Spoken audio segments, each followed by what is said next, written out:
ocean breeze, like an ancient whisper, like a soothing melody. Tell me, can you feel it coming all across the land, like a mountain rising from beneath the sand? No matter where you're from, it's beating like a drum, and now it's calling you by name. No matter who you are, it's beating in your heart. It's the spirit of the game, makes you stronger than you know. The spirit of the game takes you the highest you can go. No stopping now. You've come too far, and now it's coursing through your veins. The spirit of the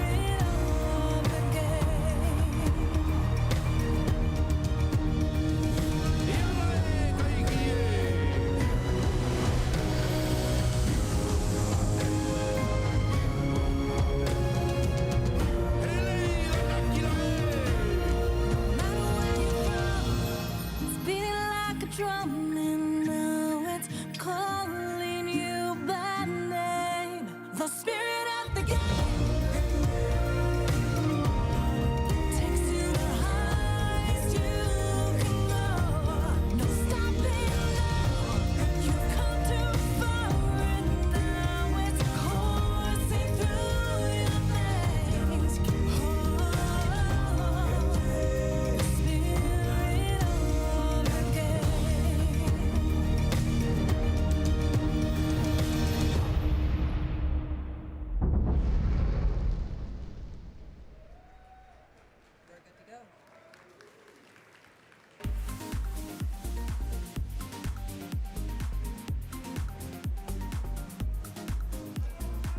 Good morning, Pokemon trainers! And welcome to Pokemon trainers from around the globe tuning in. Welcome to day 2 of the 2024 Pokemon World Championships. I'm Anna Prosser, and we are here in Honolulu, Hawaii with some of the best trainers from around the world. Yesterday was one for the record books as the competition heated up across our titles, including Pokemon Scarlet and Pokemon Violet, the Pokemon trading card game, Pokemon Go, and Pokemon Unite. But today, the stakes are higher as our remaining trainers strive to become world champions. In Pokemon TCG, keep an eye on Jesse Parker, Fernando Cifuentes, and Diego Casaraga, but they'll face stiff competition from the rest of our Day 2 players. In Pokemon VG, Diego Ferreira, Wolf Glick, and Hirofumi Kimura have shown strong and consistent gameplay against competitors and are looking to make the top 8 later this evening.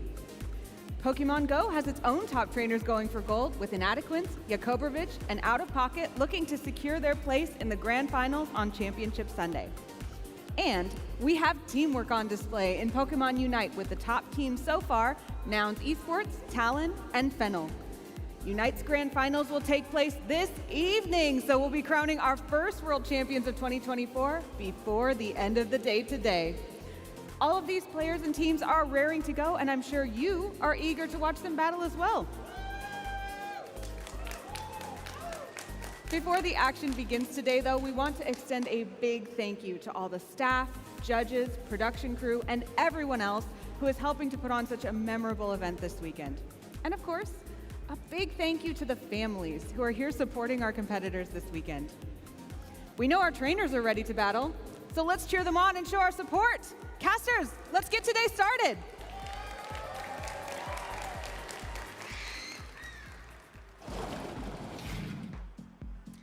Thank you, Anna, and aloha trainers. This is the 2024 Pokemon Go World Championships. We're here at day number 2. I'm Caleb Payne, joined by Steven Sanders, Amanda Lundberg, and Will Dunphy, and we got intense action for you all here on day number 2. a lot of moments led up to this World Championships here in Honolulu, Hawaii. So let's take a look at that roadmap to see how we all got here. We started all the way at the International in Latin America. Will, how was that like? Oh, the LATAM is just one of the most hyped regions. The LAIC, Latin America International Championship in Sao Paulo was incredible. And what I really appreciate about this roadmap as well is that we've actually progressed through 3 separate in-game metas to get where we are today in the Shared Sky season. And you know, the cool thing also, we still have 2 of our international champions remaining at Pokemon Worlds. We have ME Weedle and OutOfPocket, the EOIC and the NAIC champion. That's right, and they're young and they have a lot on their resume. They're looking for even more on the World Championship stage. There's a lot at stake here, so let's take a look at what is in store. This is actually how they got here. Amanda, what you think about this points breakdown? Yeah, well, the thing is, each region has a different amount of championship points. This was actually our first season in Pokemon Go where there are championship points where players could qualify. So we had so many players being able to qualify through locals, through regionals, through these international championships, and it all led here. And they had the most with 500, and then you could see all the way down from there. But that's not the only thing.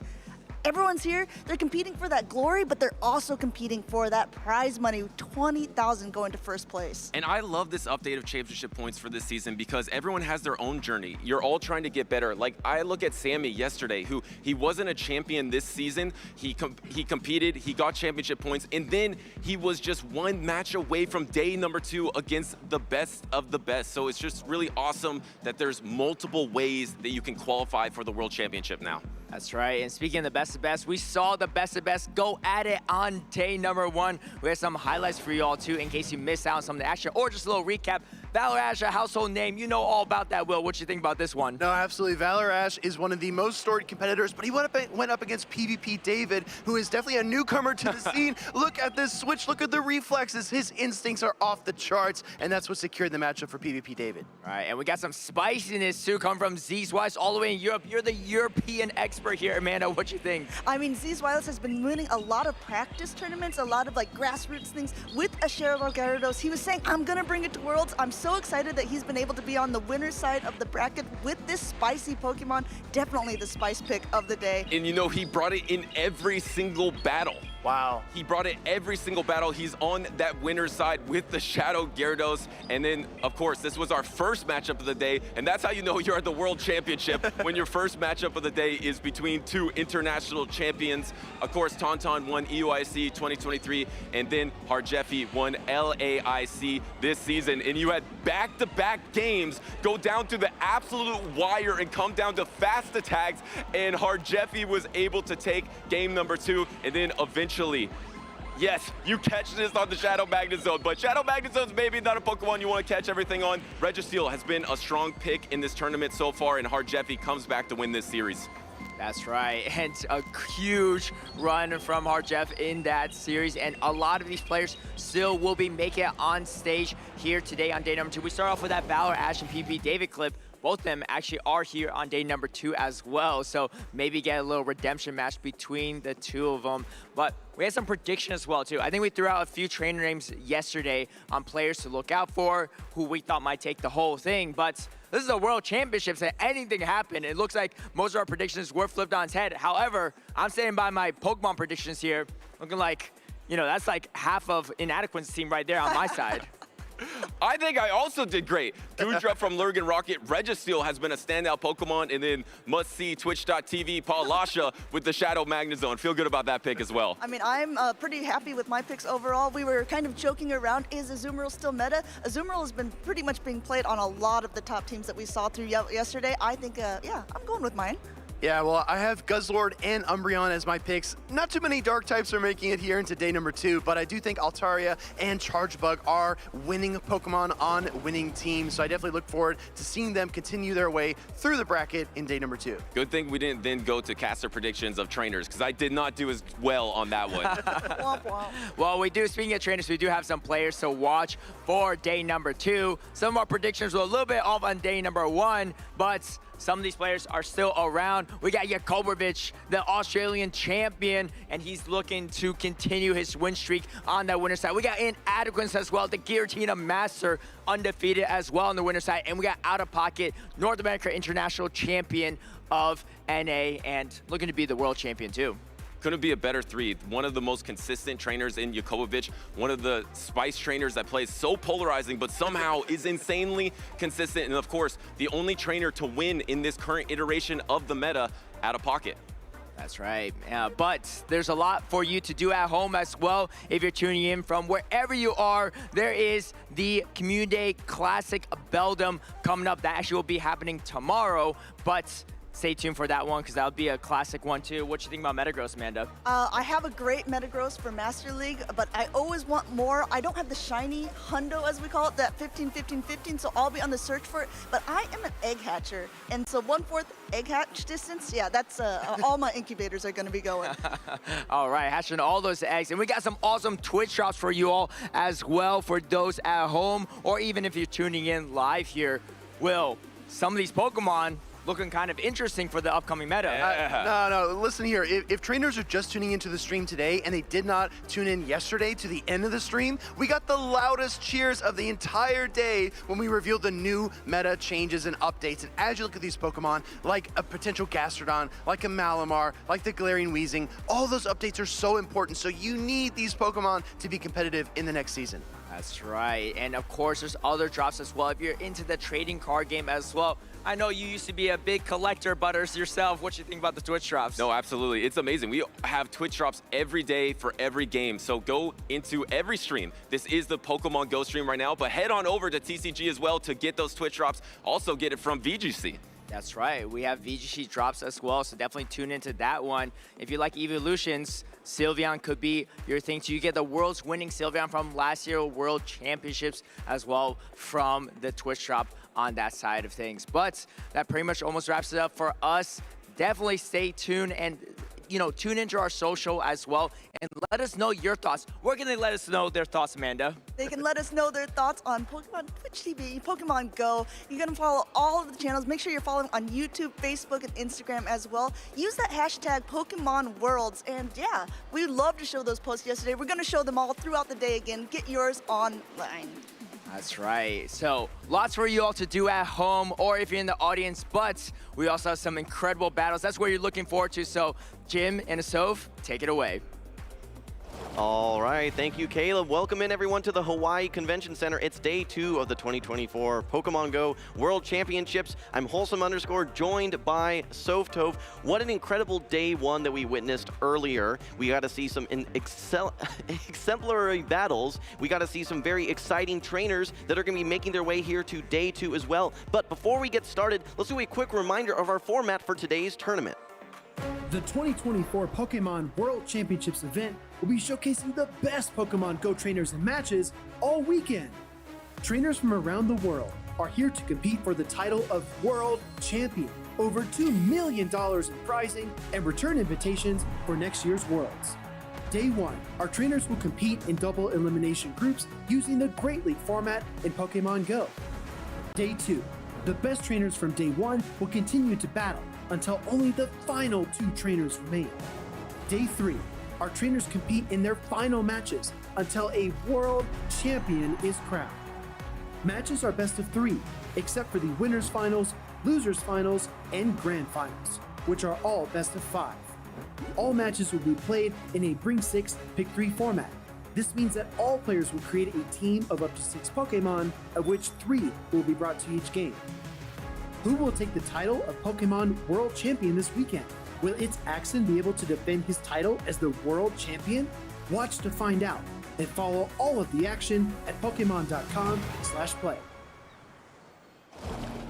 A lot on the line here today. Just 32 trainers left, and we're going to be finding out who are those top 2 trainers who are going to advance to Championship Sunday. And let's take a look at some of those trainers who made it today. We've got 16 trainers on the winner's side, all undefeated, and still 16 trainers on the loser's side. Jim, tell me about what stands out to you on this winner's side of the bracket. Well, first off, we have Kip20139. Kip is running that Shadow Bastiodon, Shadow Dragonite combo, which I think is one of the spiciest teams if we're maybe removing Zzweilous from the equation. equation, but we have some incredibly talented battlers that we've seen winning regionals before. Folks like Yacobervitch, folks like OutOfPocket, folks like Zzweilous, Inadequance, Colin, the list goes on. Tons of talented trainers here on the winner's side of the bracket.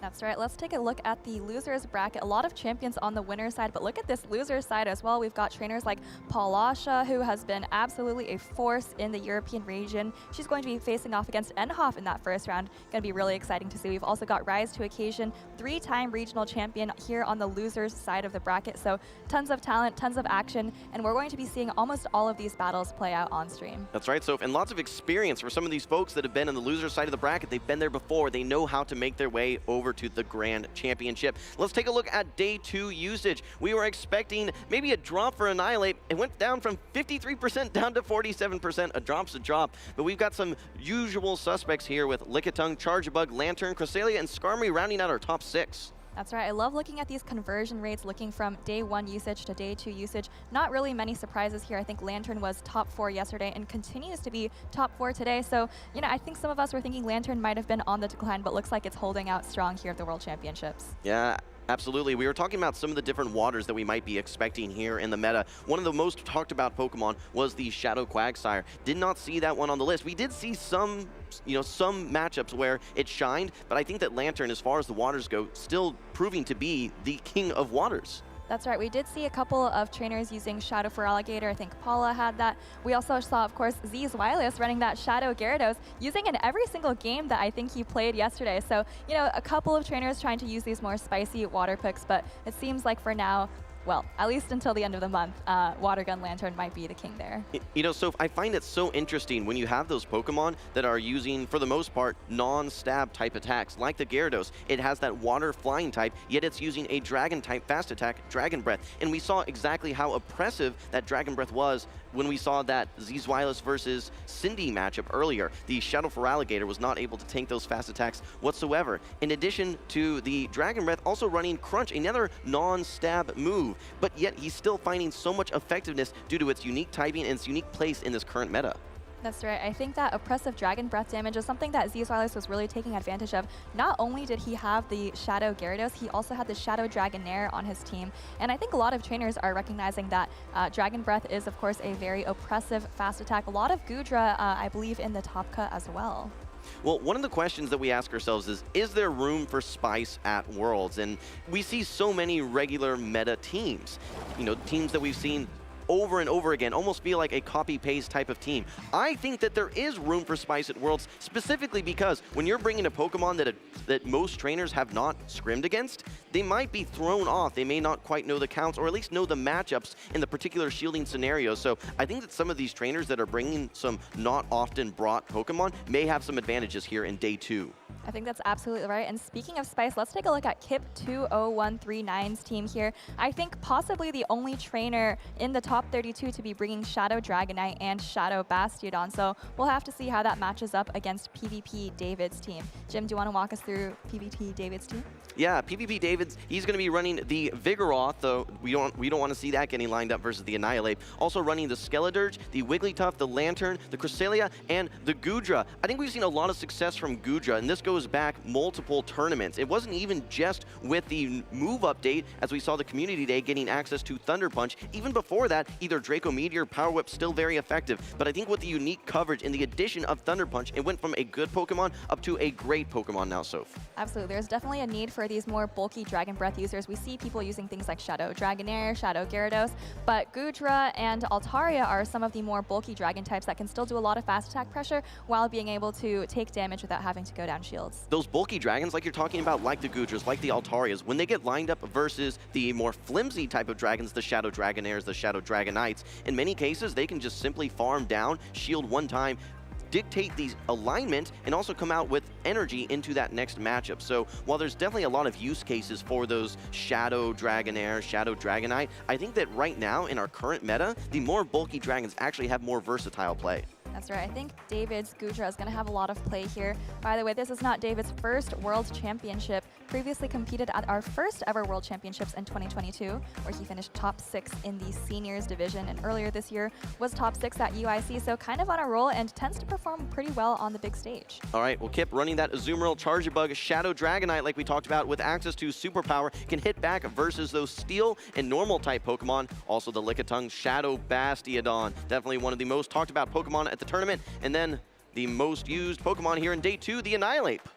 That's right. I'm actually pretty interested to see if that Shadow Bastiodon comes. Obviously, you need to watch out for the Vigoroth, although energy from Vigoroth isn't particularly threatening. So I think if you avoid the Vigoroth and the Water Gun Lantern, Bastiodon could be a key player here.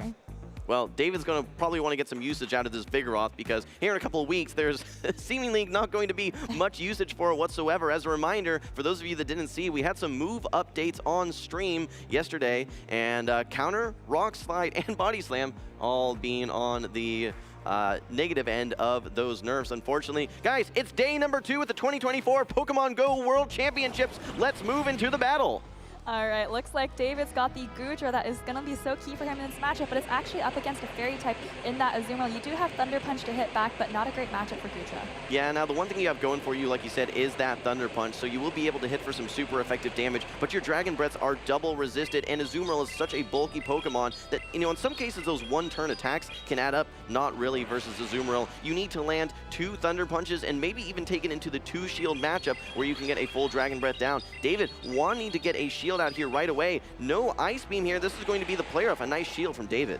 That's right, and taking a peek at those backlines, I feel like Switch Advantage is going to be pretty key here. If you look at Kip's backline, brought something pretty polarizing, Dragonite and Bastiodon in the back. You look at David's backline, and you see a Wigglytuff. Yeah, good call out. So when you're running something as polarizing, like you said, as Wigglytuff, Switch Advantage is so critical. We know that there are so many Pokemon that could be hiding in the back that would be devastating for that Wigglytuff, particularly the Shadow Bastiodon. David doesn't want to take any chances. Continue prioritizing that HP, and really, these bubbles aren't adding up that quickly. He's now putting Kip into a situation where a Thunder Punch may threaten to knock out after these Dragon Breaths. A little bit awkward for Kip right now. That's right. I think both of these trainers are realizing the value of Switch Advantage. Oh, but Kip actually lets this Thunder Punch go. Azumarill barely able to hang on, needs to get to this Ice Beam. Oh, but barely faints with it. Yeah, that is a huge, huge moment there. Those Dragon Breaths just enough. And now in comes the Bastiodon. Wigglytuff gets to avoid this matchup. Instead, David's now going to be able to align his Lantern onto the Bastiodon. And meanwhile, this Goodra's not done yet. It's still going to be getting super effective Aqua Tails. This water electric coverage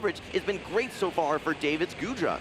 Well, I think unless something crazy happens, like David switching out here, it looks like this game is going pretty well for him. Already pulling both shields from Kip, has Switch Advantage. All he needs to do is bring the Lantern onto this Bastiodon once the Goodra goes down. Okay, no energy remaining on this Goodra. It will get farmed down. This Bastiodon does have a charged attack ready to go. This is going to be bringing in the Water Gun Lantern. These super effective Water Guns will be adding up quite quickly. Here comes the Stone Edge, though, from the Bastiodon. This is a Shadow variant. It's doing 20% additional damage and does a nice chunk to the Lantern.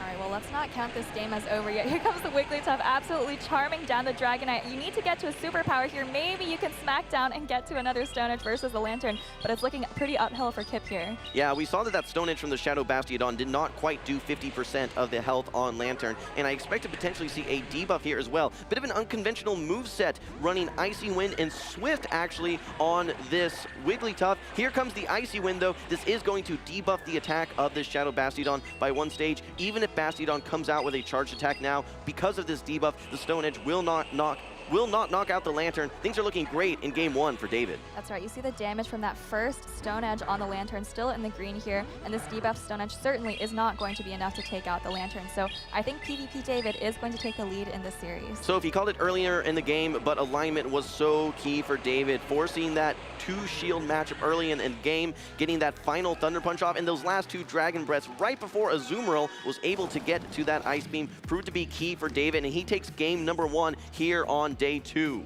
Yeah, kind of a tough situation for Kip there because Switch was so important, but it's hard to justify going down 2 shields in the lead when you have a Shadow Dragonite in the back. Yeah, absolutely. In order for Shadow Dragonite to operate, you need at least one Protect Shield, ideally 2 Protect Shields, but also alignment is equally important. Just the same way that David recognizes, okay, my Wigglytuff needs to not be aligned versus that Bastiodon, Kip has to think to himself, all right, I have a Shadow Dragonite. I need that to not be aligned versus the Wigglytuff. I think, though, that early on, in fact, this moment right here, that Kip was expecting to be able to get to this Ice Beam. That's why we saw the no shield. Unfortunately, he was not able to do so, and then everything was disaster from there. That's right. I think that key moment where the Zzweilous just barely fainted with the Ice Beam pretty much just decided the game. I don't know if Kip can just double shield the lead and take switch advantage. It's still tough because, of course, you have a Dragonite with 0 shields, but maybe would have had a better chance. All right, well now, again, it is time to enter your opponent's mind. See if you can channel your inner Psychic type to predict what your opponent will be bringing in response to what we just saw in game number 1. I think that Kip likes that double Shadow combo. I think he really is relying on that Shadow Bastiodon to carry him in some of these matchups. It would not shock me to see the Annihilate come out. I think it has pretty decent matchups across the board. The one thing it needs to watch out for is that Wigglytuff, so it wouldn't shock me to see maybe 2 answers to the Wigglytuff. Bastiodon, obviously going to be one of those answers. If I'm looking at the rest of the team, there's some decent options there. The Azumarill, the Chargebug, even the Lickitung, despite that being a negative matchup, can still hang around in those matchups decently long. You know, you do need to watch out for an Icy Wind with those debuffs, but it takes a while to get to that Icy Wind. You can normally squeeze in 2 Body Slams before you're able to get there. That's right. Well, I do like that Annihilate Shadow Bastiodon core that you just mentioned. Actually, let's take a look at these trainers' accomplishments so far. Kip qualified to the World Championships by being in the top 2 at the Japanese Championships earlier this year. Actually took out the #1 finisher at that Championships on day 1 yesterday, so got a little bit of revenge there. PvP David, we've seen more on the EU scene there. Recently achieved top 8 at EUIC in London earlier this year, and as we mentioned before, top 8 at the 2022 World Championships in the senior division. Yeah, we talked about this before, but some of these trainers, right, they maybe have not hit that milestone of regional or international champion. They're trying to become a world champion. So let's move into game number 2. David bringing back the Goodra, this time met with the Lickitung, a much more neutral matchup. And this is an interesting matchup. It's typically pretty favorable for Lickitung, but there are some Goodra out there. I think OutOfPocket identified one where the Goodra can actually beat the Lickitung in most neutral shielding situations. But I think this is one where the Lickitung is going to have a bit of an advantage. The Lickitung Slayer, as it's called. Yeah, I think that right now, just due to this bulk, the Lickitung going to be able to get to 2 Body Slams here. Should be able to hang on versus that second Aqua Tail. But yet again, David saying, well, I've got this Wigglytuff in the back. I don't really want it to see the Bastiodon. I'm going to be investing these Protect Shields. I've locked in so much damage already that I think that if I take this to the 2 shield, I can win this matchup. Here comes the second Body Slam from Kip, though. We've seen 1 Protect Shield from David. Now we're going to be very close to even HP, Soph. That's right. Well, strategically speaking, this is looking a lot like how Game 1 played out. Wigglytuff in the back, Bastiodon in the back for Kip, and Switch is going to be everything. Kip kind of recognizing that here, actually puts up a Protect Shield, maybe realizing that Switch was what he needed Game 1, and that might be what he needs in Game 2 too. If I'm Kip, I'm thinking to myself, why would you be shielding? Probably because you have the Wigglytuff and wanted to get aligned. All right, well, what do I have in the back? Bastiodon and Annihilate. Those are completely different matchups. Annihilate is going to have a terrible, terrible matchup versus that Wigglytuff, and you can see Kip responding, using both Protect Shields to get that alignment, and this is going to allow him to now get his Annihilate on the Lantern rather than the Wigglytuff getting his Shadow Bastiodon on the Wigglytuff instead. Oh, David actually brings in the Lantern to farm down this Lickitung, maybe thinking the energy is going to be more important. Kip actually has a lot of energy here, baits the Body Slam, already going to get 2 charge attacks off, probably isn't going to be able to reach the power up, but is going to be able to pull the last shield and get some chip damage. Oh, actually, oh no, looks like he does get the power whip. Gets to the last second power whip. What a bait there from Kip. Able to get the final Protect Shield from David with the Body Slam. Last second, get to that power whip and do a significant chunk of damage, mostly neutralizing this Lantern. Yes, there is some energy on the Lantern, like you mentioned, but I don't think it's going to be enough to knock out this Annihilate. We're probably going to see either back-to-back Surf or double Surf or just a single Thunderbolt. In comes the single Thunderbolt, but it's not enough to knock out, and this Bastiodon is looking primed to sweep here in the back. Thunderbolt coming through, and it's looking like there isn't going to be a way for David to take out this Bastiodon. Here comes Smackdowns chunking away at the Wigglytuff. These are Shadow Smackdowns, guys, and I think the Wigglytuff is probably going to try to throw an Icy Wind here, maybe debuff the damage, but actually doesn't go for it, and the Stone Edge is coming through for Kip now. Kip is saying, fool me once, shame on you. Fool me twice, shame on me. Not being fooled again here. Understands the importance of alignment with his Shadow Bastiodon and how critical it is to get it aligned versus that Wigglytuff. Great recognition early game. Seeing that early shield from PvP David saying, okay, he's going for it, shield alignment. He has to have something polarizing in the back. I've got my own polarizing Pokemon. Let me get switch advantage. I'll use both my Protect Shields, and you can see this is going to translate to a Game 2 victory for Kip. That's right. Well, these games have gone back and forth. Feels like the opposite of what we saw Game 1, right? One of the trainers goes down 2 shields, takes switch advantage, and that pretty much decides the game. Kip was able to pull it off there, kind of, you know, maybe dictating what the dominant strategy in this matchup is by continuing to bring that Bastion on. So a key moment for me was early in that matchup when we saw the first Body Slam and first Aqua Tail thrown. Kip actually threw his second Body Slam prior to David throwing his second Aqua Tail, I believe, which meant that David was in an awkward situation. He had already shielded one time, did not want to shield a second time, go down 2 shields to none. Kip ended up shielding twice consecutively after that. So it was just very interesting being able to throw that Body Slam earlier than the Aqua Tail and kind of force the decisions on David, which allowed Kip to react. That's right, and Kip just came out of that lead matchup with such a huge advantage. We see the David going for the farm down with Lantern, but unfortunately the Lickitung is able to reach the bait of Body Slam plus the power-up, deals about half damage to the Lantern and pulls the final Protect Shield. So David really came out of that lead with too big of a disadvantage for the Lantern to be able to take advantage of. Yeah, all things were going in the way of Kip there. I think that you're right, that bait, that may have even been unnecessary. Maybe just going straight Body Slam or just trying to force a Power Whip. Any chip damage into that Lantern would have been great. To your point, David knew at that moment that Lantern was going to be the only win condition. He's expecting the Bastiodon. He knows he's going to have a bad matchup. He needed to get through that Annihilate and that Bastiodon simply with his Lantern. And with that bait and just with the situation that was unfolding in front of him, just not able to do so. But that's going to be bringing up a game number 3. So anything that you can see for these trainers that we haven't seen already that's going to be maybe a core breaker or a surprise that we can insert into these battles? I still expect David to be bringing that Wigglytuff. I know it saw the Bastion last game, but outside of the Bastion, it has neutral to positive matchups against the rest of Kip's team, and that Wigglytuff is really what carried David in the first game to be able to charm down that Dragonite. So expect to see David sticking with that. We might see some adjustments with Kip. Like I said, he's kind of the one dictating the switch advantage-based nature of this matchup by continuing to bring the Bastion. He might be anticipating that David is accounting for that and making some adjustments of his own. Well, what was interesting was seeing the Azumarill in game number 1. Inner side of the bracket, though, still another opportunity for a trainer that would get knocked down. But look, we have the Goodra into the Charge Bug. Pretty solid matchup for this Goodra in that it is resisting the Volt Switches, but these X-Scissors do add up relatively quickly. And as the Goodra, you don't have access to any same type attack bonus moves. You're pretty much reliant on your Dragon Breaths. That's right, and I think this is the 3rd game in a row that David has led Goodra, maybe thinking that he can just 2 shields for switch as before. We see that Wigglytuff in the back, not quite as polarizing this time, but David doesn't know that yet. Here comes the Aqua Tail. Kip is choosing to let this go. I actually think that despite this being an electric type versus a dragon type, Charge Bug can win this matchup in the 0 shield situation. Yeah, and I think David recognizes that and says to himself, all right, I need to be leaning on this Dragon Breath. The longer this matchup goes, the more advantageous this is for me, since I am relying on this fast attack pressure. Has the opportunity to probably farm all the way down, but actually throws the Aqua Tail here. Kip recognizing that this is a decent situation, going to let this one go. And now no Bastiodon in the back, so you don't have to be quite as mindful of getting that particular alignment, but that Annihilate is around, and it's going to be met by this Wigglytuff here. That's right, counting coming through for Kip, and like you said, no Bastiodon, but that doesn't mean alignment isn't quite as important. Oh, and Kip shields up the Annihilate, maybe hoping that there's no Wigglytuff in the back, but all of this energy is going to go to waste.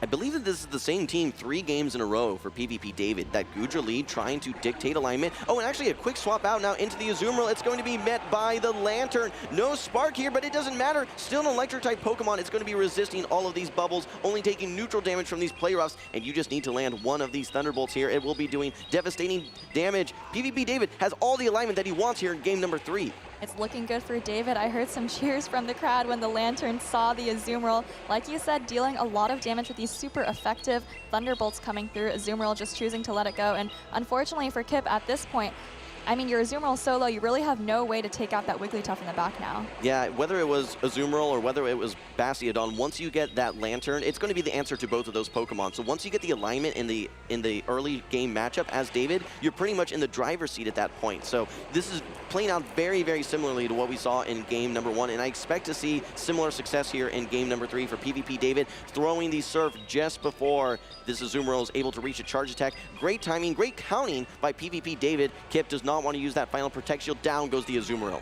That's right, and this is what you see from those top players. No matter what the situation is, whether they're winning or losing, whether the game is over or not, they're continuing to make those great plays, and PvP David does take this decisive Game 3 to move on in this winner's side of the bracket. Yeah, congratulations to PvP David representing, I think, a lot of support here coming from the European crowd here in the audience, representing Sweden, I believe. Very interesting to see, though, just the decision-making in game number 3. You saw in game number 1, switch advantage is what won that game for PvP David. Game number 2, Kip responds, but then in game number 3, Kip opts to just give alignment again to PvP David, which was, again, the recipe for success. The same team, 3 consecutive games, and depending on the decisions from Kip is actually, I think, what dictated the outcomes of all 3 of those matches.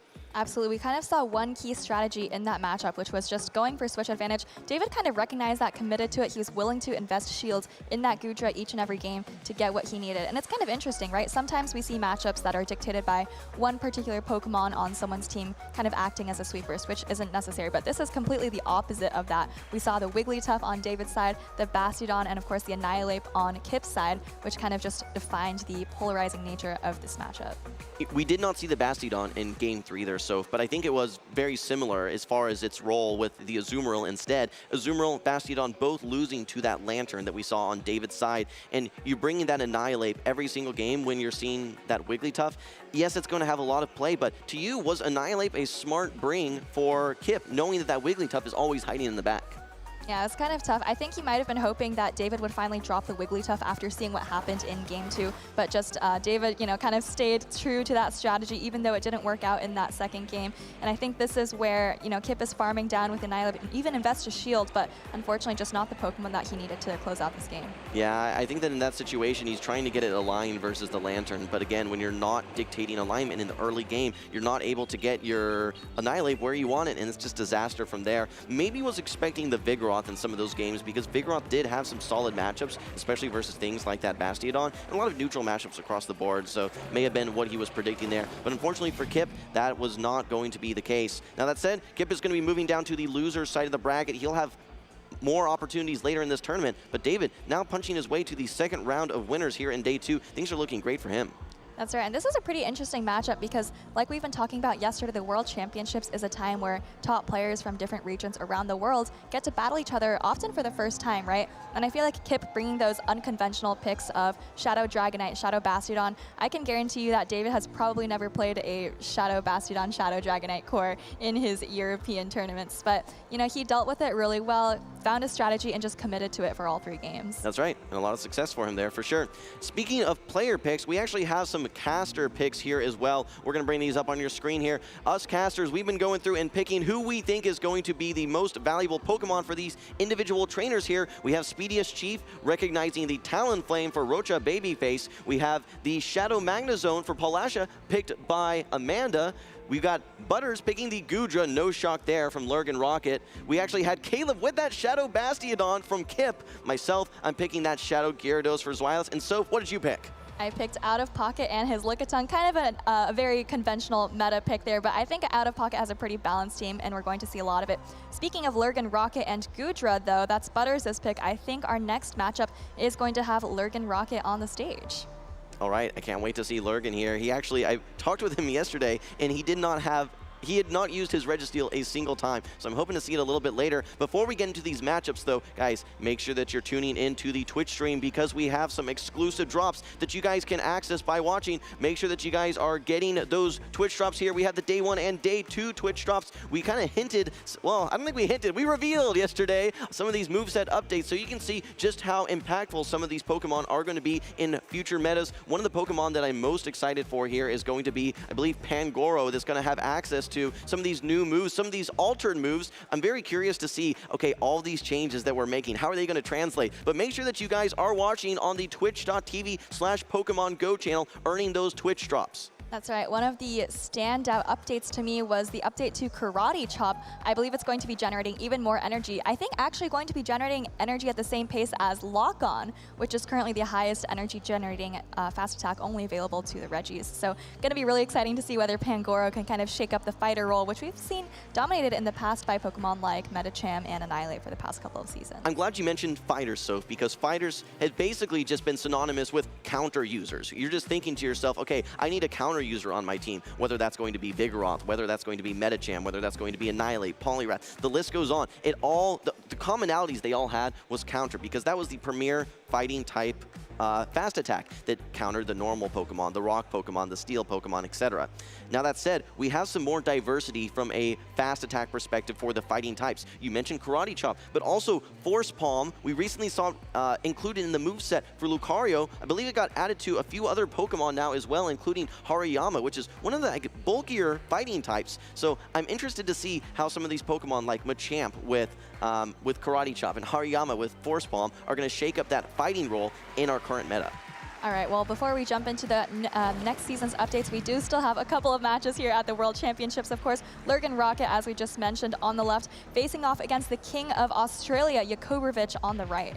Okay, I was talking with both of these trainers earlier yesterday. LurganRocket said that he actually talked to us a little bit about how strong Registeel is in this current meta, that a lot of people are sleeping on it. I don't think he used it in any of his games. He did have a lot of success with some of his other Pokemon like Talonflame. Yacobervitch, though, he said that he had some weaknesses in his teams. One of the weaknesses that he mentioned was actually the Bastiodon, so I'm sure that he's very excited to not have to face it here versus LurganRocket's team. You can see some of those Pokemon, especially like the Charjabug, does not want to see that Shadow Bastiodon that we just saw from Kip. Well, Yacobervitch might be happy that there's no Bastiodon on LurganRocket's side, but there is still another steel type, and that is the Registeel. I actually think it has quite a bit of play into Yacobervitch's team. We'll take a look at that in just a second. But first of all, I just want to remind you guys that these trainers are both some titans on the PvP scene. This is LurganRocket's third World Championships. He's been bringing the Cresselia since the start, I think since winning the first regional ever for Pokemon Go. So really exciting to see him continue to be such a force in the field. And we've seen a good mix of Talonflames actually on Lurgan's team. He's running that Fly Flame Charge moveset. We've actually seen some of the Fly Brave Bird movesets as well, but Lurgan's team, the Talonflame, the Lickitung, Cresselia, Goodra, Poliwrath, and we've talked about it a lot, the Registeel. I think that Registeel could see an appearance here. You mentioned that it has a lot of opportunities versus Yacobervich's team. In fact, when it's facing off versus the Charjabug on Yacobervich's team, it's only throwing resisted charge attacks, but can actually win in some of those shielding situations as well. So walk us through Yacobervich's team.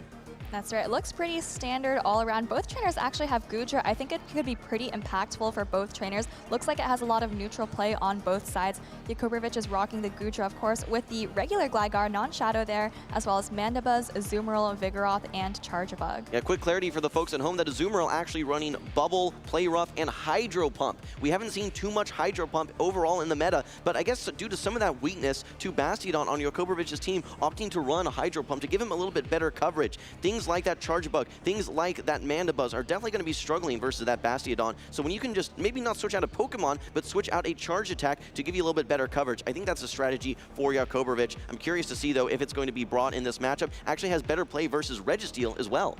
That's absolutely right. He said he was weak to Bastiodon potential. That's why he had the Hydro Pump, but it's going to help out in this situation as well. And I think both players are actually locked in here. All right, so if we're moving into game number one, let's bring the energy, everyone. LurganRocket versus Yacobervitch, two titans of their respective regions. We're going to be seeing the Cresselia into the Azumarill. You can see the smile on the face of LurganRocket. He's very happy to see how that turns out.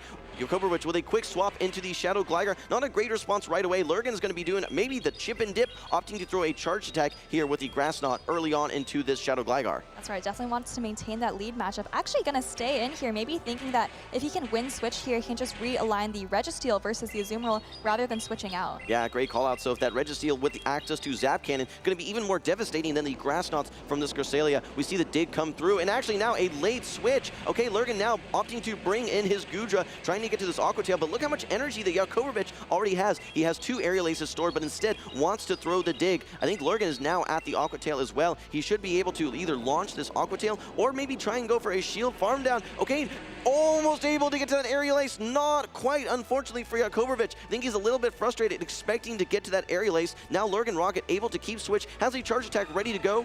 Azumarill comes back out for Yacobervitch. This is really nice because LurganRocket got that full farm down and now going to be able to launch two Thunder Punches bubbles versus the Azumarill. Might even reach a third if Yacobervitch tries to go for the full farm down. Yeah, these bubbles are resisted. That's the awkwardness of this matchup. While your Dragon Breaths are resisted, these bubbles are resisted too, and they're just doing a tiny bit of damage. Here comes the next Thunder Punch. This is super effective damage. You're a Azumarill, you're thinking to yourself, all right, I don't want to prioritize this. I don't think it's going to have too much play, knowing that that Cresselia is still lurking, but you are going to be coming out with a Hydro Pump, and I think plus another bubble. Hydro Pump is going to be some significant damage into the Cresselia. LurganRocket now has to make a decision. Do I bring in the Cresselia, or do I bring in this Registeel as well? Depends on what you're expecting in the back. He brings in the Registeel here. This is now going to give Yacobervitch the opportunity to launch this Hydro Pump, and the last thing you want to see as this Cresselia is a Mandibuzz. At least you have access to that Moonblast, but this is a little bit of an awkward matchup now, Soph.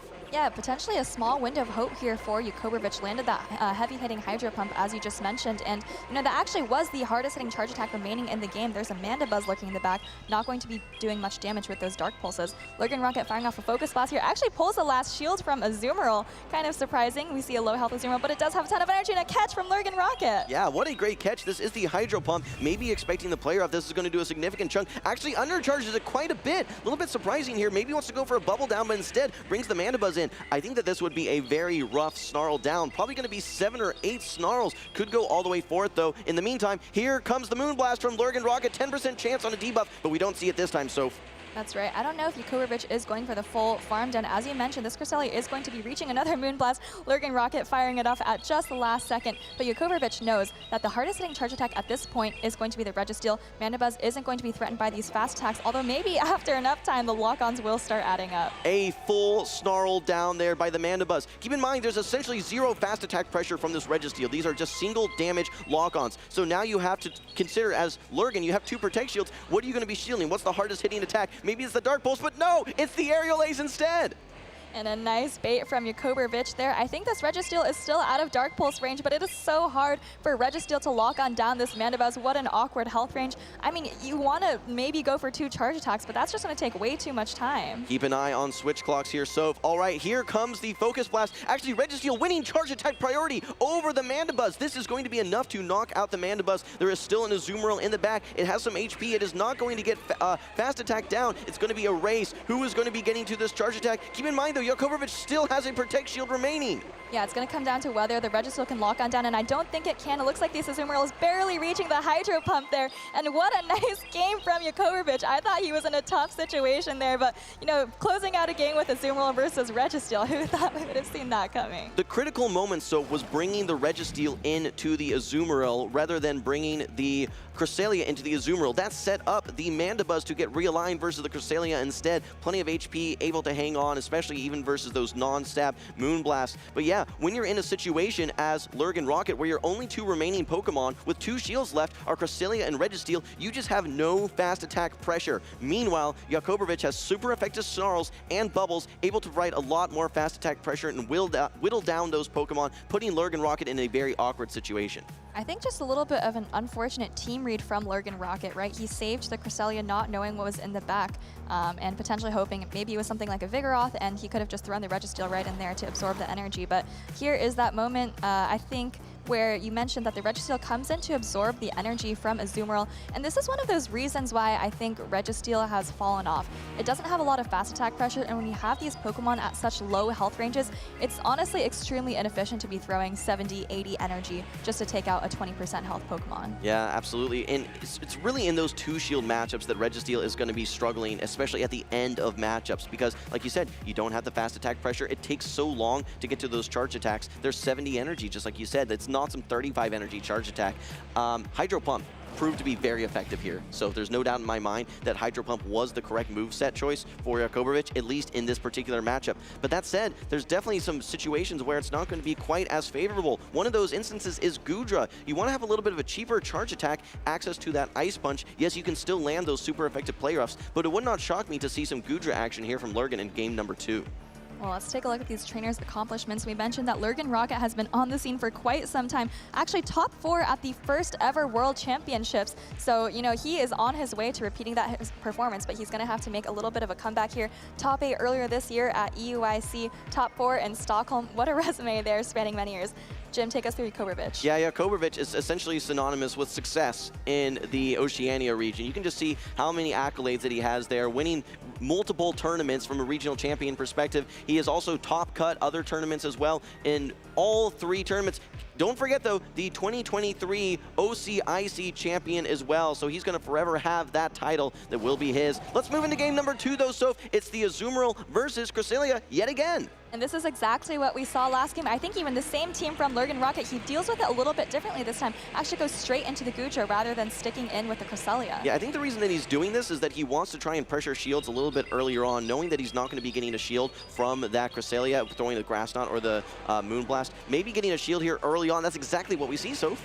Look at these Dragon Breaths just shredding away at this Shadow Gligar. Gudra is able to take one of these charge attacks, but I think LurganRocket is going to be happy to do so, maybe recognizing that he doesn't need switch advantage necessarily because he's kind of trapped the Azumarill already. This is really tough, though, because if you want to maintain switch advantage, it's hard to dictate that now for LurganRocket. He does invest this next Protect Shield, might still have an opportunity to try and win the 1-shield matchup, but keep in mind that Registeel is great versus the Azumarill. You don't necessarily need switch, but I still like this from LurganRocket. If you get shields down, it frees up your Registeel to be so much more impactful, not only versus that Azumarill, but the looming Mandibuzz in the back as well. That's right. This is a great adjustment from LurganRocket. Last game we saw him up to, or both trainers had 2 shields up in the end game, and that's where Registeel really struggles. But look at this, now you're up a Protect Shield. Yacobervitch has no shields on his side, and that means that these Zap Cannons from Registeel are just going to rip through Yacobervitch's backline. When you look at the overall 6 Pokemon on Yacobervitch's team, the best answer to that Registeel is the Pokemon that is on the field right now. The fact that you're able to neutralize this via the Gudra, as well as now with this Cresselia getting a lot of energy and not having to take another move, this is a great situation for Lurgan. He can get some nice chip damage. You need 2 charge attacks to knock out this Mandibuzz. Probably a Moonblast here and then a Zap Cannon. Yacobervitch, you can see he's thinking to himself, all right, well, this isn't looking too good for me. I'm expecting this Registeel in the back. He hasn't seen it, but I think that both trainers know what's about to happen here. Same teams from game 1, and I think we're going to see that Registeel coming out very soon. Actually, though, LurganRocket is throwing a Moonblast here. Still needs another charge attack to finish off this Mandibuzz. Staying in with the Cresselia. Again, this is an awkward health range for Registeel to take it out, but brings it in anyway. Catches the Dark Pulse, and I think at this point knows that the Hydro Pump from Azumarill is going to be the heaviest hitting charge attack. A cheeky catch from a man that I can only describe as cheeky as well, and very nice plays there from LurganRocket. I think that he's in a great situation here in game number 2. Just needs to get to some of these Zap Cannons. One is not enough to knock out either of these Pokemon, right? The Mandibuzz and the Azumarill both are very, very bulky. Keep in mind, though, the Mandibuzz has been chipped pretty significantly. I think the recipe for success at this point is Zap Cannon, Focus Blast. It's going to take a little bit of time here, so this is not a lot of fast attack pressure from either of these trainers. Just needs to get to these charge attacks for LurganRocket. It's going to take a while in terms of time, but I think both of these trainers have recognized for a while what the outcome of this game is. They've been chatting it up there, and LurganRocket farming up to about 100 energy to take out this Azumarill. Still a little bit of Mandibuzz, but I don't think there's any way it's getting through both a Registeel, a Cresselia, and a Protect Shield. Super effective Zap Cannon lands on the Azumarill. Now you just need to get to one final Focus Blast as this Registeel. Lots of energy for Yacobervitch. Has the Dark Pulse. This is not enough to knock out. He's been baiting in the past, but opts to just throw the Dark Pulse here. Doesn't quite knock out, and keep in mind we still have a very healthy Cresselia as well. Now at the Focus Blast, not before we get to this Aerial Ace. Yacobervitch trying to extend this matchup as long as possible. This Mandibuzz is now energy dry. LurganRocket just needs to finish things off with his Cresselia. And he gets to the Grass Knot here, opting to say, hey, you'll throw resisted energy, I'm going to do the same.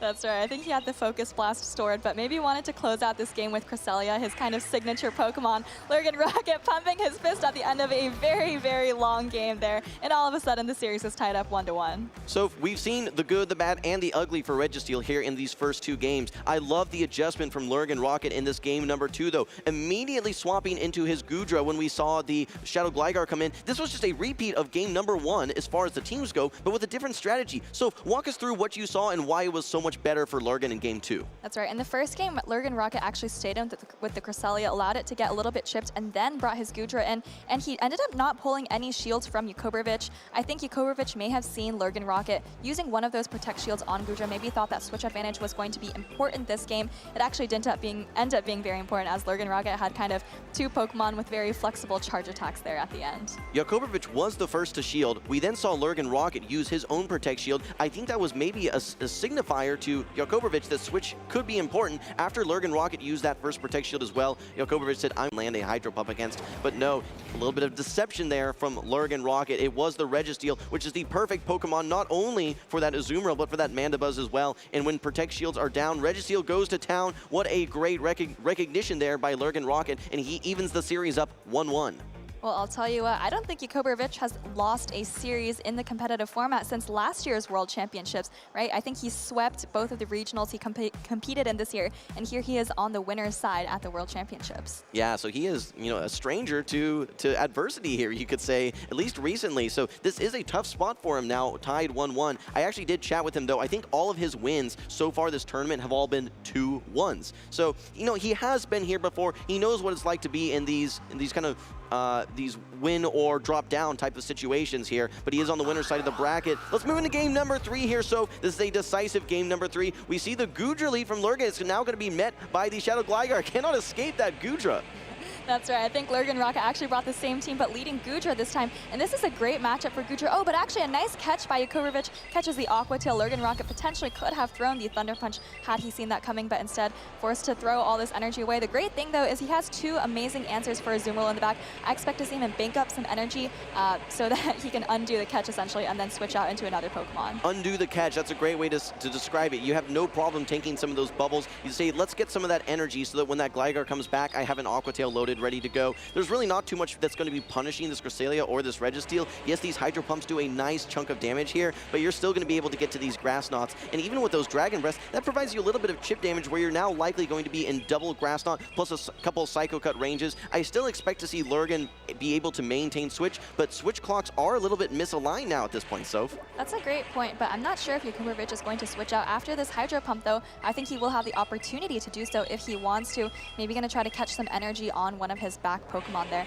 Hydro Pump coming through. Cresselia able to take it, no problem. I think he can get to this Grass Knot before. Oh, my no, but he doesn't throw it before Yacobervitch switches out. Okay, but still really nice move timing there from LurganRocket, able to adapt his Switch Clock, not quite up. He's going to throw this, and a shield on the Moonblast. Prioritizing this Charge Bug is Yacobervitch and is going to be able to Volt Switch all the way down. This is now going to be a really awkward matchup now with this Registeel because all of these charge attacks are going to be resisted. You don't want to have this Registeel lined up versus this Shadow Gligar, so you're forced to bring it in here. And again, you're taking neutral damage from these Volt Switches and Discharges, and you're only throwing resisted damage with likely your Zap Cannons.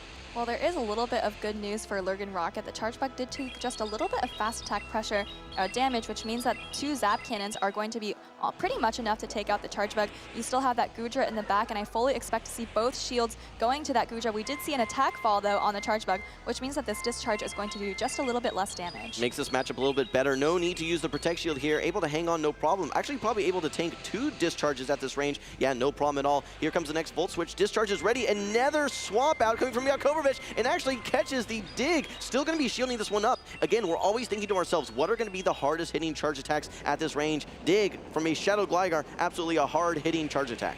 And we see all that energy that LurganRocket banked up earlier coming in handy here. Actually over 2 Aqua Tails here. He's going to have to throw the second right away, though, because I think Yacobervitch is at an Aerial Ace. Actually does choose to shield it up, but I think LurganRocket just fires it off straight away. Yes, he does. Charge attack priority. Precision play from LurganRocket, throwing his first Aqua Tail just before the Shadow Gligar reaches the Aerial Ace, and then wins the charge attack priority, able to knock out. Shields are now down for Yacobervitch. This Goodra is in great position. It still needs to get through this Azumarill, and it needs to get through the Charge Bug as well. I think the Charge Bug actually has a charge attack ready to go, in fact. Yes, almost at 2 X-Scissors now. You have to be thinking to yourself, how do I take out this Azumarill? Is it going to be a Thunder Punch? Is it going to be a Zap Cannon? We see the final Protect Shield come out from LurganRocket on his Goodra. But I think Yacobervitch already has back-to-back X-Scissors. If he throws this straight away, he's going to deny the Goodra's energy, and there it is. Here comes the X-Scissor. I think this is just going to be barely enough to take out the Goodra. Okay, let's see. Just a little bit of HP remains on the Goodra. It's able to hang on, and the Zap Cannon is loaded. Here comes the Azumarill. This is interesting, though, because you don't want to get Volt Switch down,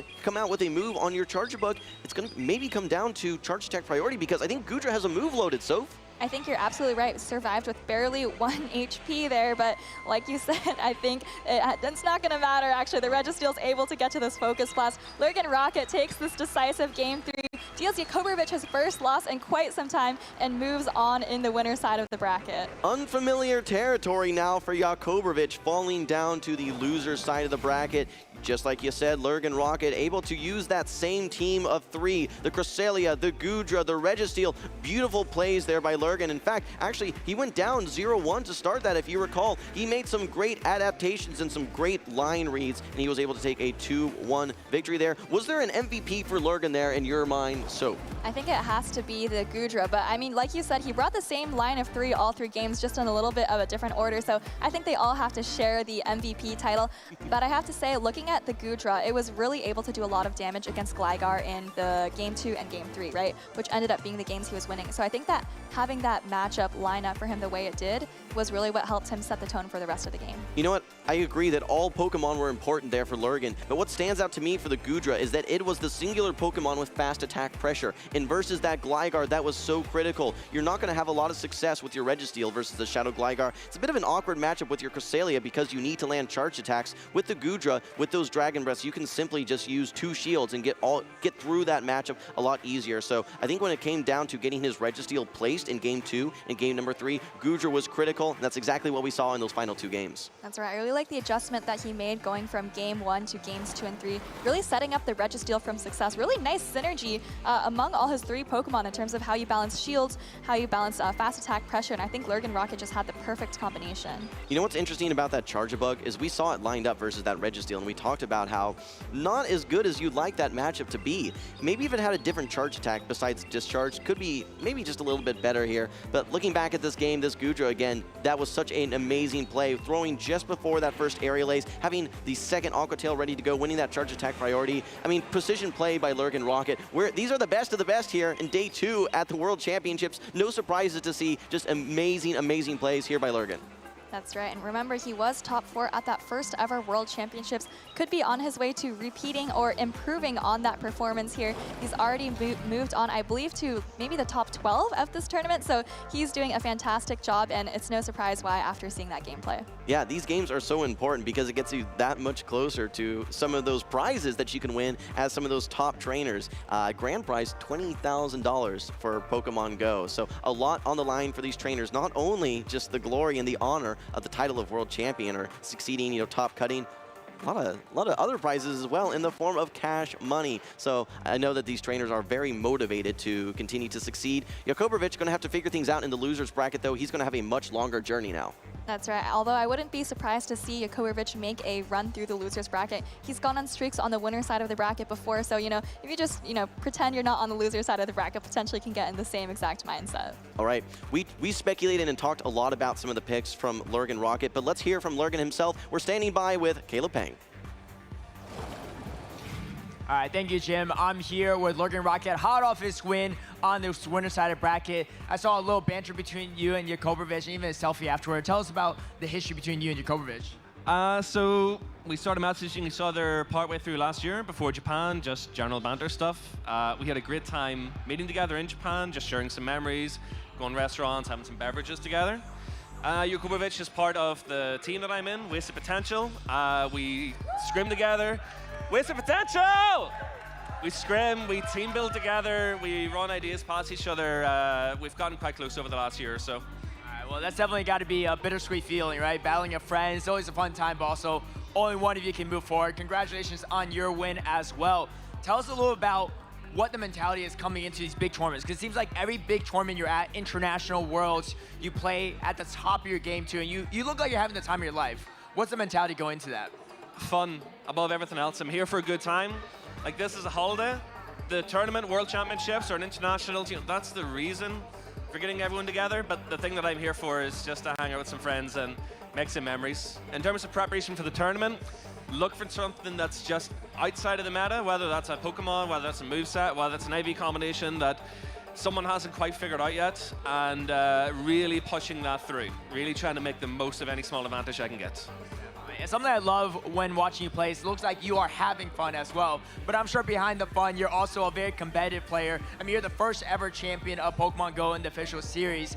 what are you aiming to go for at this World Championships? Whether it's the #1 title or a top 5 placement or etc. The dream, obviously, is to win, to try to become world champion. I had no goals coming into this. I was incredibly satisfied making day 2. So I get the messenger bag. I hope it's the same sort of sea spray green as the competitor's bag. I think that'll be awesome. Anything after this is just icing on the cake. It's just a bonus. I'm just happy to be here. Well, congratulations on your win. We'll see more of you in the rest of day #2 and maybe even day 3. Back to you, casters. Thanks so much, Caleb and LurganRocket. I love hearing and, really just seeing how much fun LurganRocket is having. I feel like, when you see the players on stage having a good time, even though these are such high stakes, right? You mentioned thousands of dollars on the line, the title of world champion, going to be on the line here. But when you see these trainers having fun and chatting with each other, it just makes it so much more fun for us and, of course, all the spectators. Absolutely. I love the energy coming from LurganRocket. Just so much optimism, so much positivity. And he's got tons of talent as well. We've seen him win regionals before, top cut regionals before. No surprises to see all the success that he's had here today. And not only does he just have that positive energy and knowledge, but I feel that his execution, his ability to to maintain that mental focus in the moment is second to none. Absolutely. Well, we did see LurganRocket join. I think PvP David, the Europeans are doing exceptionally well on day 2 of the World Championships. I believe they're the highest represented region as well on day 2. So we'll have to see if our next couple of trainers can keep up that trend. I think we have StrangeTop from Spain coming up on stage and going to be battling against Beelzeboy. Looking forward to seeing those matches here. One thing that I'm actually want to call out specifically regarding the EU regions, I talked with some of those trainers out in the crowd earlier, and they were mentioning that they were hungry after they saw the top 4 at Worlds last year, no Europeans whatsoever. So I think that there was, out of the top 32, 13 or 14 folks from the EU region that ended up moving on here. So they're very motivated to have success, not only today, but tomorrow. Let's take a look at these teams here. We got Beelzeboy running the Registeel, Shadow Quagsire, Skeledirge, Cresselia, Mandibuzz, and Vigoroth here. Again, we mentioned all the different water-type Pokemon. We've seen a lot of Lantern on display. I think our #4 in usage for day #2, but don't count out that Shadow Quagsire. Yeah, I think we thought Shadow Quagsire would be making a little bit more of a splash at the World Championships than it has been, but we do see kind of the comeback of Registeel, Beelzeboy jumping on that train here. Let's look at StrangeTop's team here. We've got the Lantern that we were just talking about, Skarmory, Shadow Gligar, Charjabug, Annihilape, and Lickitung, and this team looks like something that's been pretty standard for 6 or 7 months now. Yeah, but I really like the play specifically for the Shadow Quagsire into a lot of these Pokemon. The Lantern, the Charjabug, the Shadow Gligar, lots of really great play there, and some neutral play as well into things like the Skarmory as well as the Annihilape. So very interested to see if Beelzeboy is going to be bringing that every single game. I would expect that he does. That's right. We've been seeing a couple of matchups where Switch Advantage seems like it's going to be the dominant strategy, but I think there's going to be a lot of neutral play on both sides for these players. StrangeTop's got the Lantern, the Shadow Gligar, and the Annihilape core that I know you love. And of course, Beelzeboy's got that Quagsire and Mandibuzz, which I think are pretty safe for him. Yeah, these trainers are still getting locked in here, trying to make sure that their phones are synchronized for battle. That said, I want to talk a little bit more about these teams. This is another key matchup that we've talked about as well. We actually featured these in the trending up and trending down. Vigoroth versus Annihilape. Vigoroth has so many great matchups, especially versus Pokemon like Lickitung. Lickitung is a Pokemon, though, that may be on its way out with some of the moveset updates that are coming. I don't know. Body Slam doing a little bit less damage in a future meta. I'm just thinking to myself, what's the most important thing of a Pokemon? Is it going to be its fast attack pressure? Is it going to be its charged attacks? Is it going to be its bulk? Thankfully for Lickitung, it has a lot going for it, but Vigoroth is a Pokemon that I think is going to have significant impacts in future metas, knowing that Counter, Rock Slide, and Body Slam are all going to be slightly less impactful in future metas. We typically see Vigoroth doing so well in these limited metas that you sometimes see in the Go Battle League or other grassroots formats, but probably not going to be seeing it much in the future. We do see it on the field right now, though. Beelzeboy brings Vigoroth, leads it into the Shadow Gligar. All right, Vigoroth, you need to do a lot of work here, trying to get the most value that you can here before your nerf. Let's see, this is actually a relatively neutral matchup here. There's some situations where the Gligar can force certain outcomes, but we're going to see a Body Slam right away for Beelzeboy, wanting to throw before before the Gligar is able to throw its own charge attack. One of those matchups where you want the Vigoroth instead of the Annihilate. Aerial Ace coming through here. I actually think this is a great no shields by Beelzeboy. If Gligar can land the dig, it's kind of scary. You might end up losing, but now that Aerial Ace comes through and you actually win CMP. So actually, StrangeTop gives up switch advantage there, and all of a sudden, Beelzeboy is able to get the Shadow Quagsire on the Lantern. Yeah, not as bad for this Lantern as it used to be with Spark. You are still able to hit with these neutral water guns, able to get these Surf Softs as well, but Beelzeboy actually opting to use the Protect Shield, wants to make sure that he's maintaining switch alignment. I think is expecting that Mandibuzz to have some good placement in the back, which it will versus that Annihilate. That's right, Stone Edge coming through here, not going to be enough to take out the Lantern. Oh, actually a shield coming up from StrangeTop. Switch advantage is actually going to be key here. You see that Mandibuzz and Annihilate in those back lines, but I think that Beelzeboy is going to be in control of this matchup. If he wants to, he can just shield here. That's right, he does. Maybe just go for a couple more Stone Edges. You charge up very quickly. Yeah, it is a little bit awkward when you're not running that Mud Bomb. You kind of have to go for these neutral Stone Edges, and actually now going for a bait. So this is such a risky play. Will Stranger call it? Yes, he does. A no shield. Here comes the Aqua Tail resisted damage. All right, well, the good news is, oh, actually add another Stone Edge, but going for the bait again. Lantern just about out of charge attack. Does StrangeTop call this bait? Oh, he actually shields it up at the last second. Okay, but shields are down now for Beelzeboy. Oh, and actually swaps back into his own Vigoroth now, not able to react. The Body Slam will be launching here. I think the Lantern's going to be able to hang on. Is it at a charge attack yet, though, Soph? I don't think so. Yeah, attempt of a snipe there, but okay, actually banks the Thunderbolt for later, comes in with the Annihilate, trying to get a little bit ahead on energy, but now you're locked in here. I think Beelzeboy, you just bring in the Mandibuzz. This Annihilate is not running Ice Punch, so you can pretty much safely just go for double Aerial Ace, and you're not going to be particularly threatened by this energy. This Thunderbolt has tons of play still for this Lantern on Strange's team. It's really, really impressive to see you swap out, to have that mental discipline to say, okay, I can hang on, I can get to that Thunderbolt. Okay, now I'm going to swap. This is a great matchup, though, for this Mandibuzz. Beelzeboy is going to be launching these super effective Aerial Aces. Meanwhile, you're only taking neutral counters, and then it's only resisted charge attack damage as well. We do not see the Ice Punch here on the side of the Annihilate. Still, there's the opportunity to see some boost here. We've seen it earlier in day one. Will we see a boost here from this Night Slash? Could be impactful. Will we see it? Not this time. Well, I think if you're Beelzeboy, what you want to do is come out of this matchup with as much energy as possible. No shields left on the field. There's the Aerial Ace just before that Night Slash comes through. I think he has another charge attack bank for whatever comes in. If it's going to be that Lantern, it's going to be forced to throw all of its energy. Yeah, and the Lantern, there's, oh, okay, has the Surf ready to go. I think that's actually going to be enough to knock out. Really, realistically, probably could have thrown the Thunderbolt. You're not going to be getting to 2 charge attacks. You just have a tiny, tiny sliver of HP. It's all going to come down to this Gligar now, but keep in mind, shields are down. We got an Aqua Tail ready to go. The spamminess of the Shadow Quagsire. You mentioned that, Soph, as one of the most important factors for why these trainers are bringing the Shadow Quagsire, and that's exactly what translated to success for Beelzeboy here. That's right, Beelzeboy does take that game one. Doesn't look particularly happy about it though, but maybe just staying locked in there. And you know, really nice play coming out of the lead there, I think, was able to get the switch advantage that he needed when he got the Quagsire on the Lantern, and that's kind of what set him up for the end game, having the Aqua Tail banked at the end there. Yeah, Quagsire on Lantern, Mandibuzz on Annihilate. Good situation for Beelzeboy there, no doubt. I think that Quagsire just has so much good play into Strange's team here. When we look at not only the Lantern, the Gligar, the Charjabug.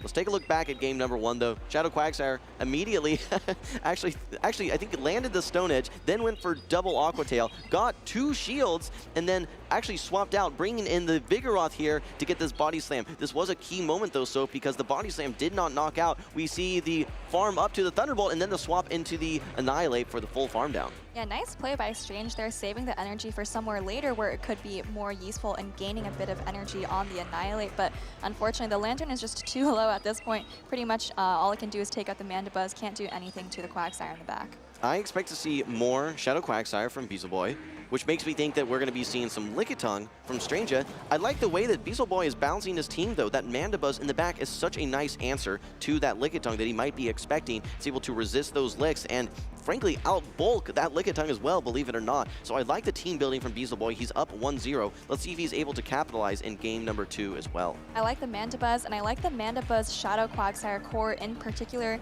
If you look at counters to Mandibuzz on StrangeTop's team, you see the Lantern, you see the Charjabug, both of them electric types. Championships, and then Quagsire just covers those so perfectly. So I definitely expect to see Beelzeboy sticking with those 2 picks. As for StrangeTop, I actually think the team he brought just then would have been okay, but he really needed switch advantage and kind of just gave it up right away after throwing the aerial ace. Potentially could have played that lead matchup out a bit differently, but I think, you know, maybe give Gligar a second chance. It has a lot of play here. Yeah, I think we're going to see the Gligar again as well. I'm looking at myself though, Soph, and trying to think what is going to be that core breaker between Shadow Quagsire and Mandibuzz. And frankly, I'm not seeing one. So these trainers are still locking in here, trying to determine what is going to be my most optimal team that I can bring. Again, we talk about this, but entering your opponent's mind, trying to do some predictions and recognizing, okay, how are they going to be responding to the team that I just brought? Are they expecting me to bring something different? Are they expecting me to run the same team? How do I want to bring the most flexible team that's going to lead me to success?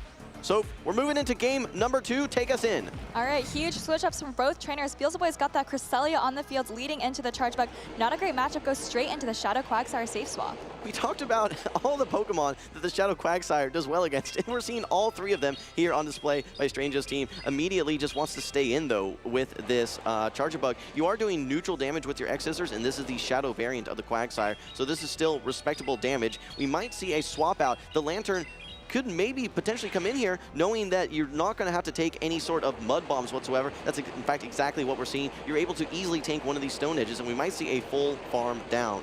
That's right, but I think if you go for the full farm down, Quagsire might just reach another Stone Edge, so difficult situation for StrangeTop. Just like you said, pretty much the 3 worst Pokemon against Shadow Quagsire. No answer to that safe swap, and it looks like StrangeTop does farm up just a little bit more energy, throws the surf at just the last second, but Beelzeboy's pretty much gotten what he wanted, right? He got a lot of chip damage on this Lantern, and now, but now how do you farm down this Lantern? Well, I don't think it's about farming down the Lantern. I think it's just neutralizing it with this Grass Knot. I think the main thing is that you're now not having to have your Skeledirge into this Water Gun Lantern, which is a really nice situation to be in. Your Skeledirge actually looks quite strong here. Into Charge Bug, it's great. And then versus Gligar, you can do a lot of Incinerates, especially in the 2 shield. It's very, very respectable damage here. Here comes now the Grass Knot. A lot of over farming by Beelzeboy. He's already done some chip damage into this Charge Bug as well. I think things are actually looking pretty good for Beelzeboy at this point. I completely agree with you. Has some energy on the Cresselia. You can maybe throw one Moonblast here, then switch into the Skeledirge. Charge Bug is going to be quite low and not going to be doing much for the rest of the game. Oh, but StrangeTop actually shields up the Charge Bug. Doesn't know that it's going to be his less valuable Pokemon at this point in the game. Beelzeboy, quick switch into the Skeledirge, starts incinerating away. Discharge coming through, but not going to be doing a ton of damage. Yeah, Skeledirge loves shield advantage. Even with a shield here by Beelzeboy, which we don't see, you're actually still in a position where you're up energy versus anything that's brought in, and these Incinerates add up energy so quickly. Stranger is trying to simply get to 2 Aerial Aces and crack these final Protect Shields, but he's going to have to get through both. Like I said, Beelzeboy has 2 ready to go and is almost at 2 charge attacks. That's right. I mean, what he needs is to be able to take out the Skeledirge before it can reach 2 charge attacks, but he's already at 100 energy here. Disarming Voice coming through. This is actually a bait, so if StrangeTop is able to call this, he could get back into the game just a little bit. Oh, and he does call it! Huge decision. Hangs on with a little bit of HP, has the Aerial Ace ready to go. Beelzeboy says, I'm going to throw this next charge attack right away, but this is all of the energy. Had that been a Shadow Ball, would have fully knocked out, and then you would still need to get to this Charge Bug. We see the second Protect Shield come out from Stranger. It's going to be throwing probably an Aerial Ace here. It's going to be throwing, actually farms all the way down, has 2 Aerial Aces loaded, ready to go. Doesn't go for the Aerial Ace, goes straight for this dig. This would be a significant chunk of damage. Huge shield decision here for Beelzeboy, and he shields the dig. I think he was just trying to remember, does this Charge Bug have enough energy and can I outpace it? Look at this, throws the Grass Knot. This is resisted damage, and I'm not sure if this is going to be enough to take it out. Non-stab resisted damage from a bulky Pokemon. Is this all that you need? No, it does not knock out. It hangs on. Charge Bug able to get to the X-Scissor here. This is going to be super effective damage, and Strange is going to be tying up the series 1-1. And that is another bait that Strange has called to flip some of these matchups. What a great play at the end game. We were thinking that the 2-shield Skeledirge was going to do it for Beelzeboy, but Strange coming out there and getting that end game. I think the lose condition there was throwing Disarming Voice. You simply needed to knock out that Gligar and then have your Skeledirge just clean up versus that Charge Bug. But no, the lose condition there was throwing that Disarming Voice. Now, recognition of your own win conditions as Stranger, you have to be cognizant of what those win conditions are. And not only did he call the Disarming Voice, but the full farm down, trusting in his Shadow Gligar to hang on versus those Incinerates. I got to give it up to him. That was just a very, very impressive recognition of win cons and execution as well. That was such a close endgame. Almost looked like the Skeledirge and the Shadow Gligar were going to simultaneously knock out at the end. But like you said, Strange just hung on with a sliver of health here. And here it is. Look at these wing attacks chunking away at that Skeledirge's health. Feints to the 4th wing attack, I believe, and does knock out with just 1 Psycho Cut. But unfortunately, this Grass Knot just wasn't enough. Needed 1 more Psycho Cut of farm to close out this game. I'm not sure that Strange knew that he could farm down that Skeledirge, but he knew that he had to try. As they say, you can't make an omelet without breaking some eggs. Sometimes you have to take some risks, and those risks absolutely paid off for Strange there. It's now 1-1 here versus Beelzeboy. I'm a little bit surprised that we didn't see that Mandibuzz from Beelzeboy. Like I said, I think that that is something that covers that Shadow Whiscash very nicely. And that said, Beelzeboy had 3 Pokemon relatively weak to that Shadow Quagsire, and still was unable to take the victory. So this is going to be a very interesting Game 3, Soph. That's right. I was actually quite challenging for Strange in that mid-game. No answer to the Shadow Quagsire safe swap.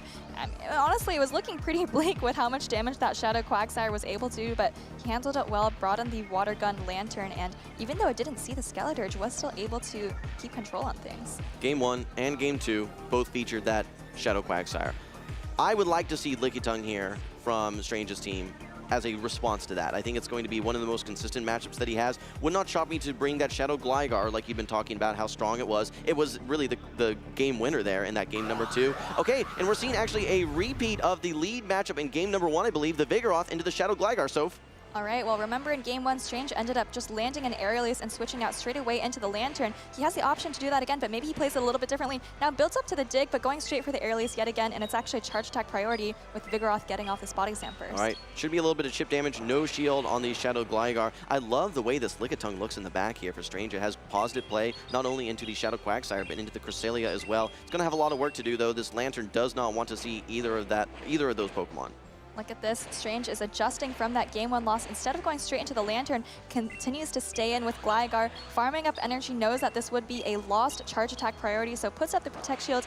I expect to see him do a couple more Wing Attacks before taking it out with an Aerial Ace. All right. Well, a lot of energy now on Strange's Shadow Gligar. Just going to throw 1 Aerial Ace. This will be enough to knock out. Actually has a second one stored and ready to go. I don't think that we're going to be seeing a shield here. Well, got to take my words back there. Shield does get used. The Charge Attack priority now with this Body Slam. Vigoroth will be winning this one, and I believe in the 1 shield matchup, Vigoroth actually taking the victory here. That's right, but like you said, the Lickitung is looking pretty nice in the back, especially now that the Vigoroth is pretty much out of the way. Gonna get farms down by this Lantern here on Strange's side.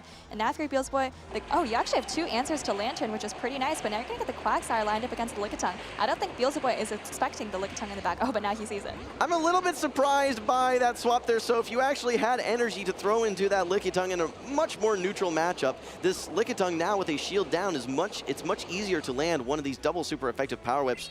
Beelzeboy immediately coming in with the harder hitting Stone Edge, though. This is going to be very interesting. Yes, you do want to have your Cresselia on that Lantern, but Cresselia really needs to do... I would have liked to have seen some chip damage maybe into this Lickitung to make the matchup for the Shadow Quagsire a little bit easier. Kind of a scary situation, but he is making the most of it. Look at the Quagsire's already got the Lickitung down into the red here. StrangeTop continuing to farm up energy. Actually goes for a Body Slam bait here. I'm not sure I agree with this because I think the Quagsire can hang on, and I don't even expect Beelzeboy to put up a shield. Okay, well, Beelzeboy said, hey, you can call baits. Guess what? I can as well. Calls the first Body Slam bait. If you want to hang on to your Shadow Quagsire, though, you do need to invest a Protect Shield, and Strange is almost at another Body Slam as well. But Beelzeboy just needs to get to one of these Aqua Tails. In fact, already has it loaded. Gets a little bit of an overfarm, and it's going to be unleashing this energy. Will be a raise to the next Charge Attack, but Strange opts to not use the Protect Shield, wants to put it all on Lantern, but you need to not only get through the Whiscash, you need to get through the Cresselia. Cresselia has tons of energy as well, needs to land 2 of these Grass Knots. Still a Protect Shield remaining, though. That's right.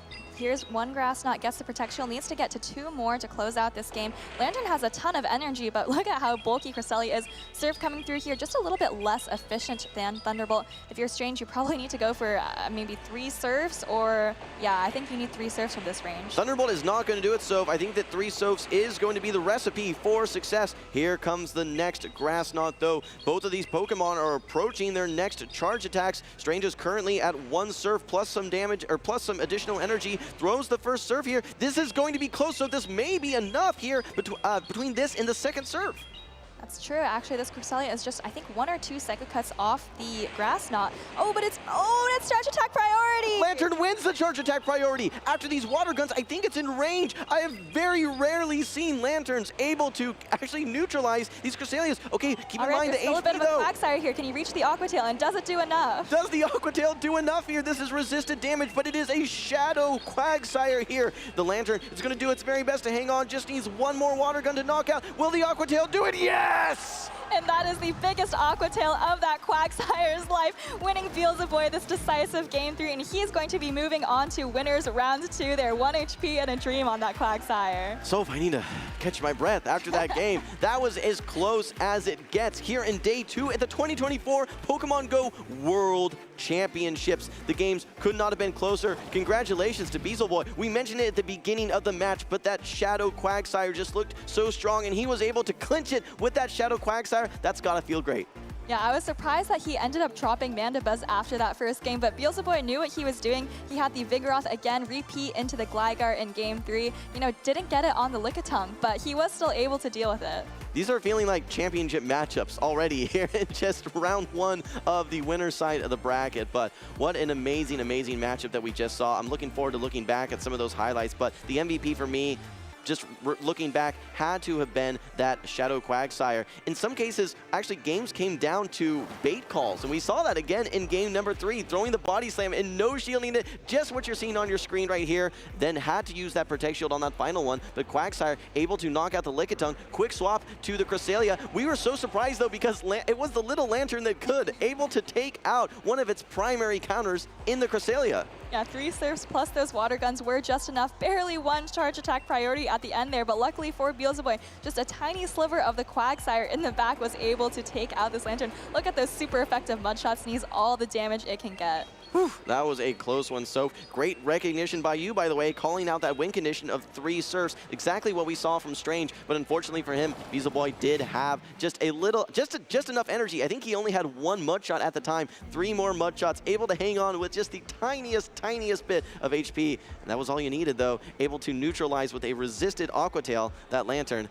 Again, I just need to catch my breath with how close those games were. I know, it looked like the Cresselia was going to be able to take out the Lantern, then the Lantern came out of nowhere, but then we had a teeny bit of Quagsire able to close out the game. So really nice plays from Beelzeboy, such close games. And, you know, I have to say, I think that Strange maybe had a bit more play when he had Lickitung into Quagsire. I think actually could have pulled a Protect Shield from Beelzeboy if he had thrown the energy just a little bit sooner, but instead, Beelzeboy was able to get a ton of chip damage on that Lickitung, which could have been critical. Yeah, those are the moments that stick with you, Soph. Those moments of, could I have done this a little bit differently? Could I have called that bait there? Could I have maybe shielded one of those harder hitting charge attacks? But the good news is neither of these trainers' journeys are over. We'll see Strange move down to the loser side of the bracket. We will see Beelzeboy continue on in the winner's side of the bracket. Guys, we're going to be taking a short break, looking at some highlights from recent matchups. And we also have a special interview with 2O Butters. Make sure you stick around.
Welcome to the beautiful shores of Honolulu. We're here for 2024 Pokemon Worlds. I am 2O Butters, joined by our Australian region correspondent, PvP Steve. Happy to be here, ready to represent Australia.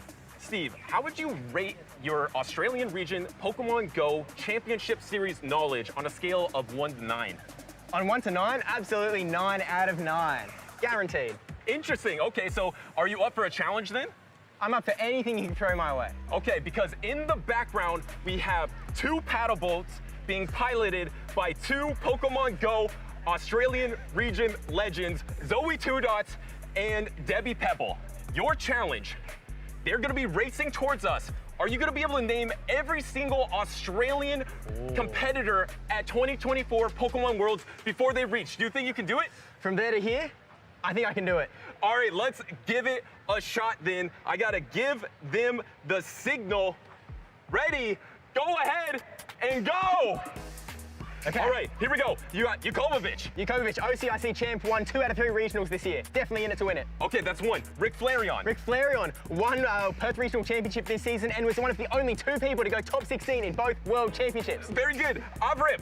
Avrip, 9th at Worlds last year, Perth Regional Champion last year. Also, in it to win it. Valiant Vish. Valiant Vish, 3 times Worlds competitor, absolute Ghana, second person to qualify for Worlds from Australia this season. Oh, they're coming. That's 4 out of 9. Fishy Legs. Fishy Legs, so also a 2nd-time Worlds qualifier, 2nd place at Brisbane last season.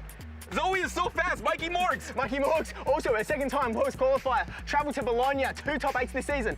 Rocket Claire. Rocket Claire, 2 tournaments she's almost this season, here. 3rd place in both tournaments. You guys are gone 1001. Gone 1001, went to EUIC. Oh, she's almost here. One of the best in the world. Z-Tarb. Z-Tarb came 4th place with Mantine and Oh, she Pleasure. made it! Oh, I think I'll give it to you. You're Okay, almost done. So close, so That close. is 9 out of 9. Well done, and that was a tough challenge mentally. But Steve, I have one more challenge for you. This is an emotional challenge, all right? Oh dear, okay. Out of those 9 competitors that you just listed, Yep. who do you think has the best chance at becoming the 2024 Pokemon Go World Champion? Okay, that's a tough one. I feel like there's an answer that many people believe, and it's Yacobervitch. Obviously, he's got so many accolades to his name. He's one of the best in the country, one of the best in the world. But I think my money is going to be on Rick Flareon. He was not only the Perth Regional Champion, but also someone that beats me in locals all the time. So I've got full faith in him to get it done. That's a great pick. Well done, Steve. Well done to Zoe and Debbie, by the way. Great pedaling. Zoe just was so fast there. But that's it for us. Let's head back to the Pokemon action. Hello and welcome to the Pokemon Center pop-up here in Honolulu, Hawaii at Pokemon World 2024. We are here with some champions who are going to show us what it's like to shop with a pro, right, Zzweilous? That's right. This is the best place to be here at the Pokemon World Championships. And who are you standing here with? And an international champion, Polaris. And I am here with international champion Avery. And what is it like to compete in a Pokemon championship? Well, kind of stressed.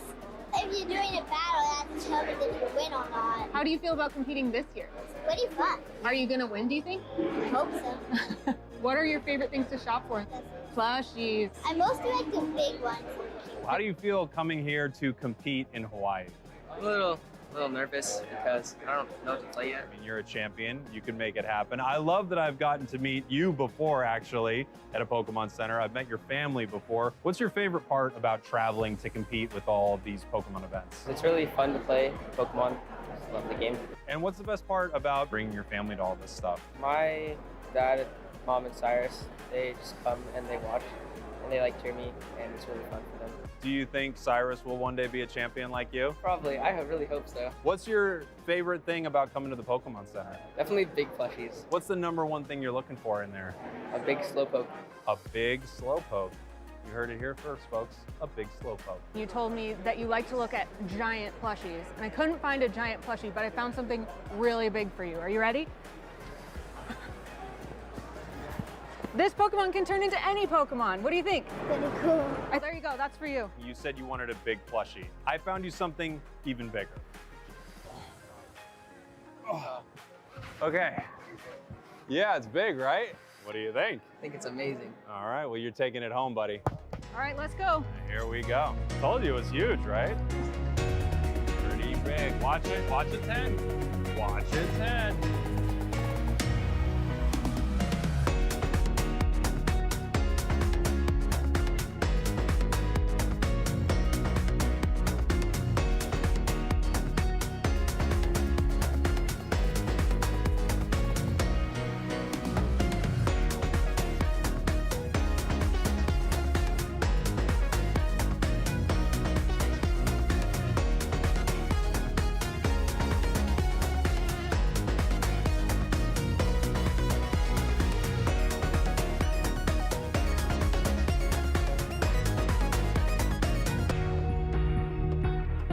I think the toughest thing will be getting in your carry-on, but once it's on the plane, like, you're good to go.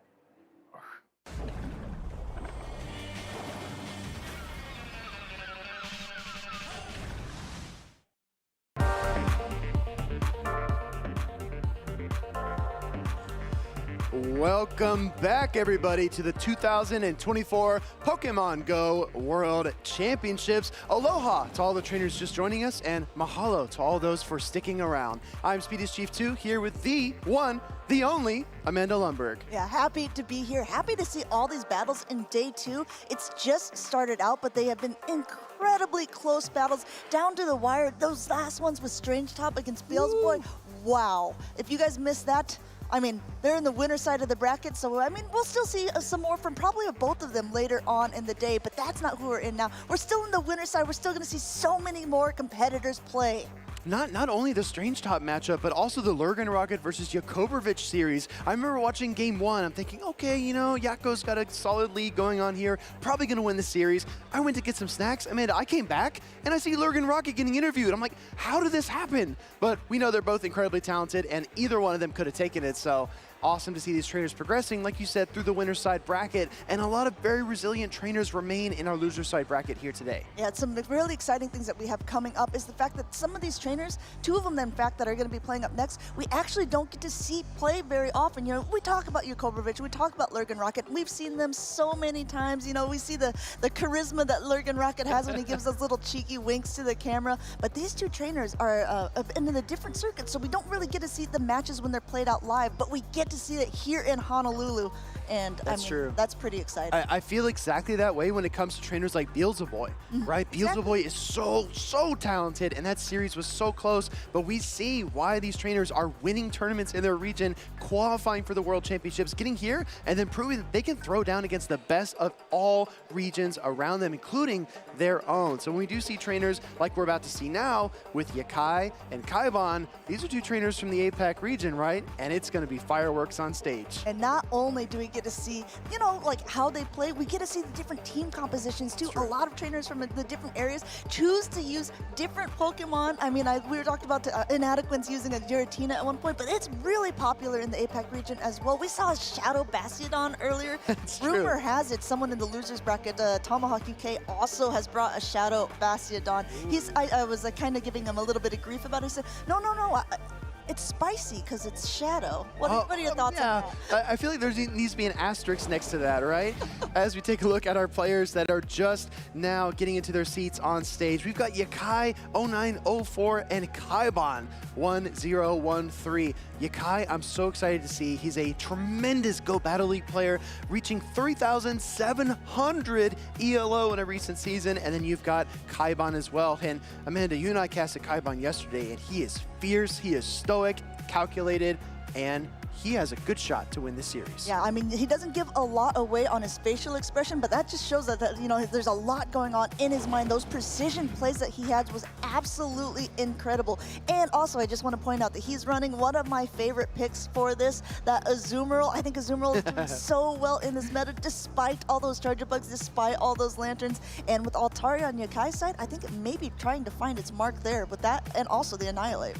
You know, Amanda, we had some friendly disagreements yesterday, but I have to hand it to you. Azumarill has been so impressive. I would argue the most valuable Pokemon for Keibon so far in this tournament. It hard walls the Altarias. It threatens with the Ice Beam and the Play Rough. It can stick into so many matchups. It is so frustrating to get rid of. It resists fighting type damage, and there's very few poison and grass types in the meta. Azumarill has been a showstopper. Yeah, now that we're in this relatively new meta, the only other one being NAIC before this, we've seen a lot of picks that have kind of come back into the meta with this, but one that's really starting to stand out to me is one that's on Yakai's side, and that is that Shadow Quagsire. OutOfPocket won NAIC with this Pokemon, and I think a lot of people realize its potential. It's so spammy, being able to get to those Aqua Tails very quickly. But one thing I have noticed is the fact that it's running Stone Edge for the Flyers does make it a little more difficult against those ground or steel type Pokemon. But not having that Mud Bomb like the Whiscash would end up having. Quagsire has a problem, and it's too many charge attacks, right? You wish you had Mud Bomb when you don't. You wish you had Sludge Wave when you have Aqua Tail. Let's jump right into game number 1. This is Yakai 0904 versus Keibon, and the Flyers take to the sky. They are going to go ahead and see which one is going to be the dominant flyer. That we know that the Gligar does pace more quickly to get to its charge attacks, but the Altaria's Dragon Breath is just chunking away at that Shadow Gligar. Shadow's taking that 20% more damage, but already at the Aerial Ace, going ahead and getting this off. And it looks like Yakai is comfortable letting this first one go through. Yeah, we've seen this matchup multiple times on the stream. This is one that these trainers know inside and out. We know the first Aerial Ace rarely gets Protect Shielded, but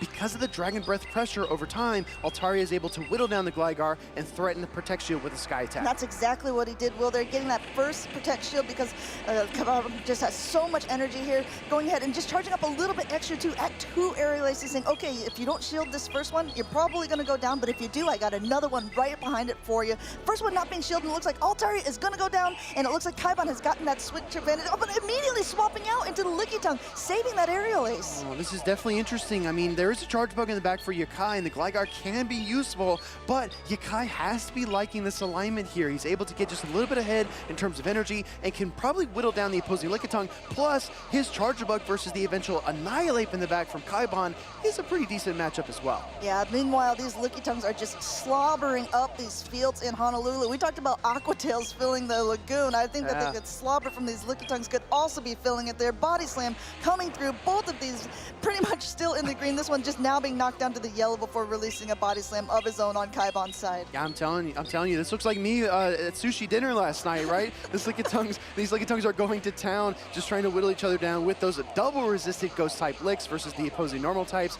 But the Body Slam energy is really what to keep track of. But look at this, in the middle of all these fast attacks, these two trainers find the charge attack priority tie. There is going to be the Body Slam going through. It looks like Yakai has taken that, and Keibon, if he's taking notes, has recognized, okay, all right.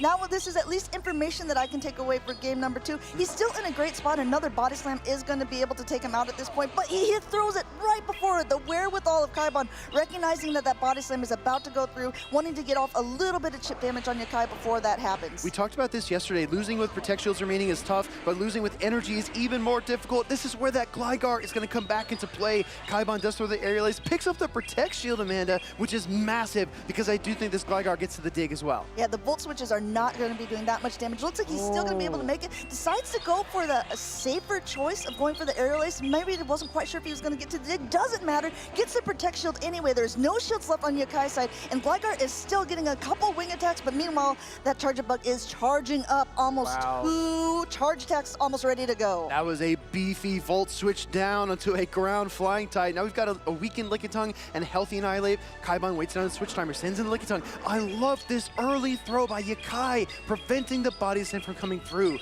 Great budget of energy and health. And smart of Keibon as to recognizing that, okay, he's got so much energy, he's going to have to throw it on the Lickitung if he remembers how much energy I have anyway. Neither one of these attacks are going to be enough to knock out the Annihilate here, but this X-Scissor is going to be doing even less. Does he end up calling this, knowing it's not a discharge? No, a last-second shield from Keibon. Wow, really tough to shield a resisted charge attack, but Charge Bug still has put in a lot of work to get the KO here, and those counters, while resisted, are whittling down the Charge Bug. It's nearly within Shadow Ball range. It might be there already. He might be there already. I think if you're Keibon, you're also wary of the potential catch. There is that Lickitung lurking in the background. Looks like he was trying, but instead going for this Body Slam. Body Slam is not going to be very resistant, but there's not very much health left on the Annihilate. Will it be enough? Yakai throws a Body Slam, Annihilate hangs on, but can't get the Night Slash. Yakai pulls it off. I thought Charge Bug was cornered and out of luck, but he throws out that Lickitung, lands a Body Slam, and licks down for the win. Yeah, while the Body Slam doesn't end up doing that much, the lick damage ended up being just enough at the end there to be able to take out Keibon's Annihilate. Annihilate had so much energy, though. I have to see how this one wanted to adapt for game number 2. Yakai almost caught Shadow Ball on his Lickitung. I think that's what he was trying to do, and you saw Keibon as well pushing further and further into the matchup, trying to get as many counters in as he possibly could. And we always say it's tough to catch charge attacks with a 4-turn fast attack user like Charge Bug, But Yakai said, look at this. Yeah, well, watch me. Yakai said, okay, I know exactly why I have this stored for later. He was really doing a lot of switches throughout the matchup, kind of keeping the trainer on their toes. But Keibon had wonderful counting, knew exactly where Yakai was at almost the entire time. Just that body slam at the end was able to be enough to knock him out there. But still, wonderful plays. And the Annihilate thing was very difficult because the hard part about Annihilate is you want to make sure that you're going to be throwing under good timing so the volt switch doesn't go, extra volt switch doesn't go through. But this also allowed the Lickitung to be able to hit this body slam, watch body slam, and then going for a lick to knock out. You saw Yakai actually wait a turn as well, anticipating that his opponent would throw one counter in the midst of the next volt switch, and then the Shadow Ball on turn 3, so the catch would have lined up perfectly. However, it wasn't even needed. He had that stored energy, saved it for a rainy day, and it paid huge dividends for him in game number 1. That was razor thin margins, such a close game, and like we said, Amanda, we knew these two trainers from a relative region would be very impressive on stage. Yeah, I saved it for a rainy day, but this sunny morning in Hawaii looks like it was the time for Yakai's Lickitung to really shine there, kind of like pulling it out at the end for him. I'm so impressed with the play styles of these two. Who do you think is going to have to do some adapting? Because if you look at it, there was not anyone who really had a strong lead or advantage through the whole thing. It was pretty neck and neck. It could have gone either way. Yeah, it was definitely a very neutral matchup. We didn't see, the devastating pairings that we sometimes encounter, like Azumarill versus Altaria. Nothing that polarizing. Definitely very balanced throughout that matchup, and really relied a lot on energy management. Not really needing to control switch advantage either. So definitely a very, very nice play as those two trainers made their way through game number 1. Game number 2, I don't think you need to take a lot of risk for either player. I think you can continue to play neutrally and try to outskill your opponent because, like you said, Amanda, both trainers were in it until the very last moments. Absolutely, and if you are looking at those very last moments, I think that we are going to have a little bit of a review of it right now. As you can see, this body slam has gone through. The charge bubbles are there for Keibon, and I think he went to press the Night Slash, but it didn't end up going off before the lick went through. So that's why the judges are reviewing it, because if he would have been able to get off that Night Slash, the Lickitung would have gone down, and then perhaps he could have had some play in the back against that Charger Bug. So we're just kind of going over the judges' review at this point. So Amanda, you gave a great breakdown of turn speed and duration yesterday when we were casting. I just want to give a brief refresher. Lickitung's licks are 1 turn fast attacks, which means every half second Lickitung gets one of those fast attacks off. It also takes a turn to initiate a charge attack. So while Annihilate is standing there pressing the Night Slash, that Lickitung got at least 1 lick through. That's to be, guaranteed. Yep, that's a given.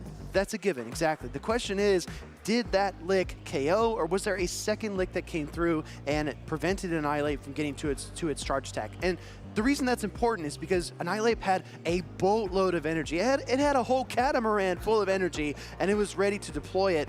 If the Annihilate's able to get off that Night Slash, it actually has enough time after KOing the Lickitung to throw 1 more counter into the Charge Bug and then get to an additional charge attack to look for the KO. It needed Shadow Ball, right? I don't think Night Slash would have been enough against a Charge Bug, but I think that what they're reviewing is, did Keibon have that win condition present, and did the mechanics operate properly in order to allow him to execute his plan? And it appears that they did. The judges have determined that that 1 lick, like you were talking about, that 0.5 seconds, was enough to knock out the Annihilate, but an extra lick did not go through, so the match was not granted a rematch in this scenario, and Yakai has taken game number 1.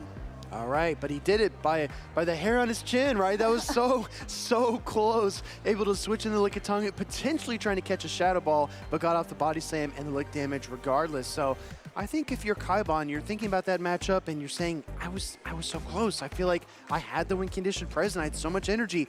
My opponent just made a really good play I wasn't looking for. So I think Keibon is definitely going to be on his toes going into game number 2. Yeah, I have to admit that wasn't the play I was necessarily expecting either. I thought Yakai, and to be honest, I think maybe Yakai was thinking either way this is going to be fine. Either I catch a Shadow Ball on the Lickitung and that wouldn't be enough to knock it out, and then I can still get off the body slam. There's not that much energy left, or I'm able to get off the body slam and have the lick. So, I mean, for him, it was a pretty happy position. That was great understanding, great wherewithal, knowing when that timer was going to be up as well, recognizing that we're jumping straight now into game number 2. Here we go. We got that Gligar, but this time now we're up against a Shadow Quagsire, being able to pace so quickly. We saw how quickly those Aqua Tails go through every 4 seconds. An immediate swap out by Keibon now into the Lickitung. Keibon leads his Shadow Gligar 2 games in a row, but this time Yakai calls it. We see the Lickitung switch in like you mentioned, Amanda, but that Quagsire already has so much stored energy. It's able to fire off this Aqua Tail. Would not be shocked at all by a swap here. Here comes Yakai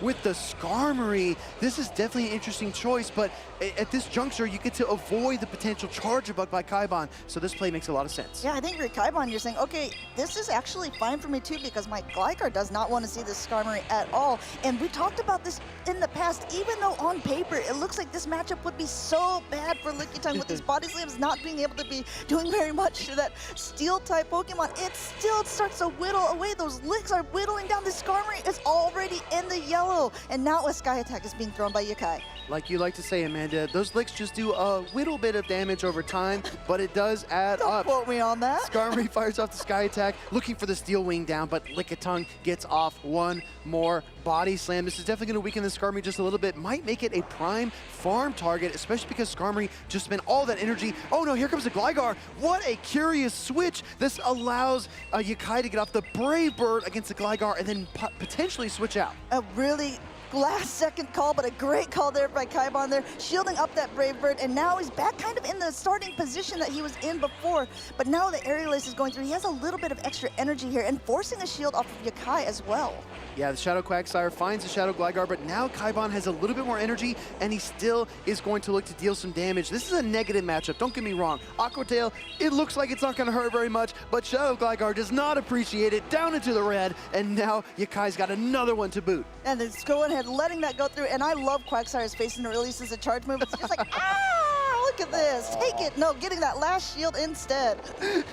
Does get the final Protect Shield, but now the Shadow Gligar can strike back. Keibon's counting has been on point all weekend long. 3 wing attacks and then the dig. At this point, because he sees the Protect Shield, I would not be shocked at all to see Keibon switch and try to catch his charge attack. It's counting, he's going up a little bit extra. If you see that, throwing really, really great timing by Yakai there, getting that Gligar out of the way, and still has a lot of energy to boot there. There's still some health left on the Quagsire as well. He gets to dictate what's going to come in. Not only that, he's going to be able to throw at whatever comes in. Looks like it's going to be that Annihilate Aqua Tail coming through. Coming through. This might be Aqua Tail number 10 of this match because Shadow Quagsire has been going to town and it's still on the field. Now we see a switch out into the Lickitung. Yakai still has all 3 Pokeballs on his side of the screen. I was just going to mention that. Keibon is fighting tooth and nail to try to get back in this series. Even though Annihilate is one of our prime fighting type Pokemon here, those licks are super effective because of its ghost typing as well. And it's going ahead and getting at least, we saw this at the last game too. Body slam. Will this, well, this might not be enough. That extra lick might be neither the Night Slash nor the Shadow Ball is going to be able to knock out the Lickitung at this point. As you say, Amanda, second verse, just like the first, here comes a Night Slash from the Annihilate. This will not be quite enough to KO because Lickitung is just that bulky. No boost either. Lick Down comes through. Lick Down coming through here. Not enough energy. Even Yakai's Lickitung is ahead. Already had a body slam. Gonna throw it on this 1 HP. Lickitung just for good measure. Yakai taking this series 2-0. Yakai and his Lickitung have been so powerful in this series, sealing up Game 1 with a surprise switch and body slam. Game 2, licking down that Annihilate a second time, and then able to body slam the Lickitung in the mirror matchup. So Yakai, very, very impressive. I knew the series was going to be close. I knew coming into it, Yakai would be impressive, but he exceeded all of our expectations. And this was a really good reason why I think that Lickitung was #1 in this top 12 usage. Though it has been a staple Pokemon for so long, it's been staple for a reason. It's so popular as that safe swap position. I mean, it's also one of those things that we like to call like a sponge. You know, it's a lot of the charge attacks could just be absorbed into the Lickitung.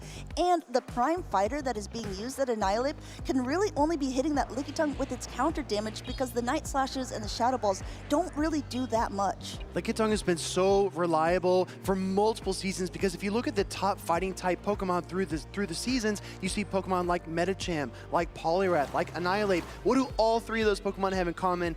Lickitung can hit them for super effective damage, either with its licks or the power whips. And Lickitung has the bulk to hang in these matchups against Steel-type Pokemon as well. So even though Keibon did everything he could, it was just so tough. He could not seize the alignment and win the matchup. And I think Yakai just leveraged his neutral play ability and just took it all the way. Yeah, I mean, Quagsire is really standing out as well. That Lickitung Quagsire core was just doing so much work for him in this. And normally, while at the very beginning, you know, the Gligar immediately swapped out, it found itself right back in that position against the Quagsire, ended up being knocked out by those Aqua Tails, and then it was just Annihilate basically against the world. I need everyone in chat to type out how many Aqua Tails Yakai's Shadow Quagsire got in that series. I think it's got to be more than 10, but maybe less than 25. Yeah, and it's not many times you see that lick down going on, and we didn't even get to see it completely finish as the body slam goes ahead, takes out Keibon. But again, this is just the winner's side of the bracket. These have been trainers who did not lose at all in day number 1. This is a double elimination, so don't worry if you're a Keibon fan. He's still in the running, and we could potentially be seeing him later on in the tournament as well. Keibon just strikes me as the kind of trainer who might lose a match and then come back with even more intensity in the next round. So definitely keep your eye on the bracket. Like Amanda said, we might be seeing that trainer back on stage. But Yakai, had a lot of hype, definitely lived up to it. Those skills that you acquire in Go Battle League, when you see those top leaderboard positions, those trainers are really stinking good. And it comes through in their gameplay here as well. I know this is a show 6, pick 3 format, but still the mechanics, the fundamentals, knowing your opponent's win condition, predicting what they're going to do, that's what enabled Yakai in game 1 to switch in his Lickitung, throw the body slam, get the lick down, and seize that victory when it felt like that wasn't even an option. Yeah, exactly. You know, we talked about being from the winner side of the bracket. Yakai is still on it, some fantastic matches. Let's go ahead and actually take a look at the bracket to see how the trainers have been progressing so far, what you have in store for ahead of time. If you missed the very beginning, you saw some pretty great matches. PvP David ended up being able to take out Kip there to be able to advance on. LurganRocket, very close matches as well against Yacobervitch from Australia. They are going to be playing against each other later on. And then we just saw Beelzeboy be able to take out StrangeTop and Yakai taking out Keibon. I just want to shout out to our production. Look at this gorgeous bracket graphic here on your screen with the beach waves to boot. Roacha Baby Face and Bopper over on the left side. That is going to be awesome, because we've talked about Talonflame play. We've seen Bopper play Guzzlord at regional championships. How is that going to go down is anybody's guess, but we're going to take a look here at our losers side bracket as well. Amanda, I think you've got more of the bird's eye view. What's going on down here? Yeah, there is a lot of trainers that we didn't even probably get to see day 1, or maybe we saw them earlier on. You saw them lose on stream, but they ended up having a great comeback to be able to make it into day 2. We got a lot of players. We got Valor Ash versus Kaizarn, Tomahawk versus Emmy Weedle. Those two are teammates and friends that will be playing against each other. Fishy Legs and Dane, Paula Shaw and EnOff. I mean, there's so many more. Go ahead and take a look at that screen and follow along. Let us know in the chat who you are cheering for. I said it yesterday, but I think it is worth noting. EnOff is running a very interesting team of all Alolan Pokemon, and she has been able to make it onto day 2 with this, which is like a fun little nod to Hawaii and also to our World Championships thing here. Yeah, I think EnOff said, the World Championships are great, but let's play it on hard mode. Let's actually go with the theme team, which is so impressive to witness. As you heard in the crowd behind us, we heard some Vamos Rochas. Let's get some of those in the chat. If you're cheering for Bopper, let's go Bopper going in the chat as well, and let us know which trainer you think is going to take this series. Amanda, there's been so much debate. One of your dear friends, Arceus Aurelius, he said, I'm the best Talonflame player in the world. It's me. And then we saw Valor Ash play it all season long. But Roacha is playing Talonflame too, and he is scorching the stage. Not only that, I mean, I think he's been playing it in multiple regional competitions as well, so he has gotten a feel for this Pokemon. He's had an incredible season, obviously, to be able to play it on the main stage. I mean, I think Arceus Aurelius he made a statement, but there are a couple trainers who are saying, oh, wait a minute, I think that title might belong to me.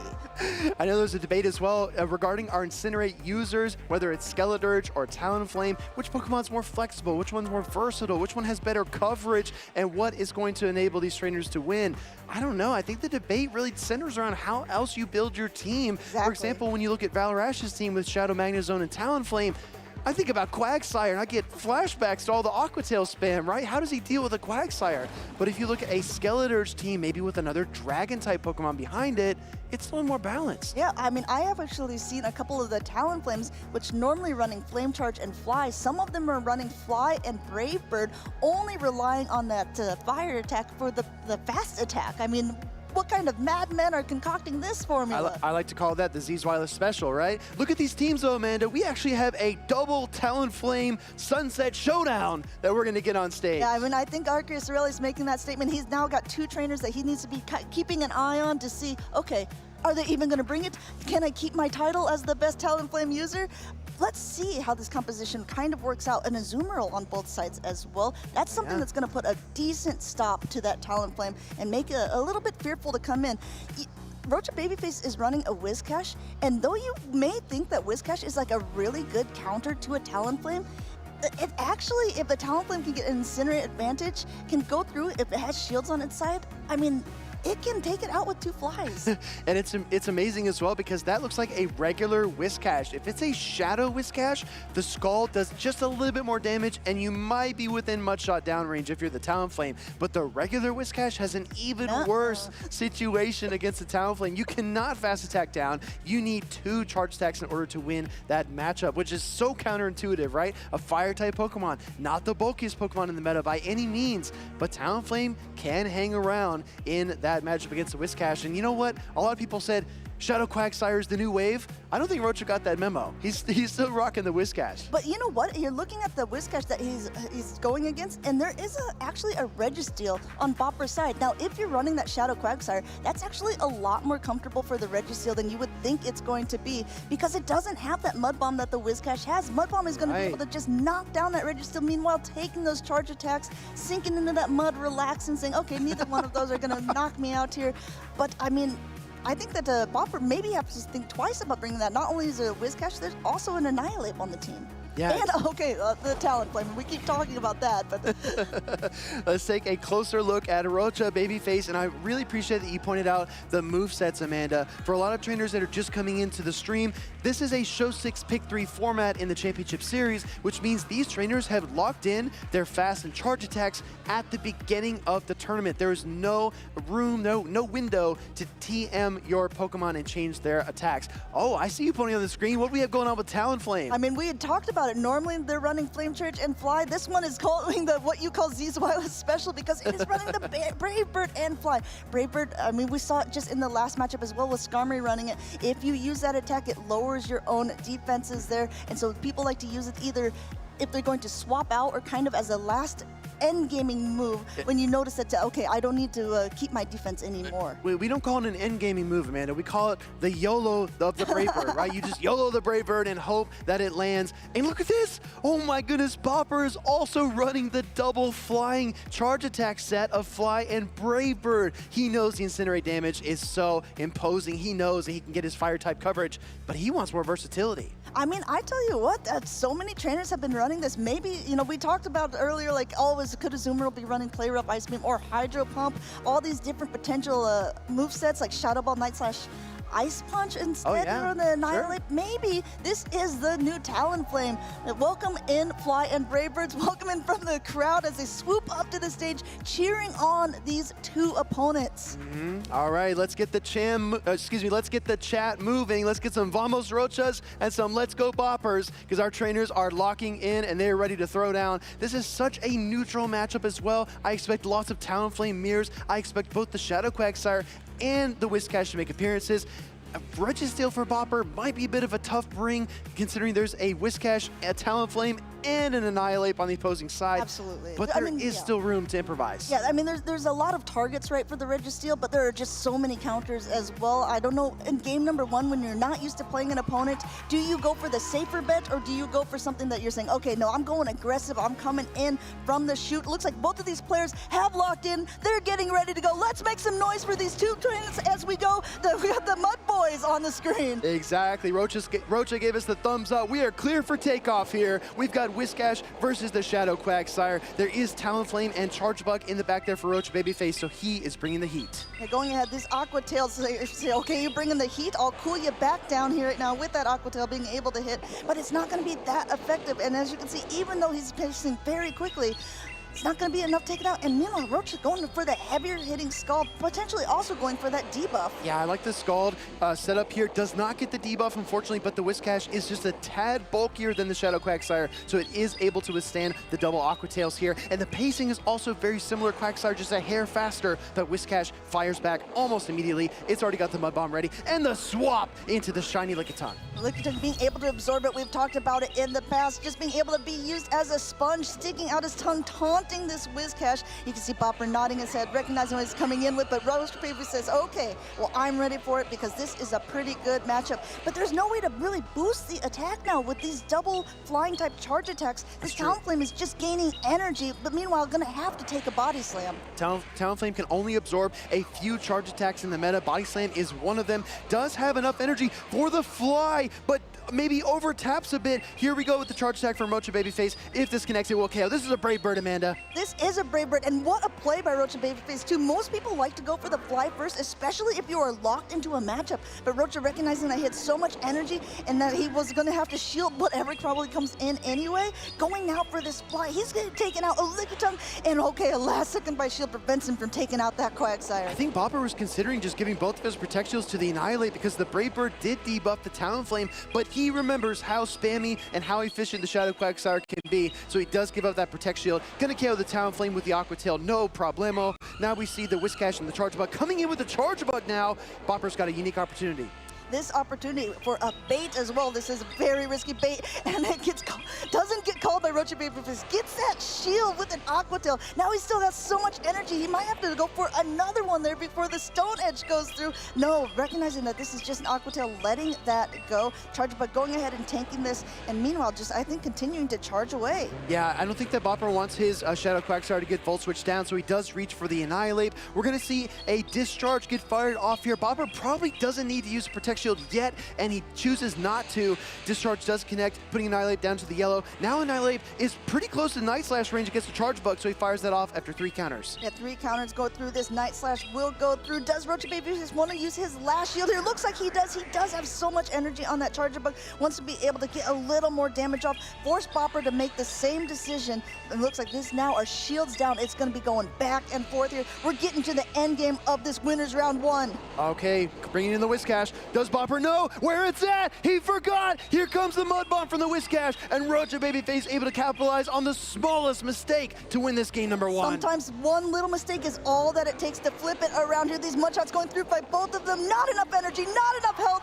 Roacha Babyface taking game number 1 with that Mud Bomb from the Whiscash. I'm telling you, Roacha Babyface with the mid-game Talonflame really flipped it on its head. He's able to send in the Fire and Flying type Pokemon, Brave Bird through the Lickitung, take a shield off the Shadow Quagsire, and that was so much utility from one single Pokemon. Absolutely, and you can tell that Bopper wasn't even sure if he wanted to shield up that Quagsire right away either. If he didn't, that fly would have taken it out, and that Talonflame would have gone through both the Lickitung and the Quagsire. I really hope the chat is popping off right now, because I can hear our fans in the arena popping off. Lots of Vamos Roachas. Send Bopper your energy so he can win this game number 2 and get back in this series. Let's take a look back here. Game number 1. We opened up with the Whiscash versus Shadow Quagsire matchup. And this isn't normally typically, but a great catch here by Bopper, going ahead and catching that onto the Lickitung. But this is where it started to go a little bit south, because the big problem is when players switch out, a lot of times if you're not taking notes or if you just can't quite remember where people are at in energy, it can cost you later on in the game. Yes. And that's exactly what ended up happening to Bopper here. As you can see, right now it's like, what a call coming in with this Charger Bug. But I mean, at this point, the Whiscash has basically been long and forgotten. Exactly, and speaking of forgotten, Bopper forgot that the Whiscash had one mud shot stored, so he wasn't able to force a charge tech priority tie. But guess what? This is a new game. Wipe the slate clean, refresh your mind. We have leads on the field. Azumarill versus Annihilate. Azumarill is pretty great into Annihilate over. All these counters are not going to be doing that much damage, but that Shadow Ball does hit pretty hard should he want to throw it. Looks like he is going to go ahead and throw it right away. Doesn't want it to be thrown onto anything else, like perhaps the Licky Tongue, which would not be doing a lot of damage. No shield by Roacha Baby Face, but as you can see, this thick Azumarill is already down to the yellow. Yeah, Bopper making another catch in game number 2, back-to-back. He preserves the Annihilate, chips down the Azumarill. That tells Roacha Baby Face that Bopper does not have a hard answer for the Azumarill, so he's got to beat it by committee. Now we are in the Lickitung mirror. And we've seen this mirror so many times. It's because it's so popular with that #1 Pokemon being used in this tournament. No doubt we're going to see the Lickitungs, but you're not going to have a hard time telling these two apart because one of them is a shiny golden like a Hawaiʻi sun, while the other one is that typical normal Lickitung. Already at a ton of energy, almost at 2 body slams. Roacha Baby Face throwing that first. Yeah, this is our mid-game matchup, right? Our opener was kind of like a sprint. Now we're at a jogging pace, just trying to work through this matchup, watching the switch timers tick down for both players. And it looks like Bopper's health deficit is going to be a bit detrimental. I do think Roacha Baby Face will win this matchup the longer it goes on. I think one thing that a lot of players like to consider when they're going through these matchups is, am I playing for switch advantage or am I just playing for shield advantage or just basically any type of advantage you can get?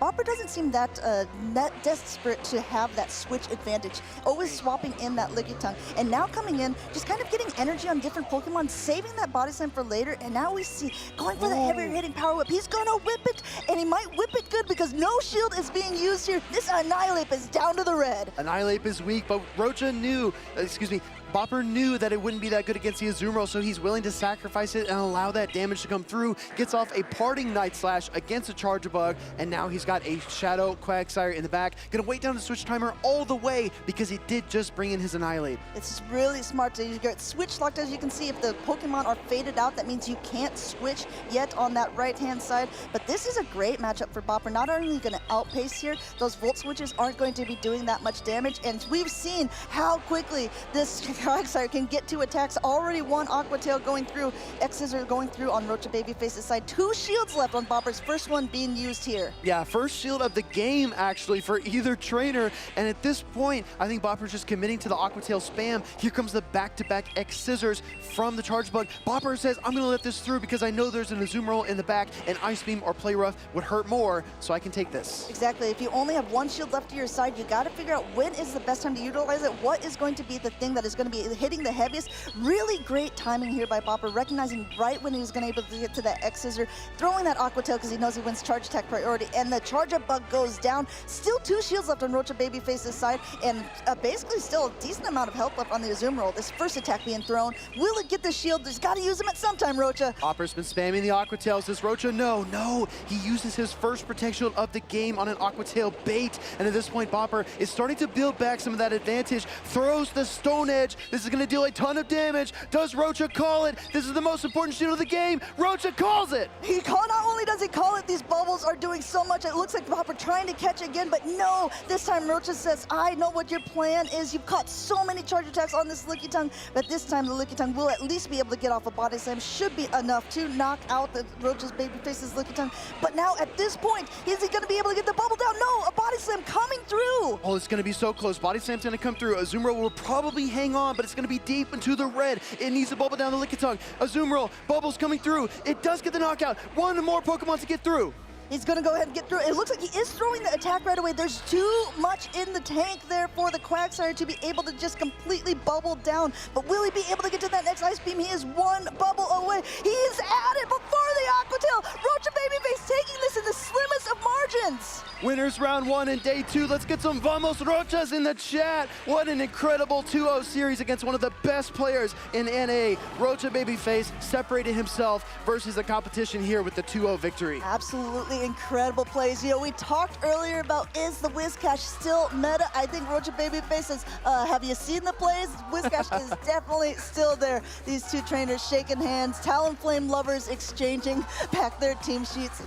And wow, incredible. First winners side bracket, guys. We're still in the winner's side of the bracket. Amanda, we didn't get any Talonflame mirror matches, right? Let's have them battle again, just for Yeah, fun, right? sure, yeah. I mean, wanna see some I talent really play mirrors. enjoyed it. I really enjoyed it as well. But what an impressive showcase there by Roacha and Bopper, two of our most talented trainers from different regions, right? Seeing Roacha in game 1 pivot to the Talonflame. You saw Bopper's reaction. He said, oh, it kind of raised an eyebrow like, oh, Talonflame now? Okay, we'll see what you do with it. Really? Talonflame now? Really? But he was able to make the most of it. As we take a look back at game number 2, this one came right down to the wire. Azumarill, that pick that you highlighted, Amanda, was so clutch for Roacha in the final moments. And this was actually the thing that made it so clutch because Azumarill can't hold 2 ice beams at the same time, so he was still a bubble away. And he knew that since Bopper only had 1 shield, if he could still get to that, then he would be able to take it out. If there was 2 shields remaining, he would have had to go for aggressive bubble down, and I'm not sure he would have been able to make it because that Aqua Tail would have been enough to take out the Azumarill. Again, those games were so incredibly close. Bopper should be so incredibly proud of how he played that out. Every 4 seconds, Quagsire gets an Aqua Tail, right? And Azumarill needs a 1.5 seconds to get a bubble through. So you can only budget a couple of bubbles before the Aqua Tail is ready to go. So you're exactly right, Amanda. That came right down to the wire. And it's so impressive to see these matches come that close because now we know, in hindsight, if Bopper could have maybe overcharged 1 mud shot somewhere, just get 1 second of that valuable energy anywhere else in the game, he might have won. But that's not how it went. Roacha was able to outplay, outmaneuver, and outskill Bopper in that series, and that led to the 2-0 victory. And that's absolutely a great way to put it. It's because these trainers, both of them, all the trainers that qualified for Worlds obviously have a very high skill set. They're obviously very, very good players. A lot of times it really comes down to who is just maximizing their energy, who's being just a little more efficient, who is making the least amount of mistakes, because everyone's going to make a mistake, and at some point or another, you're going to get a shield call wrong, you're going to overfarm, you're going to forget where they're at in energy, and then they're already at a mud bomb. It's whoever can make the least amount of mistakes is going to be the person who's going to be able to do the best, because at this skill level, there's really not much of a separation. You nailed it, and that's the challenge of Worlds as well. I mean, maybe you could go to a local tournament or even a regional championship and play against maybe a newer player in round 1. You do not get that luxury here at the World Championships. You have to be on all the time. And speaking of on, we've had our eyes on social media, and we've been looking at your posts. Make sure you use that hashtag Pokémon Worlds. We have one here from Leon. Is that a shiny, what I call Scubachu? Yeah, it's like his first raid, and it's a straight up Shundo as well. So not only is it shiny, it is a 15, 15, 15 in the appraisal. These are coming from the raids here at the venue. I am so jealous. Maybe it wasn't even at the venue. I believe it's being raided all over. Leon, I have to ask you, did you max it to level 50? Did you best buddy it? And if not, if you haven't done those 2 things, you should probably just transfer it. Yeah, that's a good point, Joe. Unfortunately, if you trade it, the floor kind of changes, so it's not like you can give that to someone else. Otherwise, I'd say I would gladly take it off of your hands. Let's move on to our former world champion, our 2023 champion. It's Axon saying, I really wanted the rematch. and what he's referring to, right, is in the 2023 World Championships, he took on Rubik's Master in the grand finals. But look how the bracket shook out. It's Axon and Rubik's Master in the same group, but It's Axon was knocked out by Australia's Rick Flareon. Meanwhile, Rubik's Master could not get past Brazil's LNDS Harjef. And fun little fact about those last seasons, Rubik's Master only lost last season. To any trainer, only trainer he lost to was It's Axon, which was incredible. Look at this, wow. We're only a few hours into day 1, and I'm already having so much fun. Boots, ditto. Me too. I was having so much fun just in the beginning of day number 1. I love how Pokemon fans can enjoy this tournament in so many different ways. It's not just a competitive environment, right? If you're a Pokemon collector, if you're a fan, a cosplayer, there's a place for you at these Championship Series events. So I highly recommend anyone who loves Pokemon, has a passion for it in their hearts, to come to these events because everyone is included, everyone's appreciated. And yeah, I've heard production saying, yeah, let's go see the cosplayers again. Or let's go see the collectors. Let's get more pictures and content. really, really special celebration of all things Pokemon here in Hawaii. Yeah, and even if you're like a competitor and you didn't end up doing so well, you were already knocked out of the tournament. I know some people have been saying, oh yeah, there's a scavenger hunt here. There's different routes for Pokemon Go that people can take that could get some nice little in-game rewards. Speaking of rewards, we also have Twitch drops for people who are watching from home who actually couldn't even make it to the venue. A lot of really good things for our next Pokemon season that's coming up in September. Spoilers, but looking here at what we have in front of us, this could be a grand finals at any other stage, but here in the World Championships, this is round 1 of day 2. We've got OutOfPocket versus the Zzweilous and his Shadow Gyarados. This is going to be insane. We've been talking about this team. Not only does he have Shadow Gyarados, he's running another dragon as well, that Shadow Dragonite on his team. And we called the Talonflame with Fly and Brave Bird the Zzweilous special, but he's running Skeledirge instead. Meanwhile, OutOfPocket, I mean, he's been doing absolutely fantastic in this. Let's go ahead and look at the team that Zzweilous chose to run because, again, some very, very strange picks overall. I think he's the only person not only running a Shadow Gyarados, but also running a Diggersby on this. Diggersby running that Quick Attack as his fast attack, Fire Punch, and Scorching Sands. Exactly, the Diggersby is going to be very fast to pace, and as we saw yesterday, it can easily dispose of Pokemon like Clodsire and the Steel types. But on the opposing side, we've got our NAIC champion OutOfPocket with his trusty Quagsire that he used to win that tournament. But guess what? He doesn't have it here at Worlds. He opted for Goodra with Thunder Punch and Aqua Tail. I'll tell you what, Shadow Gyarados has been fierce, but a water and flying type that's basically made of paper does not want to take a Thunder Punch from Goodra. And we have to remember that OutOfPocket was basically the first winner in this actual meta that everyone is playing in now. So he's kind of got a leg up on a lot of the competitors so far. He's been doing really well. Not only did he have a very consistently good season, he's ready to prove himself at Worlds, winning an IC. And I think the Worlds would just be the icing on the cake for him. Absolutely. Let's get right into game number 1. We've got OutOfPocket, the NAIC International Champion, taking on Zzweilous, and he's got Skeledirge in the lead. I mean, even though you think this might not be that great for the Skeledirge because those licks are super effective, it's actually not that horrible because neither the Body Slam nor the Power Whip from the Lickitung actually does that much, and you are actually gaining a lot of energy very quickly, able to throw these charge attacks, which are going to be doing a lot more to the Lickitung. And you're going to want to definitely be throwing those disarming voices, as Shadow Ball is not going to be very effective. Lickitung has a hard time hitting back, going to fire with the Power Whip, but this is definitely going to be resisted by the fire typing of the Skeledirge. Zzweilous allowing that charge attack through. Skeledirge shrugs it off, no problem, gets to another disarming voice. I'm looking at the team compositions though, Amanda. The Skarmory pick from OutOfPocket is absolutely stellar. Look at Zzweilous' team. There's so many holes for that Pokemon to exploit. I think it's going to be an MVP for him in this game. Yeah, I mean, I think Zzweilous is actually playing ABB weak to Skarmory pretty much, and with your only Skarmory counter basically now just being knocked out with that Body Slam, you're kind of going to be in a little bit of trouble. They're going to see a very aggressive Psycho Cut down there, just getting a lot of energy, but to what ends? Because where is this going to go? The Goodra and the Skarmory are actually going to be doing quite decently against it. Goodra only having to worry about that Moonblast, but now, I mean, Zzweilous is basically at it, so let's see what is going to be coming in. Is it going to be that Skarmory? Yes, it is. All right, sending in the Skarmory here against the Cresselia. We know that it's going to resist or double resist all these charge attacks from the Psychic-type Pokemon. Fires out the Moonblast, hoping for the debuff. Skarmory does not get debuffed. In comes the Gyarados, switching immediately into the Goodra. How do you feel about this play, Amanda? I mean, Dragon Breath on Dragon Breath is going to be doing a lot of damage to each of them. Zzweilous is going to be able to outpace, but looks like he's going to go for that heavier hitting crunch, getting that shield from OutOfPocket because he also is charge attacks ready. And both, I mean, Gyarados is pretty flimsy in the Great League. I think that's what Zzweilous was saving his shields for, but I think we're going to see a full aggressive Dragon Breath down. No, not quite. Forced to throw at the end because he doesn't want to lose a shield. Yeah, I think that Goodra with 1 HP is going to fire off the Aqua Tail, trying to get control of this game, but the shield comes up. Oh, and Zzweilous wanted the Aqua Tail, but could not get it, and that is a huge blow to him in this game because now Cresselia doesn't get the help that it desperately needed.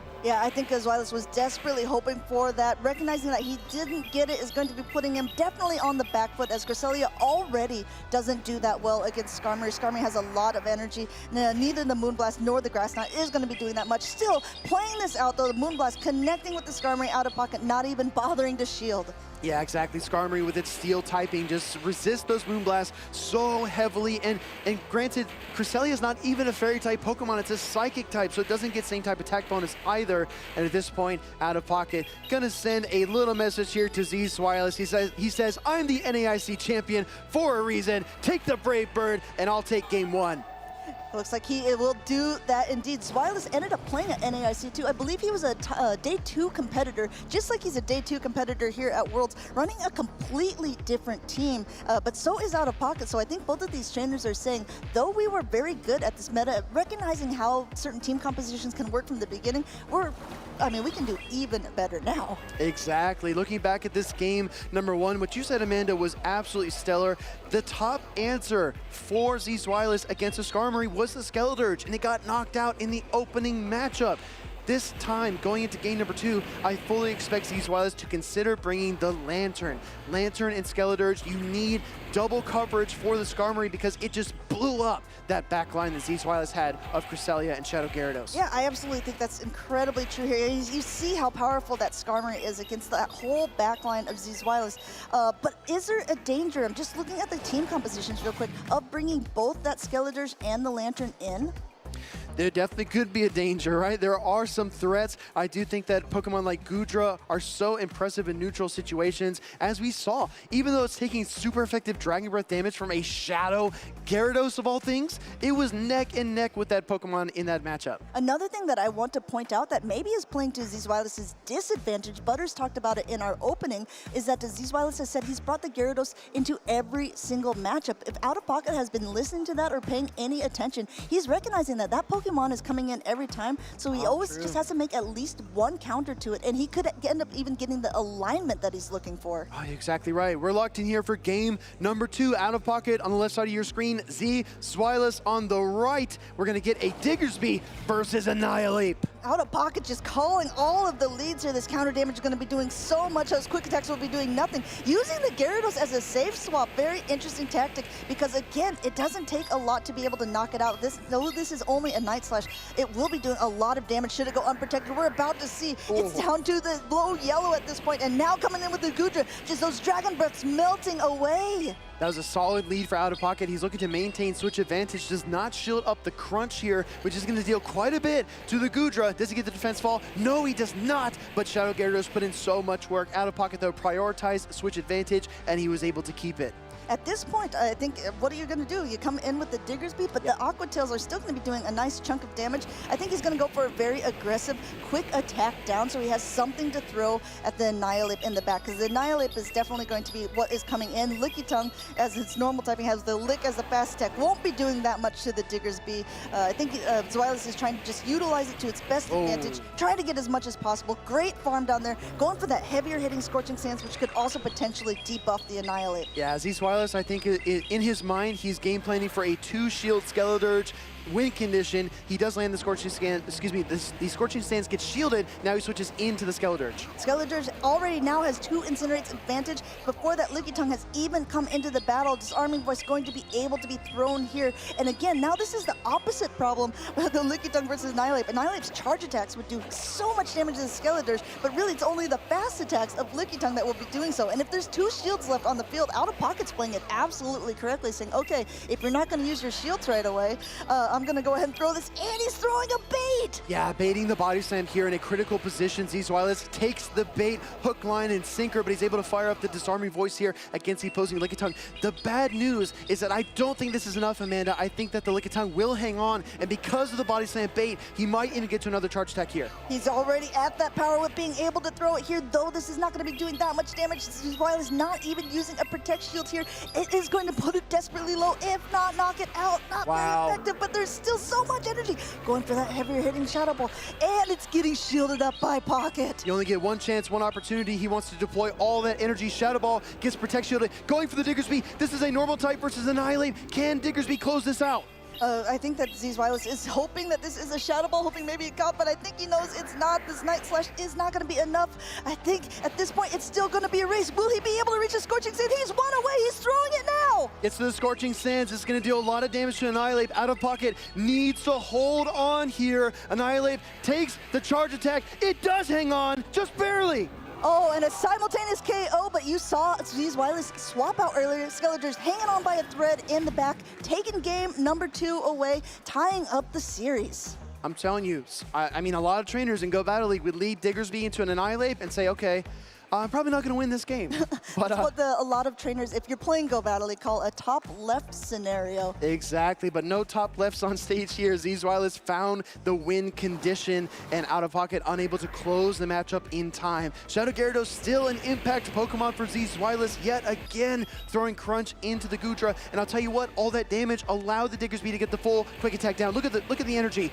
Almost there, can't quite get it. Yeah, being able to not only get that, but be able to throw a Scorching Sands. Getting a shield here was crucial as well. OutOfPocket played it very well. I do like how he was able to come in, recognizing that since the Lickitung's licks would be doing more damage, and there was 2 shields left on Zzweilous' side, he was forcing him to make a decision. Look at this, Scorching Sands, not quite enough, but he's still able to knock out with that quick attack. I'm telling you, these games have been so close. Do we see the triple Gyarados series? Do we see it in all 3 games? Because we are now headed to a decisive game number 3 versus 2 of arguably the most accomplished trainers in their respective regions. Yeah, you want to talk about accomplishments? Let's go ahead and look at these right now. We're going from the top down. I mean, like we just talked about, Pocket is the NAIC champion. Not only that, he was the top 4 in Indianapolis. He was the regional champion in Peoria last season, and he was in the seniors division top 4 in our only seniors worlds. As a reminder, Zzweilous did win the Barcelona special event with a Shadow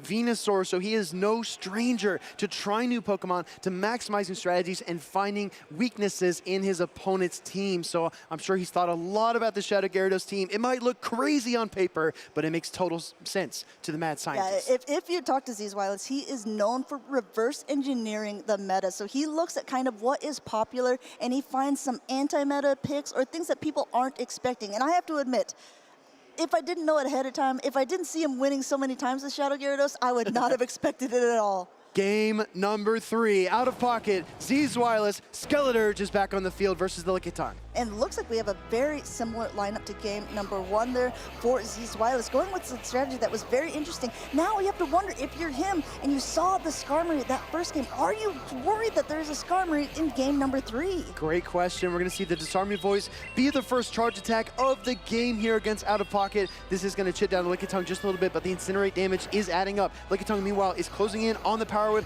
does get the 4 licks off. Perfect timing by the NAIC champ. Going ahead, letting that connect. We saw before how little damage it does, but with the added on lick damage, we know that no shields OutOfPocket will end up winning this against the Lickitung here. Trying to catch, coming in with the Wigglytuff, but this might not be great for Pocket because that Shadow Gyarados gets to avoid it entirely. Exactly, this is huge for Zzweilous. He's got to send out that Cresselia. He needs to neutralize this Wigglytuff if he's going to give himself a chance. And going ahead and just continue to Psycho Cut away. Those aren't doing that much, but Charm is actually not doing too much either to this bulky bird here. Well, I don't even know what it is. It's not really a bird. It's a Cresselia here. Grass not connecting with the Wigglytuff. Imagine combining the moon and a turkey. It's kind of like that, right? We're going to see Wigglytuff get to the icy win against the Cresselia here. No Protect Shield from Zzweilous. And like you pointed out, Amanda, seeing the Wigglytuff here is massive for the Barcelona special event champion. Yeah, the icy win guaranteed attack debuff, but when you have this much energy and it only needs 1 to knock out, I think for Zzweilous, you're still in a comfortable position here.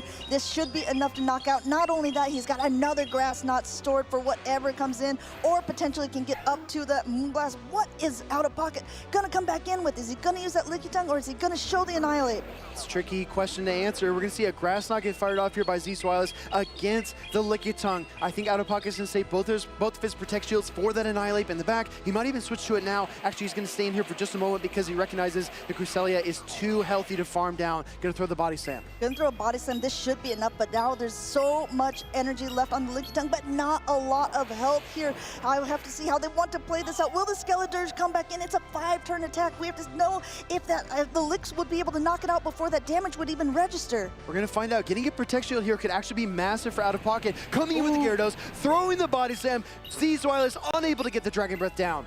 Yeah, it looks like he was going for the swap. I don't know if you saw that. He was trying to swap to the Skeletors. Oh, no. That body slam does so much damage. Oh, no. And now, though, there's basically only Annihilate left. It's about to go bananas here, completely punching down. 2 shield Annihilate is the game plan here for OutOfPocket. Meanwhile, Shadow Gyarados has been so good for Zzweilous all weekend long. Can it pull out a victory here when he needs it the most? It's just 2 counters, 3 counters, 4 counters, basically going to counter all the way down with the 2 shields remaining. In comes the Skeletors, but not enough left in the tank. Hold on, a double resist counter. No, it can't get there. OutOfPocket says, okie dokie, that's a 2-1 victory against Zzweilous and his Shadow Gyarados. Nobody could stop him, but I could. OutOfPocket, he looks, even though he was winning, even though there was adrenaline pumping, he looked pretty nervous there near the end, talking it out with the trainer from Germany. And those 2 trainers have played many times before, not only in the World Championships, not only in different ICs or regionals, but also just in the grassroots tournaments. Both of these trainers are very well known within the PvP community. I think that's what a lot of trainers don't maybe pick up on, is that these players, even though they're the best in their region, they practice against other trainers in other regions. We heard LurganRocket and Yako talking earlier. They scrim, they practice all the time. If you want to prepare against the best, you have to beat the best. And that's what these players are doing day in and day out during their Worlds preparation and throughout the season. Yeah, I absolutely love it when we're talking again about Yacobervitch and LurganRocket, when he said, yeah, you know, we met in person at one of these events. Then we started talking online. You know, we started like hanging Just out chatting. in person when we see each other. And now look at this. Pokemon has brought so many people together. And I think that's an actually incredible part of this community. I think Pokemon Go is one of the largest communities that I'm a part of nowadays. Yeah. It really boggles my mind. I never would have met you without Pokemon Go, Amanda, because you're way too famous. Well, I'm like nobody. Yeah, I mean, like when they told me that I was paired with Will, I was kind of like, you were like, who? Who? But yeah, no, I think it's turning out okay. You're getting better. Thank you. I need the positive reinforcement. That was an incredible series to watch, and that victory also provided a ton of positive reinforcement to OutOfPocket, proving he could take down not only one of the most talented trainers in the entire World Championship bracket, but also one of the most skilled with off-meta Pokemon. This is like a stamp of approval to OutOfPocket that he can handle the meta, he can handle the off-meta, he can handle the anti-meta, he can do it all. I mean, we're talking about pockets here, OutOfPocket. I actually thought this game was kind of in the pocket for Zzweilous, especially because well, you can see this is actually the exact moment. He comes in with the Gyarados. He tried to click on the Skeletors to catch the body slam, but not being able to shield this up just put him at way too much of a deficit here, letting that Annihilate completely counter it down. I'm so grateful for that analysis, Amanda. You're right. He wanted to reach for the Skeletors to soak the body slam. If he does that, his Gyarados comes into the Annihilate matchup with basically full health, and this game has a completely different outcome. But because he was unable to send out the Skeletors in that clutch half-second moment, that led to the victory for OutOfPocket instead. And I want to know, speaking of OutOfPocket, how he felt about that. If he thought that he had those games, we have Jim there with him for an interview. So let's go over and go to OutOfPocket. Thank you, Amanda. I am here with OutOfPocket, fresh off his victory 2-1 versus Zzweilous. One of the most impressive wins that we've seen. In fact, we saw you go down there in game number 2, quite challenging to recover. What was key to your success in game number 3? In game 3, I was mainly focusing on getting the Wigglytuff on the Gyarados. I figured he would go back to leading Skeletors, and I was like, all right, if I can maintain swap there, then I should be fine. However, as you guys saw, I did swap Wiggly to catch the Disarming Voice, and that was because I realized with Ape and Wiggly in the back, I would be really weak to Cresselia. So I decided to bait it out with my Wigglytuff and then let Ape close the game out. Well, there was a little bit of an awkward scenario there because you had that body slam stored, possibility for a catch, but you were able to land that, get that chip damage, and then it was Annihilate the rest of the way, just counters all the way down, yeah? Yep. Once Zzweilous no-shielded the body slam, I realized that the game is mine. I don't need to do anything fancy. I just straight tap my phone and get those counters going, and then the game's over. Well, Wigglytuff's been an interesting pick. You mentioned it as that primary counter to Dragon Breath users and Shadow Gyarados here. How has it performed for you in these games and throughout the tournament? Even if it's not hitting the field every game, it always has a lot of pressure on the opponent. Especially now with everyone using Annihilate, Lickitung, a dragon of their choice, sometimes Charge Bug, sometimes not even running Discharge. Wigglytuff, even if it's not on the field, its presence is always there, and someone is always going to be like wary of it. So hence why Zzweilous only ever used one Pokemon that would lose the Wigglytuff at a time. That makes sense. Well said. All right, well, Pocket, final question for you. You have a lot of supporters out in the crowd. We're hearing the cheers. Anyone you want to call out or say thank you to? First thing, my mom. I see her in the crowd over there. For the match, I'd like to shout out Loud Jeffs. He helped me prepare, and we discussed the matchup last night. It really helped me ground myself and get ready for this tournament. All right. Well, congratulations on your 2-1 victory. Moving on to the next round. Not that many trainers left, Pocket, so congratulations again to you. Guys, we're going to be taking a quick break, taking a quick look at some highlights from some of our previous matches. Make sure you stick around.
Hey everyone, I'm Caleb Peng, and we're here on the beach with some champions here. We got the reigning world champions, Accent. We got the LEIC champion, Hard Jeff.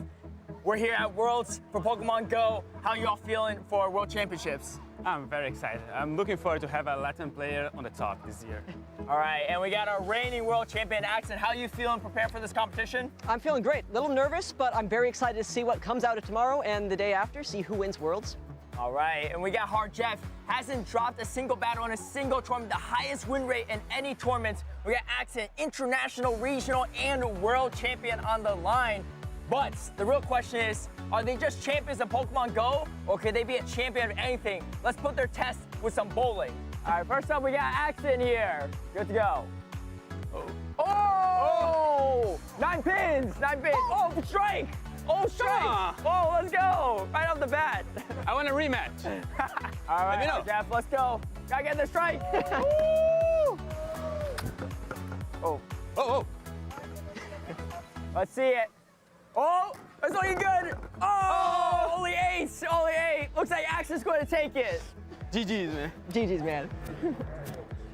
And there you have it. We got Accent taking the win with 1 ball, 1 strike. How are you feeling? I'm really hoping I didn't just use all my luck here in bowling, but I guess we'll see. Yeah, I mean, Hard Jeff, speaking of luck, that looked like a attack boosted ball he threw right there. How you feeling about your loss? Yeah, I'm feeling, you are lucky, champ, but I'm gonna beat you in Pokemon Go. Oh, you heard it here first, right? Hard Jeff saying, going to challenge Accent for his reigning world champ title. Any final thoughts before you might face off on the big stage? Bring it. All right, bring it. All right, well, only one way to find out. Let's tune back to the Pokemon action and see how it unfolds. All right, trainers, get ready to take some notes. It's time to study Pokemon types. In Pokemon Go, there are 18 total types. Some Pokemon have a single type, while others are dual type. You can identify a Pokemon's type in the inventory menu or on the top right of the battle screen, similar to the Pokemon TCG. Every attack in Pokemon Go has one type property. Similar to VGC, the type property of a Pokemon's charge attacks are displayed on screen during battle. We can use this scale to see how damage applies in Pokemon Go PvP. Neutral, resisted and super effective, double resisted and double super effective, and triple resisted. In VGC, flying type Pokemon are immune to ground type attacks. However, in Pokemon Go, no types are immune to other types. The closest comparison to immunity in Pokemon Go is triple resistance. More on that later. Unlike TCG, no Pokemon in Pokemon Go can use a special ability to remove their type's weaknesses. Therefore, every fast and charge attack will deal at least a tiny bit of damage, leading to improbable, unexpected, and exciting win conditions. Let's begin with the interactions between fire, grass, and water.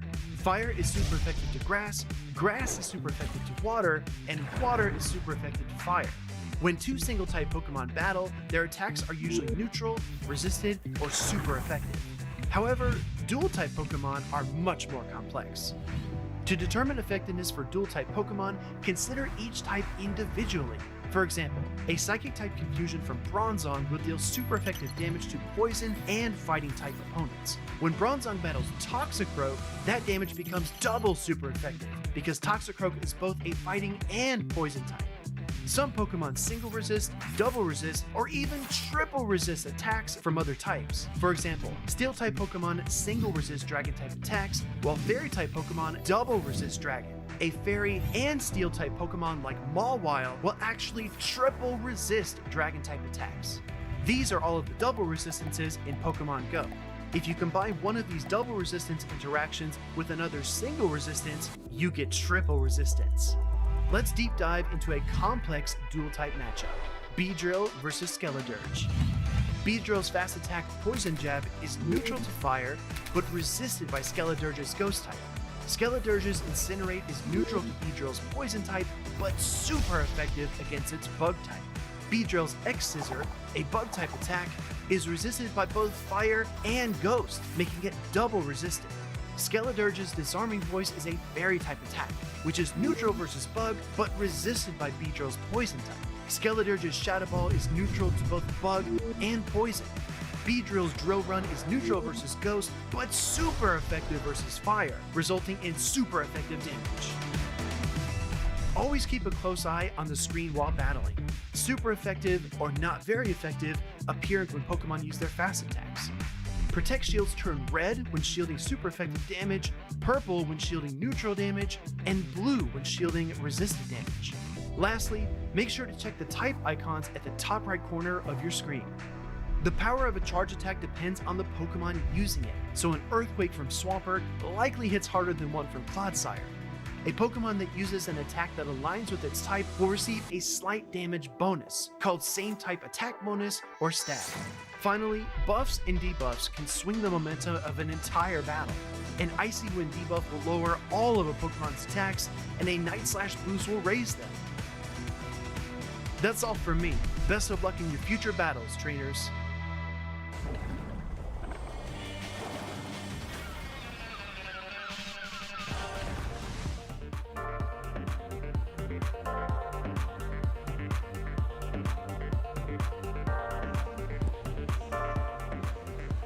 Aloha trainers, we're here in day number 2 of Pokemon Go 2024 World Championships, and we have an exciting battle coming up right now. It's the World Championships. People are fighting for that world's placement, but we have 2 locals actually on the stage here, fighting out to see who's going to be the best Dutch player in Pokemon Go. My name is Caleb Payne. I'm joined by 2 Butters. How you doing? I'm doing fantastic. We just heard the roar of the crowd for crowd favorite Roacha Baby Face. Then we see our North American International Champion OutOfPocket pick up a victory in the last series. And now we have Colin, who is the only European trainer to win 2 regionals in a single season versus Inadequance, one of the most consistent trainers in Championship Series, but he does it in a completely unique way.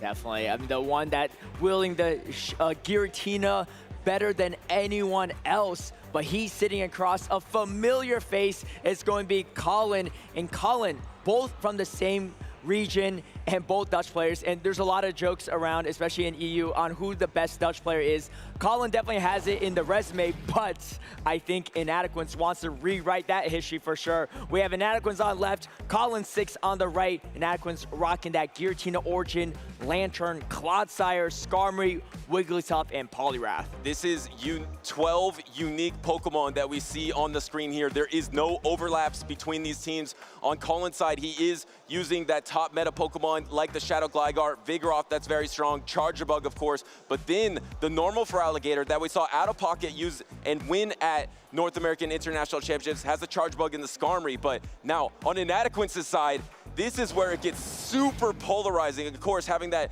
Giratina origin and the Clodsire, the Wigglytuff, it's just a lot of polarizing picks. I've never seen a trainer run so many polarizing picks, but be so consistent. It is insanely impressive. And, you know, even though there are polarizing picks, there's also a lot of flexibility in some of these too. Clodsire, a lot of coverage into the meta. Very few things that even wall off that entire moveset. Lantern, super strong now, especially with Water Gun too. So a lot of thought behind that. Meanwhile, you have Colin 6, who generally runs fairly meta stuff. Something I noticed about Colin is actually he likes to steal a lot of other people's teams and run it even better. So I don't know whose team he took here, but it's looking pretty good. Running Shadow Gligar, Altaria, Charge Bug, Feraligatr, non-Shadow with Ice Beam, Skarmory, and Vigoroth. Well, I have a fact though. He has copied a lot of different teams. He's actually more spicy than you would think. His resume has a lot of unique team competitions. He went on a 4 straight tournament run using Abomasnow. He has used Incinerate Pokemon a lot. He's a very creative team builder, but both of his regionals wins this season was with Altaria, and he has brought that Altaria to the World Championship. And let's take a look at Altaria into Inadequance's team. It's actually not super strong. You lose against the Skarmory and the Wigglytuff, and you have Icy Wind on that Poliwrath, so even that matchup's not the greatest. And then Clodsire also beats it. So yes, Altaria's going to beat that Giratina, but Giratina has to play back into it, and it's going to hard wall that Lantern, but even Lantern's Thunderbolt can add up in damage. So I don't know if Colin's going to rely on the Altaria much. It does seem to be a trusted Pokemon for him, so let's see how these players play it out. And both players are locked in and loaded. Inadequance versus Colin 6 to kick it off in this winner's bracket. It is going to be the Altaria, but it's going to be met by the Clodsire. And this Clodsire is running Mudshot here and swapping out of that matchup into the Gligar. Say swapping into the Gligar, getting a 2-wing attack advantage into this Water Gun Lantern. But Water Gun Lantern is just so much better than Spark Lantern was into the Shadow Gligar. And looks like he's instantly going to no Protect Shield and let this dig through. Yeah, Inadequance doesn't want to give up too much farm to that Altaria. Recognize that Colin's going to have to shield here to try to even flip switch advantage, but the Water Gun damage. Look at that damage. Look at its health before it even threw a Surf. Exactly. I mean, Gligar's not safe as it used to be, even as that safe swap option. Pretty bold move too, given that there's even a Skarmory in the back here. And yes, going for this Aerial Ace now. This is going to be a decision moment for Inadequance. Do you shield this and fight for switch advantage or not, or you let it go? Gives it up. I like this play a lot because where's Altaria going to go? Into the Wigglytuff? You can't do anything there either. Yeah, it does not bring that Giratina origin that would be double weak to that backline. Instead, he has the Wigglytuff, he has the Clodsire, and can he get the Charm down before the Aerial Ace? He does get that Charm down, but Inadequance doesn't like this. He got a 2-charm advantage. He is met by the Vigoroth here, and Vigoroth is the counter user that can hang with the Wigglytuff, and actually tried to swap and catch on a Body Slam, but instead, no attack was thrown, and now the Clodsire is going to bank energy, but now you swap in, and you're going to take super effective, and it's on the Stone Edge. This is such a tough matchup for Colin 6. The moment he gave up that shield, it was, in my opinion, over because he spent a shield to fight for switch advantage and still end up coming in Vigoroth into Wigglytuff and saving the Altaria for the Clodsire because the Altaria has nowhere to go. It doesn't even matter if Inadequance didn't catch a move here. He's in such a winning position. And he's just pretty much sacrificing the Altaria. Yes, it hangs on. I don't think you're going to be able to Mudshot it down pretty easily, but you are going to be able to take the Sky Tag, and it actually looks like you're going to be able to Mudshot this down. That's just absolutely brutal because Inadequance still has these Protect Shields remaining. He's going to have an energy advantage into this Vigoroth as well. He's going to secure this Mudshot down. That is just ridiculous. That's filthy. I think Colin 6 knows it's over. He's going through the motion a little bit, putting up a little bit of a fight, but this is a tough matchup ahead of him. He has a Clodsire with energy, with health, and then you still have a Wigglytuff here loaded with energy as well. You do have the back-to-back Body Slam, and Inadequance is going to shield this up before debuffing the Vigoroth for later. And this is a Wigglytuff with Swift. We saw earlier OutOfPocket is running Wigglytuff as well, but running the Fairy type charge attack instead of the Swift. But Swift, you can get there after 7 charms. So that's 1 charm before the 8th charm of Icy Wind. So it's a little bit faster, and it makes sense because it is Swift here. And this Icy Wind is going to be going into Colin here. And that was a very comfortable win for Inadequance in game number 1. Yeah, you can see the little wink he gave to his friend and his fellow local as well.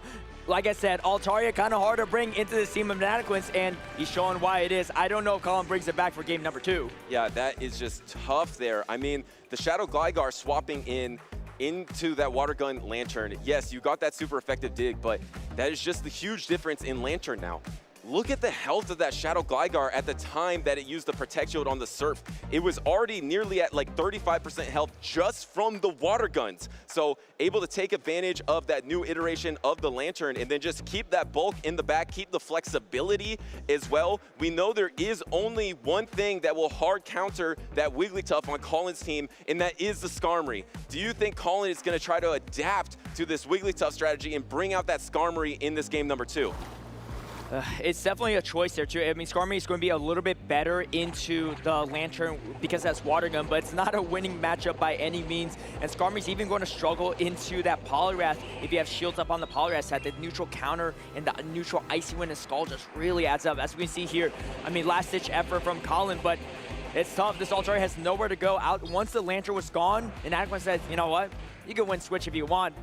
Your Altaria is not going to want to see the Wigglytuff either. Yeah, and Inadequance actually ran a team that was ABA weak to Skarmory because he has the Mudshot Clodsire and the Wigglytuff. They both lose to that Skarmory. At least the Clodsire isn't terrible. You can still get it kind of low that maybe you can Water Gun down, but this is kind of setting up. This is inviting the Skarmory, in my opinion. If you're going to show Clodsire, Wigglytuff core, the best answer for that is Skarmory, but is that going to be Inadequance's strategy? Is he trying to invite the Skarmory and then go into game number 2 with the Skarmory answers? Yeah, we're going to have to see. I think Colin is still trying to think through things. I mean, you can see multiple-time champion Bologna, Stuttgart, Lille, as well, a finalist at Dortmund. I mean, he's been to the grand finals more than most players in the world for Pokemon Go. But he has to get through Inadequance to have a chance here at World Championships. Can Inadequance show that he's actually the best Dutch player here? Let's see. It's going to be Wigglytuff into a Gligar. You see the instant swap from Inadequance here because you have 2 hard checks to that Gligar in the back, the Water Gun Lantern, and then the harder check, Skarmory. And the thing is, Inadequance does bait out the Skarmory answer here. He swaps into the Lantern and he baits out the Charger Bug. So now, if that was Martine's plan, he has a lot of play with that Skarmory in the back, but the Shadow, or the normal Feraligatr will be a little bit tough. So Colin actually calling that Skarmory might be in the back line. That is a fantastic backline team composition by Colin. That's right. I mean, just, you know, protecting the Gligar, recognizing that these are the 2 best answers to that Gligar. It's going to be that Water Gun Lantern and Skarmory. So having the checks here, let's see how this plays out. Getting a lot of value here out of this Charge Bug too, whittling down this Water Gun Lantern. But Water Gun Lantern is much better in the Charge Bug these days, especially with that neutral Water Gun damage. Going to throw up a shield here because if you don't shield here, you might be getting risk of getting Water Gun down. And you take alignment here, but crucially, you do have this energy, and you can throw the discharge into the Wigglytuff. Looks like Inadequance is going straight into that Wigglytuff, throwing 1 Volt Switch, then throwing the discharge. You're not going to get to a double charge attack here, but it looks like he's happy to just save both those shields for the Skarmory. So Colin will be at a Protect Shield disadvantage here. We'll see if he stays in and just lets the Charge Bug go. Yes, you want to keep that alignment in. Here probably comes the Gligar, but the thing is, you don't want to take a double super effective Icy Wind, so this is actually pretty dicey for Colin here. Pivot Skarmory, pivot Feraligatr, but you're down a Protect Shield. And the non-Shadow Feraligatr is actually not as good into this matchup versus the Skarmory. Skarmory does have a shield advantage, but does get outpaced out from the Feraligatr. However, you can see this Hydreigon doesn't hurt nearly as much, doesn't even put it close to Shadow Claw range. You need to land another one. The problem is, does Colin have the time He's going for it, Caleb. He is going for it. There's 1 Protect Shield remaining. Colin is probably expecting the bait here, and he Protect Shields it. He actually Protect Shielded the Brave Bird here. Now Inadequance has dropped his defense 2 stages, and are you going to throw the Hydreigon in a charge attack priority? Inadequance didn't go for the Sky attack there. Is he going to use the Protect Shield, or is he going to save both those Protect Shields? Looks like he's going to try to win it out with Wigglytuff. I like this play a lot. Wigglytuff, 1 Icy Wind should do it. And yes, it's going to take a while to charm down this Feraligatr. Feraligatr is going to pace pretty quickly, but you have 2 full shields. Colin needs 10 more Shadow Claws to even land a Hydro Cannon against this Feraligatr, against this Wigglytuff. I don't know if you have even the time for that. But do you get 1 hit knocked out by the Icy Wind but Wigglytuff? I don't think you get 1 hit knocked out. So can you get this Protect Shield and still land a dig? Can you hold on to the Icy Wind? I'm not sure if this will knock out here. It's going to get really close, but you've taken this charm damage now. This is going to be double super effective. Will it KO? It does, and it looks like Inadequance is going to take this series 2-0. Inadequance moving forward in this winner's bracket, beating Colin 6, trying to say, you know what, I'm the best player from the Netherlands here. And you can see these two players giving a little embrace too. They know each other's game very well. And actually, I was looking through their player history. I think the last time they faced off in any major tournament was actually in Lille in 2023, almost 2 years ago from now too. I'm sure they faced off plenty in local tournaments, but Inadequance made the win count on the biggest stage. Yeah, but to your point, there has been a ton of local tournaments, and all these really talented Dutch trainers have been extremely familiar with each other's game here, and Inadequance does take this series 2-0, and on the back of that Wigglytuff looking just so strong in this matchup with only one hard answer in the Skarmory, and Colin decided not to bring the Skarmory in 2 straight games, and Inadequance just rode that bow on the back of Wigglytuff to victory.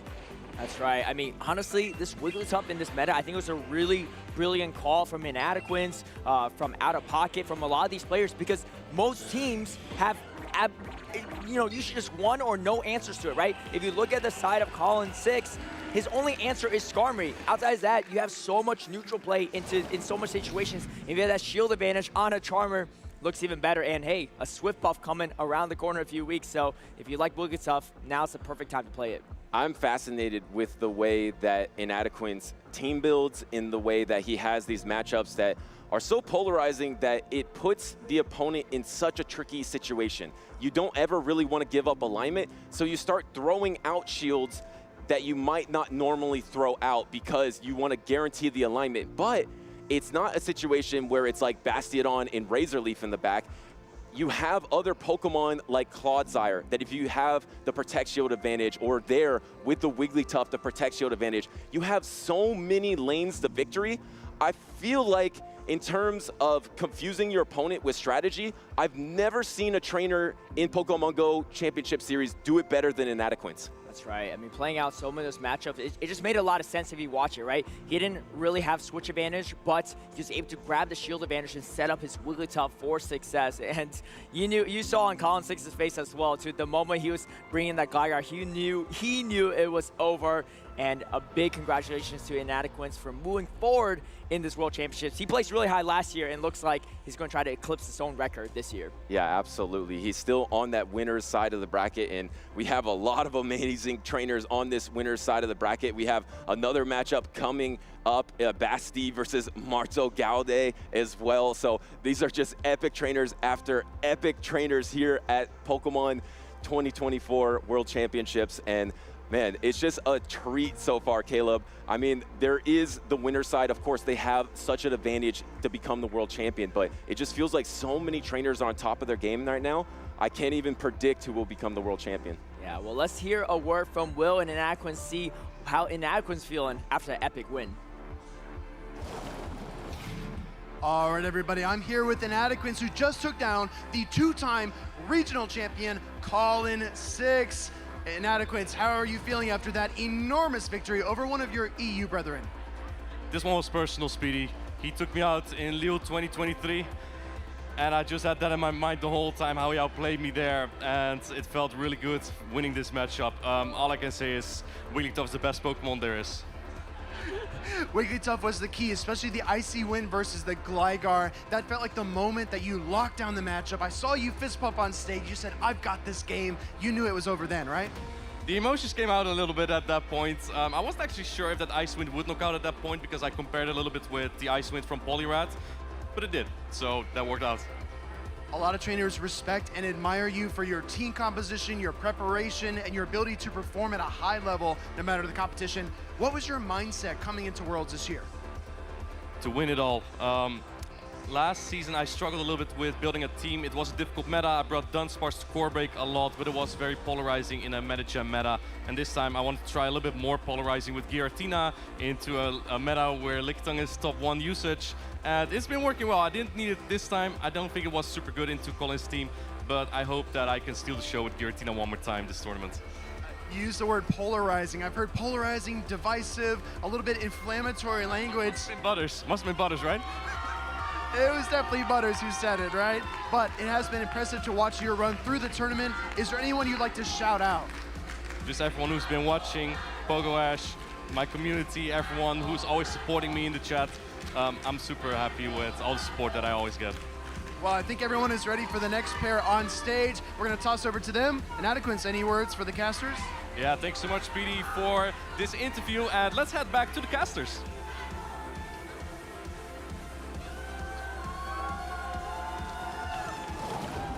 All right, we can see the fans of Inadequance in the crowd. Thank you, Speedy and Inadequance, for the interview. Butters, I got a question for you. When are you really going to, disprove the doubting allegation of you and Inadequance? Seems like you think that you're a big doubter. I'll do it right now.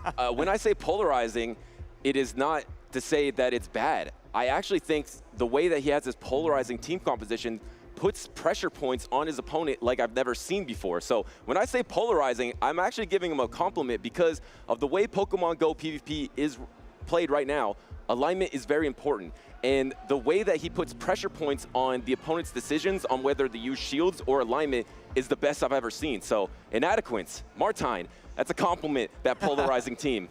Yeah, definitely. We're just messing around here. Of course, Butters is a big fan. And, Inadequance making Wigglytuff looking like a non-polarizing Pokemon based on how he's playing it, making it look really flexible in meta. So looking forward to see more action from Inadequance in the winner's bracket. But speaking of winner's bracket, we got some more matches coming up. Like you said, we have Basti versus MartoGalde, two LATAM trainers facing off against each other. I know a lot of LATAM fans at home don't want to see LATAM versus LATAM here, but if you're winning as much as these two are, it's inevitable that it's going to happen. So we're going to take it to stage very shortly and see what teams they are running. And both these trainers playing on top of the game. MartoGalde, one of the OG players, been huge in the grassroots scene, and then of course qualified for World Championships that first year in London, made a pretty far run. Missed qualification last year just by a hair, but came back with some redemption this year, and hey, it's winning quite a bit. Let's head on over to the stage. I think MartoGalde is one of those big moment players. I talked about Lurgan in that way. I think ValiantVish is a big moment player. I think MartoGalde, the bigger the stage, the better he plays. He has Worlds competition experience. He did quite well at the first World Championships, but Basti, his opponent, actually placed third at the Latin American International Championships. That was a huge tournament. Super talented in LATAM. So both these trainers are very familiar with each other, and they're both familiar to this big stage. And something I really like about MartoGalde's team building is he usually has a little bit of spice, or maybe a lot of spice on his team. You can see wrinkled in there is going to be that Whimsicott as his spice of choice. The typing super unique too, with that fairy and grass typing, resisting a lot of the moves that we commonly see, especially grounded and water types too. We can see the Skarmory, the Water Gun Lantern, Lickitung, Annihilate, Whimsicott, and of course the meta Shadow Gligar. And we've seen a lot of Skarmory on this winner's side of the bracket. We just saw it with Colin and Inadequance. We see it here with Marto. Seems like Registeel and Skarmory, the steel types, are making a bit of a comeback, but Whimsicott is a pretty good core breaker. And if we move on to Basti's team, it's actually so strong, in my opinion, against Basti's team. Really, he only has the Gligar. I believe that might be a Shadow Gligar on his side instead of the normal one, but you have the double electric, you have the Azumarill, you have the double normal. This is literally the top meta team right here. I mean, because it's Basti's team running double electric, double normal, throw in Shadow Gligar and Azumarill for balance. This is, I think, the world's meta in one team right now. That's right. I spoke to Basti a little bit at LAIC as well. Don't get his name confused. He's actually not a Bastion fan, but he is a fan of the meta. So we're going to see how these two square off. Something interesting about Whimsicott, like you said, is that, yeah, there's not a lot of hard checks on Basti's team to it, but Whimsicott is definitely, even though it has very unique typing, it's not the most bulky of Pokemon. So even against a Vigoroth, even though it's resistant to counter damage, you're only taking neutral from the Body Slam, the Body Slam damage really adds up, and you really need to land a Moonblast to take out that Vigoroth in a lot of situations. So it's, even though it seems like a fairy into a fighting fast move type would be good, it's not always the case for Whimsicott. But let's get into it. It's going to be the Battle of Electrics here. Water Gun Lantern versus Charge Bug to kick things off. MartoGalde versus Basti. And this is a much better matchup because of the Water Gun here. You saw it in that last series. The Water Gun Lantern with a little energy advantage was able to beat the Charge Bug. But now, in this neutral situation, can the Charge Bug come up on top? But look at these backlines. You both have the Lickitung in the back. There is a Lantern and a Gligar in the back, and remember, that is the Water Gun Gligar, or Water Gun Lantern. So I think Marto does want to try to get alignment so you can avoid that Shadow Gligar into the Water Gun Lantern. And we're going to force out Shield really early on against Basti here with Marto's Lantern. Lantern, again, benefiting from the Water Gun fast attack pressure instead of the Electric one with Spark, making it better in this specific matchup for sure. And you can see Basti running that double electric combination in the back.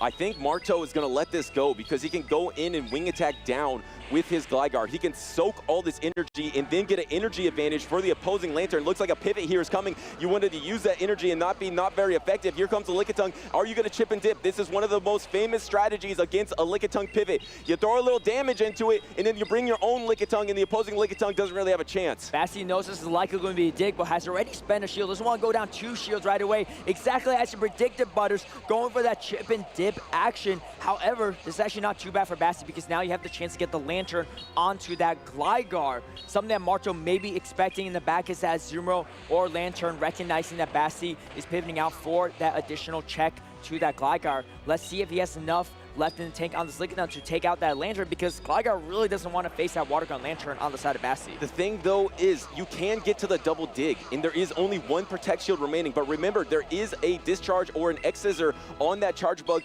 plus also you could use it as a swap in the end game. So Basti actually has a lot of options here. His Lickitung is not even going to go down now. The next Body Slam is available and Marto is actually trying to not be energy dry. I like this from Marto because you don't stay energy dry and then also you can get back to your switch timer and you don't allow a farm down. Here comes the pivot into the X-Scissor. Combo play by Basti to try to knock out this Lickitung and waste its Body Slam. And this is going to be a tough decision for the Marto. shield. He's going to throw up the shield. He doesn't want this engine go to waste. Now going for that farm down potential. I like this play a lot. Yes, you could tank the X-Scissor here, and he's really trying to wonder now.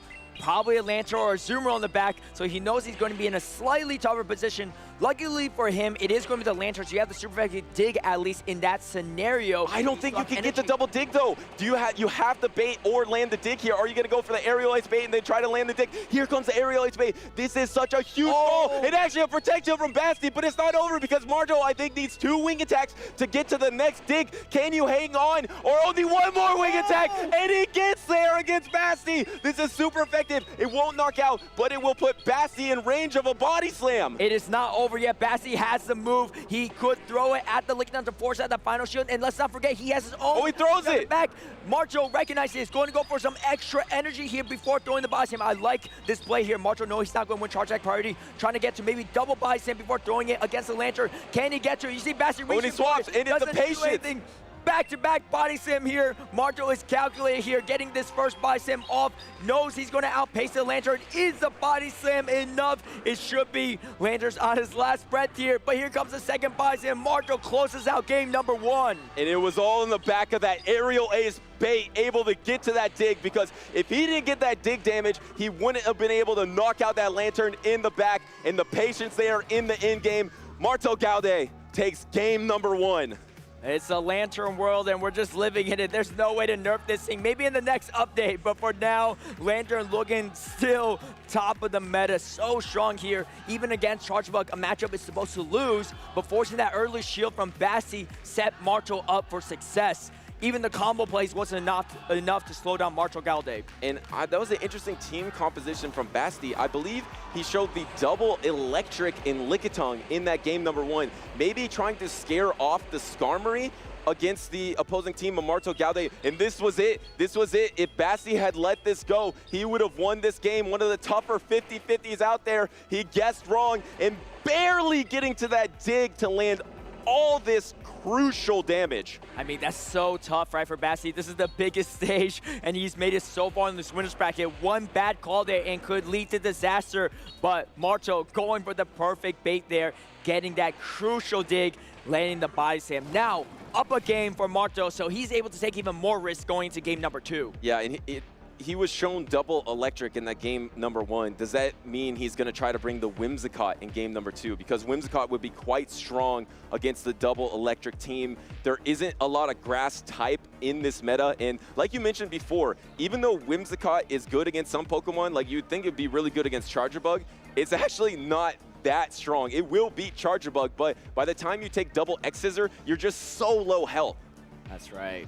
Incredible plays from both trainers from LATAM as well. And like we talked about before, Marto getting 5th place actually at London at World Championships that first year, playing really well. He's looking to repeat that performance. He actually lost to LurganRocket in that tournament, as well as Golden Hada, the 2nd place finisher. And I know LurganRocket's still on the winner's side, so Marto definitely wants a rematch against him. Yeah, and those two big moment players, they play up to the stage. Can Marto get one more victory and move on in this winner's side? It's such an advantage, especially at a competition like the World Championship, to be on that winner's side going into the later stage of the tournament. We have a lock-in for game number 2. Let's check out the team compositions. Uh-oh. Devastating lead for MartoGalde. It is going to be Vigoroth into Lickitung. Here comes the pivot into the Lantern, and no move just yet. Maybe it's going to be a chip and dip, throw the body slam, and go somewhere else. This is not too bad for Marto because, yes, you're going to take some chip damage and you're going to take some counter damage, but you're also misaligning the timer a little bit. However, I think Basti's got a strong hold on this matchup, whittling down the Lantern, and you have the Gligar for the Whimsicott on the back. Right, yeah. Even if you were able to avoid that Lickitung into Vigoroth or get some energy advantage, that's one negative matchup. You got double negative matchups in the backline because you're going to have Whimsicott versus the Shadow Gligar. If by some miracle you get some shields down. Wait. Oh, actually throwing on charge attack priority before the Power Whip there. So now Lantern's going to get this Lickitung quite low for MartoGalde. That is a nice swing. Do you now go for the Protect Shield on the Power Whip to try to get the alignment here, which, no, he actually lets it go. I was going to say, if he shields that Power Whip, there's a chance to get 2 shield and Water Gun down. But I think MartoGalde going to invest more into the rest of his lineup, wants a shield advantage, or at least be on even shields against Basti, but he doesn't know there's a Gligar waiting for that Whimsicott. Whimsicott's not going to have a lot of places to go in that matchup. And especially with 2 Protect Shields remaining, and you know you're not going to use any Protect Shields on these Body Slams. So letting this Body Slam go, you can't really lick down here. But now this Basti's Lickitung is energy dry. Do you know you've already given up alignment? Do you pivot, try to get a Fairy Wind advantage? We'll see a pivot into that Whimsicott because your energy capped on your own Lickitung. I think you're absolutely right as well, and Basti doesn't have a move ready, so you could get a little bit extra energy. No, Marto it doesn't to go for 100 energy, going for so 110, much. 115. Yeah, unfortunately, you can only hold 100, but that's quite a bit of energy for Marto. Going to throw a Body Slam, chip down this Vigoroth, and try to see what he can do. I think he doesn't expect there to be a Gligar. He knows if there's a Gligar in the back, it's going to be all over, going for some extra damage, just trying to whittle down this Vigoroth as much as possible before showing that Whimsicott. And he's hoping it is going to be one of those electric types that he saw in game number 1. But looks like Basti was calling actually triple Body Slam here. You actually get a shield here, but the thing is, you're just getting outpaced by those aerial aces of the Shadow Gligar. Do you swap now, and do you throw a Body Slam? No, hold on a second. Marto doesn't like this, but if you can get a Seed Bomb bait, it's not, with 2 Protect Shields, it's not quite over yet. Yeah, Moonblast is not enough to one-shot this Gligar either, but it could do quite a bit of damage, especially with the Fairy Wind damage. Unfortunately, next season hasn't come yet, so this Fairy Wind is not doing as much damage as we would like to see it, but going for that bait again. He calls it this game. He calls it. Love the call from Basti here. He knows Moonblast's not enough either. He's going to call it, but actually... You can go triple Seed Bomb, Wait, though. that Seed Bomb actually did a decent amount. Yeah, you could go triple Seed Bomb here if you can outpace. The thing is, Gligar just paces so quickly, just 5 wing attacks to another aerial ace, and you need to get to the double Seed Bomb before it. It actually might be on charge attack priority. You actually have the double here. Wait. Hold on a second. Marto is in this game. Gligar has a choice here, and he lets it go. Can you throw on charge attack priority? Does Basti even throw the Body Slam here? Whimsicott wins charge attack priority. There wasn't a Body Slam available yet. He doesn't have it. If Marto catches a Body Slam somehow, he might have a shot at this. But I don't know if you can even enough. I don't know if you can take the counters. You're my God! He catches on the Lickitung! How did he do it? He catches it here. He's about 3 Fairy Winds away from getting to Seed Bomb. Can he hold on the counters, though? The counters are doing so much damage. MartoGalde pulls off an impossible win here against Basti to take the 2-0 victory in this winner's bracket. Marto making trophy moves, able to clutch out this game where he had a Lickitung into a Vigoroth and a Whimsicott into a Shadow Gligar. How did he do it? What in the world did we see right there, too?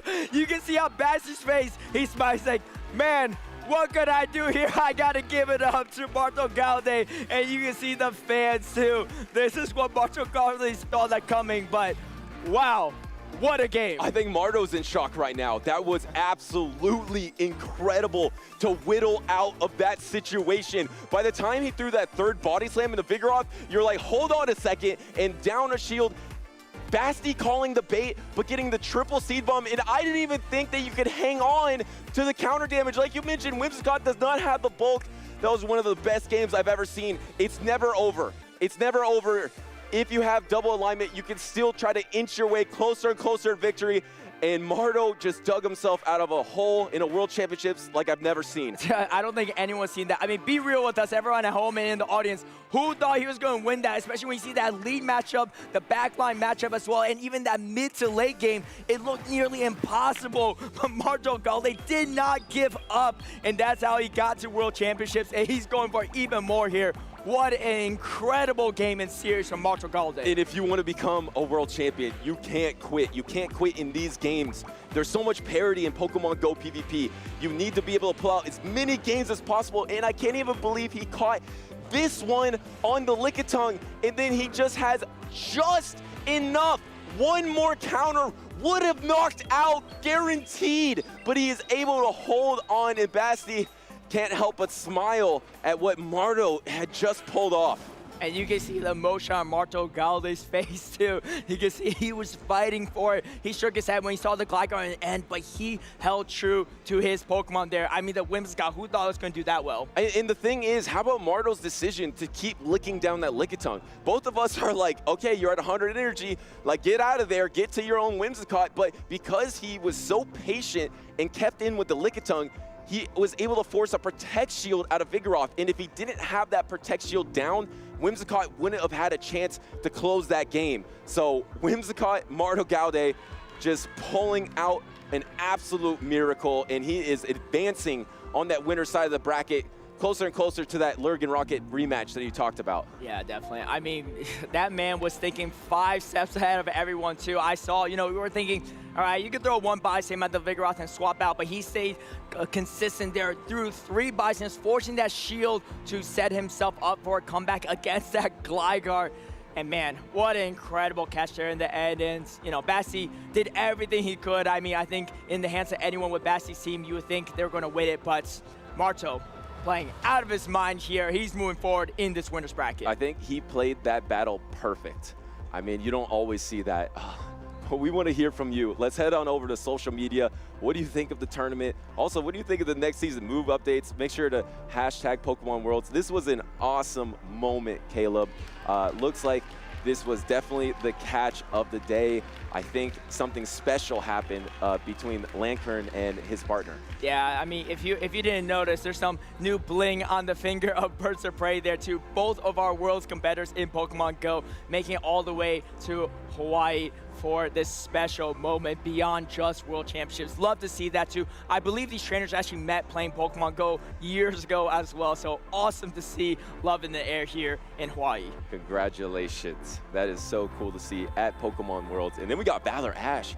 The signature Pokemon of choice for him is Talonflame, so this is a fitting picture for him. He is still in the tournament right now in day number 2, of course, with the Talonflame, with the attacks Fly and Brave Bird. He said that's the best option. Get rid of Flame Charge. It doesn't work. And Roacha Baby Face made it look really good too, right? I mean, yeah, Zzweilous actually said the best moves is actually Flame Charge, so maybe we get those 2 squared off in the loser bracket. We'll have to see though. We see Nana here getting the second one was also Boy. 2 out of 35, a nice, shiny, special Pikachu, Hawaiian Worlds Pikachu here caught during this event. Awesome to see. One of the coolest Pikachus out there. Try to get that. And remember, we have Twitch drops as well, so keep tuning into the stream. And if you didn't see yesterday, there were some season updates, so a lot of amazing things happening at 2024 Pokemon Worlds, and I'm just in awe of the competition here. I mean, it's just amazing. We're still on this winner's side of the bracket. Remember, this is going to be the portion of the day to determine your finalist for Championship Sunday. So as we move out through today, move out through the winner's side of the bracket, we are gonna have our finalists for Championship Sunday, and will Marto be one of those? I don't know. I mean, if we see more battles like that, it's looking like it's going to be. And if that's the case, I'm about to lose my voice halfway through today. But we have some epic matches still coming up. It's still on the winner's side bracket. It's going to be PvP David versus LurganRocket. Both these EU players playing out of their minds here in this tournament too. Very excited to see these two match up. What a treat. Let's go on over to the stage. We had 2 EU trainers to start it off, Colin and Inadequance. Then we had 2 LATAMs. Back to EU, PvP David versus LurganRocket, 2 absolutely talented trainers. Another Wigglytuff trainer on the side of PvP David. You got that Vigoroth as well, so the double normal, but we got a Goodra mirror. Goodra's been looking pretty strong on this winner's side of the bracket on Saturday of Pokemon Worlds. Well, no better person to be casting with than the Goodra expert himself, Tuo Butters. What are you thinking about Goodra looking at these 2 matchups? Is Goodra playable? Yes, okay, so we will do a full breakdown of the teams of the Goodra into each other, but it is extremely playable for PvP David. There is no hard counter. I don't consider Registeel a hard counter because you can take a Focus Blast, so they have to throw 3 Focus Blasts if you want to win the 1 protective situation. And by that time, you've also thrown 3 Aqua Tails and all that Dragon Breath pressure. Goodra can actually pick it up, and Lurgan is a trainer that says he's doing some interesting things with Goodra. There are a ton of variabilities, so I actually think Goodra is very playable for PvP David, but on the other side, you had that Wigglytuff, which makes it so risky because that is a terrible loss for the Goodra. All right, and if you look at these 2 resumes from these 2 trainers, they're actually fairly similar, both doing pretty well, top 8 in London World Championships. David actually on that seniors division back when we had one, so definitely a younger trainer, but having a lot of success. Both top 8 at EUIC this year in London, but we got our first ever champion of the official championship series, LurganRocket on the right-hand side, being that champion of Liverpool. Let's see if he could do it here and take out David in this matchup. It's going to be Skeledirge into Lickitung to kick things off. And we've seen this before. It's not terrible for the Skeledirge here because you can actually do fine in the 0 Protect Shield situation because, yes, you're taking the super effective lick damage, but you're going to double resist the Body Slam and single resist the Power Whip while you're throwing neutral Incinerates and Disarming Voices. So looks like PvP David's just going to stay in here, and of course, he does have that Goodra in the back looking so safe versus Lurgan's team. It's safe, but it's not super safe into that Cresselia. And the thing is, even though Lurgan has only resistance moves, oh, here we see the safe swap. And then he baits out the Cresselia. The Cresselia comes out. However, Registeel has a lot of play into the Goodra still. This is exactly the matchup that Lurgan wants for this Cresselia. Vigoroth is such a good pivot into Lickitung because you're able to get that energy advantage without taking almost any fast attack pressure. So this is almost a neutral scenario between the Cresselia and Vigoroth, but this Vigoroth got 3.5 counter advantage into this matchup, and that might be enough to flip it. Yeah, we'll have to see. I mean, Vigoroth definitely... Oh, yeah, that's no way! It's not flipping anything here. LurganRocket, he's liking what he's seeing here, too. We get the almost back-to-back body slam, but Cresselia, one of the bulkiest Pokemon in Great League, and if you're debuffed against it, you're doing even less damage. And a double body slam at that range would have been close to a knockout. It wouldn't have done it, but now because of the debuff, the double body slam doesn't even get close. So it's even going to be hard for the Goodra, the Dragon Breath down. So PvP David actually gives up a Protect Shield. Does he try to swap Skeleton on the grass line? He gets it! He catches the grass line. That's huge, too. And PvP David able to clear the debuffs. Yes, he goes down a shield, but he has almost 2 back-to-back body slams loaded here. Very dynamic plays from PvP David. And oh, and look at the pause! Look at the pause! Oh, wait a second. I'm not sure exactly what happened there, but it looks like he was pausing, expecting the swap onto the Lickitung, so he didn't want to throw a Shadow Ball and be double resisted, but then the Lickitung did get that lick down, so they might have to look at that later, but it's still a game happening right now, and either trainer can win it.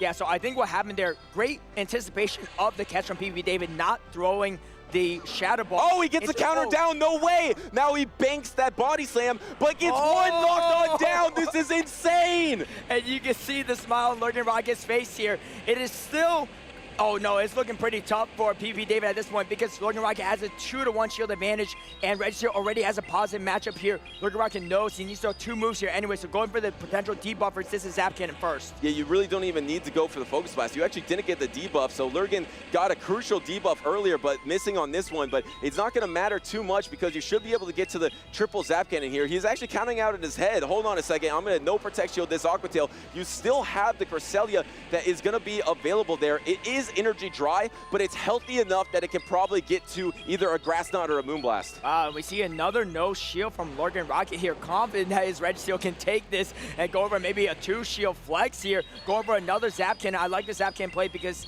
at this point you have to shield your PvP David, and Zap Cannon's enough to take out the Guja from this health range. And here comes a pivot into Cresselia. Cresselia is just a couple of Cycle Cuts away from that Moonblast. Going to be able to land the Moonblast. There is 2 Protect Shields remaining, so PvP David doesn't even want to throw a charge attack. And what a wild game there. LurganRocket is able to take it. I mean, there's so much in that game to break down, really showing the anticipation of both trainers, right? I think in that scenario for PvP David, anticipating the potential catch of the Shadow Ball on the Lickitung, so he paused, like you said. But I think in the process of pausing there, he threw an Incinerate. In that process, LurganRocket swapped in Lickitung to lick down the Skeletors before he was able to throw the Disarming Voice. Maybe we'll see in the replay, but we'll have to see. It still looks like both trainers are talking through a little bit. And then afterward, the Big Rod hang out with 1 HP, but the Registeel with another 1-turn user taking out the Big Rod before the Body Slam goes through. And this Moonblast debuff. I mean, that's the trifecta, Caleb. You really don't see that many interactions like that in one game here. And here is the play that we are mentioning. There is the swap into the Skeledirge, and I'm really interested to see this next swap. I think he pauses after this, expecting the swap after this Incinerate. Here's the pause, and then here is the swap. But because he paused, he actually doesn't see the Lickitung. Because he's not interacting with his screen, the Lickitung didn't show up. And because it didn't show up, it was able to land 3 licks before he could throw that Disarming Voice. Yeah, it's a tough spot for PvP David as well because he doesn't know what move to even throw without seeing the Lickitung on that 1-turn fast attack. Just too fast there. Looks like PvP David is going to agree that that was how the match should have played out. I mean, that's the tough part, right? If you don't tap, you're not going to get the damage. You're not going to see what comes up sometimes too. But honestly, really great plays from David, even though he lost that matchup. That backline and lead was already hard for him, but catching that Grass Knot set him up for a potential comeback. But the advantage was just too strong in LurganRocket's side. I mean, once you got the Moonblast debuff too, it really was really tough for PvP David. I mean, he called out exactly what was going to happen. He paused because he thought the Lickitung was going to come in and he didn't want to throw the Shadow Ball. He should have just kept going blind with his instincts, just Ultra Instinct there and go for the Disarming Voice into that Lickitung as well. But might not have flipped it in the end because LurganRocket just had that Registeel and health on the Cresselia because it had that remaining health because of the debuff early on against that Vigoroth. So a huge early game swing that mattered in the end game, able to have that 2-shield flex to take game number 1. Yeah, I mean, you know, a lot of people familiar with LurganRocket's play too, but I'm a big fan of PvP David's gameplay as well, having watched him play in multiple European tournaments, especially EUIC, getting that top 8 finish there too. He just has the foresight, right? I mean, how many people there would say, okay, you know what?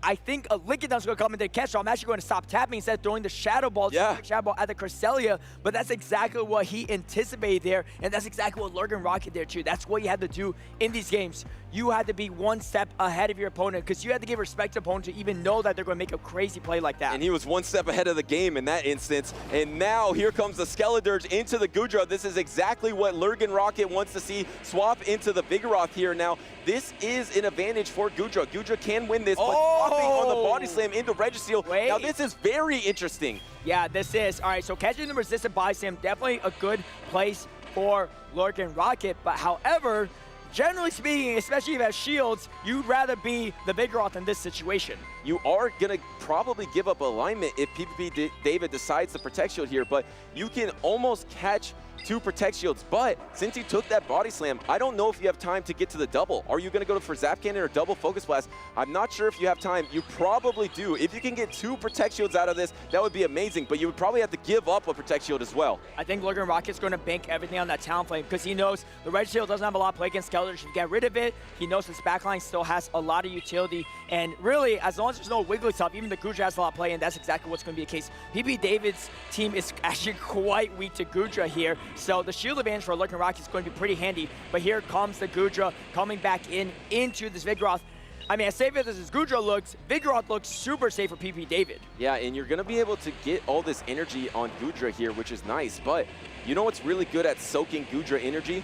Goodra. That's you bring right. in your own Goodra, and that energy is going to do almost nothing. So PvP David's going to let this go. He can soak an Aqua Tail, no problem, and just try to go for the Dragon Breath down. You get the Dragon Breath down here. I expect to bring in your own Goodra, but now Talonflame has its work cut out for him. Throwing the Aqua Tail here, not banking it. This is not going to do almost any damage. LurganRocket is kind of thinking, okay, this isn't great here. It's all in the hands of Talonflame now. And this is kind of a tough situation for LurganRocket because he does have the potential to throw a Flame Shard to boost up his attack, but both Pokemon would rather get hit by Fly, so he can't really even ramp up his damage. You can see the Dragon Breath really shooting through the health bar of the Talonflame. Yeah, and the problem is, if a Flame Charge is called or if it's Protect Shielded here, can you ramp up enough to knock out with the Fly against the Skeledirge? And will we see a Protect Shield? Yes, we see the Protect Shield on the bait into the Flame Charge. This would have been not very effective, but PvP David just wants to unleash more Aqua Tails. And can this Talonflame get the Incinerate down before the double Aqua Tail? I mean, honestly, that shield for a Flame Charge actually is pretty good for LurganRocket because if he could get this Fly off, he has boosted Fly for the Skeledirge. Oh, and the swap the Skeledirge! Wait, you can see LurganRocket trying to charge up as much energy as possible. He's at the double. The double Fly. He needs this Fly to pretty much knock out or put this Skeledirge in one Incinerate down. You saw the Vigoroth in the back. Oh, no, Vigoroth is out. You have to throw energy. No, you didn't throw energy. Now it's going to be a swap. Oh! And the pause. Wait. And the Goodra knocks out. And now the Goodra throws the Dragon Breath. And now you have the Fly available. And suddenly Lurgan is going to win the game. LurganRocket taking a 2-0 victory over PP David. The pauses in this whole series are absolutely wild. But LurganRocket coming away with a 2-0 victory. We see the smiles on PP David's face as well, recognizing that, hey, that was a great series even if he lost against LurganRocket, one of the best in the game. Can we slow that down in the replay? Gonna see that pause once again. He was expecting the swap into Goodra, so he didn't want to throw the energy before he saw Incinerate come through. He never saw the Incinerate go through, but Skeledirge was so low, it got knocked out by 2 to 3 Dragon Breaths, and then all that energy is wasted, and suddenly Lurgan is able to take the game. Yeah, you know, I know some people that aren't as familiar with Pokemon Go like to say Pokemon Go PP is all a tap-tap game, but sometimes it's a tap-pause game in these situations. As you can see, the boosted Fly landing and the pause on both sides. But again, that one-turn fast attack just coming in so fast in these situations and forcing PP David to Dragon Breath down. And you can see the move. You can see the smiles on LurganRocket's face. It seems like a rematch between MartoGalde and LurganRocket is inevitable at this point. Honestly, I've never seen a situation like that before. I would love to do a breakdown. That was a checkmate because literally Lurgan can either swap and take the charge attack, or if you pause for even one turn, 2 Dragon Breaths will go through, and that's a knockout. And you saw that 2 Dragon Breaths went through. That's a literal checkmate. You either swap on the energy on your Goodra, you either catch the energy, or the opponent pauses and you double Dragon Breath, checkmate. You win the game. And you either catch or you knock out. You literally, if PvP David didn't make a mistake, he was literally checkmated. And the top part for David is his switch time was up. So he couldn't even come in his own Goodra to counter that one. So no matter what, exactly like you said, right? LurganRocket recognizes win condition.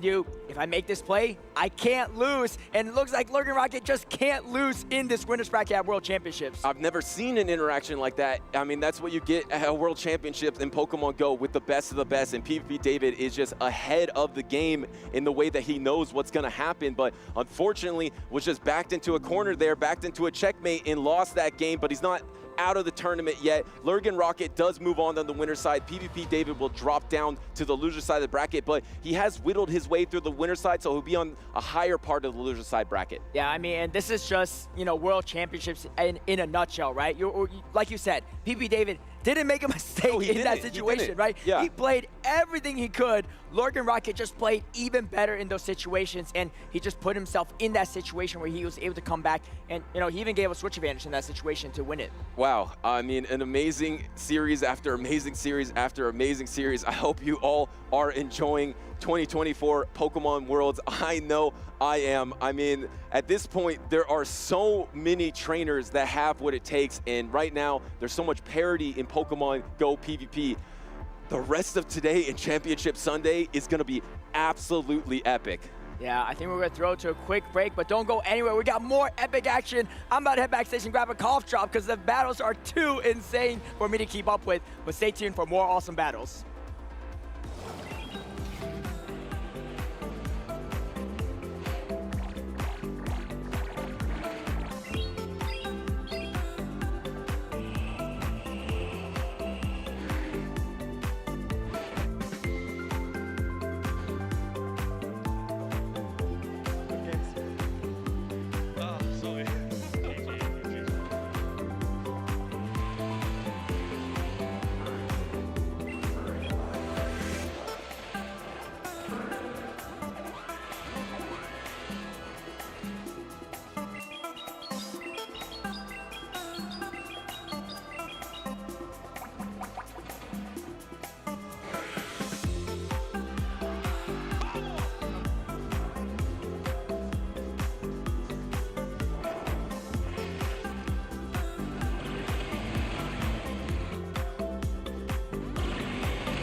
My name is Sean Pulowski, and I'm from Wildwood, Missouri, about half an hour from St. Louis. S. James P. In his one previous tournament, he was a Peoria regional finalist. Well, I started playing Pokemon Go around like the start of the game. I took a 2-year break, came back to it. That was during COVID. Noticed that they like a PvP format.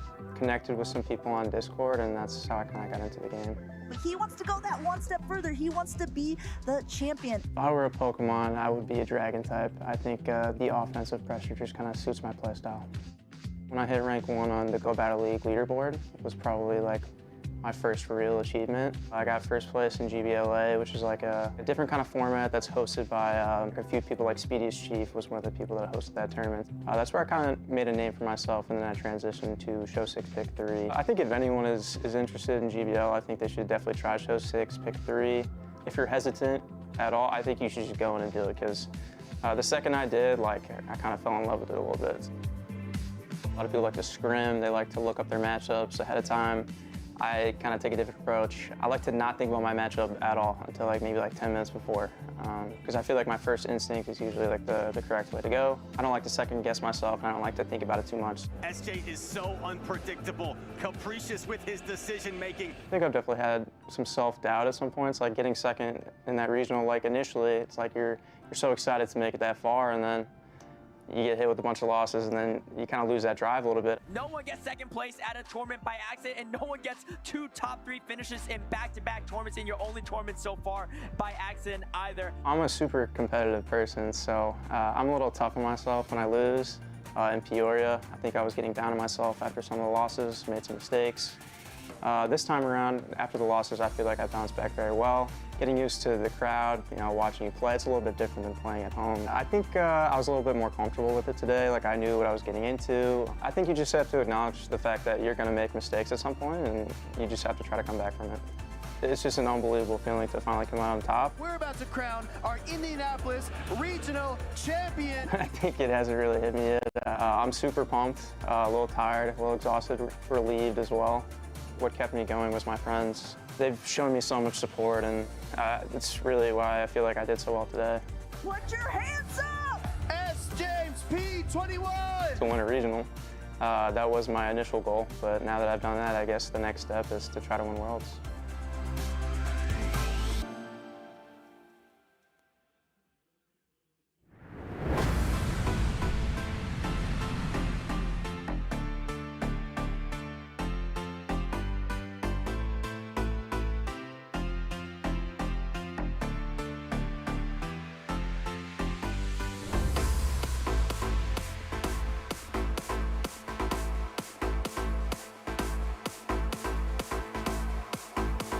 Welcome to the Pokémon World Championship 2024.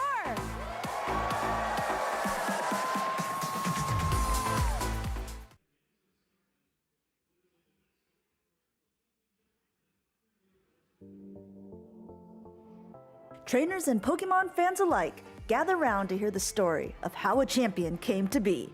This tale has tragedy, it has intrigue, it shows perseverance and steadfast skill. Let me tell you the story about Inadequance, the 2024 Utrecht Special Event winner. Though Inadequance has always been a consistently good battler and one feared by many in the Pokemon Go realm, his story shows how persistency and training can pay off.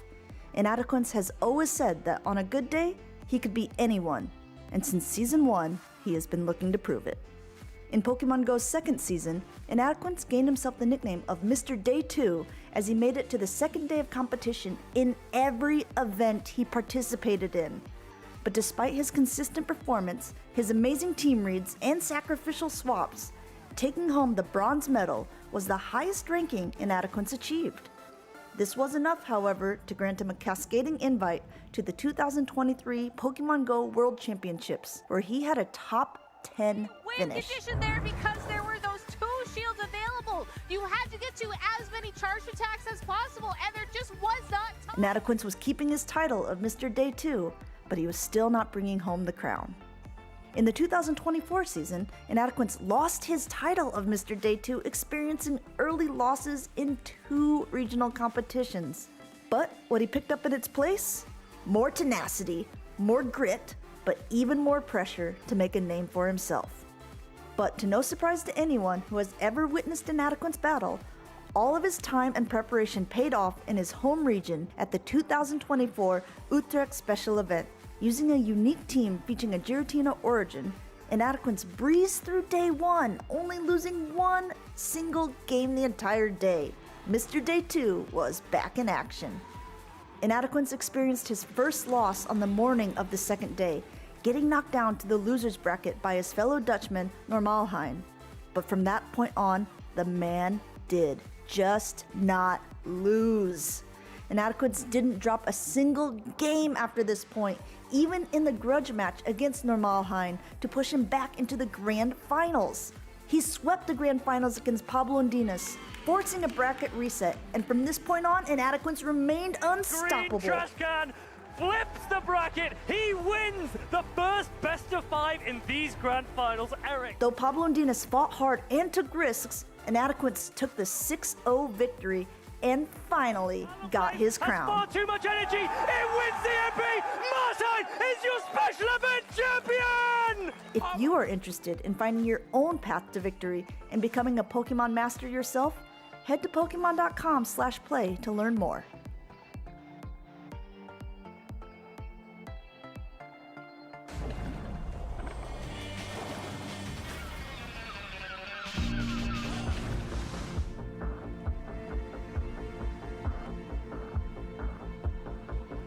The official color of the island of Oahu is golden yellow, and we've still got 32 trainers in the mix going for gold, including Inadequance, who we just saw there winning the Utrecht special event. He has already advanced pretty far into this bracket. My name is SophToph, and I'm joined here by the amazing Wholesome_. Yeah, thanks, Soph. It's been a great tournament so far today. We just got to see some very well-known names like Inadequance, like MartoGalde, punching their ticket to the next round. But we still have lots of battles to get through. We've mostly been taking you through the winner's side of the bracket. I think we're going to have some losers games coming up here as well. But one that I'm very excited for, I was actually just chatting backstage, a little bit of a sneak peek. I believe it is Yakai. Might be getting a little bit ahead of myself. I think it is Yakai versus Beelzeboy, yes? I think so. These are two titans of the APAC region there. Beelzeboy won the Indian playoffs to qualify to Worlds, while Yakai, I think, came through the Asia Pacific playoffs from Hong Kong. So really exciting to see this APAC on APAC action here.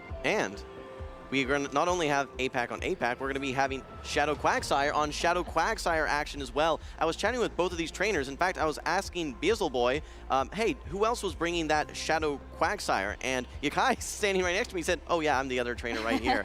It's interesting to see some of these Pokemon that we said may have some big impacts, and then actually seeing them collide in the form of these two different trainers here. So you can see them getting ready on stage. You know what, I actually asked them, hey, have they had any formats that they faced each other? And they said they have faced each other once or twice, but they're not regular opponents. So I still think that there is going to be some unfamiliarity in these matchups here, and I'm very much looking forward to getting into these battles. I'm kind of surprised to hear that, because when I look at those Go Battle League leaderboards, I think both of these trainers have hit the #1 spot, especially in recent seasons, but maybe they haven't played as much in these Show 6 Pick 3 competitive formats. You're talking about the Quagsire, which they both have, and I remember earlier today, we were seeing Beelzeboy really shine with the Quagsire, I think in that match against StrangeTop, bringing the Quagsire every single game, and it was just incredibly safe. And I actually think we're going to look at these teams in just a second, but I think both of these Shadow Quagsire are pretty safe on both sides. Well, I think it just bears mentioning water-type Pokemon in general in this meta. You might see teams that have 1, 2, in some cases 3 water-type Pokemon. For those at home that might be thinking, okay, why is water such a strong typing in Go? So can you give us a little color and clarity there? That's right. I think water typing only takes super effective damage from 2 types, grass and electric, of course, but the water-type Pokemon also tend to be relatively bulky, right? We think of Pokemon like Lantern, like Azumarill, which obviously they have the shared water typing, but they also just tend to be more bulky the way that these stats work out in Pokemon Go. Yeah, and what's interesting as well is when you look at some of those weaknesses, electric types. We only see 2 electric types very commonly, and that's going to be the Lantern, which is going to be a great answer to water types, but it has its own weakness to grass.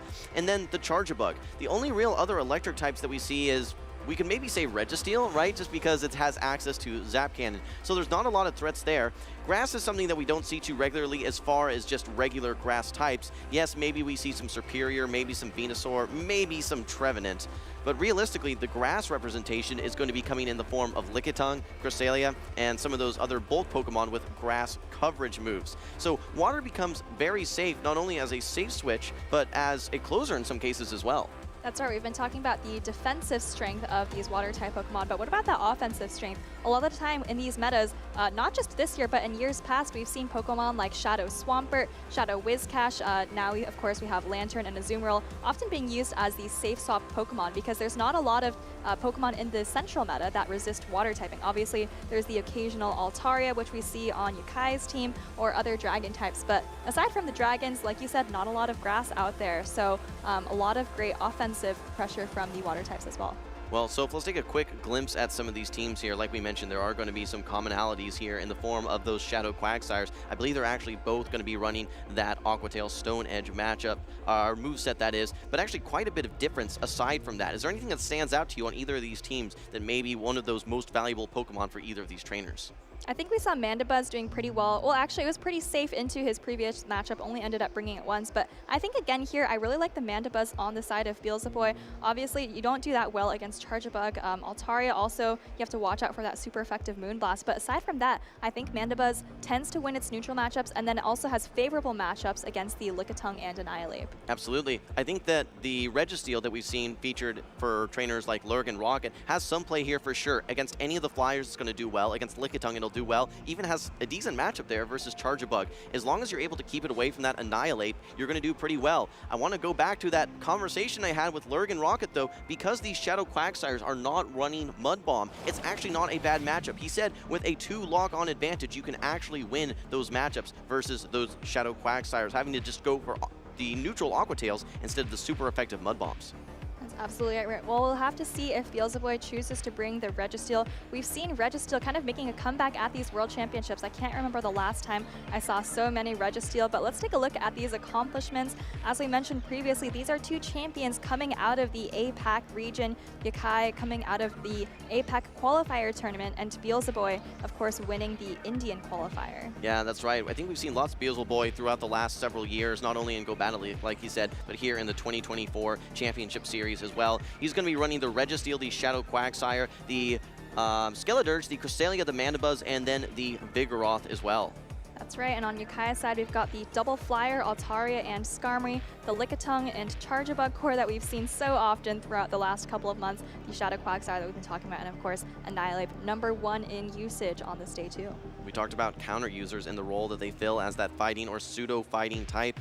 Very curious to see if we're going to be seeing the Vigoroth versus the Annihilate. Very one-sided matchup there. I think Annihilate actually has some pretty solid matchups in general, and able to hit for super effective or at least neutral versus a lot of these Pokemon over on the side of Beelzeboy. It's going to do nicely versus the Vigoroth versus the Registeel. Can hit super effective versus the Cresselia. Can hit super effective versus the Skeledirge. Even a pretty neutral matchup versus Quagsire. The one Pokemon I think is the answer to that Annihilate, however, is going to be the Mandibuzz. Don't forget, earlier in the stream, Beelzeboy brought it Game 1, but then left Mandibuzz on the bench Game 2 and Game 3, even when on paper it looked really good, Soph. That's right, a little bit surprising. So in this matchup, I think the Mandibuzz is actually a little bit worse on paper than it was before, so potentially going to be leaving it on the bench again, but I think these players are just about ready to get locked in, exchanging some words of good luck. I actually saw them attempt to get locked in here. It looks like that they're going to need to reset here. So we're going to need just another moment. So if we can talk a little bit more about these teams here. I know we talked about the Mandibuzz. We talked about the Registeel and the Shadow Quagsire. One of the Pokemon that I find most interesting in this current meta, and actually one of the Pokemon that I put as my caster prediction, is Skeledirge. Skeledirge, like we talked about, with just the wide coverage that it has, not only with its charge attacks, but with its fast attack. The Incinerates, if we take a look at just a damage per turn and energy per turn, Incinerate we could objectively call the strongest fast attack in the game. Now, what's the downside to that, though? It's a 5-turn fast attack. So what are some of the advantages and disadvantages of a long, 5-turn fast attack?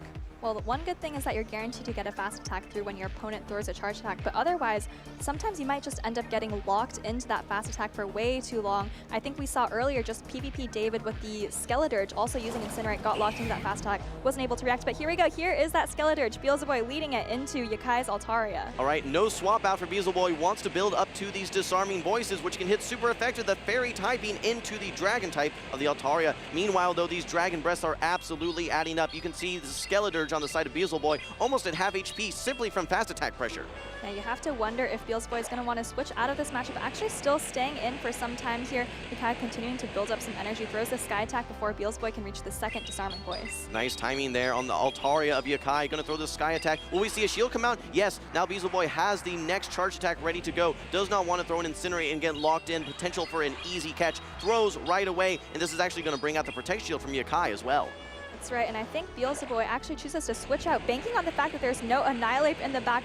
Nice read there, able to get the safe swap with no punishment. Sky Attack coming through here. It is going to put the Vigoroth pretty close to half health, but I can't imagine Beelzeboy wants to shield this early. Oh, actually he does though. We do see the shield. I think that could have been the Moonblast potentially, wanted to shield a hard-hitting attack, and realistically, that's going to be a pretty solid shielding choice. You now almost have 2 Body Slams, should be able to get at least one of these off before Yakai is able to reach that hard-hitting Stone Edge.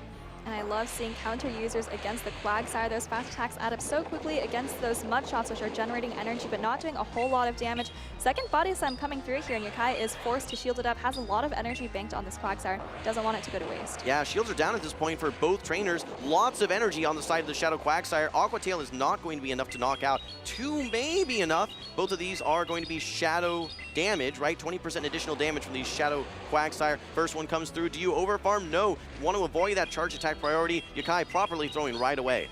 And here's the good news for Yakai. Beelzeboy doesn't have a very easy way to take out the rest of this Quagsire. About 20% health left, brings in the Cresselia, but these Psycho Cuts don't add up. It's going to need to throw a Grass Knot to take it out, most likely. Here's Yakai throwing that Stone Edge, trying to start chipping down this Cresselia. What's going to be challenging is how do you neutralize this Charge Bug on the side of Yakai? Your Cresselia is only going to be hitting for non-stab neutral damage, and actually no overfarm whatsoever, throws the Grass Knot right away. I think it's going to be up to the Skeledirge to be able to take out this Charge Bug. Unfortunately, it paces to moves a little bit slower than this Charge Bug. Charge Bug now on the field. Okay, here comes the counter swap. Okay, an interesting swap here though, brings in the Altaria. Will be able to farm down? Yes, right as Beelzeboy is able to get to that disarming voice, Altaria is able to do all that it needs to neutralize that Skeledirge. Final matchup on the field here, Charge Bug versus Cresselia, but the Cresselia has already been chipped down to half health. X's are coming through here. This is super effective damage. Not going to be quite enough to knock out, but maybe with the Volt Switches afterwards, and I think this Charge Bug can still hang on to several charge attacks from the Cresselia. Yeah, one Moonblast not going to be enough. Two Moonblasts I don't think are going to be enough as well. And the second X-Scissor, you get to one Volt Switch faster. 3 Volt Switches, now 2 Volt Switches. Yakai in the driver's seat will be able to reach this X-Scissor and knock out the Cresselia. Game number 1 goes to Yakai. That's right, off the back of the Altaria Charge Bug Quagsire team there. I think we were talking so much about that Quagsire before the matchup began, but if you look at these teams, Yakai's Quagsire is actually just a little bit better than Beelzeboy's because it doesn't have to fear that oppressive fast attack pressure from the Altaria. Yeah, so if I may have reverse manifested that, I talked about Registeel, Shadow Quagsire, and Mandibuzz, and what do we see? Skeledirge, Cresselia, and the Vigoroth. Now, I want to go back to one moment, so if you called it out mid-battle, safe swapping that Vigoroth. That is such a risky play considering the team of Yakai. That Annihilate and could be looming in the back, but we didn't see it whatsoever. What's the thought pattern in bringing out that Vigoroth? Is it just a roll the dice type of play?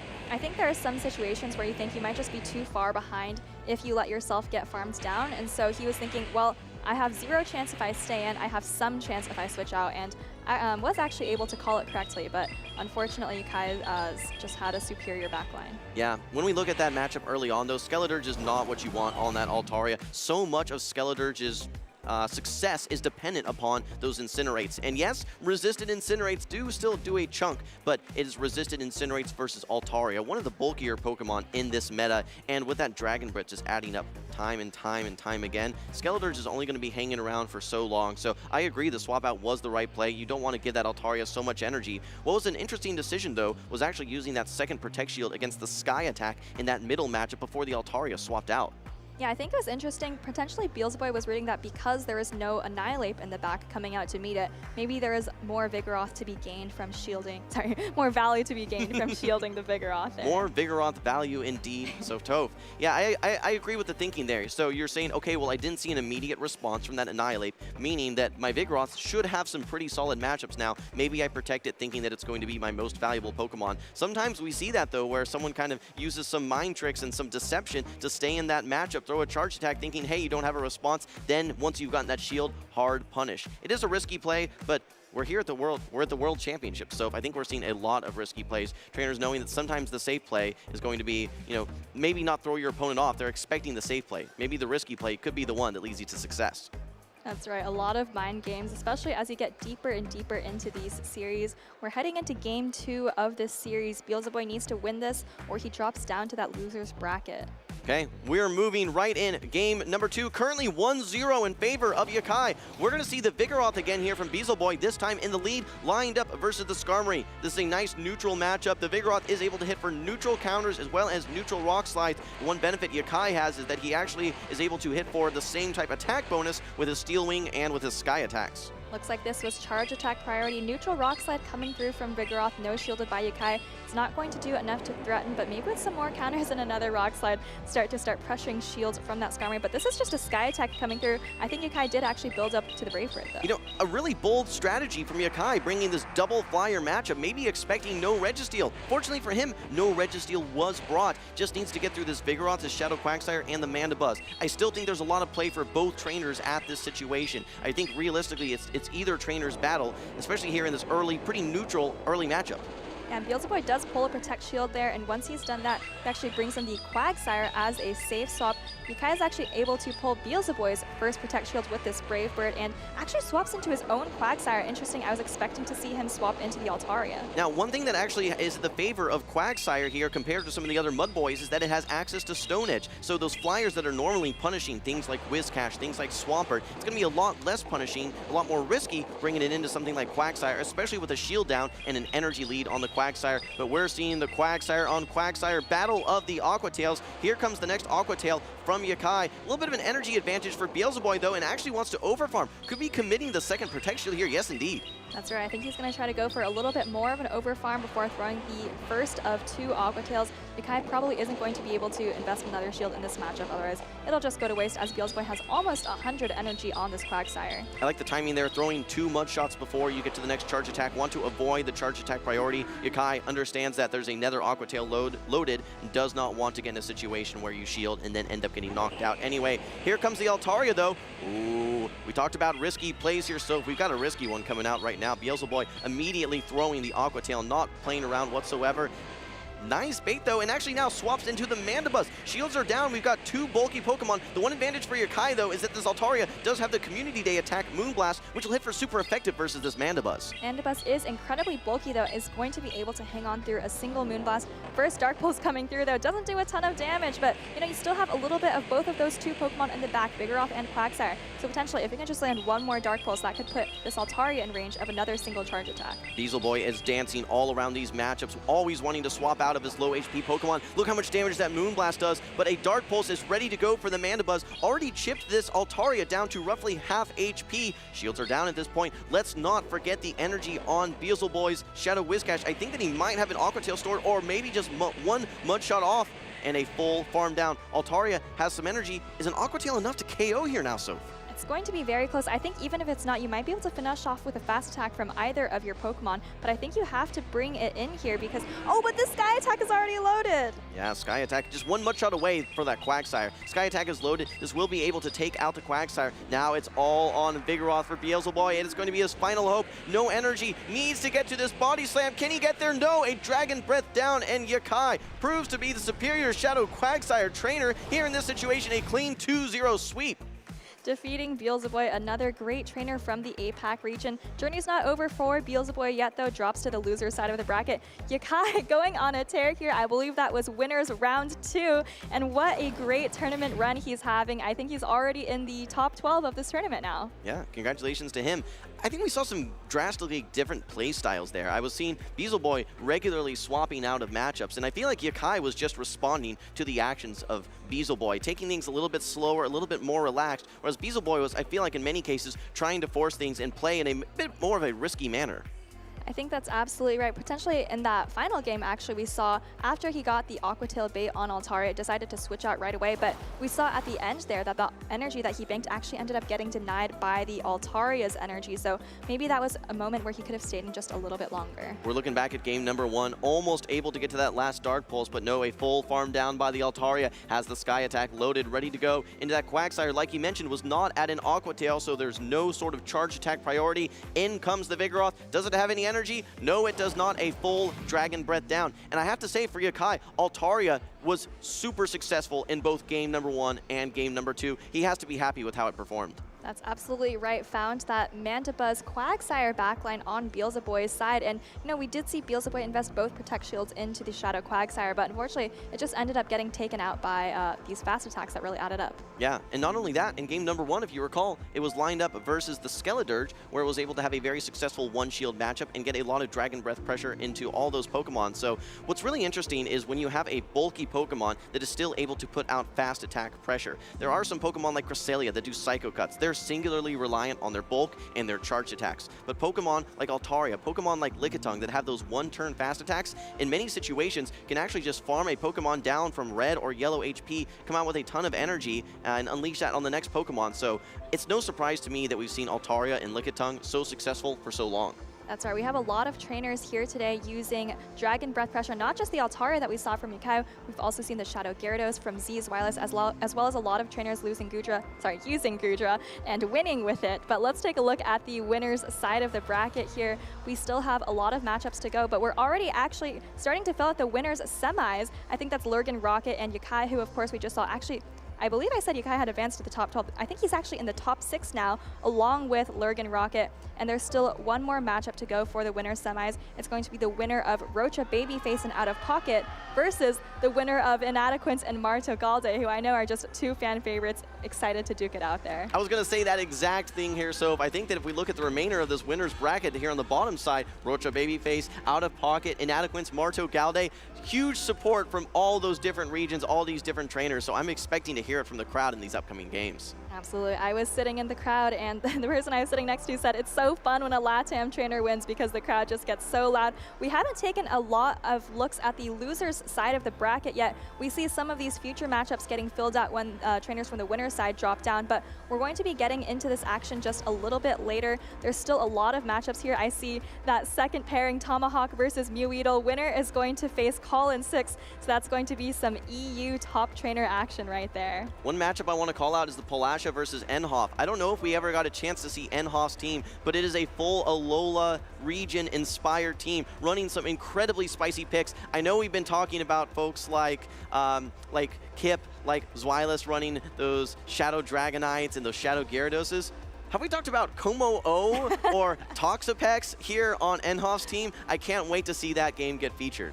That's right. I think it's not just Como-O. I think she also has Guzzlord, Tapu Fini, Alolan Sandslash, like you said, and Alola-inspired team as we're here in Hawaii. Creativity, passion, and execution here on the world stage. Already top 32. Can't wait to get to those battles, but we still need to get through some of these winners games here as well. We're getting ready on stage here. It looks like that we're going to be having Roacha Baby Face versus OutOfPocket. OutOfPocket, a household name at this point. We've seen so much success. He's been well known in the grassroots format as well. Someone that every stage of Pokemon has had success, whether it's the Go Battle League, has participated as a judge as well in some formats. Roacha Babyface, no stranger as well, immensely popular as a content creator, and I think that we mentioned this earlier yesterday, but Roacha is trending up right now. When we look at his success early season versus now, he is peaking at the right time, and he's going to be a formidable opponent for OutOfPocket. I don't think Roacha Babyface has even competed quite that often. He's been competing since the 2022 season, and I feel like every season we see him going pretty far at tournaments like LAIC and doing pretty well. But like you said, peaking at the right time. He's gotten so far in these World Championships, and I think if he wins this matchup, that's probably going to be his best performance ever, and you know, at the biggest tournament that there is. He did top cut at NAIC, so he's fresh off that. But yes, I think that this is going to be his best placement in it, best placement with some of the best trainers in the world. We looked at the bracket earlier, but I believe that if he wins this round, and he may face his teammate MartoGalde, who is just one step in the bracket below him. If both of those trainers win, that's going to set up a teammate versus teammate matchup that I'm sure all of LATAM will love to see. But for now, we still need to get through these matchups. So walk us through Roacha's team. That's right. This is looking like a pretty conventional team, something we might have seen a couple of months ago, maybe in January, back in those days. But let's take a closer look at these team with those movesets. We've got Charge Bug, Azumarill, Talonflame with the double flying moveset, Annihilate, Lickitung, and I think that's a regular Whiscash. A regular Whiscash indeed, no Shadow variant, so it's going to be taking these dealing and taking the standard type of damage there. Again, Night Slash on the Annihilate. I don't think we've seen any Ice Punch this tournament. Everyone is really hungering for those boosts, you could say. Again, though, the Talonflame, I know you called it out, but I want to call it out again. Fly, Brave Bird. Only flying type charged attacks for Roacha Babyface. Looking over on the other side, though, we've got OutOfPocket. He's had lots of success with that Goodra. I asked him a lot about the Wigglytuff, though. He says that it is a Pokemon that performs well, but also is a great bench pressure Pokemon as well to influence the team building that you're going to be bringing to a matchup. Besides the Goodra and Wigglytuff, we have the Annihilate, Lickitung, Lantern, and Skarmory. That's right. Well, I think he's been having a lot of success with that Goodra, and it could be pretty nice here against Roacha Babyface's team. The only real counter for it is the Azumarill, but as we know, Goodra can hit back, even win some shielding scenarios against the Azumarill by hitting back with that super effective Thunder Punch. I think as long as you can avoid the Azumarill, and especially avoid the Talonflame, I think Wigglytuff is going to have tons of play. So we are locking in here. I'm hearing it from the crowd already. It's OutOfPocket versus Roacha Babyface. Let's get into it. All right, looks like we've got Charjabug versus Lickitung on the field. Nice lead for Out of Pocket. This tends to be a little bit favorable for the Lickitung. All right, so like you said, this is a positive matchup for Lickitung, but you can get some nice chip damage into the Lickitung and maybe bring in your own Lickitung, the chip and dip strategy as Butters has coined it. Here comes the first body slam though, actually Out of Pocket gaining energy off before Roacha Baby Face. Okay, let's see what Roacha wants to do here. Throws X Scissor right away, no swap, has a second X Scissor stored as well. You are able to get to 2 charged attacks as your Charjabug before Out of Pocket is able to get to 2 body slams on his Lickitung. That's right. Well, it looks like Roacha Baby is actually charging up a little bit more before throwing the X Scissor, and now Out of Pocket, great catch. I think this is a double resisted X Scissor coming through, so able to absorb 40 energy with absolutely no problem. It is indeed a double resisted X Scissor. If it lands, it does land. Here comes the response though. It's going to be its own Lickitung, which is a little bit interesting. Yes, these are super effective licks, but you're also taking super effective counters. And in many cases, Out of Pocket can simply invest 1 Protect Shield and get a huge farm. Coming to this next matchup with a ton of energy. So a great catch early on there by Out of Pocket. But this is still a really anyone's battle at this point, so. That's right, but I think the scales are shifting just a little bit in Out of Pocket's favor. He's in this matchup, correctly shields up the Power Whip, which is huge, potentially going to set up a very nice farm down. And he's still got that Goodra in the back. If you look at Roacha Baby Face's backline, it is still just the Whiscash and Charjabug now, both of which don't have great matchups into the Goodra. And Charjabug has no energy. We saw both of those X Scissors get thrown. One of them actually just landed, or it has 1 Volt Switch at this point. Okay. Going straight for the Shadow Ball. I don't think Night Slash was enough to knock out. Roacha Babyface may be counting on the Night Slash, but no, it is the Shadow Ball. You're down to 1 Pokemon now. Yes, you're up a shield, but you have to put everything on the back of this Whiscash, and it has so much work to do. Out of Pocket wants to lock in any damage that he can here. He gets this Night Slash off. You know shield this one. You're getting closer and closer to Dragon Breath range. Here comes the first Protect Shield from Roacha. That's right, but now he's pulled the Protect Shield, and all he has to do is come up with this Goodra. These Dragon Breaths are already starting to chunk away. Goodra, one of those bulkier Dragon types that we've seen. Here comes a Mud Bomb from Roacha Babyface, just about at 100 energy, but I think Goodra can take 1 or even 2 of these without any problems. What's so great for Goodra here is its Dragon typing. It denies any usability of Scald for Whiscash. Whiscash wants to get those debuffs. Even though it's only a 30% chance now, you are completely helpless. You have to only rely on Mud Bomb, which is just not going to do enough here. Unfortunately, here comes the second Mud Bomb. You actually can hang on versus this one as well as Out of Pocket. And you can see just how much damage that he's already been able to do. He still has some HP on the Annihilate. He still has his Lickitung as well. Here comes the final Mud Bomb. We do see the Protect Shield from Out of Pocket. I think this is going to be the fastest path to victory for Out of Pocket. Almost at an Aqua Tail here. Not going to be quite enough to take out, but maybe with just a couple more Dragon Breaths. Here comes the Aqua Tail, and Out of Pocket is going to finish this game with still 3 Pokemon remaining on the field. He's Out of Pocket, but he's not out of Pokemon. Still has 3 Pokemon on his side. Will we be able to get this Goodra off the field? No, a 3-ball flex here for Out of Pocket. Very clean game number 1 versus Roacha Babyface. Roacha going to have to figure things out in game number 2. That's right. I mean, that was a pretty tough game for Roacha Babyface. I feel like the Goodra was a little bit too strong. Maybe you need to adjust towards the Azumarill. Charjabug into Lickitung, while it looks like a pretty neutral matchup, it is actually quite favorable for the Lickitung, and that combined with, of course, the catch from Out of Pocket really put him ahead. Well, I'm curious. Wigglytuff did not make an appearance in game number 1. I think it had some play. There wasn't any Talonflame on that side of the field, and no Azumarill either. Does that make Out of Pocket, does it give him some sort of window that he wants to bring it? I'm very, very curious to see if he brings it. I think that Goodra looked so strong throughout that game, though. Looking over at Roacha's team, what's going to be the main answer to that Goodra? The Azumarill, yeah, maybe, but even then we've seen Goodra be able to take out Azumarills. That's right. I think Azumarill and Lickitung are Roacha Babyface's best answers. We see the Goodra again, but this time it's up against the Charjabug from Roacha Babyface. Okay, look at these back matchups here. Switch is going to be so important as Roacha, when he has that Talonflame, the last thing that it wants to see is the Lantern. Out of Pocket making a great team read here. And so if you've talked about this, I think that the advantage in the Zero Shield matchup does go to this Charjabug, but Out of Pocket recognizing probably that Lantern has some very one-sided matchups, and it would not shock me to see him invest at least 1 Protect Shield to secure alignment in this matchup. Completely agree. It's not just the Talonflame, but you look at Pokemon like Whiscash, Azumarill that could potentially be in the back, and you realize switch advantage is probably pretty important if you have Lantern. X's are coming through. I expect to see a shield come up from Out of Pocket here to guarantee switch advantage. That's right. The question is, can you farm all the way down before Roacha gets to another X Scissor? Oh, a quick swap out, not actually bringing in this Lickitung. Do you throw a little bit of energy for the Chip and Dip? You're at 2 Aqua Tails. No, just actually trying to catch the Body Slam. Just that Dragon Breath pressure actually puts you in a pretty advantageous position. And I love that play from OutOfPocket. We talk about chipping and dipping, and typically we mean throwing a charge attack before leaving, but if you can do that chip damage with just fast attacks, that's much, much better. You save a little bit more energy for banking it later. Well, the thing that you have to be really happy about is that the main answer to your Lantern is now on the field. There's really nothing that you have to be too worried about except maybe that Whiscash hanging around in the back. It does have access to Mud Bomb, of course, so that would be the one risk for OutOfPocket, but I think he's banking on something that he can beat, whether that's the Azumarill, the Annihilate, or better yet, the Talonflame here on the field. We got a long matchup here for you, though, folks. We have a Body Slam versus Body Slam face-off here with these two Lickitungs. You can see they're roughly both at about 40% HP. Both of them have a lot of energy. And in these situations, so we always see trainers over-farming. No one throws their Body Slams as soon as they get them. That's absolutely right, because you always want to prevent your opponent from having an easy switch out into another Pokemon. You always want to keep a little bit of energy just to threaten whatever comes in. Body Slam coming through from Roacha Baby Face. This is going to put Pocket's Lickitung pretty low, but I think can still get off another charge attack. Actually, an aggressive swap into Talonflame, but the switch clock was up for OutOfPocket. He's in a dominant position now, absolutely walling any energy from this Talonflame.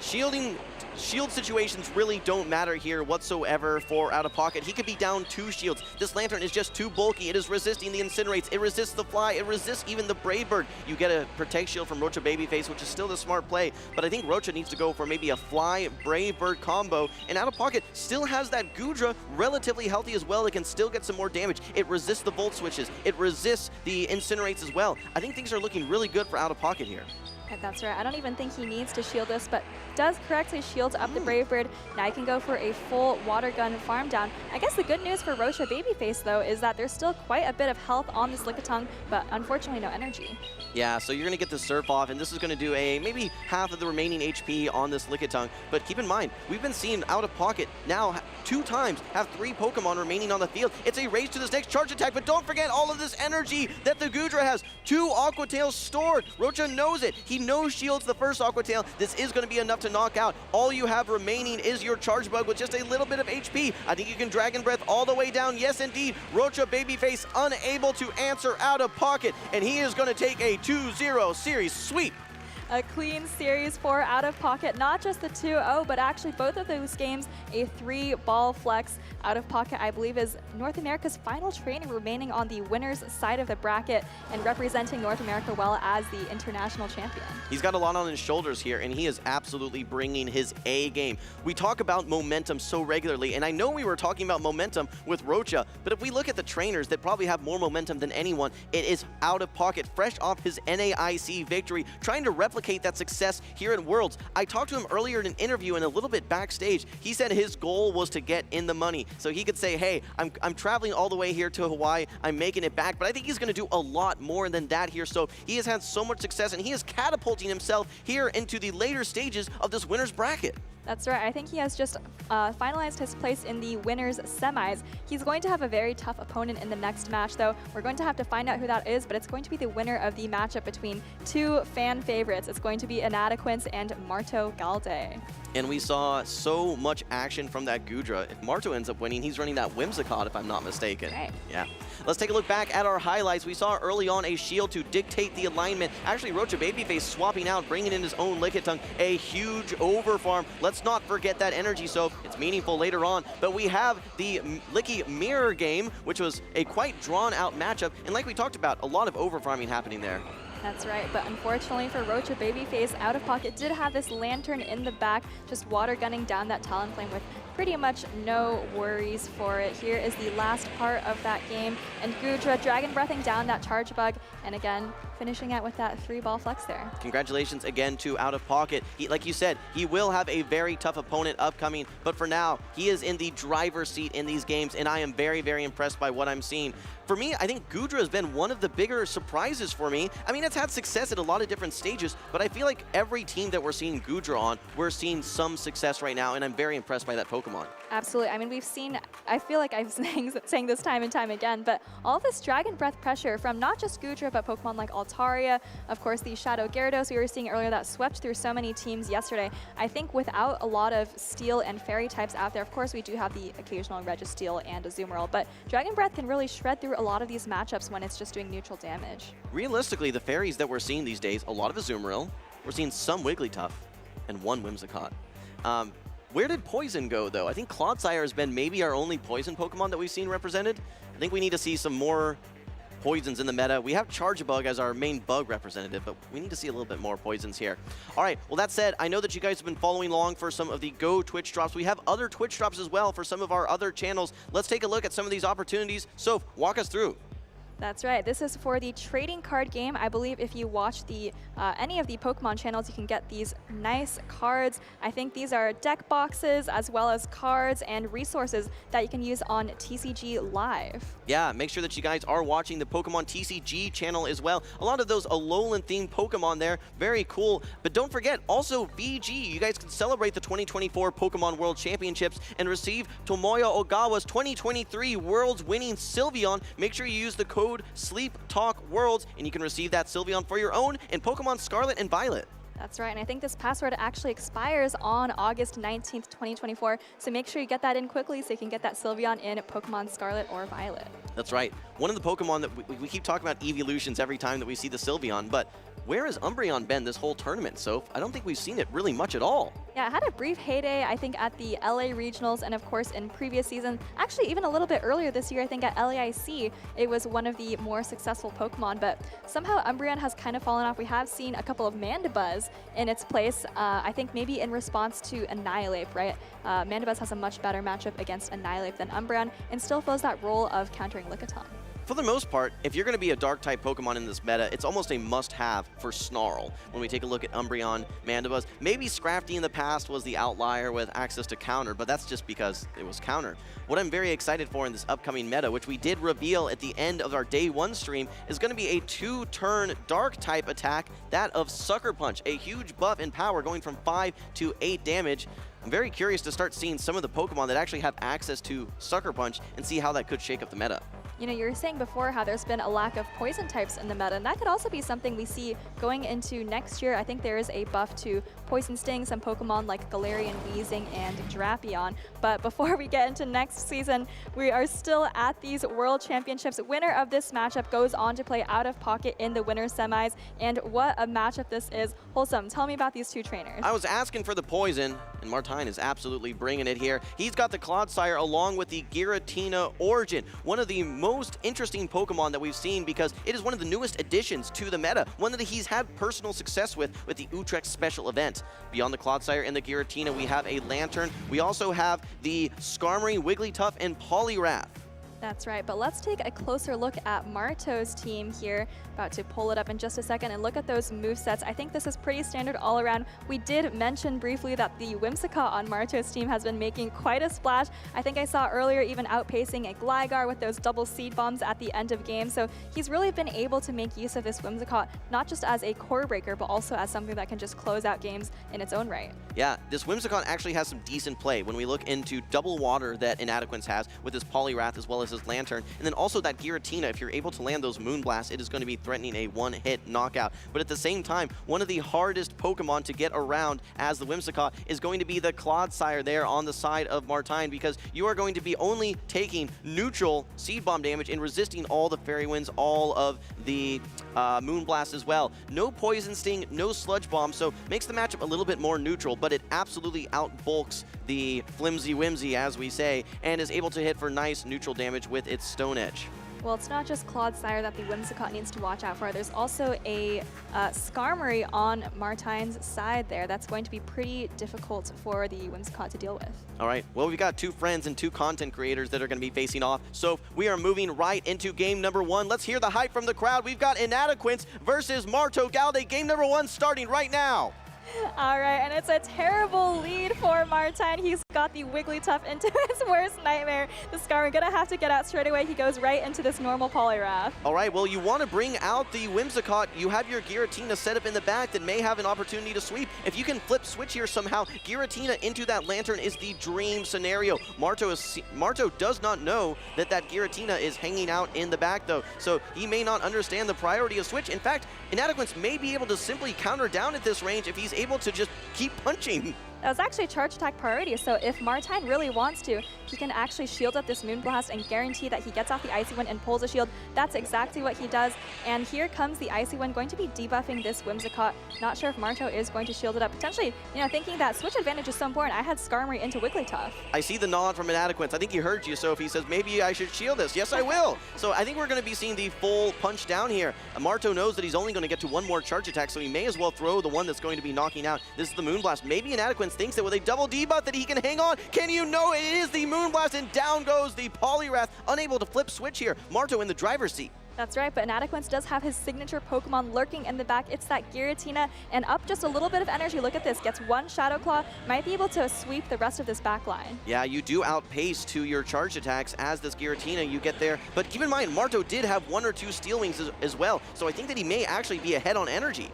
That's right, but the good news is for Inadequance, he had that terrible lead Wigglytuff into Skarmory, but the Skarmory was forced to come out here. So it's actually okay for him that he didn't get switch advantage, shielding up this first charge attack, expecting to see him go straight for these Shadow Balls. Just like you said, so if you cannot have that Lantern up against the Giratina, so the way that Inadequance built this team, this is going to force Marto to have this Skarmory, and he actually throws the Shadow Ball. Doesn't knock out, no, not quite. Marto desperately trying to get to this next Sky Attack, maybe even Brave Bird. Will he get there? Yes, indeed, but a catch on the Wigglytuff. Inadequance knows that this Wigglytuff does not have any play at all into the Skarmory. He's essentially going to sacrifice it to absorb all this energy, and now he's going to have his Giratina still plenty healthy that just needs to get through this Water Gun Lantern. That's right, this Lantern is probably going to go for a big Water Gun farm down.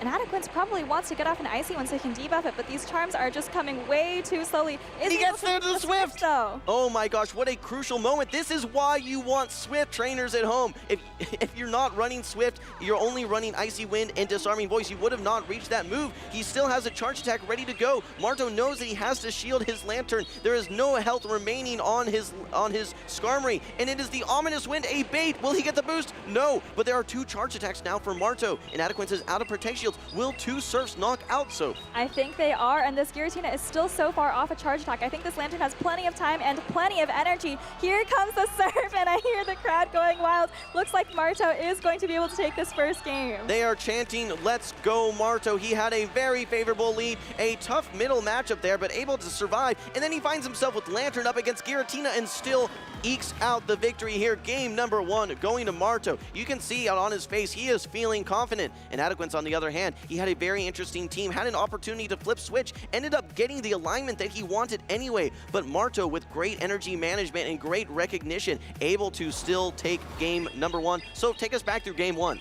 That's right, here is the switch advantage that mid-game coming into play here. Poliwrath goes down, and like you said, Inadequance didn't invest any Protect Shields there, but was still able to get the alignment that he wanted, even able to land the Shadow Ball here, but luckily for Marto, the Lantern was able to close things out. Brave Bird is going to land and put this Wigglytuff in perfect Water Gun down range. So if you're playing that game again, do you still go for that sacrificial swap, or do you just think to yourself, okay, I've gotten the Skarmory out of the way, maybe I can have my Wigglytuff close out this game? I think at that point, because Inadequance didn't have any shields, it would have been pretty tough for him regardless. I think he really needed to reach the Icy Wind there, but unfortunately was only able to reach the Swift. All right, well, we know Inadequance favors that Giratina origin. It was the anchor of his team, you could say, during his run at the Utrecht special event. It would not surprise me, though, if we see a little bit of a different strategy, maybe just because Marto is expecting that Giratina origin. But that said, Giratina seems like a pretty solid pick.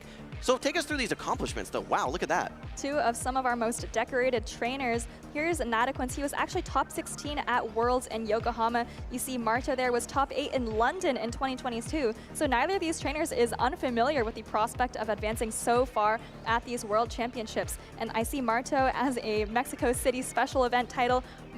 Inadequance has the Utrecht special event title. So really similar accomplishments on both sides. So many accomplishments spanning multiple years as well. Yeah, they're not strangers to each other, and they're not strangers to success. Both of them having success at the highest of levels, but now only one can win here and move on to the next round of winners. The loser will go down to the lower end of the bracket and will have a much, much longer journey. So if we're moving into game number 2, at this point, Inadequance has to win this matchup. This is a best-of-3 series. We're going to be seeing Inadequance bringing out the Skarmory into the Lickitung, a positive matchup, but not too terrible for Marto. Yeah, it's actually relatively neutral, depending on how the Skarmory plays it out. Marto might be able to win this lead matchup just going straight body slam, but I mean, Inadequance might know that. He probably won't just go for straight sky attacks. Well, what's interesting is Marto's Gligar in the back here looks so strong into Inadequance's team. As long as you can navigate your way around the Skarmory, has positive matchups across the board. The one thing it needs to watch out for, though, is if shields end up going down, the Icy Wind from the Poliwrath. Okay, and actually a swap now into the Clodsire. This is its worst nightmare, in the Gligar going to be double resisting all these Bud Shots. Yes, you have access to the Stone Edge, but meanwhile, you have to watch out for the digs from the Shadow Gligar. And I think this is exactly what Inadequance wanted. If you look at how he built this team, Skarmory in the lead, extremely strong against Gligar. He's got 2 Pokemon weak to Gligar in the back, so this is an ABB strategy. Baited out the Gligar, but there's still a Lantern in the back for MartoGalde, so Inadequance really needs to start pulling some Protect Shields. Yeah, no Protect Shields used on either side at this point. The Stone Edge is ready to go, but as you can see, there's essentially 0 fast attack pressure from this Clodsire. It's a bulky Pokemon. Despite using a stab, same type attack bonus attack, these Mudshots are double resisted by the Gligar. But we actually see a shield come out from MartoGalde, maybe wanting to prioritize the HP on... Okay, and we have a charge attack priority. Wanting to prioritize the HP on this Gligar, knowing that it might have more work to do beyond just this one matchup. Yeah, really nice counting there from Marto, but I think Inadequance got what he wanted out of this matchup. He got a shield, he got the Gligar trapped on the field here. Here comes a charge attack. If you're Marto, he does shield this. I wonder if he's going to switch out now and try to save this for later. Yeah, I think Marto wanted to get out of that matchup a little bit earlier, but Switch Clock was not up, using both Protect Shields actually on that Gligar. He now has Licky Tongue that's getting lined back up versus this Skarmory, but I think you can withstand both of these body slams and fully farm down. Shields will be down at that point, and you're going to be able to land an unshielded Brave Bird into something. And I don't think that Inadequance's Switch Clock is locked in. I think that he can actually swap out at any point as well. That's right. It's really the lick damage that you need here, but maybe Inadequance is happy to let the Skarmory just kind of sponge the energy. Final body slam coming through here. Oh. But look at this. Inadequance has 2 shields for a Poliwrath. That's a Water Gun Lantern in the back. Not going to be doing incredibly well against these counters from Poliwrath. And it looks like Inadequance is up 2 shields to 0 with his Poliwrath there. But you have to remember that Shadow Gligar still has a lot of energy. A lot of people were saying Poliwrath was down and out. Inadequance says no. But okay, we have a lot of energy still on Marto's Gligar here. You need to land an Icy Wind. You're not at a HP range where you're going to be able to simply counter this down as the normal Poliwrath. We have 2 attacks ready to go, and I think you're only 3 wing attacks away from the next aerial ace as well. Inadequance is not going to be able to overfarm very much. I think Marto has a couple of win conditions here. He can now just stay in and go for the wing attack down. If Inadequance has shielded that, he could have just gone for the Thunderbolt, but here comes an... Wait. No, this is Icy Wind? This is going to be the Icy Wind here against the Gligar. The Lantern has not made it to the field yet. It is the Water Gun Lantern, just like you were saying. Unfortunately, while this is a relatively okay matchup at full HP, you've only got a sliver of HP left, and Water Gun down. MartoGalde is going to take the 2-0 series win. Inadequance will move down to the loser's side of the bracket, and the crowd goes wild in support of Marto. Clean sweep for Marto there. Had the alignment that he wanted, had the leads that he wanted in both games. Inadequance had to kind of play around, try to bait out some Pokemon, but unfortunately just wasn't able to get the advantages that he needed. Yeah, I think that Inadequance had some opportunities there in game number 1, where he may have had some ways to finagle his way into a victory. That game number 2 was quite challenging, and we saw some unorthodox plays there actually by MartoGalde, shielding his Gligar, knowing that, hey, I think I'm going to need more work out of this Gligar. Going into that next matchup with the Skarmory, trying to get out, but unable to do so, and actually had to shield his Gligar a second time, going down 2 shields to none. Poliwrath had a lot to do, and with all that energy that Marto's Gligar still had, was unable to do enough. Yeah, but a lot of technical gameplay from Marto there, recognizing that the Switch Clock was going to be up once the shield was used, so he knew that he could shield it, bank the Gligar for later. Also realizing that, you know, the win condition was pretty simple at the end. You just need to get to 3 charge attacks. Inadequance chose to let one go, but unfortunately just got fast attacked down at the end. It's so awkward because sometimes trainers, they're trying to draw out a Gligar, which may have been exactly what Inadequance was trying to do. Okay, I'll bring out Marto's Gligar, I'll farm it down with my Skarmory, it resists all the energy. Marto says, no, I'm not going to allow you to do that. Instead, I am going to use both my Protect Shields, swap back out. Gligar, I need you to finish this game off, and that's exactly what it did. All right, let's move back into our highlights, though. So we saw the Skarmory just absorbing all of the energy from this Lickitung. It was 3 Pokemon to 1 at this point for Inadequance. He needed Poliwrath to do everything, but after taking that Aerial Ace, he was hoping for a miracle here, but a miracle was not to be had. Needed to get through this Lantern as well, which while it's taking neutral counters, there's nothing you can hit this with for even neutral damage. That was all Marto needed, was just a little bit of Water Guns, and he took the 2-0 series sweep. That's right. That was Inadequance's gamble, hoping that the 2 shields Poliwrath could pay off. Stayed in there for so long with the Skarmory, right, just to avoid the energy from Lickitung. But unfortunately for Inadequance, the Gligar's banked energy that Marto has saved from earlier just came in and closed out those 2 shields. Well, we got to see some interesting Pokemon, which I was very excited for. Not only did we get to see the Giratina Origin, we saw the Clodsire as well. Unfortunately for Inadequance, Clodsire into Gligar, one of the worst matchups that you can possibly face. While you do have access to Stone Edge, which is a great coverage move, and I think we're going to be seeing a lot of Stone Edge in the new meta, against Gligar, you're going to be doing 0 fast attack pressure, and you, as even Shadow Gligar, hang on versus 2 Stone Edges. That's a relatively high energy charged attack, and if 2 don't even knock out, then that's just such a difficult situation to be in. That's right. Well, we did have some fantastic matchups there. We're going to see Marto facing off against OutOfPocket down the line. But before we do that, don't go anywhere. We still have a lot of great matchups to come, but we're going to take a quick break.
Good afternoon, everyone. It is a beautiful day to be playing some Pokemon here in Honolulu, Hawaii. We're here at the Hawaii Convention Center where the 2024 World Championships are taking place. And one of the great things that you can do in this beautiful arena is play some of these side events.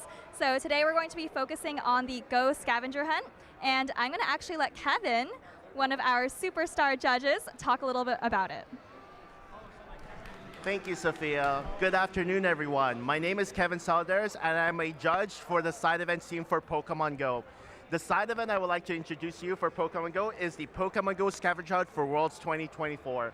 Competitors, spectators, and attendees alike are able to sign up for this event by scanning the QR code here, and they're able to pay for an event where they can get a card and able to complete tasks in-game that you can get by being here at the Pokemon World Championships to get beautiful prizes here such as water bottles, pins, wristbands, and pop sockets. That is pretty much the event here for Worlds 2024 here at Pokemon Go Activity Desk. Thank you so much, Kevin. I think we're going to be playing just a little bit of this side event with you all. All right, well, let's take a look at this research. We actually get this special timed research as soon as you come into the venue. I've already done a couple of these tasks, did one nice Cresselia raid earlier in the morning, been catching a little bit, but not quite enough. I've actually been walking a lot, though, so only 1 more kilometer to do that task, but some of these tasks, I think I can do pretty much right here. We can just make some curveball throws. There's a lot of Pokemon on the ground I can catch as well, powering up some Pokemon, sending gifts. So let's go ahead and send a couple of these gifts. I have some exclusive gifts from the Hawaii Convention Center. We've got Pokemon Theater. That's right here, has a nice little Stayne there. We've got the Pokemon Go Zone. That's actually where the trainers are playing their matches. I'm actually going to send a gift to my co-caster Wholesome here. He's going to get this nice gift from the Pokemon Theater. And then we've got Inadequance, I believe, competing here today, and he's going to get this nice Azumarill Route gift. So I think that's actually going to be it for this task right here. So I'm already, 2 out of 12 of the way there. And here's this nice exclusive Pikachu with a cute scuba outfit. I catch that real quick. Didn't get a great throw, so probably should have done that to knock out one of the other tasks, but that's okay. Actually got a critical catch there. And I think some of these other tasks are going to take a little bit more effort, but I'll make sure to do them throughout the weekend. Well, it looks like I still have a little bit more work to do on the scavenger hunt. I still need to walk a kilometer. I think I need to go to the Hilton. I think I need to go to the Trade Center, but I will make sure to finish this research. I'm gonna get one of those pins, and it's gonna be a great time. So if you're here at the venue, make sure you check out the Go Scavenger Hunt and all the other side events.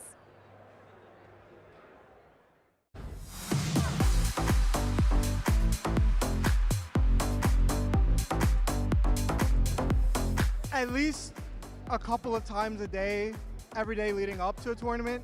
Don't not excessively, because you still have to maintain that work-life balance. But if you want to do good at these tournaments, you can't do good if you're not practicing. I frankly don't practice very much. I more do things to ground myself mentally. I do my practice before the tournaments and then just between. It's just to regulate my mood. I think it depends. Right up before the tournament is definitely where I get the most practice in. I will slack kind of in between, but I try to practice pretty consistently. I practice every day just to learn the decks and how all the matchups go, and just to see how the meta goes. It's just fun, and I like to play Pokemon, and it helps me focus and all them, and I have good testing partners, so it just actually helps me. So yeah, I practice every day. In between tournaments, literally every day, and I literally do viewer battles on stream, so we practice like that too. Usually I like to practice against the matchups that are good into my team, so counter teams, so that I can see if I can strategize a way to play around that and kind of outsmart my opponent. I think those are my main ways of practicing, and then of course just reps. Just getting as many battles in as I can.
Pokemon Go fans and friends, welcome back into the main event. The event that so many trainers have been working for all season long, up on the main stage, even at the 2024 Honolulu World Championships. I am Amanda, also known as Lumberger, alongside my good friend here, Speediest Chief 2, ready to bring you back in the action on the winner's side of the bracket of Day 2 competition. I appreciate that panoramic shot of the mountainside here in Hawaii so much because I think it really colors the tournament experience as well. If you turn to your right, you have the beaches and the sunny seaside. If you turn to your left, mountains and even snow. And that's the kind of variety that we're seeing here at the World Championships as well. Trainers from EU, APAC, NA, LATAM, and everywhere in between. Yeah, we saw some incredible matches just in these past few rounds as well. We talk about a lot of trainers that we get to see a lot of times on the circuit, but we saw Beelzeboy play against Yakai earlier. Such close matchups that Yakai ended up being able to take, and guess what? He is up next. One of the titans in his region of Hong Kong, now playing against LurganRocket, our first ever regional champion. Amanda, you and I have been spoiled, right? We've got to cast some really exciting matches, but that matchup in particular, Beelzeboy versus Yakai, I saw that coming up and I said, oh, I wish I could cast this match. It's going to be so awesome. But now it's our time, right? So we get to cover some of these exciting matches. And if you missed any of those important matchups earlier, make sure to check out the VOD tomorrow. stay live with us for now, but there's always going to be a VOD after this. Yeah, you're going to want to stay live because you're not going to want to miss the matches. The players are pretty much ready. They're getting set up on the stage. Let's go down to them and check out the team compositions that these two Titans are bringing. Once again, LurganRocket, we've seen him a couple of times. We've seen Yakai playing just very tight performances by both of these trainers here. I know we talked about different Talonflame players perhaps being the best Talonflame player ever, but LurganRocket had some wonderful matches against PvP David just recently, showing that he is also a contender for this title. He absolutely is, and if you want to characterize these two trainers, I mean, LurganRocket is so studied, so dedicated, really optimizes the Pokemon that he brings to the tournaments that he attends. Meanwhile, Yakai, so agile, great at improvising, never seems to be on the back heel, always improving and adapting. So seeing these two trainers clash on stage is going to be a mashup of two different styles, and only one can come out the other side. Only one can. Let's go ahead and kind of look at the team compositions to see if anyone has like a particular advantage coming into the field. We've seen a lot of different Pokemon across this spread, actually. Not too many repeats here. Mostly just seeing that Lickitung, which again was the top usage of the trainers in this 2024 Pokemon Go series. Lickitung has been really impressive in terms of counter users. Right behind it in usage is the Annihilate for Yakai, which can definitely wreak havoc on this team for LurganRocket. If I had to guess, I'd say LurganRocket's going to look to maintain at least one Protect Shield as long as he possibly can, because once he is Protect Shieldless, that Annihilate from Yakai could be disastrous. You know, I talked a lot of times about how I thought Altaria was going to be the dragon of choice, but we've seen so many other good picks as well. Looking at that Goodra, Goodra's had a lot of play so far in this series, and I'm interested to see if LurganRocket thinks it has some play against Yakai's team. Also, you know, LurganRocket loves to train his Pokemon specific ways. The team that Yakai is running is overall fairly meta. I'm sure LurganRocket has some very good ideas of how he wants to play out those matches. Yeah, he absolutely does, and that's kind of the competitive advantage that some of these trainers are looking to achieve. Just knowing just a little bit more than their opponent can really lead to some surprising outcomes. Let's jump right into game number one. This is LurganRocket on the left, Yakai on the right, and we've got leads on the field. This looks like a Lickitung into Chargebug matchup. Yeah, popping onto the field here, Chargebug starting to ramp up. We do know that Lickitung does end up usually taking this in the zero shield scenario, also in the starting point to Yakai. Not worried at all though, throwing that first X-Scissor and then just seeing how LurganRocket wants to respond. Gonna let that first one go through. I'm telling you, I don't think that LurganRocket really feared the Annihilate here in game number one. He's got Lickitung in the lead and Registeel in the back, so he's kind of ABA weak to the Ghost and Fighting type Pokemon, but he picks up the Chargebug lead. I think right now, both trainers are just trying to surmise what's in the back. That's a great point, Will. I do want to point out one thing about that particular ABA is that Lickitung into Annihilate isn't actually as horrible as it would have been the other way around, so perhaps he's choosing, even if it is an Annihilate, I know that I can at least get some damage in, but that's not what the matchup we're looking at right now. We're looking at some wonderful timing here, getting that body slam off right before the next charge attack is being thrown by Yakai. And this one is going to connect. Looks like the Chargebug is going to go down, and in comes that Annihilate for 2-3 counters. No, going to go ahead and get off a charge attack. Yakai's been counting all along. He knows this is not quite Power Whip energy, so he does not protect. Shield up this body slam. Annihilate shrugs it off, but it got 3 counters for its trouble, and here comes Cresselia. Cresselia coming in here. It doesn't want to be taking the Shadow Ball, but this can be a little bit of a baiting game. LurganRocket's been able to decently call it, but it looks like this one will be able to connect. Shadow Ball going to be super effective against this, and it's going to do a ton of damage to this bulky Pokemon. Flies under the shield. Nothing but net there for Yakai, but now we see Registeel in the back, and you saw Yakai actually nod his head. He's looking at the Protect Shield situation here. He knows that Dragon Breath, double resisted or not, is going to whittle away at this Registeel, and Registeel, meanwhile, is taking so long to get to any form of charge attack. Yeah, this is the problem. Normally with Registeel with 2 shields is in a great scenario, but even though it does have a good positive matchup against Altaria, Altaria can just slowly start to chip away back at it again, especially if he doesn't get the attack debuff, which he did not here. You can see Yakai is super happy about that, giving a little bit of a nod, and the next Sky attack will be reached before the next Zap Cannon. That's absolutely massive to not get debuffed there by the Zap Cannon from the Registeel. Gonna fire for another Sky Attack. LurganRocket decides to let it through. Gonna save both of his Protect Shields. Meanwhile, fire off the Zap Cannon here. Switch timers might be coming up pretty soon because we have seen 3 charge attacks get fired off and all the fast attacks in between undercharged, but not even needed, really. Not even needed because that was shielded up. They did get the attack debuff this time, and a quick swap out. Once again, just getting all of these extra counters on the Annihilate, but Cresselia is in. Still 2 shields remaining on LurganRocket's side, and going for for that heavier hitting one. This will be enough knockout. No Protect Shield from Yakai. Down goes the Annihilate. Yakai has already optimized. He knows the Altaria is the key. Psycho Cut doesn't do too much damage. Dragon Breath, meanwhile, is piling on. Here comes another Moonblast. A debuff here would be critical. It could flip this entire match. And that's exactly what LurganRocket's going for. Even though the other moveset would be a little bit more energy efficient, he was hoping for that Moonblast. He didn't get the debuff here. And now comes the Registeel to basically get Dragon Breath down. Going down with 2 shields. Yakai taking game number 1. You know, we've seen Skeledirge into Skarmory, we've seen pretty hard swaps like Azumarill into Altaria. Those matches end with 2 shields for one trainer. But this time, it was an Altaria into a Registeel, and it ended the same way. That is definitely not what comes to mind when you think of a hard counter matchup. And you would think, exactly, the Registeel obviously has a very decent matchup into Altaria most of the time, but when there are 2 shields remaining, you just saw how even that Steel Pokemon started to get melted down by that Dragon Breath, and LurganRocket ended up going down with 2 shields. Of course, you don't want to shield up a Sky Attack or something that's not going to be that effective, but I mean, in the end, Registeel just didn't have enough gas in the tank. I think you need to look at this matchup in 2 different dimensions. LurganRocket had Psycho Cut Cresselia and Lock on Registeel, so he was generating basically 0 fast attack pressure against his opponent, and that's what Yakai capitalized on. Once he saw the 3rd Pokemon, he recognized, I can just outpace my opponent. I can just fire up the Dragon Breaths and pile in the damage more quickly. So in game number 2, I'm looking for LurganRocket to add some fast attack pressure somewhere and have a more balanced approach. And what a great wherewithal of Yakai for that as well, recognizing sometimes you just need that fast attack pressure to be able to do it all. No Protect Shields remaining, but didn't even need it at that point, still securing game number 1. Yakai, again, just feels like one of those trainers that adjusts to everything that he sees. He sees the next Pokemon come out. He says, okay, I'll just figure out what to do now. He doesn't get flustered. He doesn't get confused. He just knows what plan he needs to execute in order to win. And now the pressure is on Lurgan's shoulders to stay in this winner side bracket. You know, when you talk to Lurgan, he's so easygoing. He says, yeah, it's just a game. I want to have some fun.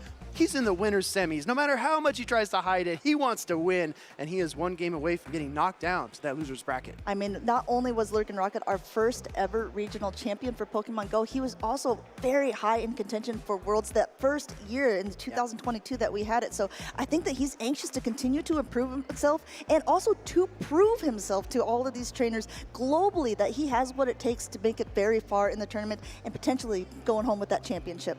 One of the few trainers to actually attend Worlds all 3 years so far, if I'm not mistaken. So LurganRocket has the pedigree, he has the skills, he's talented, but it all comes down to execution at this point. You can have the best team on paper, you can have awesome matchups, but you just need to execute. And I think that that's what both players are going to be looking to do. I think Yakai, since he has a lot of experience in the Go Battle League as well, he's recognizing how different matchups can be played out between all of these different Pokemon. Chances are he's utilized a lot of these in different leagues. He knows what Pokemon he needs to win, and he can kind of sense what will be in the back, judging by how a certain player is playing their Pokemon. Let's jump right into game number 2. Our trainers are locked in and ready to roll. We've got LurganRocket on the left, Yakai on the right. Lickitung versus Altaria. Lickitung versus Altaria going at it here. I think both of these trainers might stay in for a bit because it's not really super, polarizing in either direction here. The Body Slams will start to add up. Both of these Pokemon have a lot of bulk to their names. Body Slam number 1 coming through onto the Altaria. Now here's the trick. Lick and Dragon Breath generate energy at the same exact time, but the charge attacks cost slightly different energy. So the Sky Attack, a little more energy intensive than the Body Slam, which means Lickitung will get to that second Body Slam way before Altaria can reach the second Sky Attack. And meanwhile, they're just about parity in terms of fast attack pressure. Yeah, exactly. Still charging up, trying to catch her, not quite able to. LurganRocket saving a little bit more energy, bulking in, and now coming in with the Goodra to punish this safe swap of the Charjabug, already at an attack as well. Go ahead, let this first one go through. Goodra is a good boy. He can handle it. You see the Dragon Breath pressure, though, coming on already. I mean, Charjabug looks like an ice cream sandwich in this Hawaiʻi sun. It's absolutely melting under the Dragon Breath pressure. Meanwhile, Aqua Tail getting fired off here. Obviously not going to throw a Thunder Punch against Electric type, right? No, going to go ahead and let that go down. That Charjabug you're talking about melting, it's also a battery running out of energy there pretty much as well, but still managing to throw off this X-Scissor. It's going to be doing a little bit of a chunk to the Goodra. LurganRocket still not worried there, knows that he will be able to make it to another. No, he's not! it's gonna go down. That's definitely tough. He's got Lickitung, he's got Cresselia. Brings in the Cresselia here. Psycho Cuts, more like paper cuts, barely chipping down this Charge Bug, allowing it to get to an X Scissor, which would be super effective, so Lurgan is forced to Protect Shield. Yeah, you're talking about paper and scissors here. We're just needing a rock in this scenario, being able to shield this up, but let's see, maybe an aggressive Psycho Cut down, but no.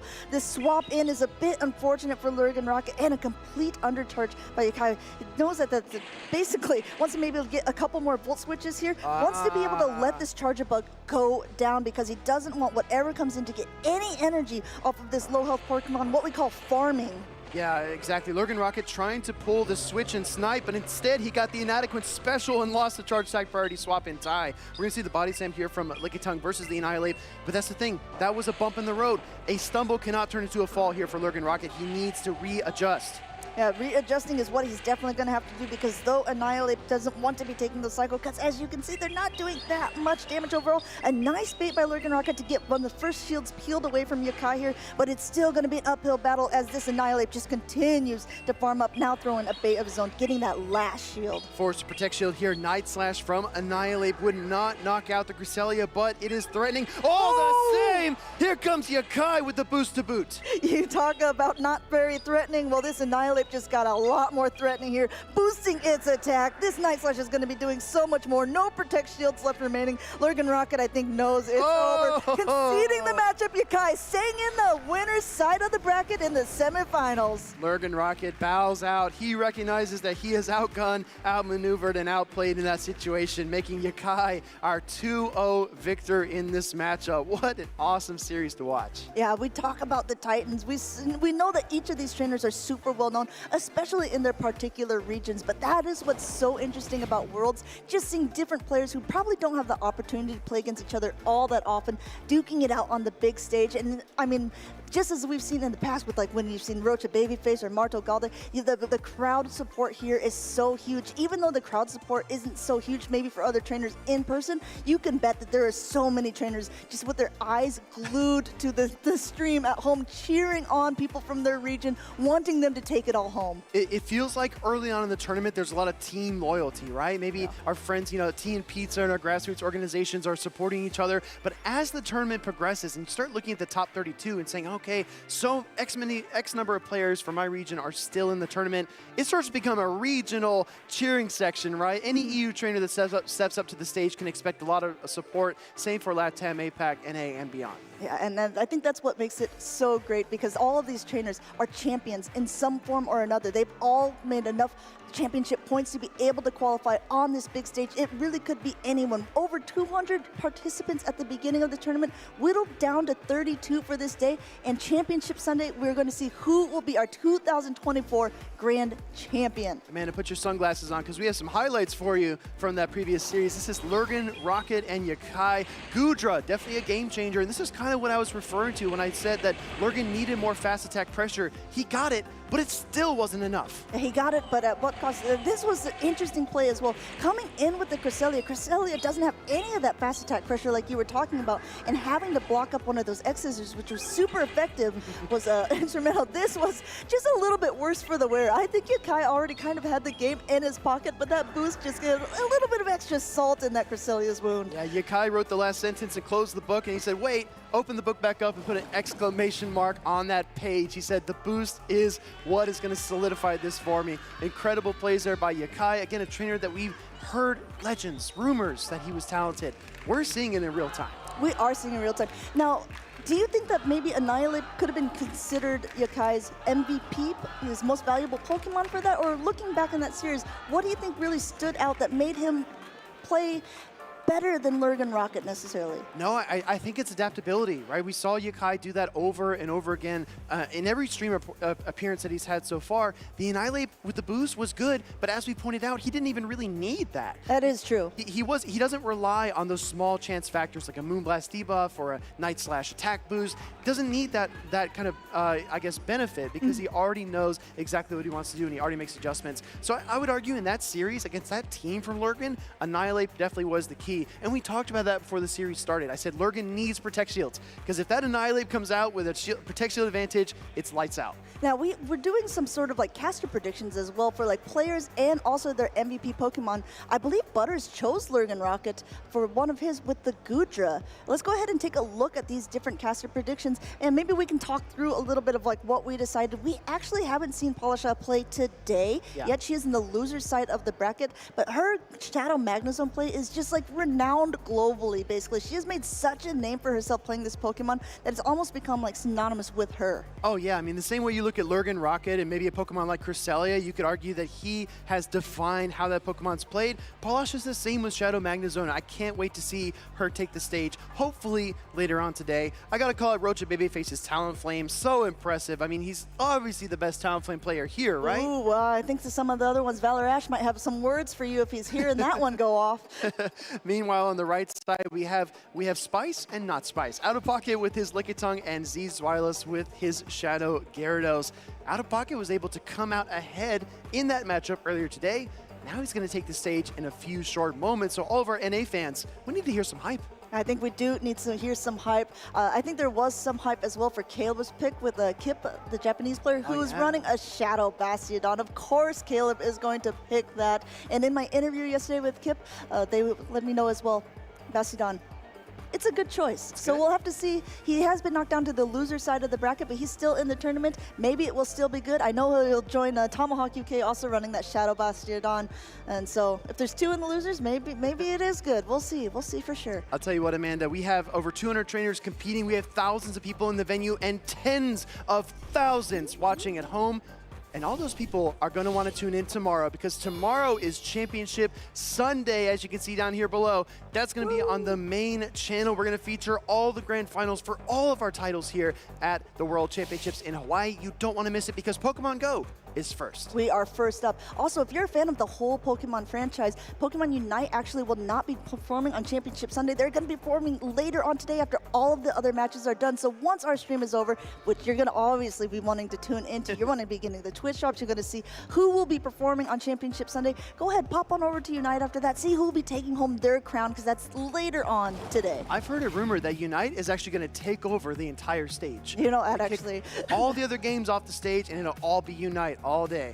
Well, let's see what happens now on stage, because we have OutOfPocket on the left versus MartoGalde, an incredible trainer who had a nail-biter victory earlier on in the stream. Whimsicott into Gligar, still finds a win condition. I don't know how he does it. That was absolutely amazing plays there overall. Being able to catch that body slam at the end, pulling out an incredible win with the Lickitung lead into a Vigoroth. MartoGalde has a lot of momentum on his side, but so does OutOfPocket. OutOfPocket has just been playing incredible. I know I keep saying it, it's a very easy slide in, but out of his mind. OutOfPocket has really, I mean, calm and collected on the outside, but you can tell there's a lot of analysis, there's a lot of strategy going on, and you can tell that by the way he is lining up his Pokemon. He seems to just be able to completely predict how his opponent is going to play and pulls out those 2-0 victories. OutOfPocket famously claimed the NAIC title with Shadow Quagsire, but he didn't bring it.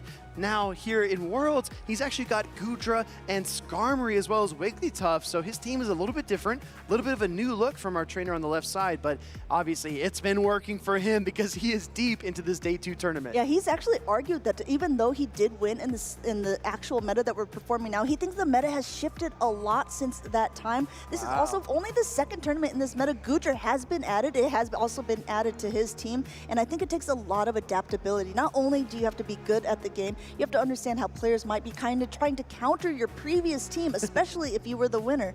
All right, everybody, we're kicking off game number 1. I want to see some spam in the chat. Let's spam this rocket to help OutOfPocket. And let's go, Marto. We've got Lickitung on the left and Skarmory on the right. We've talked about this time and time again. Though this looks like it should be such an easy win for Skarmory, it's actually not, relying a lot of times on these charged attacks here. Meanwhile, Lickitung is basically on par with it here, almost even more. This body slam first now coming through. No Protect Shield from MartoGalde. You might say it's easy to time your licks against Pokemon like Charge Bug or Talonflame, but it's very tough against a 2-turn Steel Wing Skarmory, and OutOfPocket is able to do exactly that. We're going to see the Sky Attack, I believe, get fired off here by Marto, trying to chip down this Lickitung and work the way through the matchup.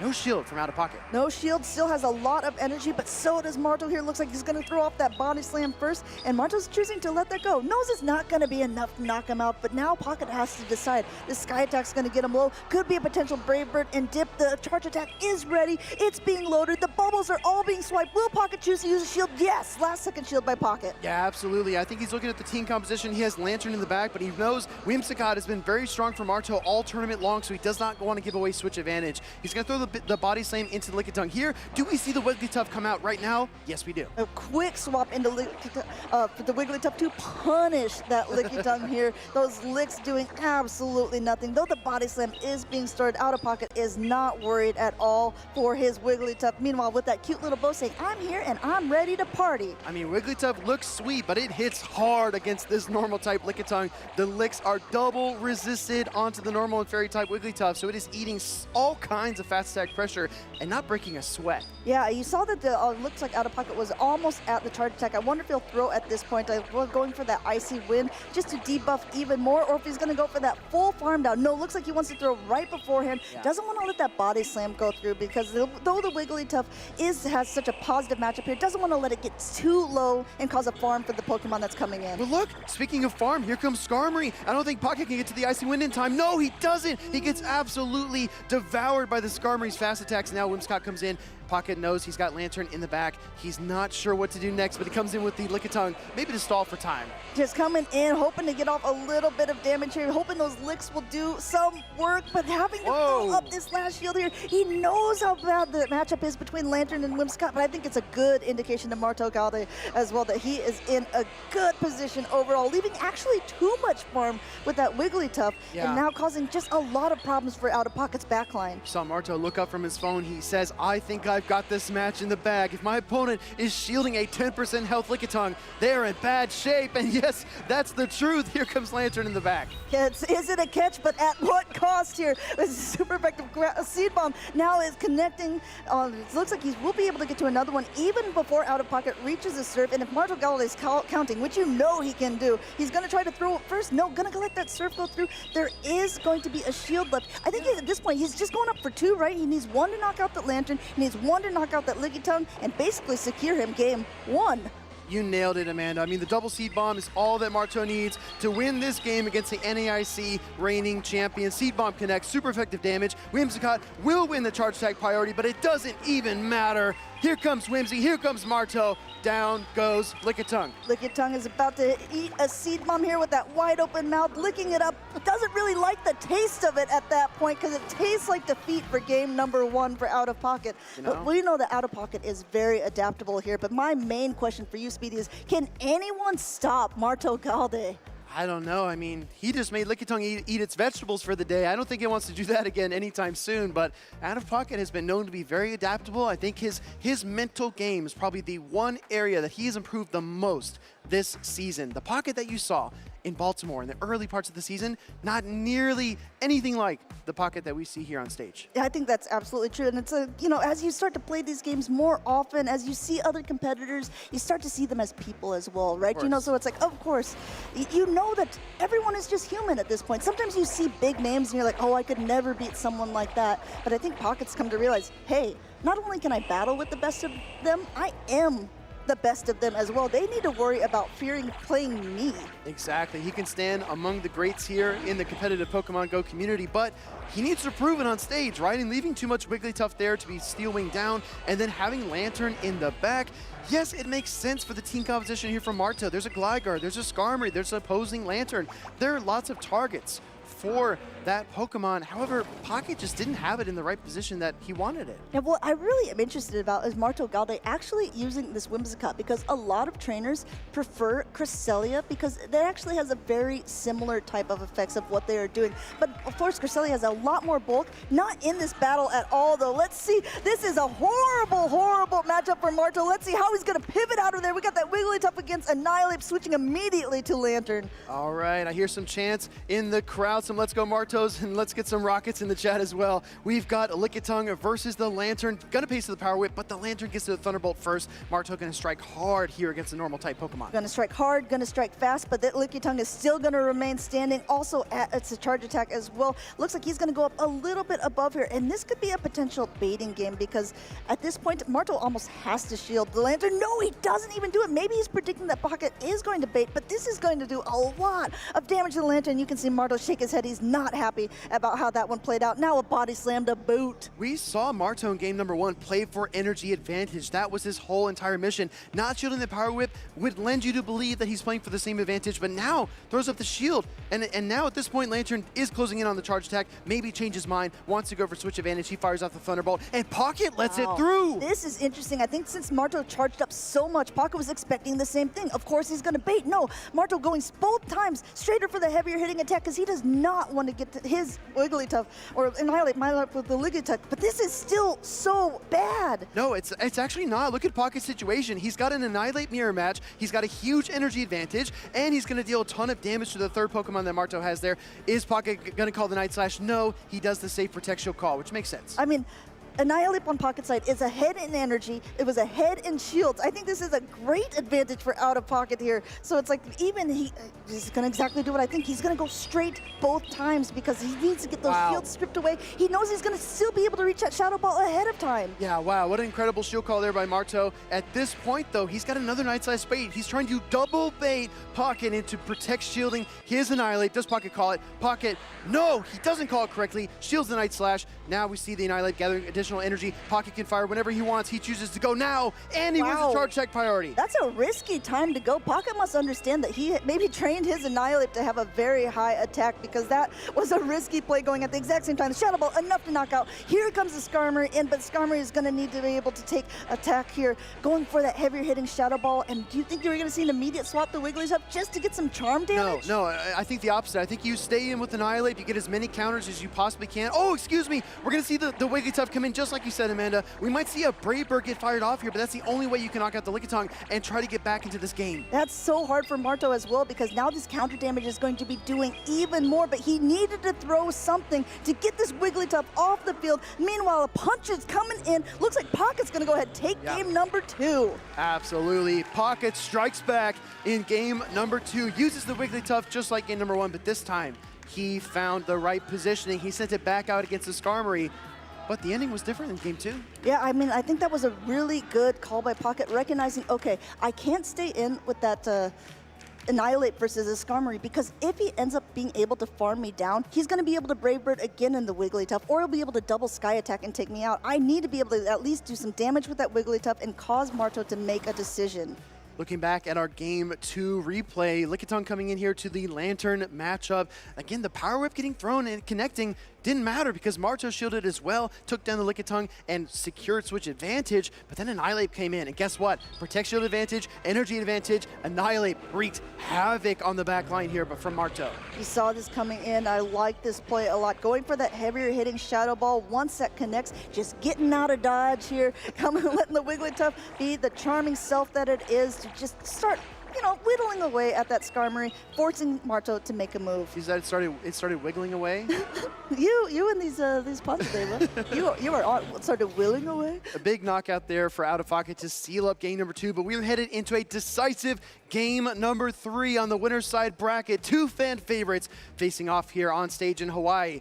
It all comes down to this. Wouldn't have it any other way here in these winner semifinals. Decisive game 3. Here we are. Skarmory. It looks like it's a little bit of a reverse situation here. Skarmory versus Annihilate. But as we know, this is sort of a baiting game. Is Marto going to go for that heavier hitting Shadow Ball, or is he going for the Night Slash? He's going for neither. His first Pocket is going for the Sky Attack. You see Lantern on MartoGalde's side. It's definitely a solid pick, but it does not get aligned with the Skarmory here. So Skarmory's able to take that first protection away from the Annihilate. Meanwhile, Marto's kind of in a tough position. Does he decide to bait? Does he decide to go for the Shadow Ball OutOfPocket? Pressure on his shoulders. Pressure on his shoulders. Looks like he's going to shield up. He's got 1 second left to decide. This is going to go through, but it's going to be big, knocking out that Skarmory. Marto has completely not gotten what he wanted, the Lantern on the Skarmory, but it still has a half-health Annihilate with a lot of energy.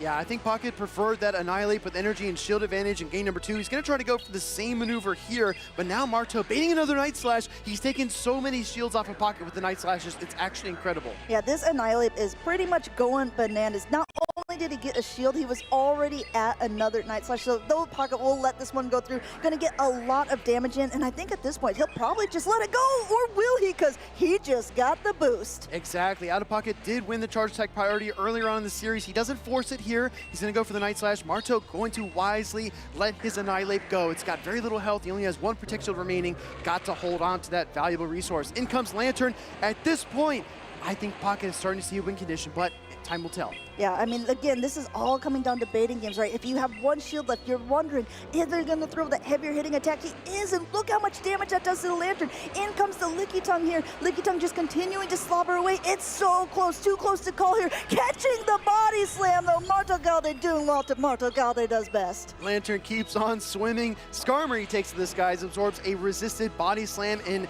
things are getting really difficult for Pocket here. He's looking down. He's trying to apply as much damage as he possibly can, but Skarmory's so resilient, already has enough energy for a Sky Attack and a half. Licky Tongue, meanwhile, aiming for the body slam, but Skarmory fires first. Looks like this first Sky Attack is going to go through. I don't think at this point, Pocket probably suspects it's not going to be a Brave Bird. Yeah. He is correct there. He wants to try to keep the shield, just getting a lot more energy.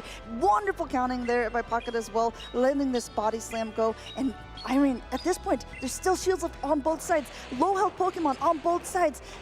And this is decisive game 3. It's coming down to this. Sky Attack come through, getting that last Protect Shield off of Pocket because he wants to keep this Licky Tongue around. OutOfPocket is running out of options here, forced to Protect Shield up his Licky Tongue. Gonna look for a body slam here to get the knockout against the Skarmory, but that Lantern's still in the back. He's gonna fire with the body slam, try to pick up the KO here and piece together a plan to try and win this game, but there's still a healthy Lantern in the back. Yeah, body slam connecting here. Lantern is sort of healthy. This other body slam coming through here. MartoGalde shielding this up. No Protect Shields left. Will he be able to water gun down? Does this Annihilate has any energy left? Because there is a Thunderbolt now loaded on the other side, and Pocket not going to be able to make it in time. Pocket, does he have it? No, he does not. Here comes Marto. Lantern Thunderbolt is going to shock Pocket and shock the stage, picking up the knockout and winning him game number 3 in one of the closest series we've seen all day long. And you can hear the crowd cheering for MartoGalde, but OutOfPocket is not out of the tournament. Wonderful plays by him as well. Continuing on from the winners semifinals, MartoGalde has made it so far today, proving that he is one of the best players in the world. Unstoppable Marto finding the wildest win conditions against some of the top competitors on the planet, and he's done it time and time and time again. But if you're an OutOfPocket fan, don't go anywhere, because OutOfPocket is going to fall to that loser side bracket where he will continue to try to work his way through the competition. Absolutely incredible plays. We're in just the winner's side of the bracket. I know it looks like we've done so many battles today, but there are still so many more to come. Like we said, Pocket's being dropped down to the loser side of the bracket, but we're probably going to see him play again. We've seen redemption runs. We've also seen what we call grudge matches, where even the same players have played against each other multiple times in a tournament. You are not going to want to be missing any of the action here at day 2. You know, Amanda, we all have different caster picks, Pokemon we think are going to be successful. I know Caleb is a big Lantern fan. He thinks Lantern's going to be an impact Pokemon this World Championships. I'm starting to kind of agree with him. Ooh. I'm coming around to it. Oh, Caleb, if you're hearing that, you might want to go buy a hat. Because the way that Marto played it was definitely very, very impressive. We talked about this yesterday as well. Is it driver or is it car? Might be a combination of both. It could be a combination of both, but I will also say, if you've managed to make it to the World Championships and Lantern is in that top 12 meta, I think they're all pretty sufficient drivers. Yeah, that's fair, right? That's a fair argument to make. Incredible series from OutOfPocket and MartoGalde. Again, when we look at the bracket and we look at how things are shaking out, there are certain matchups that you just circle. But as you get deeper into day number 2, it's hard not to circle every single matchup on the board, because you know that they're all going to be bangers. Annihilate was so instrumental here for OutOfPocket in game number 2. He tries to bring it back in game number 3, but Marto is just one step ahead, one water gun ahead. and he does not falter. And Marto has been catching body slams basically almost every single game so far, and those have been proving like those instrumental points helping him win these matches, staying in the winner's side of the bracket. His counting is on point. He's recognizing what is going to take the most damage overall. This Thunderbolt coming through, connecting, knocking out the Annihilate, securing his spot. Exactly right. Lantern so impressive in that series. I mean, it looks kind of obvious from a composition perspective. You know, if Pocket has Lantern, or excuse me, if Pocket has Skarmory, then Lantern is an obvious Pokemon to bring. It's one of the hardest answers across the entire meta. But the way that he's able to maneuver it and use it in neutral situations as well, definitely admirable. I think any trainers that want to compete in the Championship Series need to be taking notes, because some trainers express their skill with different Pokemon in different ways, and sometimes you just need to look at a particular pick like Talonflame from Roacha Baby Face or Lantern from Marto and say, you know what? If I can play like them, I might be able to win any competition I'm in. Absolutely correct. And a lot of these trainers have been doing just that. I mean, you talk about how different trainers like to prepare for it as well. I asked Marto yesterday, how much did you prepare for coming into Worlds? And he basically said, not too much, but not too little. I practiced just the right amount, and I think it's really been working for him. However much he's been practicing, I want to know it's the strict regimen, because maybe I'm going to start following that as well. You know what I want to know, Amanda? I want to know how Marto is feeling right now. Why don't we toss it down to Jim and Marto? Gentlemen, take it away. All right, thank you, casters. Guys, Wholesome_ here with, fresh off his victory, MartoGalde punching his ticket into the winners finals. Defeated one of the most ferocious trainers in OutOfPocket, who's had an incredible run here, NAIC champion. Marto, give me your initial impressions for how you feel.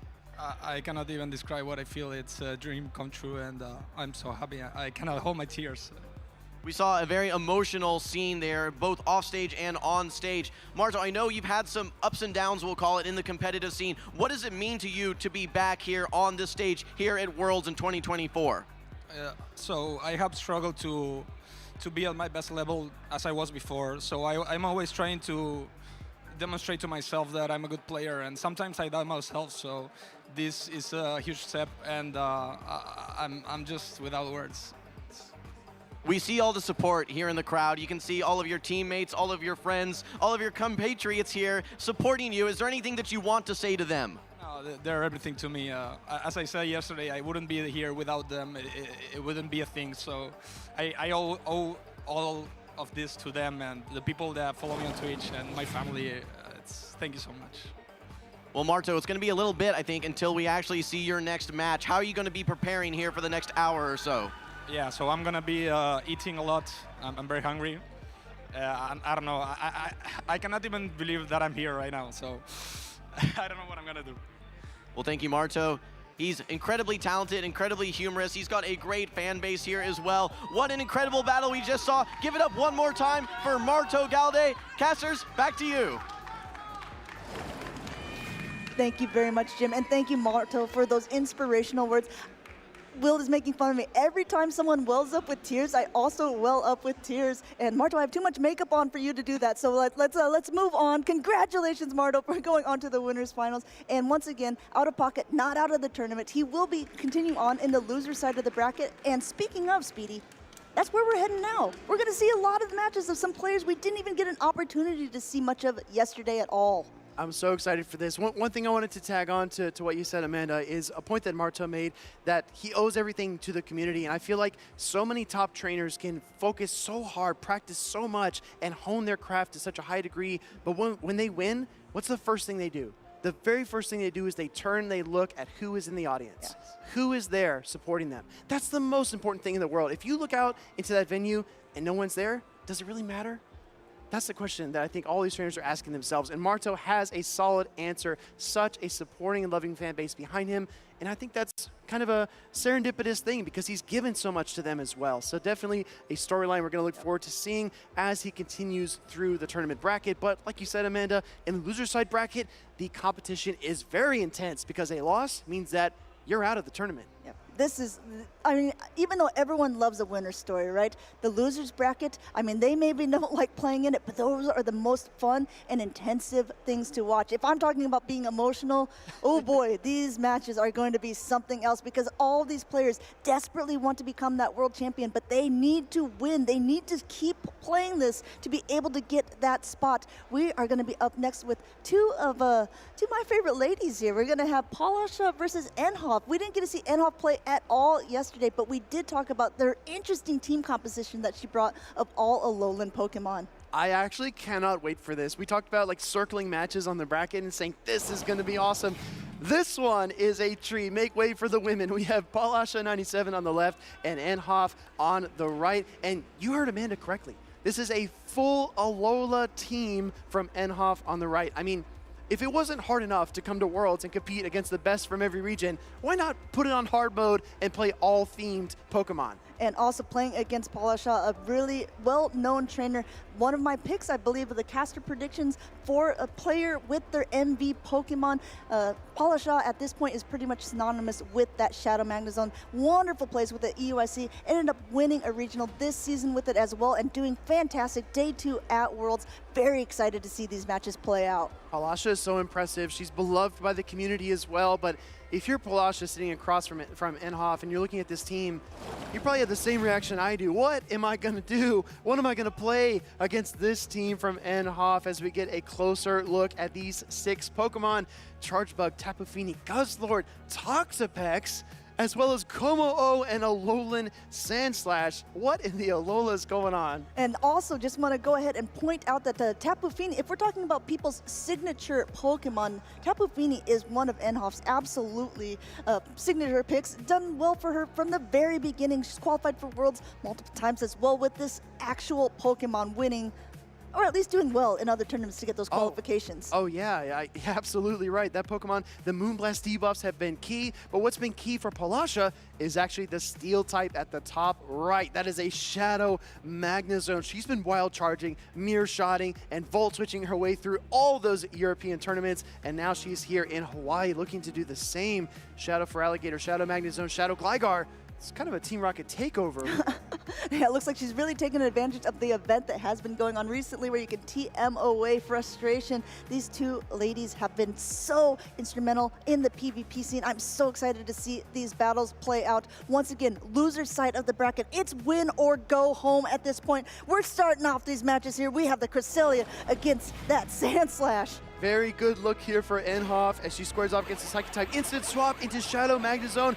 EnOff does not have a solid answer for this though, so she's going to be forced to throw the drill run. Great timing, by the way. Great timing, getting that first shield as well. And I wonder what EnOff will want to do at this point because, I mean, it's not a bad matchup overall. Swapping into the Guzzlord. I know this looks so positive for the Guzzlord, but I have seen this in action. And if a Wild Charge hits, it does so much damage. Going for the Mirror Shot, hoping maybe to get a bait. Not only is it a bait here, getting the shield that doesn't get the attack drop, but getting all this energy. Dragon Claw coming through. Man, I could feel it in your voice. You're having flashbacks there to Wild Charges landing, potentially on your own Pokemon, but we do see the dual shields pop up, one on the Dragon Claw, one on the Mirror Shot respectively. And meanwhile, Magnezone throwing on great timing as we expect from Polasha. 2 Volt Switches for 8 turns versus 3 Dragon Tails for 9 turns. And then the Wild Charges start raining in. Wild Charge connecting. Look how much that does to Guzzlord. Already another thing queued up here.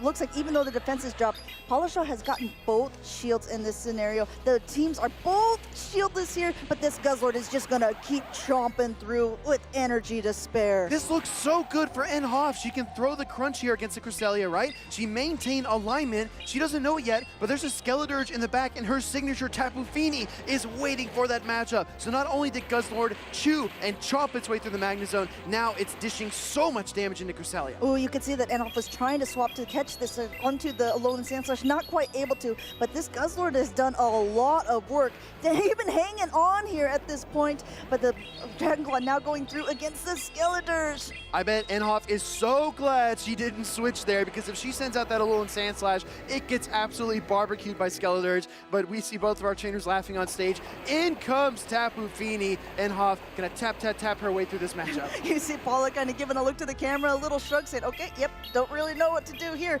Gonna try to do as much as possible. This Shadow Ball will do a nice chunk of damage. Look how much that does to the Tapu Fini. But Tapu Fini already at a surf here. This will be more than enough to knock out the Skeledirge, and it's a very uphill battle for this Cresselia. Let's see how Palasha wants to play it out. Cresselia for Palasha needs to sweep through both these Pokemon. In comes the Steel and Ice type Alolan Sand Slash, and it is a steel wall against Cresselia and its entire moveset arsenal. Here comes Drill Run. Here comes EnOff. EnOff going this drill run will connect. She will be taking game number 1 against Palasha here, even with signature picks on both sides of the field. I'm telling you, as a trainer like Palasha who spent so much time honing her craft, constructing the perfect team, trying to break the meta into pieces, what do when you see this? When you see a true Alola team? Well, I tell you what, another fun fact about EnOff's performance in this tournament so far, she's either swept all of her opponents or got swept herself. She's in the loser's bracket because she went 0-2, but she has gone 2-0 against everyone else that she has played. And if she's feeling this way, if she's winning game number 1, she's probably hoping that she's taking game number 2 against Paula. That tells us exactly that EnOff, once she gets the momentum, she does not let it slip out of her hands. Tapu Fini versus the Skeledirge. Again, 2 of the best women trainers in the world, but what do you do when everything is against you? Palasha just had nowhere to go, and EnOff is able to clinch this win with ease. And I want to point out that even though Tapu Fini, when EnOff originally qualified with it on her team, was running a Moonblast, now it is running Nature's Madness, an even upgrade to it. So potentially Tapu Fini saying, I see your commitment to me, here's my commitment to you. Going into game number 2, I'm really curious, Amanda, what does Palasha need to do to get a handle on this team from EnOff and to try to get a win and stay in this tournament? I mean, if you do look at the overall team, Magnezone is not a bad pick. It's just the problem with Magnezone is it's so squishy. It can't even take a lot of these neutral attacks. Guzzlord taking the field, big chomper against that Skeledirge. This is going to be a little bit more neutral, though those fire attacks aren't going to be doing much. That Dazzler or Disarming Voice is really going to hurt. Disarming Voice being double super effective against the Dragon and Dark type Guzzlord. Anna does not want to see that hit, so she's going to fire off the Crunch here. I think, honestly, going to look for a switch, but if you look at her team, she's running AVA Dragon. Yeah, nothing really wants to take this. It does end up getting that deep up, swapping now into the Toxapex, and Palasha said, okay, this is Magnezone's time to shine, but she is down a shield here, and things will start to take effect. This brine coming through, and I don't think we see that first shield, just continuing to get a lot of energy on Palasha's side, waiting for that Magnezone to unleash. This feels entirely intentional by EnOff. She cast out her line, fishing for the Magnezone. That's exactly what she reeled in with her Toxapex. Gonna see a charge attack come through here from Palasha. This is gonna be the Wild Charge. Wild Charge, super effective, and I don't care how bulky your Toxapex is, it will get KO'd by an attack of that magnitude. But now Palasha needs to fire off a charge attack. She cannot hang in this matchup much longer. Yeah, going with this already a Wild Charge stored, getting a lot of energy on the Guzzlord, but in between here, Palasha may just go 1 Volt Switch and now throw off the attack as well. No shield. Whoa! What a call here. Will she end up getting an attack debuff? Look how much it still does though. I mean, there's still a Mirror Shot, another one coming through. EnOff still has 2 shields left on the floor, but Guzzlord is getting low in health. That is actually an insane call to make. When you're staring down a Magnezone and you have the guts to no shield a Wild Charge, that's absolutely brilliant. At this point though, she's got Guzzlord with a little bit of health, 2 Protect Shields. Oh, don't forget, Skeledirge has a boatload of energy. It's gonna start firing that off right now. Not only that, it wins charge attack priority. Gonna let that go through. Guzzlord is going down with some energy as well, but now we see that Como is coming in. Doesn't want to take these Disarming Voices either, but that's what these 2 shields are for, Will. I'm telling you, those trainers at home that are watching the World Championships, if you had Como on your bingo card, I've got good news for you, because here it is. We see Cresselia in the back. This is a little bit tough because you're a Dragon and Fighting type Pokemon, so if that Moonblast connects, it's lights out and back into the Pokeball for you. And I'll throw in a little bit of a cheeky move here. Gonna go with that close combat, which lowers your own attack here. Defense harshly fell for the Como, and I don't know if we're gonna see a shield on this one. I think we realize a little bit out-comped in game number 2, making it exciting for us. Palasha tying up this series here. in this go big or go home moment for both trainers. And the reason EnOff did that is because she recognized that even if she shields up the first Moonblast, Kommo-o just cannot put out enough damage to KO that Cresselia before the second Moonblast is ready. So she kind of projected forward and said, you know what, this match is already over. Let's save a few seconds for both of us and punt over to game 3. Yeah.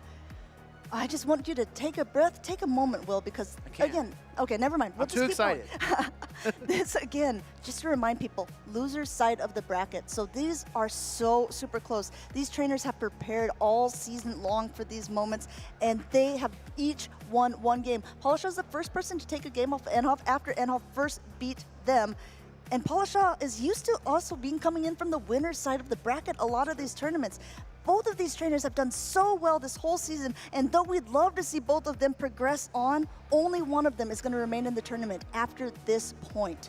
After the next 3 or 4 minutes, the World Championship title dreams are gone for one of these two women battlers, and only time will tell which stays in the tournament on the loser side bracket, like you pointed out, Amanda. This is a very high stakes matchup. Honestly, I know we want to get to the game, but please take as much time as you want to lock in the teams, because this is the most important match of your tournament. If we're seeing thumbs up from both sides here, it looks like both trainers are getting ready to get locked in. Hopefully they're gonna, good luck, have fun, trainers, and let's get into game number 3 here. And ooh, this looks like it's a pretty good lead for EnOff. Let's see how Paula wants to respond.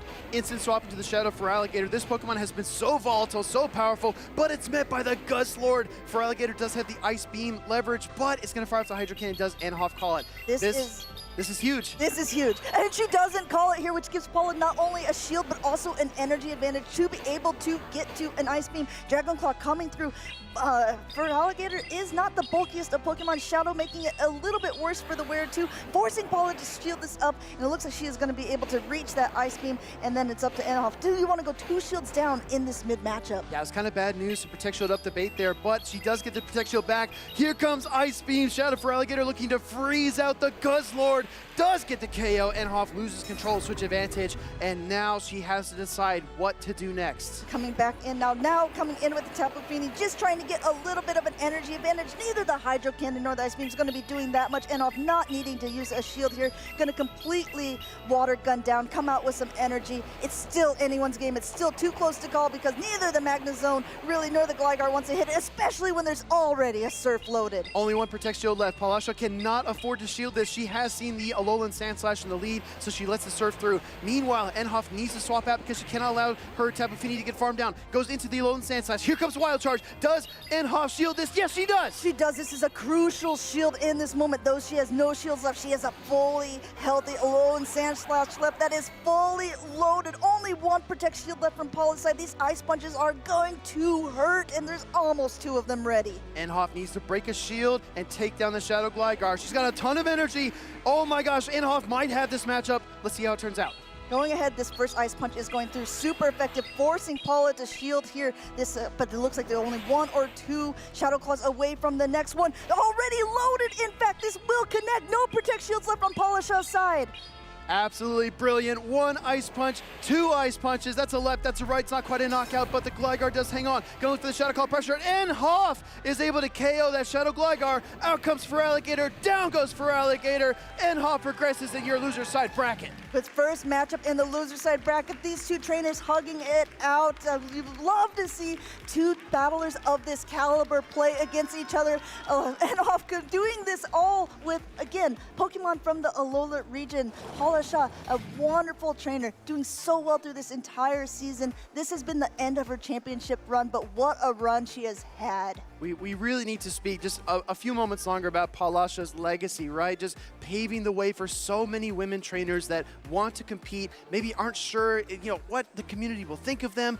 Palasha has been a shining light with the Magnezone, just shredding everything in her path, inspiring other trainers in LATAM and beyond to play that Pokemon, to take those risks, and to get engaged in the competitive community. And what a run it was for her. She has so much to be proud of. and I hope to see her back at Worlds next year. Yeah, I can almost guarantee if she continues to play as well as she has in this tournament and throughout these seasons, we will definitely see her back. Meanwhile, let's go ahead and look how wonderfully EnOff has been masterfully playing this, getting all of these ice punches loaded here. First one not quite enough to take out, but basically knocking it out, securing this victory for her as she Shadow Claws the Feraligatr and takes that series. You know, you've heard of left hook, right hook. That was left claw, right claw, knockout onto the Gligar, and EnOff able to progress very, very deep into the World Championships. This is day 2, losers round 1, with a full Alola team. We've seen all kinds of Pokemon this tournament. The Shadow Gyarados from Zzweilous, the Whimsicott from MartoGalde, but I never thought we'd see a full Alola team make its way into the tournament at this level. And how appropriate, too, for our setting here in Honolulu, Hawaii. Some other highlights at EnOff, since we didn't get to see her play at all day number 1, I talked to her a little bit. She ended up beating out LNDS Steiner,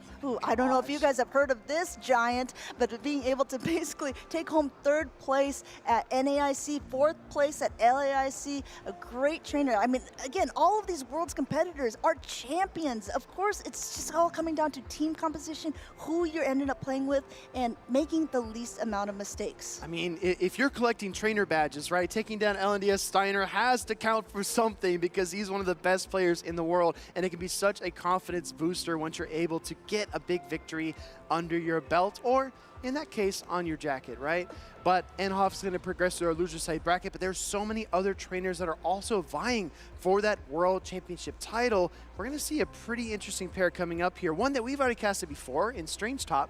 It's going to take on the CTU, which we really haven't seen much from. Yeah, we haven't, again, since a lot of these trainers, again, over 200 competitors the very first day, we didn't get a chance to see all of the battles, but I'm really excited to see these trainers play against each other, give some people a chance to shine.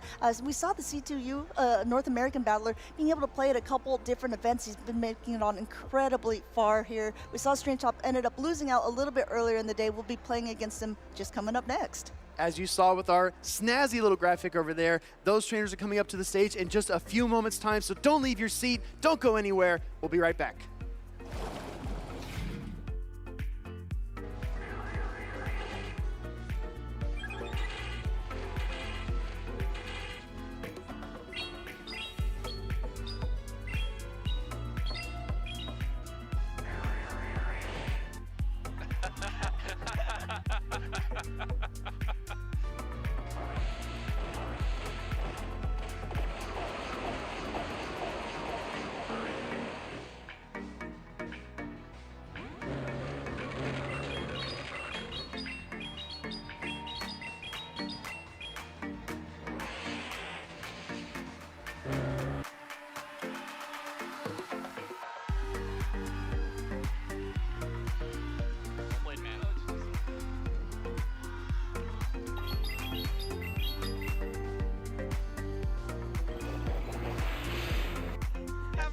That's for the show.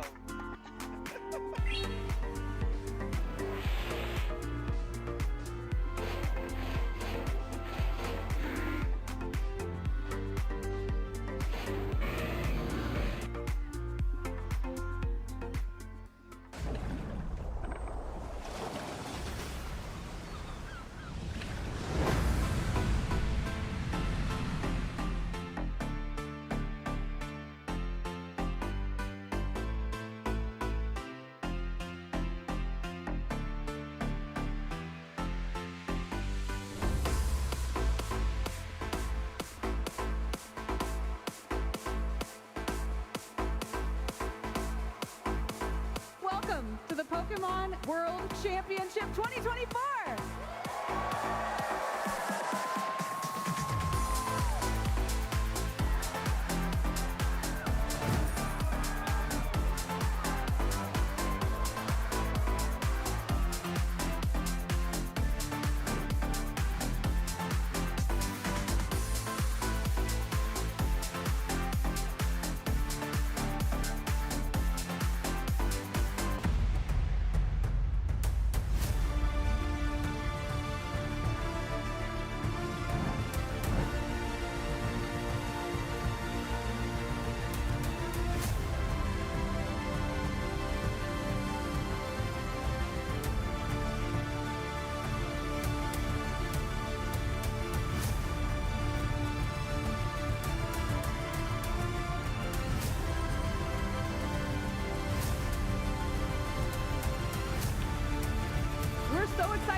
name is StrangeTop, and it's day 2 of the 2024 World Championships for Pokemon Go. I'm here with some of our other fellow casters on the floor here, and we're going to talk a little bit about the new move updates that were updated yesterday. But first, let's do some introductions. Who are you guys, and why are you here? Hey everyone, I'm Nighttime Clasher. You may be a little familiar with me. If not, I did not do very good at Worlds this weekend, so you can remember me by that. But otherwise, really excited to be talking with you guys here about the new balance changes.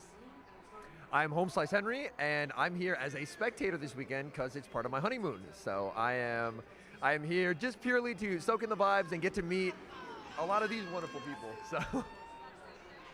My name's Tomahawk UK. I am competing this weekend. I'm still in at the moment. I'm in day 2, so I'm up against Emmy Weedle soon, and we'll see how that goes. All right, looking forward to that matchup. So yesterday we released a huge move update, probably the biggest one we've ever seen. Let's just go around quickly. What was your favorite move update from yesterday's changes? I think the Fairy Wind and Poison Sting changes are pretty cool. Finally giving those attacks a kind of a way to do actual damage along with the charge attacks. I think Galarian Weezing is probably one of the things that I'm most excited about, because finally you can actually Fairy Wind down after landing a charge attack. Personally, I'm very excited for Sucker Punch. It looks like the changes to Sucker Punch turn it into a Dark-type clone of what Counter currently is. And that opens the door in terms of a massive amount of new potential meta Pokemon that previously just really didn't have a lot of good fast moves. I think my favorite is Karate Chop, and Pangoro especially is one of my favorite Pokemon anyway, but its pacing is going to be insane. I think Karate Chop is my favorite as well. What about some of your least favorite updates? If there are any, you can say that you loved all of them. Yeah, least favorite updates. I think the Power Gem change was interesting because that might make Carbink a little bit strong. They nerfed Rock Slide, but then with Power Gem, Carbink might be able to actually do a lot of damage now and also have a lot of bulk, and that might not be too much fun to play against. I'll be honest, I will miss Shadow Gligar. Shadow Gligar getting the Wing Attack nerf and the Dig nerf. It offered a lot of neutral play throughout the season, so I did like it. But to be fair, it had its year, it had its time to shine, and now some new flyers get to take to the skies. I think I was ready to see a Body Slam nerf. I think the nerf may have been too heavy, but you know, Lickitungue's gonna say goodbye, and maybe it was time for it too. All right, last thoughts. Any single Pokemon that you're excited to try out? I know you've already mentioned a couple. I have a really good Gastrodon, and it's been nerfed and changed so many different times, but I think finally with Mud Slap, it will be really good for not only that, but also Shadow Golurk. I'm really excited to use Shadow Golurk. It's just a cool Pokemon. For the Master League enthusiasts who are watching, Rhyperior, Mud Slap buff, more damage, more energy generation, and for Yveltal, one of my favorite Pokemon, it has Sucker Punch. So it's getting a lot more balanced of a fast move, so it'll actually be able to have fast move pressure. I'm very excited for those two. I really like Shadow Pokemon. I'm actually going to mention 2. The first is Shadow Drapion. I think it's an awesome Pokemon. I'm really excited to see if we can see it more in Play Pokemon events. And then the other is Shadow Machamp, running Cross Chop with Stone Edge this time, and I think that could be really fun. Absolutely. Well, thank you all so much for your time, Tomahawk. I know we'll see you on the stage a little bit later, so really excited for that and good luck. But as for now, I think that's all going to be it. So stay tuned for those move updates in just a couple of weeks.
Welcome back to the 2024 Pokémon World Championships. We are getting through day number 2. We saw a ton from the winner's side. We are now focusing on the loser side, and some of those battles actually happen off screen. So Caleb, my friend, can you update everyone about the battles that we didn't get to see? I sure can. Some of these incredible battlers are battling off stage. We only have so much time to show all the battles, but let me recap you all the ones that you might have missed. We have Valor Ash taking a 2-1 victory over Kasarn, and then we got Tomahawk UK 2-0 against ME Weedo, the previous world champion and the reigning EUIC champion. We got Fishy Legs taking a 2-1 victory over Danae, and we saw on stream 2-1 EnOff versus Paul Lasha.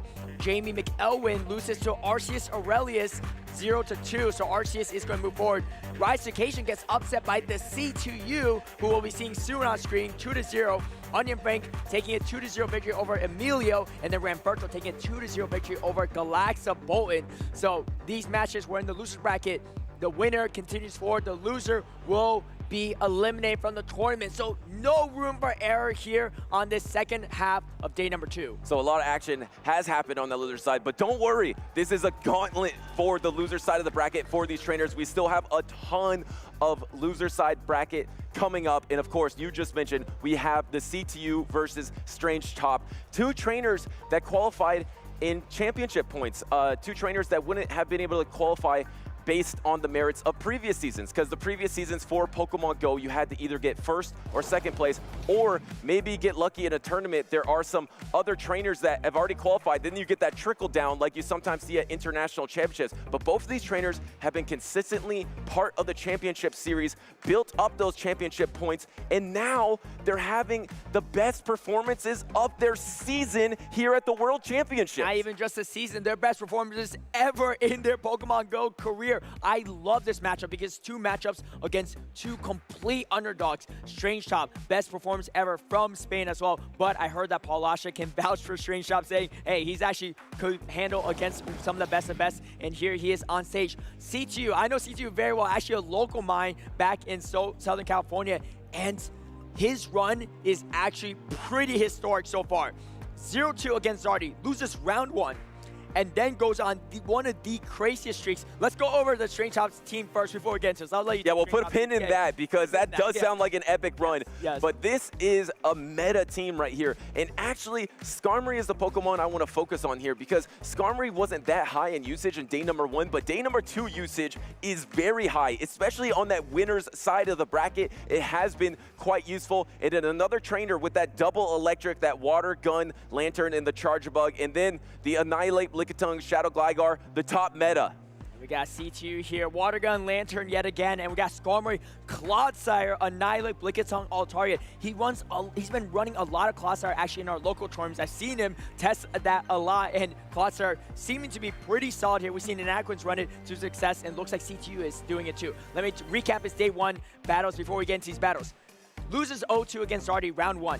Goes straight to the loser's bracket, 2-0 against Jocko Loco, 2-0 against Young Cos, 2-0 versus DBS Daniel, 2-0 versus Evan777, 2-0 versus Ventuski, 2-0 versus LNDS Paulinho Tad to end day 1 to make it day 2. And then today, 2-0 against Rise the Occasion. This guy hasn't lost a single battle since round 1 against Zardy. So he is going on a historic run here, almost the likes of Dancing Rob from Season 1 World Championships. But he has a long road ahead. Both these trainers have a long road ahead in the World Championships, but I'm sure they're willing to push forward if they got this far. Here we go. Game number 1, StrangeTop versus C2U, a battle of underdogs. It's going to be a Skarmory versus All-Target to kick things off. The C2U has won at least 10 to 12 straight games, but that is a bad lead, and now stay swapping into the Water Gun Lantern, and actually, this is not terrible because you are taking that Steel Wind damage that is double resisted. Now, you have this energy advantage into the Lickitung, going for the stronger Thunderbolt here. You can actually win the 1 Protect Shield situation against the Lickitung.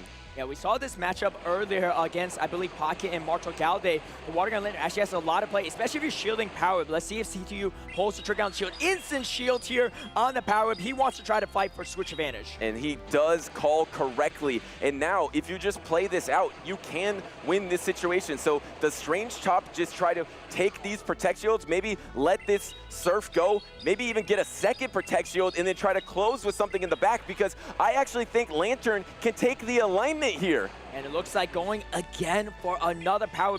Do we see the double shield from the CTU at this point? This is a tricky decision. No, lets it go. Let it go. Can you make it to serve though? Lantern is one of the bulkiest Pokemon in Great League, and looks like Lantern's here to stay. Let's see if Lantern. Oh, and he lets it go. Go. The CTU is destined to get alignment here because this won't quite knock out, but the next water guns should be able to do it. Pivot because you know you lost alignment, and now just staying in, trying to desperately get to surf. These Steel Wings are doing nothing, so CTU gets knocked out though. Almost gets to the surf. However, the switch timer is up for CTU, so he has a little bit more flexibility, actually whittling down the switch timer a little bit to give StrangeTop a chance to catch up on the switch timer. Back-to-back Sky Attack here. This Gligar doesn't have a lot of place to go, but does have a lot of neutral play into Altaria. That was such a smart pivot because you knew you lost alignment, and then go in with that Skarmory, get the full Steel Wing down. The CTU guessed wrong if he could get to that surf, and now suddenly StrangeTop just has all this energy banked up. Now he's going for the Brave Bird, which is going to be resisted, but it's still going to put a dent into this opposing Skarmory. Where's this Gligar going to go, though? Brave Bird is not enough to KO, and now within Sky Attack range, looks like CTU is going for aggressive farm down here. Can't really Steel Wing this down though, but is going to shield up this final Sky Attack from StrangeTop. I believe StrangeTop might swap out here. No, it's just going to stay in as actually long as throws possible. energy. I thought maybe he would swap to the Altaria and try to Dragon Breath down, but actually gives up a Sky Attack worth of energy into the Skarmory, and now you are right, there is no place for this Gligar to go, but it does have a Protect Shield advantage, and here comes that Gligar. Do you try to swap on the Lickitung? Does not get the swap, but this is actually on the Sky Attack bait, and he grabs a shield. I think CTU might go for a swap here. You don't want to give the Gligar too much energy. The question is, can he get to enough Sky Attack? Does he try to go for it? And no, it's going to leave with some energy. Comes in with the Altaria. Shields down. This is actually not too bad for Altaria. Yes, there's a lot of energy on the Gligar, but one Moonblast is going to do a lot of damage with that Dragon Breath damage added up. And you can soak this Aerial Ace, no problem. Is it going to take 3 Aerial Aces? We're going to find out. So this next Aerial Ace is not going to knock out, but can you get to the triple before you get knocked out here? Remember, StrangeTop does have a Lickitung awaiting, but the advantage for CTU, you're running a one-turn fast attack, and then it's too early! And now CTU is gonna be able to unleash the Moonblast, and this should be enough to knock out StrangeTop and take game number 1. His win streak continues, Caleb. CTU is not willing to give up even a game here in this loser's bracket. This loser bracket is CTU's to win it, and he's going to continue his streak. Wow, what a game here, too. I mean, I don't even think StrangeTop played it poorly there, but CTU just playing just a little bit better against his opponents and just enough to continue to edge out his opponents. A strategy that we've seen throughout the season, 2 flying types that kind of complement each other in the Altaria and the Skarmory, because the Altaria does protect the Skarmory from that water gun Lantern. And so running that ABA and able to still win that game, even though you had a terrible lead of your own Altaria into the opposing Skarmory. But how about the safe swap water gun Lantern? Let's look at that for the CTU. Caleb, there's nothing that threatens that. Safe swap water gun Lantern is so strong against StrangeTop's team. Yeah, Water Gun Lantern, honestly, is one of the strongest Pokemon in this meta. If you're down in Lantern, I hope you're changing your mind after this matchup, too. I mean, there's a lot of neutral play into it, but there's no hard answer. I'd love to play from StrangeTop, though. Aggressive come down with the farm down, because you know Lantern's your only reliable check for CTU against that Skarmory. It's too low to do anything. And honestly, again, I think StrangeTop played it really well. CTU just playing a little better. Yeah, I thought he played it awesome as well, because he had that fantastic pivot. He even threw Brave Bird early and then forced a Sky Attack out of the CTU's Skarmory, but just there was no place for that Gligar to go. So even though he won the lead, he lost the back line. I got stat line for you, Butters. CTU, after that battle, has won 15 battles in a row. You know, if you play 15 straight battles, how long that takes? He's been battling for over an hour without losing if he battled all those battles straight, and he is continuing his incredible win streak here on this loser bracket on the big stage. That's like 200 elo, Caleb. 15 straight battles, that is ridiculous, but it paints the perfect picture of how hard it is to make it through the loser side of the bracket, especially if you go down early like the CTU did. He lost his first match of the Pokémon World Championships, has won 15 14 straight battles to get to this point, and can he make it 16 to move on in this tournament? It is going to be Lickitung versus Lickitung. The CTU looking like he didn't like that. I don't know, maybe if he has a Lickitung that doesn't win charge attack priority. I don't think he does, because he has 1496 CP. This is going to be max defense Lickitung. It's going to probably lose charge attack priority. Yeah, and both Lickitung are actually running best buddies, so unsure how this is going to play out, but the thing is, StrangeTop doesn't know either.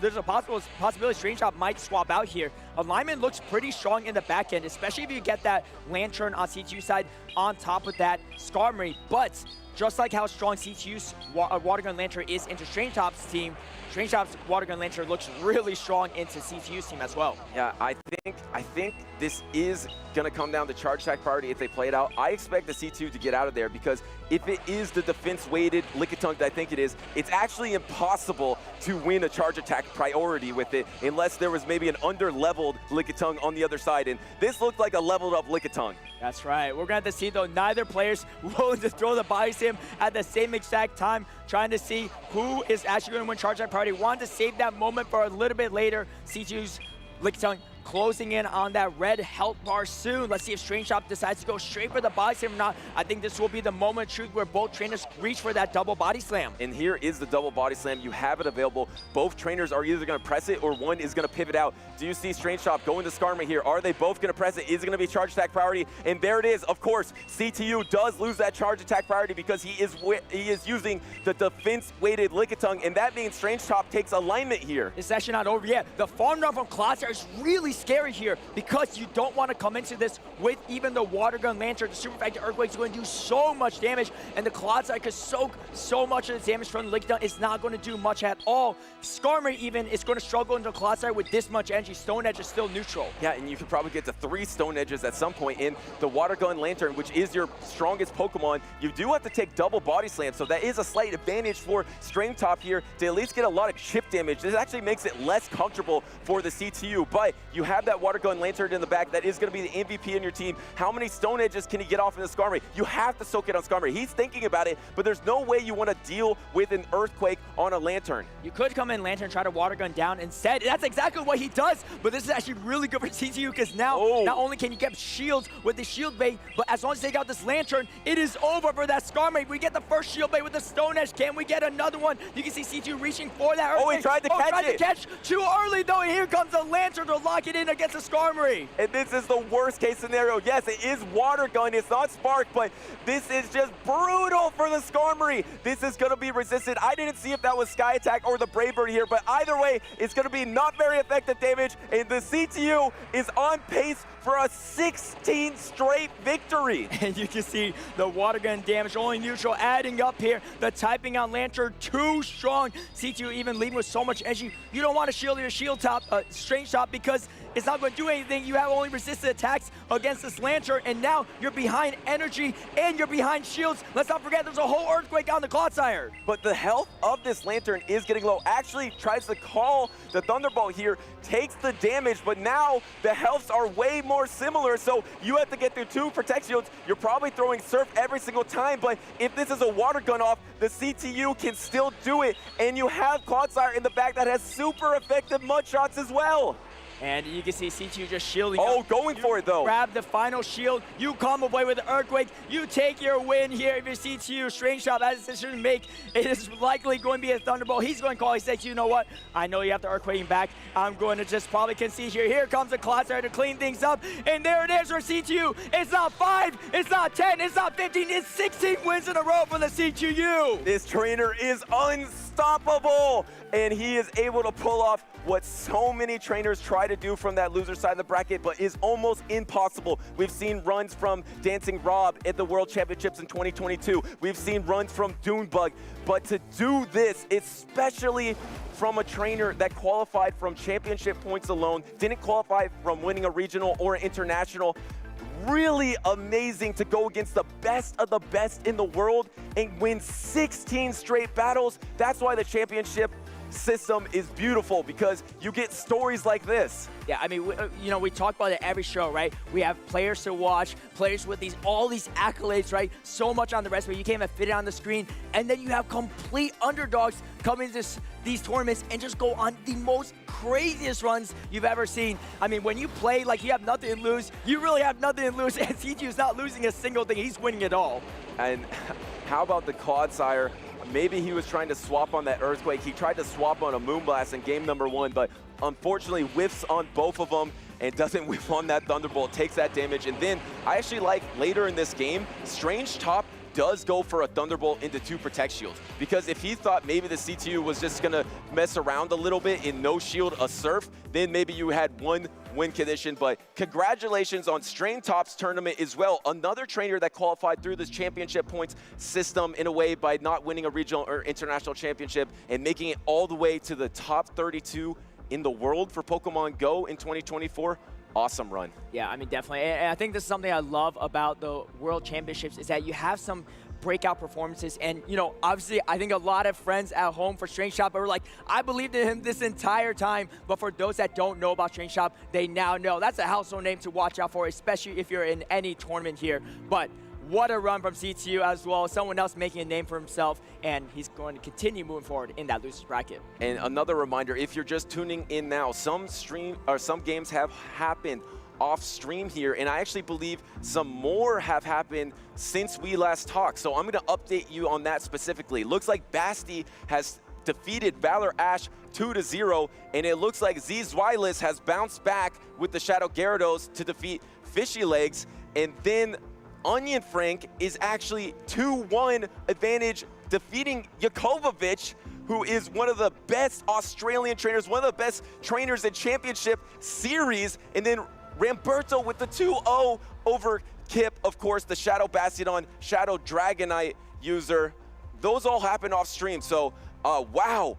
There's some upsets there, Caleb. Yeah, there's a really cool match, Colin 6 versus Tomahawk. Unfortunately, it'll be off stream as well, but that's a rematch of the Bologna Grand Finals as well, too. I know those two are very good friends and teammates, so wonder who's going to come out of that one. I'm sure Tomahawk is looking for some redemption there, but both really talented trainers. And of course, a recap on the winner's side, we have our two of our top 3 trainers already awaiting in the winners finals. That's going to be Yakai from Hong Kong and MartoGalde from Argentina waiting in the ring there to see who's going to make it into that grand finals and then who's going to be facing off against the winner going into the losers finals. It's been amazing, and congratulations, of course, to Marto and Yakai for making it that far. Marto with one of the best comebacks I've ever seen in my life on this main stage here to make it all the way to the winners final. That is a trainer that loves the moment, and then Yakai, new to the moment, but he has constant success in the Go Battle League, and now he is doing amazing at the World Championships.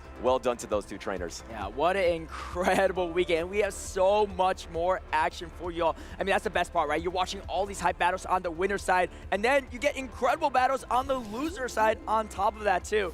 I mean, our bracket's looking amazing here, too. But be sure to tune into Championship Sunday tomorrow as well. It's going to be on the main Pokemon channel, twitch.tv/Pokemon, starting bright and early at 9 a.m. Hawaiian Standard Time, 12 p.m. Pacific Time, and wherever else you're in the world. We appreciate anyone staying up past their bedtime to tune into the action. I mean, the action is incredible, but we appreciate all the fans around the world. Yeah, and it's going to be one of either Marto or Yakai in Championship Sundays. We know that already, but it is the best of Pokemon Go PvP that traveled here, and now we're getting down. I believe we are towards our top 20, top 18. Trainers are being eliminated, and up next, we have another elimination round. We have Onion Frank versus Ramberto, 2 North American trainers that we've seen before. Regional champion in Ramberto, and Onion Frank still trying to get that crown. And if he could do it at this level, that would be a crowning achievement, not to say crown too many times. Yeah, I think Onion Frank also, a lot of friends in the circuit, right? Like Wadaj, like OutOfPocket, both seeing them succeed, both international champions, right? And he kind of wants some of that glory for himself. I think he's told me, a lot of times backstage saying, man, I'm just not as good as some of these players, but I think I can hang with some of the best, and he consistently proves that he can do it. So let's see how he's going to perform on this stage right now, too. And I saw his team actually a couple days ago before World Championships. It was kind of a different team. This man's just switching his team all around back and forth. And the thing is, I feel like if he doesn't even know the strategy he's going with, his opponent's not going to know either, and that's going to be a hard strategy to counter. Yeah, and he usually runs a lot of bulk, but then tries to run some alignment-based Pokemon, and he runs really crazy team compositions, a lot of crazy ABAs, a lot of team compositions that you would never expect. You really have to expect the unexpected when you are battling against Onion Frank. Yeah, kind of similar to Arrow in our circuit as well. Onion Frank, one of those trainers that is not afraid to go ABA, and sometimes those ABA strategies can be super punishing if they just sacrifice their first Pokemon and just completely sweep you in the back end. We got Skarmory, Wigglytuff, this one with their Skarmory voice instead of Swift, Bastiodon, Water Gun Lantern, Annihilate, and Cresselia. Yeah, interesting. OutOfPocket and Onion Frank going with that Disarming Voice instead of Swift. And Ramberto is running the Wigglytuff as well, and the Disarming Voice, not going with the Swift either. And Shadow Quagsire, of course, we saw OutOfPocket make that famous. But first, Desync did it, and the Skarmory. Skarmory seems like it's on every single team in day number 2. The Annihilate, Altaria, and Chargebug. So on paper, these are two really meta teams, but an inclusion of Wigglytuff, and then on Onion Frank's team, that inclusion of Bastiodon. So I actually want to pinpoint on Bastiodon. How is that looking versus Ramberto? It's looking not that great against some hard counters. Yeah, Ramberto's a local mine as well, just like the CTU, so he has a lot of practice against Bastiodon, but that doesn't mean he's not weak to it too. 4 times strong into Ramberto's team. I think we're going to see Bastiodon in the majority of games here. I mean, if I was Onion Frank, I'd bring it for sure. Well, the thing is, the only counter for the Wigglytuff is that Skarmory. So the Wigglytuff is looking really strong against Ramberto's team. So do you expect Skarmory? So then you want to counter that Skarmory with the Bastiodon. So I actually have to agree with you. That's a good pairing, Wigglytuff and Bastiodon. We know that from Go Battle League. But it looks like we are locked in here. Onion Frank versus Ramberto. And there it is, the Bastiodon. But there it is, the Annihilate. That is terrible alignment. That's the worst thing you could possibly ask for, followed by a Quagsire. And there's a Quagsire in the end. But there's actually no clear answer to safe swap Annihilate. So Onion Frank's not completely out of it yet. 2 strong checks or 1 really strong check to Annihilate in the back. And we see a bait here, and he's going to get the shield right off the bat. Ramberto ABA strong against that Bastiodon to protect the Skarmory. So even though you're going to stay with this Annihilate in the lead matchup, you still have the Shadow Quagsire to meet that Bastiodon in the back. You are up ahead. You are up a counter in this matchup. So I expect Ramberto to just stay in this matchup and just try to keep the alignment. Oh, and going for the double bait here. He knows Onion Frank wants alignment. He gets the shield. That is absolutely massive. I believe Onion Frank also went for the Shadow Ball. So for this shield from Ramberto, he gets a huge amount of value, and that's exactly what happens. And there is the second Protect Shield, the last Protect Shield of this battle for these trainers. And now you are going to be able to outpace to the Shadow Ball. You are so ahead on energy, and there was no good answer for the Safe Swap Annihilate. How are you going to even finish it off? And now you knock out the opposing Annihilate. You can't come in with Wigglytuff, but Skarmory versus Wigglytuff, Quagsire versus Bastiodon. Not looking great for Onion Frank here. No, it doesn't. He's shaking his head. He's in such a good matchup, but he already knows. We can see Ramberto saying, yeah, I got the Quagsire back. Sorry for this one. So unfortunately, the alignment did not pan out so well for Onion Frank. Strong safe swap for him there, but because Ramberto was ahead by 1 counter, there's just no way he could win that matchup, especially grabbing both shields with the Night Slash. And you can see, I think both trainers are preparing for the next Game 2 strategy. Yeah, this is a strong strategy against Bastiodon. Run ABA strong to it, and as long as you line it up in one spot, you are so dominant in these victories. Shadow Quagsire and Annihilate absolutely destroy Bastiodon to the point that you don't only dominate this matchup, but you'll be so healthy or full of energy for the next matchup as well. It's so risky to bring the Bastiodon into these 2 counters. Unless the Bastiodon was versus the Skarmory, Onion Frank didn't really have any chance in this battle. A little cheeky Stone Edge there to establish dominance here as Ramberto is going to go for it. Still enough to knock out the Bastiodon. I think in game number 2, we're probably going to see some maybe Cresselia action from Onion Frank. Definitely a core breaker for that ABA strong into Bastion strategy. Yeah, and then you have that Skarmory for Ramberto that he's already showing, because maybe expecting that Cresselia, maybe trying to be ABA weak to Cresselia, but ABA strong to the Bastion. That's what he chose for match number 1. But he is showing that in match number 1. You would expect that adjustment from Onion Frank, so maybe he completely switches it up because he doesn't think Bastion is going to make an appearance in this game number 2.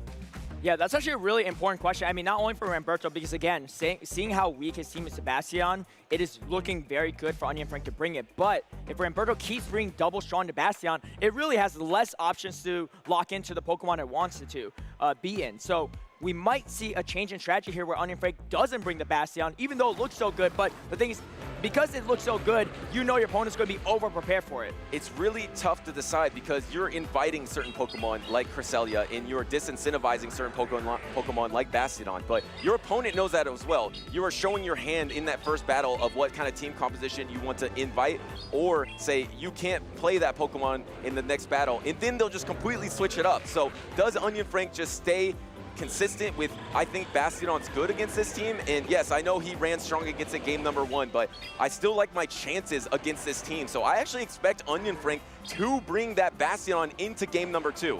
I have a little fun fact for you, Butters. Both the trainers on stage have admitted to me at various points throughout their Pokemon Go career that neither of them actually know their counts or do a lot of counting. So let's see which mathematician is going to come out on top in this series. It's all about vibes here when you're trying to catch these leads, catch these wins. And Onion Frank, really, he is one of the more consistent North American trainers. He has multiple times been in top 5. He's gotten 3rd at a regional championship. You often see him in day number 2. And here is the Bastion once again. Oh my goodness! Ramberto doubles down. It's pretty much the exact same team composition, but there's no answer to Wigglytuff, Stay Swap, but the adjustment, Altaria to match up against the Annihilate.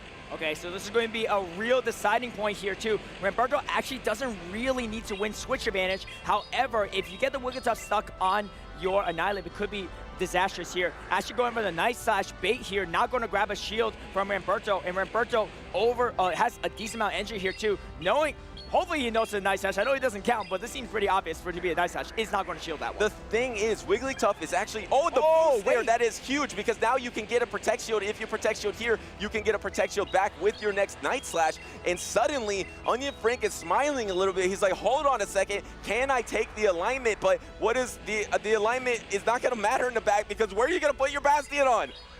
It is tough for sure, but Wigglytuff can definitely get some value off both the Annihilate and the Quagsire in the back. And not only that, a double boost on this Annihilate. That's absolutely huge for Onion Frank. But here's the thing. If Ramberto just completely sacrifices the Annihilate here, tanks a Shadow Ball, and then just sweeps. How do you pivots over to Annihilate? Hold on a second, and now the Annihilate comes in. There is no Protect Shield, but you're going to be able to fully charm down here. I feel like at this point, Onion Frank wishes he could just take his Bastion off the team, because Bastion is just going to get an advantage. Going for the Shadow Ball, actually, which is double resisted, instead of going for the Night Slash here, and now it's just going to get charmed down, and suddenly Wigglytuff and Onion Frank is back in it. Yeah, this actually looks really good for Onion Frank. Yes, there's a shield. No, there's a shield on. But yeah, there's a shield on side of Ramberto. I'm getting myself confused a little bit here. But the thing is, you're going to get debuffed at this point in time, and there's energy on the Annihilate. I think Ramberto has to clear the debuff some way, shape, or form. Actually going to tank the Ice Ring because doesn't want to tank a Shadow Ball from the Annihilate. Going for a little bit more energy, but taking way too much from the charm. That's so risky because, yes, the Smackdown's not going to do much damage at all, but like you mentioned, there is that Annihilate. As soon as you take one counter worth of damage, it's going to be tough for this Quagsire to hold on to take out a whole Bastion. Swap trying to catch the instant throw on the Night Slash, but whiffs on it, and now suddenly you're going to have a real uphill battle against Bastion. I mean, I think that was a fine swap anyway, in case Onion Frank went for the Night Slash, because you still at least clear the debuff. But the problem is, I mean, I know this is resistant, but resistant Stone Edge is still really hurting here, and that's the thing. Aquadil doesn't do enough damage at this point in time, and you can see Ramberto shaking his head. Looks like Bastion's back. Bastion is back and is able to counter the Shadow Quagsire there with a smackdown, and Onion Frank ties up the series. I mean, the thing is, I was looking at this, and as soon as Altaria was swapped into that Annihilate, and then suddenly there was a backline of Annihilate and Shadow Quagsire for Ramberto.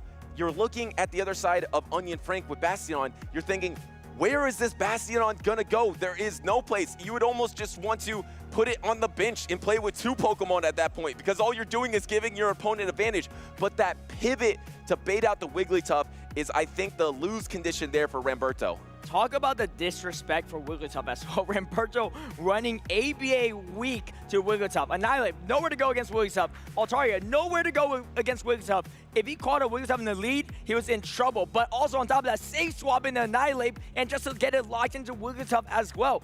Onion Frank losing game 1, running the same exact line in game number 2 and running Bastion into Annihilate a lead again and somehow finding the victory there. And will these trainers triple down? We saw game number 1, 2 counters for Bastion, still bring the Bastion. Game number 2, 2 counters for Bastion. Onion still brought that Bastion. Does he triple down with the Bastion because it is strong against everything that is not the Quagsire or the Annihilate here? But Ramberto knows that as well. We have lock-in. This is an elimination game for both of these trainers. It's win or go home, and it's Bastion once again into Shadow Quagsire. What do? You swap Annihilate, swap Wigglytuff. And here we go, Onion Frank, the triple down strategy, but Ramberto finally bring a hard answer to the Annihilate. Going for the Night Slash here, knowing that he can get to double Night Slash before getting taken out. Willing down this Wigglytuff will be important, but if you take out this Wigglytuff too fast, it could be disastrous for the Bastion being really locked in, but again, where's Bastion going? There's nowhere for this Bastion to go. In every single game, Ramberto got progressively stronger versus that safe swap Annihilate. Game number 2 brought in Altaria. Okay, that didn't do good enough because it can boost. Game number 3 brought in the Wigglytuff for it. Now has the double counter. Yes, there still is the win condition of the 2-shield Wigglytuff, but it's gonna be really tough to hold on against the charge attack pressure from the Shadow Quagsire and the Annihilate. Interesting play from Ramberto here. This is actually going to set Onion Frank up for potential success. Actually throwing up the shield, because this is actually important. If you don't have shields, Wigglytuff's not going to get to a lot of moves. Oh, the pivot! Wait, okay, swapping in. But this is exactly what Ramberto wants here. He has energy on the Quagsire, and he does not want to see the Wigglytuff on the Annihilate in the back.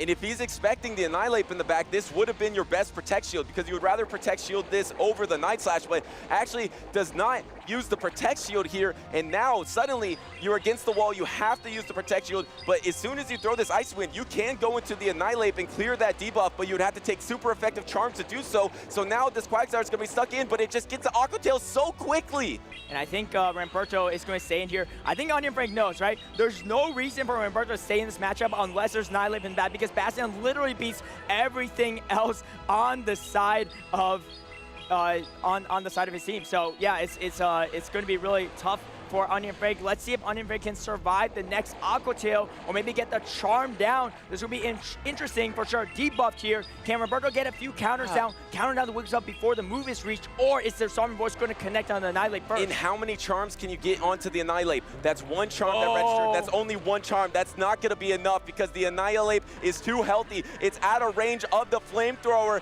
and Bastion on 3 straight games, but in game number 3, it just had nowhere to go. The full counter down, and Ramberto moves on at 2024 Worlds. Wow, what a series there too. I mean, you got to give it up to Onion Frank. Same team, same lead, 3 games in a row.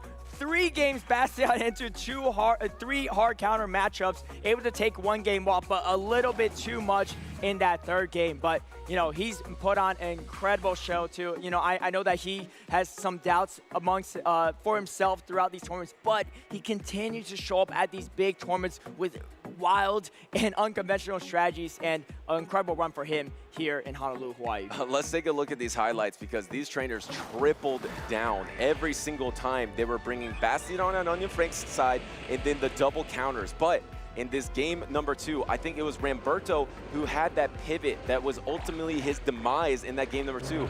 In game number 3, Caleb, I actually think that pivot from Onion Frank with the Bastiodon pivoting it into the Wigglytuff against the Quagsire was a slight mistake because you were going to be able to match up your Wigglytuff versus the Annihilate in the back. I think you wanted to do as much damage against that Shadow Quagsire to have a chance in that battle.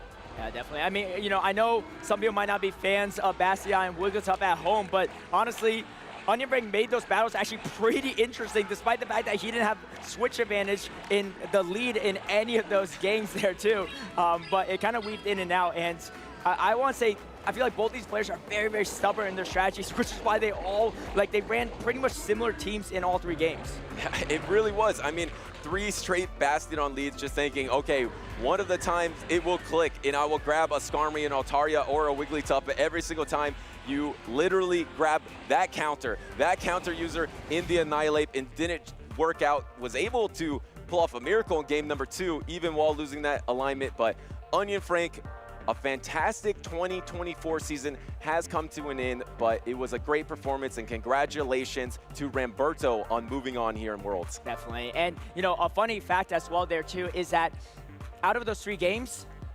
5 out of the 6 Pokemon in every game were the same. It was really just Ramberto switching out that 3rd Pokemon back and forth, realizing that he didn't really have a great answer tonight. Like, even the Altaria wasn't enough, especially after that double boost. Finally bringing out the Wigglytuff, fans.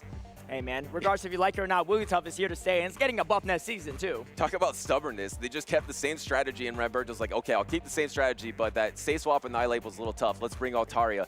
Double boost. I don't want that to happen. All right, let's bring Wigglytuff to make sure I have the best case scenario. And best case scenario, it was that was an interesting series. You usually don't see that at Pokemon Worlds, where it comes down so much to alignment and it feels so impossible for a certain trainer, but that's what happens in those polarizing matchups. You use a Pokemon like Bastiodon that's so strong neutrally, but it's so vulnerable, taking double super effective damage to counter in the Shadow Quagsire. It just leaves your opponent so far ahead, it's hard to catch up. Definitely. And, you know, if you are a big fan of Ramberto, he's coming up next against Roacha Baby Face. We're going to have to see how that matchup plays out. But the players are still getting ready on stream here, so we're going to give them a minute. But in the meantime, if you have some time, be sure to sign up with the QR code right here for some email updates related to Pokemon events, live streams, and new releases at Pokemon Center. Stay up to date on all the Pokemon news you can ever dream for, especially if you're a big Pokemon fan. You don't want to miss out. And remember, we have Community Day tomorrow. I know I am talking in Hawaiian time right now, and you might be further ahead and closer to Sunday, but on Sunday, there is going to be Classic Beldum into Metagross Community Day. Of course, Metagross is very strong in the Master League. I love it in Open Great League, messing around with Shadow Metagross, but this is definitely an event you're going to want to play a super strong Pokemon, a very strong move in Meteor Mash as well. Yeah, I have fond memories of watching battle using Shadow Metagross in Great League and losing every battle, but it's definitely a staple pick in Master League, so definitely one you want to go for. And if you like spice like butters, hey, try it out in Great League. Hey, you know what's really good against Bastiodon Wigglytuff? Shadow Metagross, that thing just shreds through them, but not much else. Just like the Bastiodon could have shredded through Ramberto's team, but just got hard countered so strong. But yeah, make sure to play that Community Day, sign up for the emails, and next we have Roacha Baby Face, who has been a crowd favorite here at the World Championships, been awesome with the Talonflame, running the Fly and the Brave Bird variant. Let's head down to the stage to get to the action. Yeah, definitely a very different team composition from Onion Frank, so Ramberto's going to have to change up his strategy here a bit. One of the few players actually running that Whiscash, non-Shadow Whiscash actually as well on Roacha Babyface's side, and the Whiscash is very interesting. I think in general, I think the Quagsire is going to be better in a lot more matchups, but the Whiscash does have harder hitting moves, much better into Lantern compositions as well, but there's no Lantern on side Ramberto, and the Whiscash definitely has to watch out for that Altaria that completely walls it off. Yeah, and on Roacha Baby's face side, I feel like Azumarill is looking quite strong because it's pretty much neutral into everything or good into Altaria and the Annihilate. All it has to really worry about is Charger Bug, but it's not the worst matchup ever. Let's actually look at the attacks of that Azumarill. Looks like it is gonna be running the Play Rough and Ice Beam. So no Hydro Pump to be throwing against that Skarmory, but you can get away with Ice Beam in that matchup as well. In some ways, too, Ice Beam is a little more consistent, right? Because if you get the Hydro Pump shielded, it's a much harder matchup. It's so energy intensive on the side of the Zzweilous. And, you know, Ice Beam definitely going to be a little bit better matchup for that Altar and just that chip damage. So, looks like both players are ready, locked and loaded. Ramberto's warmed up, but Roacha Baby Face has his game face on. Let's see what the leads are here. It's going to be Roacha Baby Face versus Ramberto 7-7-7 in losers rounds 4, and it's going to be a Charger Bug mirror match. Yeah, Charger Bug in the Charger Bug. Looks like Ramberto, once again, ABA strong to the Pokemon he might be worried about, which is the Talonflame. So has the Charger Bug in the league, has the Shadow Quagsire in the back. Of course, has that Annihilape as well. Annihilape doesn't really have anywhere to go against this team of 3 for Roacha Babyface because you're running 3 things that resist counter. Swapping into the X-Scissor onto the Annihilape, but switch locking, maybe try to bait out something on Ramberto's end. Yeah, trying to bait out that Zzweilous, which I think is going to be a solid play, does get the Zzweilous out. This does clear the way for Quagsire, having really great matchups against both the Charge Bug, who's already half health, and the Talonflame. That was a really smart bait out because there was nowhere for the Annihilape to go anyway. Might as well take out the biggest threat and then have your 2 counters that you're expecting to face against a Talonflame in the back. And now Ramberto just has that Charger Bug with some energy, and then of course the Shadow Quagsire that can one-hit knock out with a Stone Edge. Here comes the Play Rough to knock out the Annihilape though. Let's see if Ramberto has the energy count correctly on this Zzweilous or not. You don't really want to tank too much damage on this Charger Bug. It has a lot of play into the back end, but also the entire team of Roacha Babyface, so maybe knows to preserve the Charge Bug as much as possible. Actually going for another Volt Switch here when the discharge is reached, and actually going to shield us up. I like this play a lot too because, again, recognizing that the Charger Bug looks really strong to the whole team of Roacha Babyface. Yeah, and going for the full Volt Switch down, and Zzweilous is just too slow, just has to take all that electric damage and gets knocked out. And now this Charger Bug is absolutely loaded. Bring in your own Charger Bug here and taking the X-Scissor. Do you ever see a similar swap from Roacha Babyface trying to absorb a double resisted X-Scissor and get an Incinerate through on his Talonflame? And no, it looks like it's going to be charge attack priority, which Ramberto does lose against the opposing Charger Bug. It's going to be interesting to see if Roacha Babyface shields or not, too. If Roacha Babyface does not shield his X-Scissor, the Talonflame actually has a lot more play. Okay, tries to swap out here. Roacha Babyface doesn't shield this. This is actually big for Roacha Babyface because you're still resisting a much-shot damage. Full undercharge, though. Full undercharge, so the Charger Bug does hang on. The Charger Bug does not get knocked out because Ramberto decides to full undercharge it. Now it's going to be coming down to, can you call an Aqua Tail? Does Ramberto try to go straight Aqua Tail? There are 2 Protect Shields remaining, but you can absorb 1 Aqua Tail. Does Roacha Babyface try to go for it here? No Protect Shield, and no, he throws up a Protect Shield. That undercharge actually was much better for Ramberto than maybe a lot of people recognize it. Because you undercharge it, you're swapping at the same time to Quagsire as the Talonflame is being swapped on, so you're not behind your turn on that swap, allowing the Quagsire to stay on pace with the energy of the Talonflame. And there was that Aqua Tail that you needed to let go. No he shield. did let it go, and yes, the no shield into the fly. It doesn't knock out. Can this Incinerate knock out though? There is the Aqua Tail, but no, you see the damage did register. It didn't knock out. Does this mean Ramberto can get to 2 more Mudshots and get to an Aqua Tail before he gets knocked out by the Incinerate? He only has time for 1 Aqua Tail. Oh no, he doesn't get there. He gets knocked out. Oh, and there's going but it's for the switch down. Oh, the Incinerate registers, and you can hear the crowd here doing the super effective damage with the stronger fast attack of the Incinerate is enough to knock out Ramberto. But that was a fantastic point, Caleb, about the undercharge trying to not be behind on energy, but it didn't quite work out. Talonflame was able to no shield and Aqua Tail and take that game number 1. I love the patience and also the discipline on the side of Roacha Babyface. He knows that Talonflame has a ton of play into the team of Ramberto, even if you get it locked in to a Quagsire. Having that shield advantage was crucial. Not shielding that Charger Bug was important for him to have a chance there. Otherwise, he would have just been taken out from the Quagsire. No shield from Ramberto on the Quagsire, and still was not enough. Yeah, and that 2-shield Talonflame in the back, even though Talonflame was facing against a Charger Bug and a Shadow Quagsire, somehow he was able to pull it out. Roacha Babyface doing what Onion Frank couldn't, going into the counters, but still able to do it. That was a great no shield to let the fly go, but you land this Aqua Tail, gets Protect Shielded. All you need is 2 more Mudshots, but because you're about to get knocked out, the Incinerate registers and he gets the full knockout. I mean, I talked about the discipline on the side of Roacha Babyface, but let's also talk about the guts. Ramberto went for double Aqua Tail baits. Roacha Babyface shields the first one, but doesn't shield the second one. If that second one was a Stone Edge, he just loses that game completely, but calls the bluff there from Ramberto, was able to help set him up for victory as well. As we go into game number 2 here, Lickzone versus Altaria, and this matchup is actually not as good for Altaria as it used to be after that Sky Attack nerf about a year ago. Yeah, and once again, Roacha Babyface has a backline that's strong against Annihilate, but Ramberto's just bringing the Annihilate. There honestly aren't that many targets on Roacha Babyface's team for the Annihilate, but Ramberto wants to bring it in this matchup. You can win this lead with the Altaria, but a soft loss here is not terrible for Roacha Babyface either, because it looks pretty neutral except for the Azumarill into the...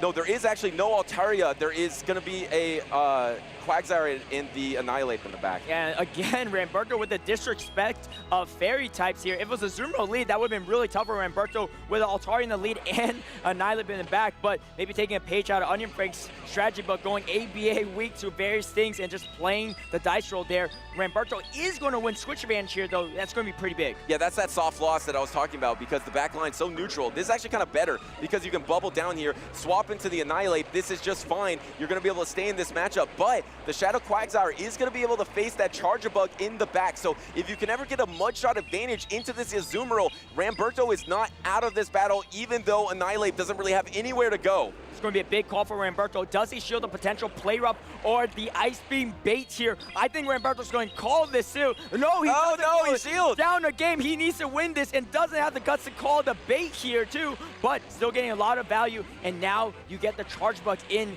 and Annihilate so strong. Actually going to dish out quite a bit of damage. Even the Charge Bug goes for the bait this time, but let's... Oh, full Volt Switch goes through. That is terrible. And Roacha Babyface does protect shield the bait, but it kind of makes up for it that he gets a full entire 4 turns of energy for free. Another bait if he can grab both the protect shields. No, Roacha Babyface instantly no protect shields, knowing they just out of Shadow Ball range regardless. Yeah, big counting skills from Roacha Baby. Oh, the boost! Boost! But the thing is, I don't think you're going to shield this. You can't really afford to. Now, you have Quagsire here, needs to close it out from Ramberto. You still have the Altaria in the back here, and actually swapping to the Altaria for some reason, and just giving the Charger Bug even more energy. And now this Charger Bug is absolutely loaded. There is an Annihilate with no health, but it's going to be hard to even mud-shot down this Charger Bug. Charger Bug's just going to go X-Scissor after X-Scissor after X-Scissor. It's going to be an onslaught into the Shadow Quagsire at the end of game 2.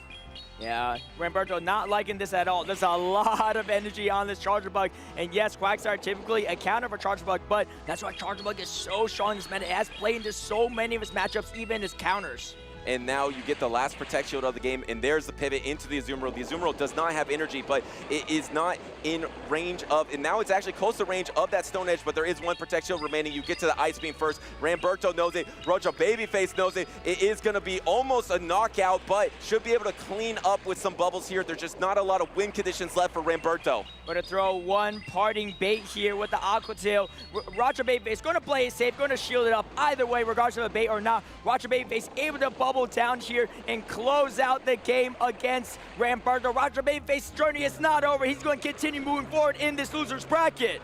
And that is a clean 2-0 in an elimination game. Roacha Babyface does move on. Ramberto, straight after a victory into Onion Frank, goes 0-2 to Roacha Babyface. His journey at Pokémon Worlds 2024 is over, but an impressive journey to get this far in the bracket, because at this point, we have only about 20 competitors remaining. These are the best 20 Pokemon Go trainers of this season. All right, and you can see both trainers showing some good sportsmanship as well, to some hugs as well on stage. Big congratulations, Roacha Babyface. You can see the fans in the audience. I'm sure Roacha Babyface has fans at home as well cheering him on. What a performance so far from him at World Championships. Yeah, well done, and he's a crowd favorite. Him and Marto, we know Marto has a chance to be in that grand finals as well. Can Roacha Babyface go all the way through this loser side to meet him there? But there has been some action off stream. There has been some amazing upsets. The winner's side was absolutely fantastic, but a loser side at Pokemon Worlds is much better than a loser side at any other tournament, because these are all the trainers that were able to qualify this year. So anyone on any side can win it. We even see the CTU go 16 straight victories on that loser side of the bracket. Yeah, I need to see an update on that loser side of the bracket, see who's still in it. Unfortunately, we can't show every match, but we'll show as much as we can, because every match is definitely worth seeing here on the big stage. But yeah, again, a big congratulations to Roacha Baby Face as well. One of the few Latin players left to hold the fort down for their region. And here we go, we got the bracket, this is perfect. All right, we have Tomahawk actually. Oh, the CTU won 2 more games off stream. It looks like he took out Arceus Aurelius. Now he has 18 straight wins. And now he's going against Inadequance. That is going to be a tough opponent for sure. If the CTU 18 straight wins? If the CTU beats Inadequance, I think everyone's going to be a believer. That's a huge upset if that could even happen there. You can see Roacha Baby Face move forward in the bracket, and we see Tomahawk able to upset his friend Colin 6 2-1, then 2-0 against Basti, and now about to face off against Beelzeboy. Losers round 4. We got Bopper versus Zzweilous coming up on the losers round 3. PP David awaiting them. And yeah, we got OutOfPocket, LurganRocket waiting for more matches to go. So, wow, exciting battles, lots of upsets, lots of great storylines here. That's World Championships for you. Yeah, and Roacha Babyface is awaiting the winner of the CTU versus Inadequance on that loser side of the bracket. But 18-0, if he goes 20-0, wins at the World Championships. Someone make a documentary on this I know, guy. this is incredible. I mean, you have to drop a game somewhere. I mean, that would feel like a letdown at this point, but he is just absolutely on fire, and we are getting through this loser side of the bracket. Remember, we already have our winners finals, Yakai versus Marto. The winner of that will be part of Championship Sunday tomorrow and has a great chance coming on that winner side to become the Pokemon Go World Champion. That's right. Speaking of winners, let's hear it from Will and Roacha Babyface on his recent win. All right, everybody, welcome back. I'm here with Roacha Baby Face. Let's hear it. I hear, let's go, Roacha. You can hear it. Vamos, Roacha. Roacha, you have such an incredibly passionate group of friends here with you at the World Championship, but you're doing so much work on stage. Every single round, you seem locked in, you seem focused and composed. What's your secret? Charming all the way. Charm, yeah, right? Yeah, for sure. Honestly, I think team building and being prepared. Like, you can face anybody, world champions, like regional winners. It's all about being in the space at the moment and just staying locked in, like you said. You are one of the few Talonflame players here at the World Championships. Arceus Aurelius thought he was the best. Valarash thought he was the best, but you seem to be the best Talonflame player here in Hawaii. Tell me about your commitment to Talonflame. Like, Talonflame is being really good. I tried to switch it up to Shadow Magneton. Sadly, it didn't work. Sorry, Polasha. But yes, Talonflame has been really good for me. And double flying move all the way. Roacha, tell us about your Jigglypuff you have here. It looks adorable. It's really cute. Sadly, it didn't bring Wigglytuff, but Jiggly is here with me. And it's been really cool. I really love it. I really love it. Awesome, Roacha. Is there anything you want to say to your supporters, maybe in the chat, watching at home, or your friends here, in, I guess, in the venue? Yeah. I really want to say thank you. Muchas gracias a todos los que están viendo en casa. Obviamente a los que están viendo aquí también. Y bueno, a seguirle dando. Make sure to tune in and continue to follow Roacha's journey through the tournament here in Hawaii. But for now, we're tossing to a quick break. We'll be right back.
Hello trainers, my name is Caleb Pang.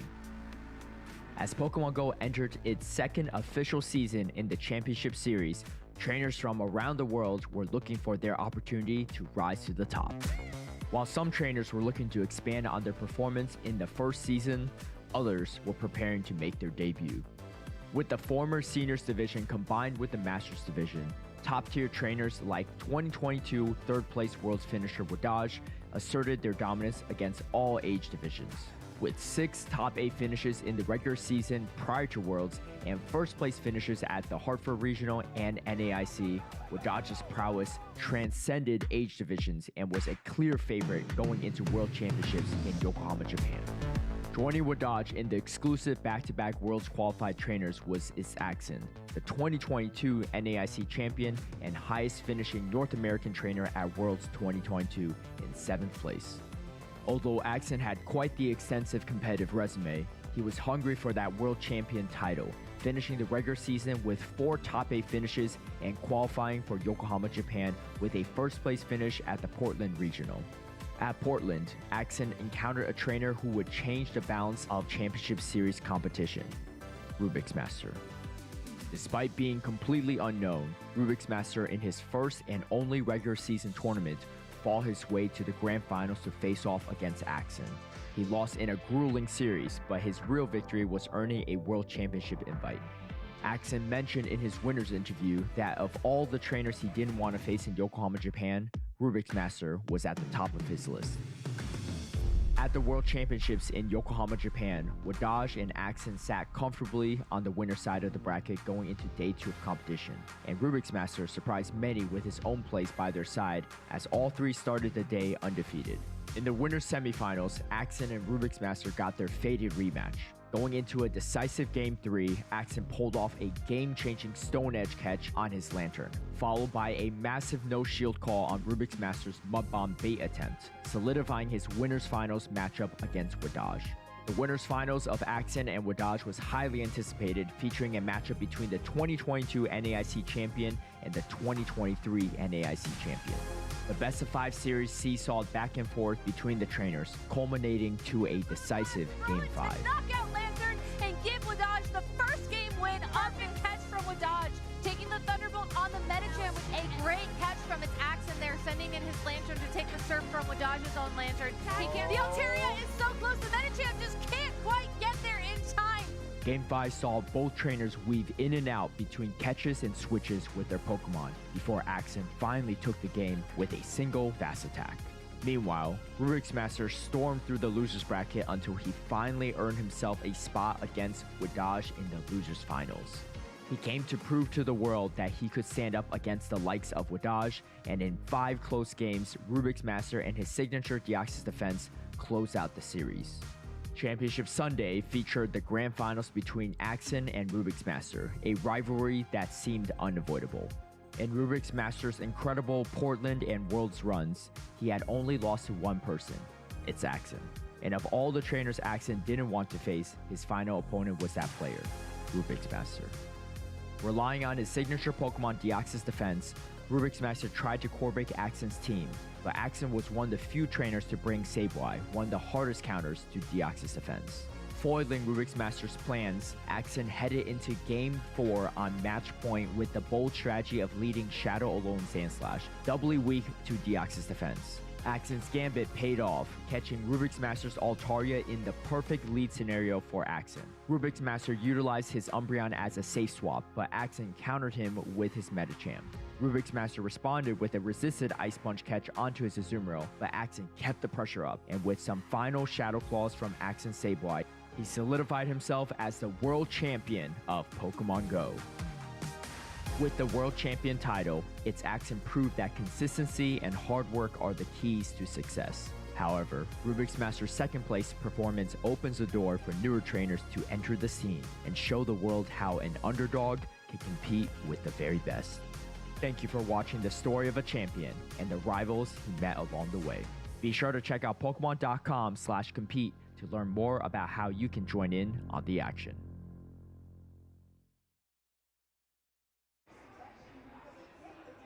Hi there, I'm Anna Prosser here with True Inferno at the Pokemon World Championship. True Inferno, I'm sure a lot of people already recognize you, but in case they don't, can you introduce yourself? Tell us a little bit about what you do. So I'm True Inferno. I'm a content creator on YouTube, and I'm just here at Worlds enjoying it and just having a blast. What are some of the best things you've done so far here at Worlds? Wow, just meeting the people who showed up here, play Pokemon Go, complete a scavenger hunt, and just a whole bunch of stuff. Did you get anything cool in Pokemon Go yet? I have to say the shiny Pikachu. You got the shiny? Yes. I'm so jealous. I haven't gotten it yet. Any tips? Try to do all the field research tasks. That'd be your best and probably your cheapest bet as opposed to doing raids. That's so true. Now, if someone has never been to Worlds, tell us a little bit about your impressions of what it's like being at an event like this.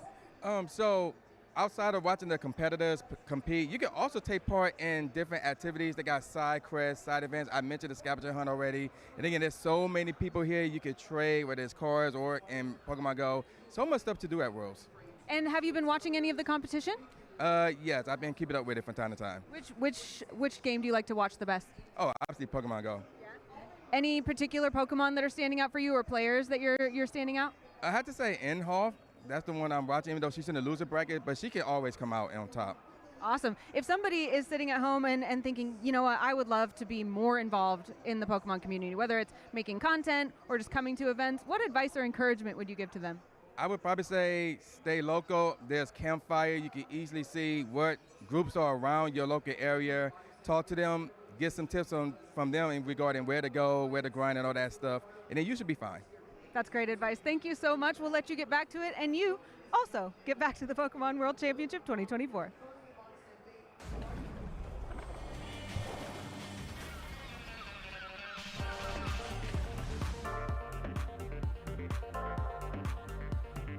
$750 miles of gorgeous coastline here on the Hawaiian archipelago, and only 12 trainers remaining here at the 2024 Pokemon Go World Championships. Again, guys, we are here in day 2, whittling down the final trainers as we go through this losers bracket. Wholesome_ here with StrangeTop. Soph, I'm excited for this next matchup. I'm incredibly excited as well. Like you said, we're in the top 12, whittling that down to the top 8 trainers. And the next matchup, I feel like, has one of the least seen storylines from day 1. We've got the C2U on an 18-0 win streak here. Absolutely insane. Let me put this in context for you, Jim.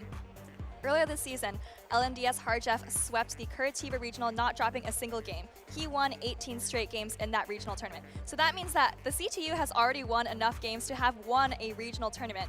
You know, he dropped round 1 to Zardy, I believe, and since then hasn't dropped a single game. But standing in his way is Inadequance, maybe his biggest challenge so far at this tournament. Not only 18 consecutive victories in a regional, but here on the world stage versus the best trainers from all regions. One of the most impressive feats that we've seen so far at this tournament, but he has an absolute monster here of a hurdle to get through, and that is Inadequance. We've seen Inadequance have so much success, not only here at Worlds, but throughout the regional circuit as well. He is familiar not only with the EU folks, but with a lot of these NA trainers as well. He has come to events like NAIC as well as several regionals. And what's really interesting here, Soph, is we have the only 2 Clodsires in all of top 32 that'll be facing off here with these 2 trainers. That's right, and Inadequance is one of those trainers who is familiar with some of the more obscure picks. There's a Clodsire on C2U side, and we've talked a couple of times about how maybe sometimes using some of these spice picks or more unusual picks can give you an advantage in terms of knowing your matchups, but that's not going to work against Inadequance.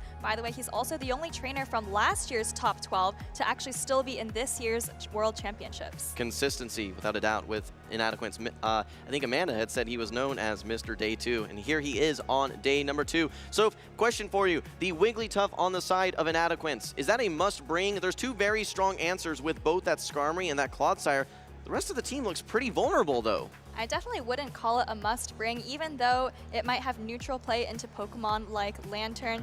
It doesn't actually do that well in neutral matchups, so kind of 2 hard losses, maybe 1 neutral matchup, and then, of course, a couple of targets in the Annihilate, Altaria, and Lickitung. Yeah, that's right. Well, these trainers are still locking in. We can quickly go through their teams, though. We have Inadequance running the Giratina Origin form, Lantern, Clodsire, Skarmory, Wigglytuff, and Poliwrath.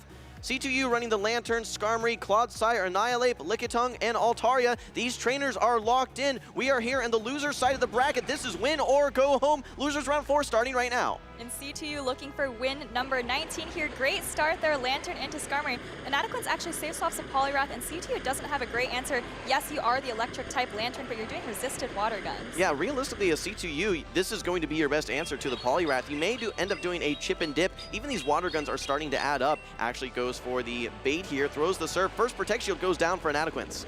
Yeah, actually switches a little bit slowly actually into the Clodsire. Doesn't get the Mud Shot through there. Scald's coming through for Poliwrath. This is going to do super effective damage, but maybe CTU is thinking that he did enough water guns to potentially put this Poliwrath into Earthquake range. Oh, actually gets the attack ball though. Only a 30% chance for that attack fall, but we see it early on for Inadequance. That could be huge here for him. You're now in a more safe range to absorb one of these Earthquakes, but Inadequance now able to reach for this next Scald before the CTU is able to get to the next move. Here comes the next Scald. Will we see a second debuff? Yes! Really nice counting for Inadequance and getting all the debuffs that he needs. Now he can safely let this Earthquake go. He's already gone down one shield, but with those 2 attack debuffs, look at how little damage that Earthquake does. That is 65 energy, folks. I can see CTU reaching for the Stone Edge, but Inadequance wants to throw his energy before CTU is able to get to that charge attack. One Protect Shield has already been used. I think Inadequance has an opportunity to flip switch here.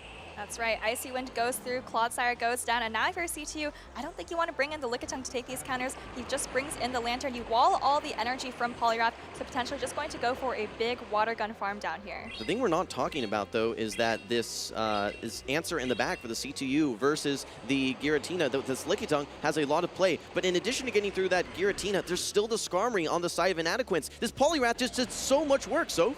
That's right. The safe swap that C2 didn't have an answer for. Now you have Lickitung versus Skarmory. It's not over, though, for C2. There's a lot of energy on the Lantern. If this matchup goes on long enough, you could look for a combo play. You could also just stay in here with the Lickitung. Yeah, I don't know if we're even going to have to see this Giratina. I think that the Skarmory may be able to close out this game. This Lantern only has a sliver of HP still remaining. The Lickitung, while it does have lots of energy, all of this energy is resisted. And meanwhile, these Steel Wings are chipping away one attack after another.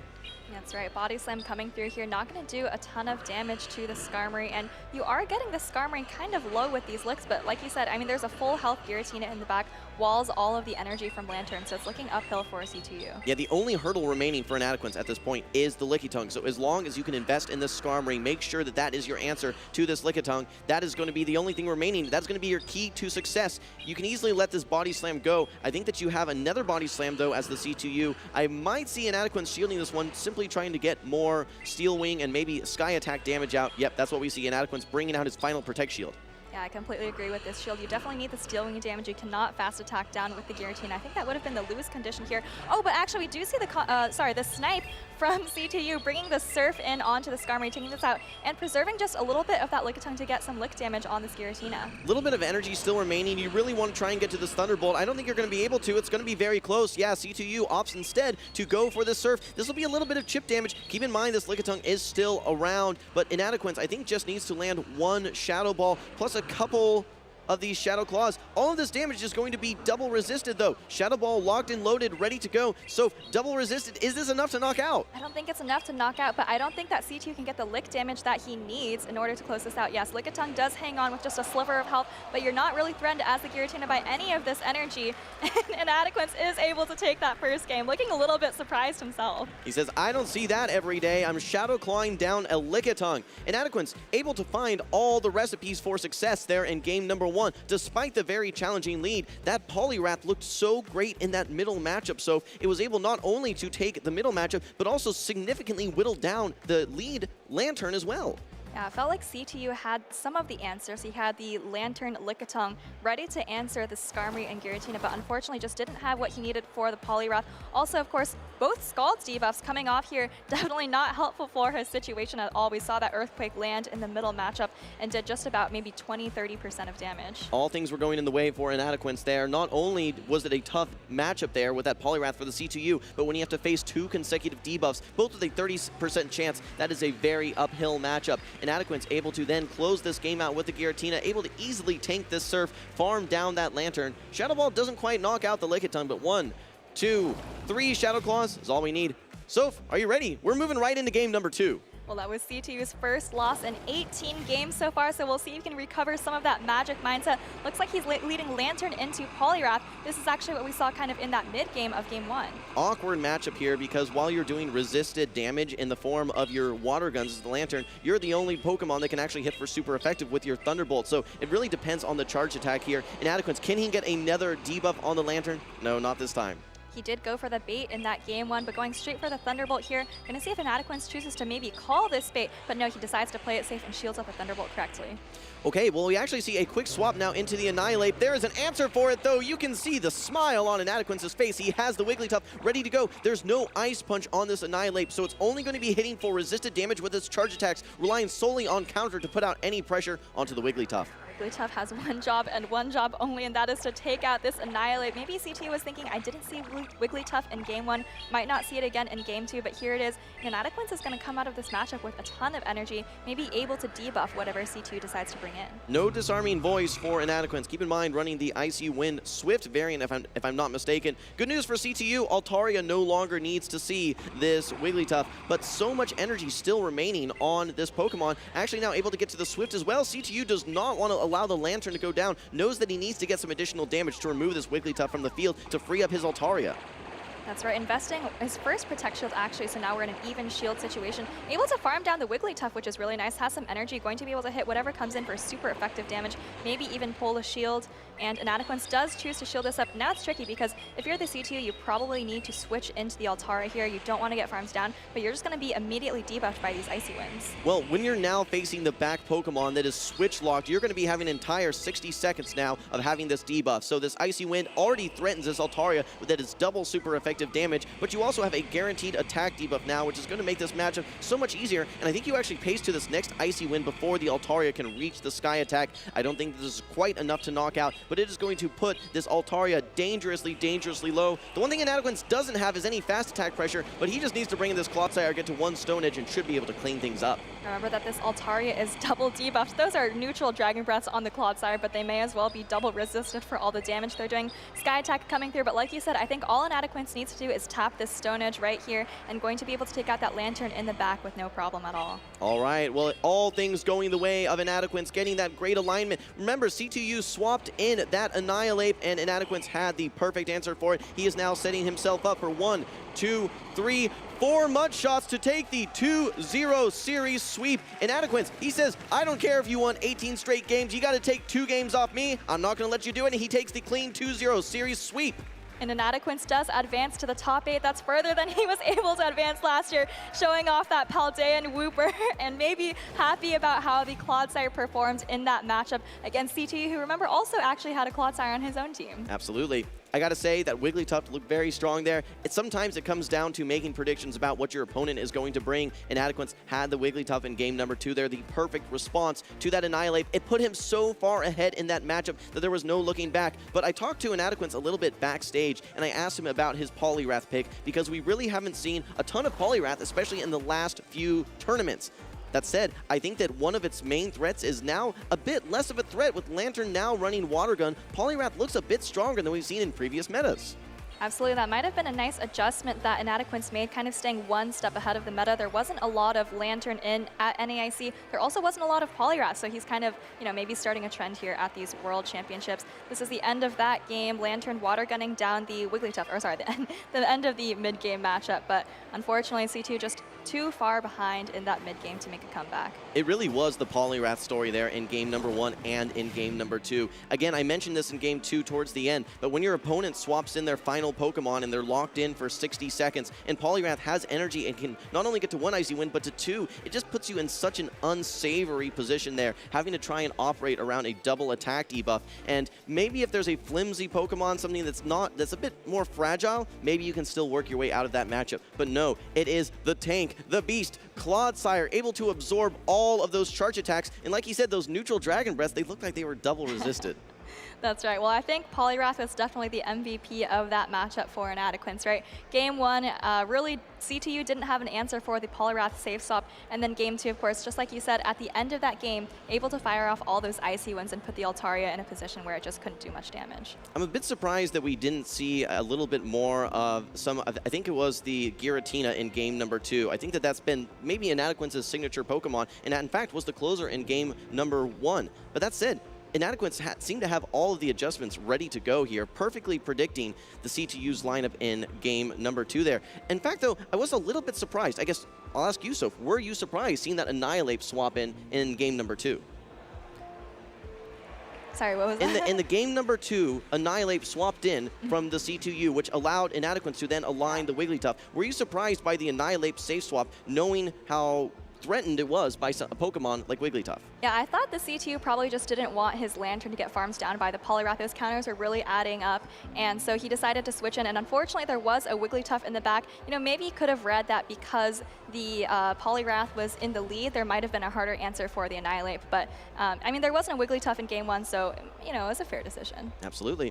All right, well, I know that you guys have been watching some of these opening ceremonies. You've been seeing some of the great music featured here on the broadcast. Make sure that you guys are checking out some of the, I believe, the broadcast music here. Let's take a quick look here at our promo here as well. Yeah, make sure you guys check out bit.ly/worlds24 soundtrack. Lots of great music that has been curated specifically here for this tournament that you guys can check out at the hyperlink just down here.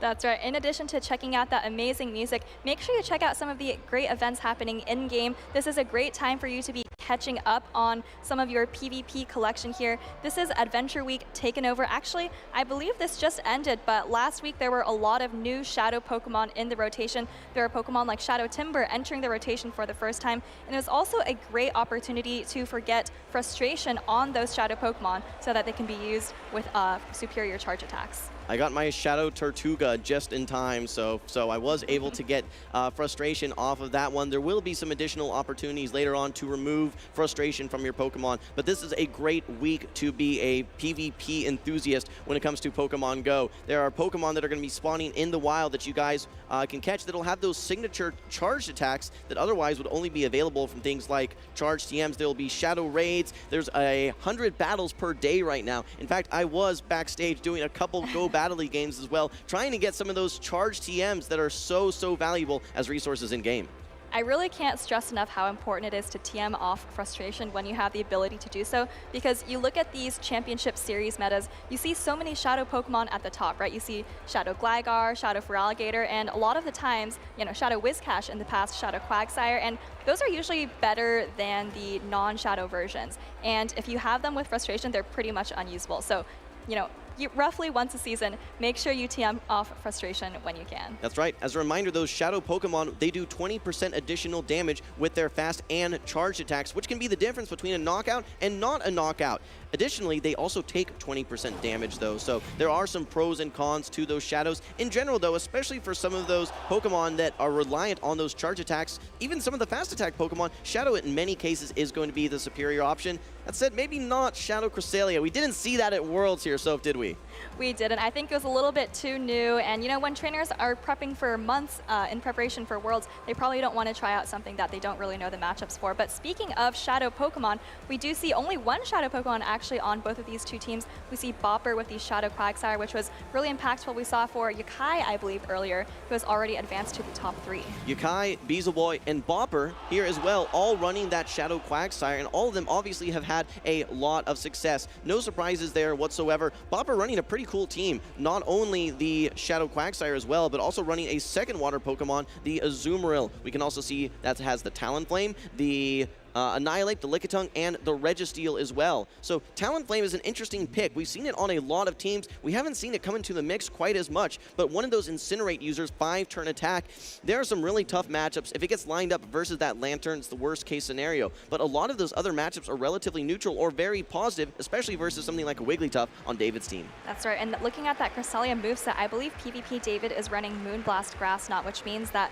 it's going to be completely walled by the Talonflame. I really want to zero in on this Registeel, Wholesome. I know we've seen Registeel on a couple of teams. We keep getting excited about it, and we haven't actually seen it perform all that well, but I think this is a prime opportunity for Bopper's Registeel. If you look at PvP David's team, really the only answer for that is the Skeledirge. It does completely fine into Vigoroth. You have the Focus Blast, obviously does really well into Wigglytuff and Cresselia as well. Yeah, so we've actually seen that matchup with the Vigoroth. In some cases, actually, we've seen Registeel swapped in to catch those body slams. All of the charge attacks are resisted, so you're solely relying on counter, which is non-same type attack bonus, so it doesn't have that additional damage boost. That said, the Registeel, it's going to be relying on its charge attacks. Those lock-ons really not doing any damage whatsoever to that Vigoroth. If you're able to land a Focus Blast in those shields down scenarios, you can one-hit knock out that Vigoroth. I do think Vigoroth is a strong pick here into Bopper's team. The thing that it needs to avoid is that Annihilate. But if it can get lined up versus the Lickitung, if it has shields versus that Registeel, has pretty neutral matchups versus the Quagsire, Azumarill, and if it can land a Rock Slide versus that Talonflame, there's lots of opportunities for that Vigoroth to shine.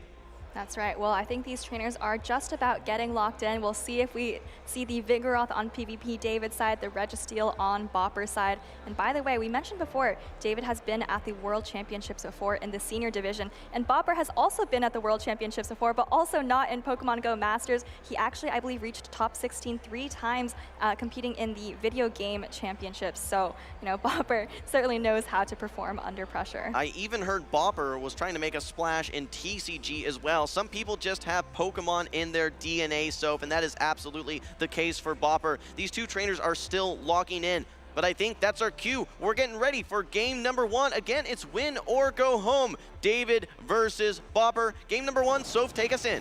That's right, PvP David has led that Vigoroth. Looks like it has a cute little costume. It's actually met by the Azumarill there, and this is actually an interesting matchup depending on the exact defense of the Vigoroth. You can actually take 1 less damage from these bubbles. Okay, well, I'm taking a look at this gold Lickitung on the side of Bopper, and as long as you're able to avoid this matchup versus this Vigoroth, you actually have some pretty solid matchups. It could be a golden opportunity for him to win this matchup, but we're staying here in the lead matchup right now.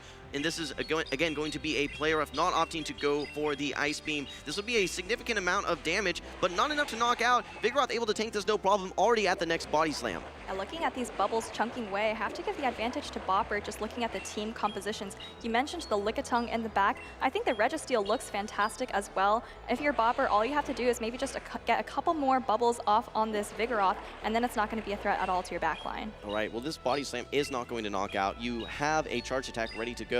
Can you bubble down? I'm not sure that you can before you get to another Body Slam, so maybe 1 more bubble. Oh, actually allows this Vigoroth to get to 1 more charged attack. If you want to hang on to all this energy, you're going to have to invest a Protect Shield. I think that Bopper's saying, hey, this energy has a lot of destinations, but unfortunately for him, I think he's only going to be able to get this player evolved. Actually throws a bubble as well. I think you only get to 1 charge attack here regardless, so it doesn't necessarily get punished there, but this is not a lot of damage going into this Lantern, and you probably could have maintained Switch without giving up that Protect Shield. I think you're right, but the good news for Bopper is that he did bring an incredibly bulky backline, so potentially the Registeel and Lickitung wouldn't have benefited that much from the shields anyways. Interestingly, Bopper actually chooses to bring Registeel into the Lantern. I think we were probably expecting Lickitung to come in because it has that super effective Power Whip. Yeah, absolutely. I would have expected the Lickitung specifically for that Power Whip. Maybe he wants to try and get an early debuff, though, thinking that Lickitung has another target in the back, which, if I'm looking at the rest of the team, maybe he's expecting the Skeledirge or the Cresselia, so that's a possibility as well. But here comes a shield on the Zap Cannon and a debuff as well. These water guns are now going to be doing just a little bit less damage. And no, we have a quick swap out. David brings in the Goodra. It is met by the Lickitung of Bopper. That's right, Body Slam coming through here. This is going to put the Goodra pretty close to half health. And this is a nice neutral matchup, but you know, Lickitung does tend to win those nice neutral matchups, so it's looking a little bit favorable for Bopper here. Well, David has the benefit with his Goodra having a slightly better move in Dragon Breath compared to Lickitung's Lick. The charge attacks are the difference here for Bopper. It is the same type attack bonus, Body Slam. Not only does it have Stab, it's a more efficient move as well. So it's going to be typically the better matchup in the favor of this Lickitung. I think that this isn't quite enough to knock out, but I don't think that David's going to be able to reach another Aqua Tail before he gets knocked out. It's going to be very close. No, gets farmed all the way down by the Licks. Lickitung has some energy, still needs to get through this Lantern, but don't forget, we still have the Registeel in the back for Bopper as well. That's right. All Bopper needs to do is get to 2 more charge attacks. He's going to get 1 off with the Lickitung here, probably just going to go straight for the power-up and then switch into the Registeel and get off 1 more charge attack to close out this game. Bopper's thinking to himself, all right, I'm willing to invest the shield here because I want to make make sure that I am able to get to another charge attack to strip the shield. The lose condition could be a no shield here, but David, he shields the body slam. This is going to be rough now. All Bopper has to do is get to one charge attack. Doesn't need to be the Zap Cannon. The Focus Blast will be enough. Does this Surf knock out though? So this could be dangerous. There's still energy on the Lickitung though. Yeah, this is going to be really close. I'm not sure whether the Surf knocks out. Registeel's barely not out of Focus Blast, and I think that was maybe a perfect knockout there. Lickitung does still have a lot of energy, but hang on, I think the Lantern might be able to do this. Bopper needs to go all the way to the Power Whip. Okay, a little bit of surprise here on the casting desk. Maybe the Body Slam would have been able to knock out, but we're never going to know. David able to get to the Surf here. This will be enough to knock out the Lickitung, despite the favorable backline there with Registeel and Lickitung getting lined up into Goodra, into Lantern. Bopper down to shield, unable to close out game number 1. That to me, I know we were talking about how great the Registeel looks, but it just wasn't able to get enough energy at the end there. It was dry when it switched out and then needed 8 seconds. And at that point, it's actually pretty much dead weight if you just get outpaced by the Lantern. If I'm being nitpicky here, so I would have liked to have seen in that early matchup Bopper throw energy from his Azumarill into that Vigoroth. He could have safely won that in the zero shield matchup and then still had alignment without going down a shield. Secondly, a very risky play there towards the end. We did see the shield right in that moment with David respecting the Power Whip. That did put Bopper in a more advantageous position. But look, this is the power of Water Gun, just whittling down the HP of that Registeel, able to get it in Surf range and then get to the next Surf to knock out the Lickitung as well. What a game by David. Yeah, I really like what you said there about the lead matchup, though. I completely agree that Bopper shielding the Azumarill was probably a mistake, even though he did have that incredibly bulky backline. The value of the shield pretty much meant that he just got to save a play rough on Azumarill to go into the Lantern, which didn't end up being that impactful. So I think the better play there would have been, like you said, either throw the energy sooner or maybe just come in and start getting a nice lock-on farm down with Registeel. Always looking at the balance of what you're getting versus what you're giving up. You are giving up a Protect Shield. What are you getting? You're simply just getting a little bit of chip damage into that Lantern. Don't think it was worth in that scenario. But folks, we're moving into game number 2. This is about as one-sided of a matchup as we can see. But the crowd sees this one here as well. It's the Vigoroth into the Annihilate. Quick swap out by David, bringing in the Goodra. Bopper wants to get some damage off, though. Throws the Night Slash before David's Goodra is able to get to his own Aqua Tail. And this is do or die for Bopper, but he's off to a good start, had that advantageous lead, bringing in the Azumarill here to maybe absorb some of the Dragon Breath damage from Goodra, but now you are going to have to start taking these super effective Thunder Punches. This is a bit awkward because you're not really able to fast attack down. These bubbles only do so much damage. They're resisted due to the Dragon typing of Goodra. Meanwhile, Goodra already has close to 2 Thunder Punches ready to go. I think that David may have some ability if he wants to start invest some shields. He could maybe play this out in a 2-shield matchup, but I think he's content enough right now to just get this Azumarill out of the way. And, you know, he has a great answer to this Azumarill, but opts not to bring it in. Wants to save the Lantern for something in the back, perhaps. Probably needs to be his answer to that Annihilate. And maybe he thinks that this Vigoroth doesn't have a whole lot of value. David already saw the Annihilate in the lead, so maybe just happy to kind of use this Vigoroth as a sponge for the Azumarill's residual energy, take it out, and hope that Lantern can do what it did last game, which is close things out against Registeel. I'm a little bit surprised that David didn't try to play that out in maybe a 1 or 2 shield matchup, just willing to just essentially just let that Goodra go down without too much value. I think that this Vigoroth, like you said, is not really going to have any play into that Annihilate, so you're happy to get this Azumarill off the field. Maybe Switch Clock is up and you can save a Rock Slide for a combo play later on, but this energy gets completely walled by the Annihilate, and you can see David already tapping the swap, trying to bring in the Lantern. Bopper immediately is ready to go into his next Pokemon, but he might do another chip and dip strategy. Keep in mind, 2 shields are up. Registeel really needs shields down in order to be impactful. Night Slash coming through here, and I think this is nice from Bopper. Yes, it is a bait, and he actually does pull the Protect Shield, but all he needs to do is chip this Lantern into single charge attack range for the Registeel. Actually, he got the boost, but ended up swapping out there, a little excited to go into the Registeel, and, you know, it's okay, though, because now all he has to do is get to 2 Zap Cannons. Yeah, while it feels bad, man, knowing that you were boosted, this is the right play, bringing in the Registeel, so you can't really take that into account. Registeel needs to get to 2 Zap Cannons here. 1 Protect Shield already has been consumed. Here comes the second Protect Shield from David. These Zap Cannons, keep in mind, have a chance to debuff your opponent's attack by 1 stage. Will we see it here? 66% chance? No! And that could be critical because now the Lantern's Water Guns are still chipping away. Surf coming through, and I don't think that 2 Surfs at this range are enough to take out the Registeel, but potentially with the addition of some of those Water Guns, it could be. So keep in mind, this Lantern has so much to do. It not only needs to take out the Registeel, but it needs to take out the Annihilate as well. Switch Clock's a bit misaligned. Now this Vigoroth is able to be a damage sponge for this Focus Blast. You really have to throw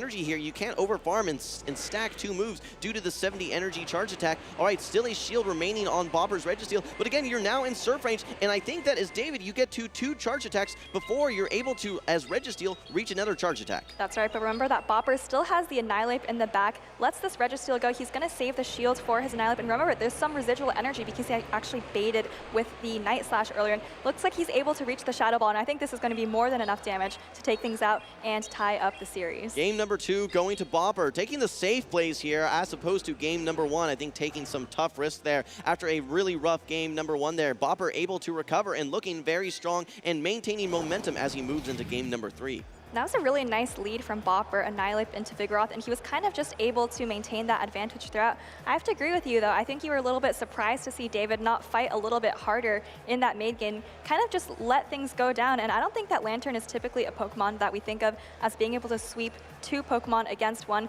especially when there's a lot of fast attack pressure from something like Annihilate. Yeah, well said, Soph. I think that in the 2-shield matchup, though, we do see some struggles from from Registeel, but that was not the case there. You were able to get a shield by staying in with that Annihilate, which I really think we have to call out in both matchups. In the switch as well as the back matchup, you saw Bopper staying in either to get some chip damage or to pull a Protect Shield. It's so tempting, oh, my opponent swaps, I'm going to swap as well. But to have the discipline to stay in and get exactly what you need, whether that's chip damage, whether that's going to be a Protect Shield, getting exactly what he needed, that MVP of that game absolutely was that Annihilate.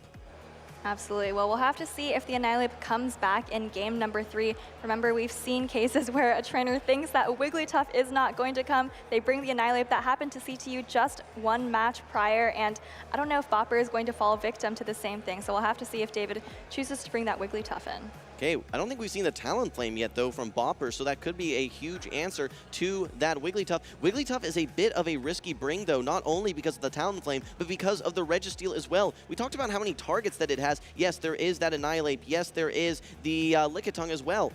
But there's so many risks as well. So I think at this point, for both of these trainers, they have to be a bit risky. Safe plays sometimes are going to be, if your opponent recognizes that safe play, they can sometimes play around it. So sometimes you do have to take some risks. Both of these trainers, though, are still picking their teams. This could, for one of these trainers, this will be their final battle at the tournament, so. That's right. Well, we talk about taking risks, and you're talking about how Wigglytuff isn't that great into Bopper's overall team. I completely agree, but if you look at David's team, I feel like he's not that strong against the Annihilate, and like you said, Annihilate was the MVP in that last game. Yeah, good call out, so. Guys, we're moving into game number 3. It's win or go home. We're going to see the battle of the water Pokemon, but it's Lantern into Azumarill, a devastating lead for Bopper. Bopper's still staying in just a little bit here. He's not threatened so much by the water gun, so it's okay to stay in for a little bit. What's really going to hurt are these super effective Thunderbolts. He's able to reach the play rough first, and I wouldn't be at all surprised to see Bopper actually take an aggressive switch out here. Okay, well, Bopper has 2 Pokemon that are weak to fighting types, and there is that Vigoroth hanging out in the back that has access to that super effective counter. Switching in that Lickitung could be a very, very rough play for Bopper, but he's opting to stay in with his Azumarill right now, still able to tank one of these Thunderbolts. Maybe, okay, actually a quick swap out into the Vigoroth now. This is a bit of an interesting play, and Bopper actually brings in his Registeel, so. Well, I know that sometimes the Registeel can get to 2 Focus Blasts and force 2 shields off of the Vigoroth. I'm not sure if you can do that if the Vigoroth is this ahead on energy, though. First Body Slam coming through, obviously not going to do that much damage, but I think what David really wanted was to get this off before a potential debuff comes through. This Vigoroth would have been such a great answer to the Lickitung. Instead, it's getting a line versus this Registeel. You're going to be throwing Body Slams here. It is the more efficient and the same type attack bonus move. You can see it's chipping away bit by bit this Registeel, and charge attack priority. Bopper throwing not the Focus Blast here, but the Zap Cannon. A little bit more energy, but now with a chance to debuff, make these counters do a little bit less. Will we see the debuff? No! 2 in a row, no Zap Cannon debuff. And no luck for him. I think that's going to mean actually that he can't reach this Focus Blast, but David is just going to play it safe, throws off this Body Slam before the Registeel can even come close. It would have been very, very close. So may have been able to get to the Focus Blast. I don't think would have been able to get to the Zap Cannon. Now Bopper has 2 shields. He's bringing back in the Azumarill, able to probably still tank a Body Slam at this range, and does get to the play rough, but not before David is able to fire off the Body Slam from his Vigoroth. Vigoroth doing a lot of work, able to take down a full Registeel, able to chip away this Azumarill as well, and this was charge attack priority. And this is actually huge for Bopper. He really needed to get this Vigoroth off the field, has absolutely no fast attack pressure against it in the back, but it doesn't do enough damage, and now he brings in the Lickitung. David actually switches out, probably could have stayed in, but this is a fantastic matchup for Wigglytuff here. You resist all the licks, the Body Slams do absolutely nothing, and you can shield this up once you debuff the Lickitung. It's going to do a lot less damage. Yeah, nowhere to go for this Lickitung. Eventually you will be able to swap out of that debuff, but David will be able to get this Icy Wind right as the Body Slam is getting launched. Actually, slightly after, Bopper will get some of this undebuffed damage from Body Slam, but Wigglytuff is double resisting these licks, which is one of the biggest damage components of Lickitungs as a Pokemon in general. Here comes the Icy Wind, probably going to be the hardest hitting charge attack at this point. Maybe does a little bit more than a Vigoroth's Body Slam, but things are looking very rough for Bopper at this point. And I think that Icy Wind pretty much seals the game. I think if you're PvP David, all you need to do is tap the middle of the screen. Don't even worry about the charge attacks. You've got so many Pokemon in the back there. Body Slam coming through, but it's not going to do very much damage at all. We may even see a 3-ball flex here from PvP David. Like we said, that Vigoroth just had so much play here. All right, quick swap out the Azumarill. This resets the debuff on the Lickitung. It's not quite at the Body Slam. Still a shield on the side of Bopper, but it does not matter. Charm, charm, charm, charm, charm. David able to take game number 3. He wins the series 2-1. That's it for Bopper, but David will be moving on to the next round of the losers bracket. That's right. I think PvP David has advanced to that top 8, a fantastic placement, and he can go even further. As for Bopper, his run does end here, but an incredible performance reaching top 12 in his second Pokemon title at the World Championships. Yeah, I was going to say the exact same thing. Top 16, now top 12 in 2 separate Pokemon games. Very impressive stuff by Bopper. Very happy for all the success that he had. Had a pretty cool team there as well. So congratulations to him. David, still more to come from him. So were there any moments that you felt were very key in any 3 of those games that could have been done different from either of those trainers?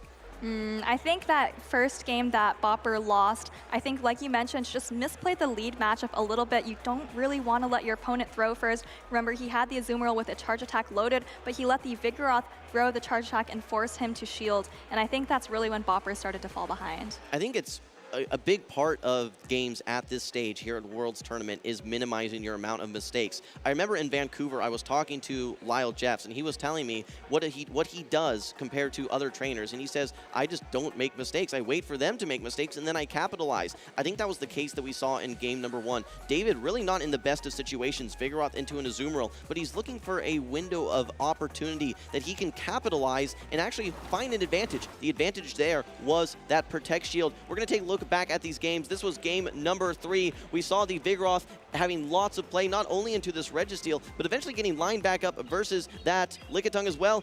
The big story here in game 3, though, so was Lickitung with no destinations. Not only was there a Vigoroth on the field, there was the Wigglytuff, 2 normal types to double resist those licks. I feel like we saw that Lickitung trying to do his best for so long, but just couldn't get through all 3 Pokemon at the end, though. Something we didn't get to talk about during the game, though, PvP David with the aggressive swap out of Vigoroth into Azumarill. I actually quite like that play. Yes, it was risky because there was an Annihilate, or if there was an Annihilate, but because there wasn't, it meant that Vigoroth was actually quite safe into the entire team, and Bopper was forced into a really uncomfortable position there, right? Had to bring the Registeel in because the Azumarill was pretty much very low health, almost would have been taken out by a Body Slam and some counters. The only game that David lost was the game that Vigoroth was lined up versus the Annihilate. So there you have it. That matchup and that alignment can be very influential on the overall outcome of the game.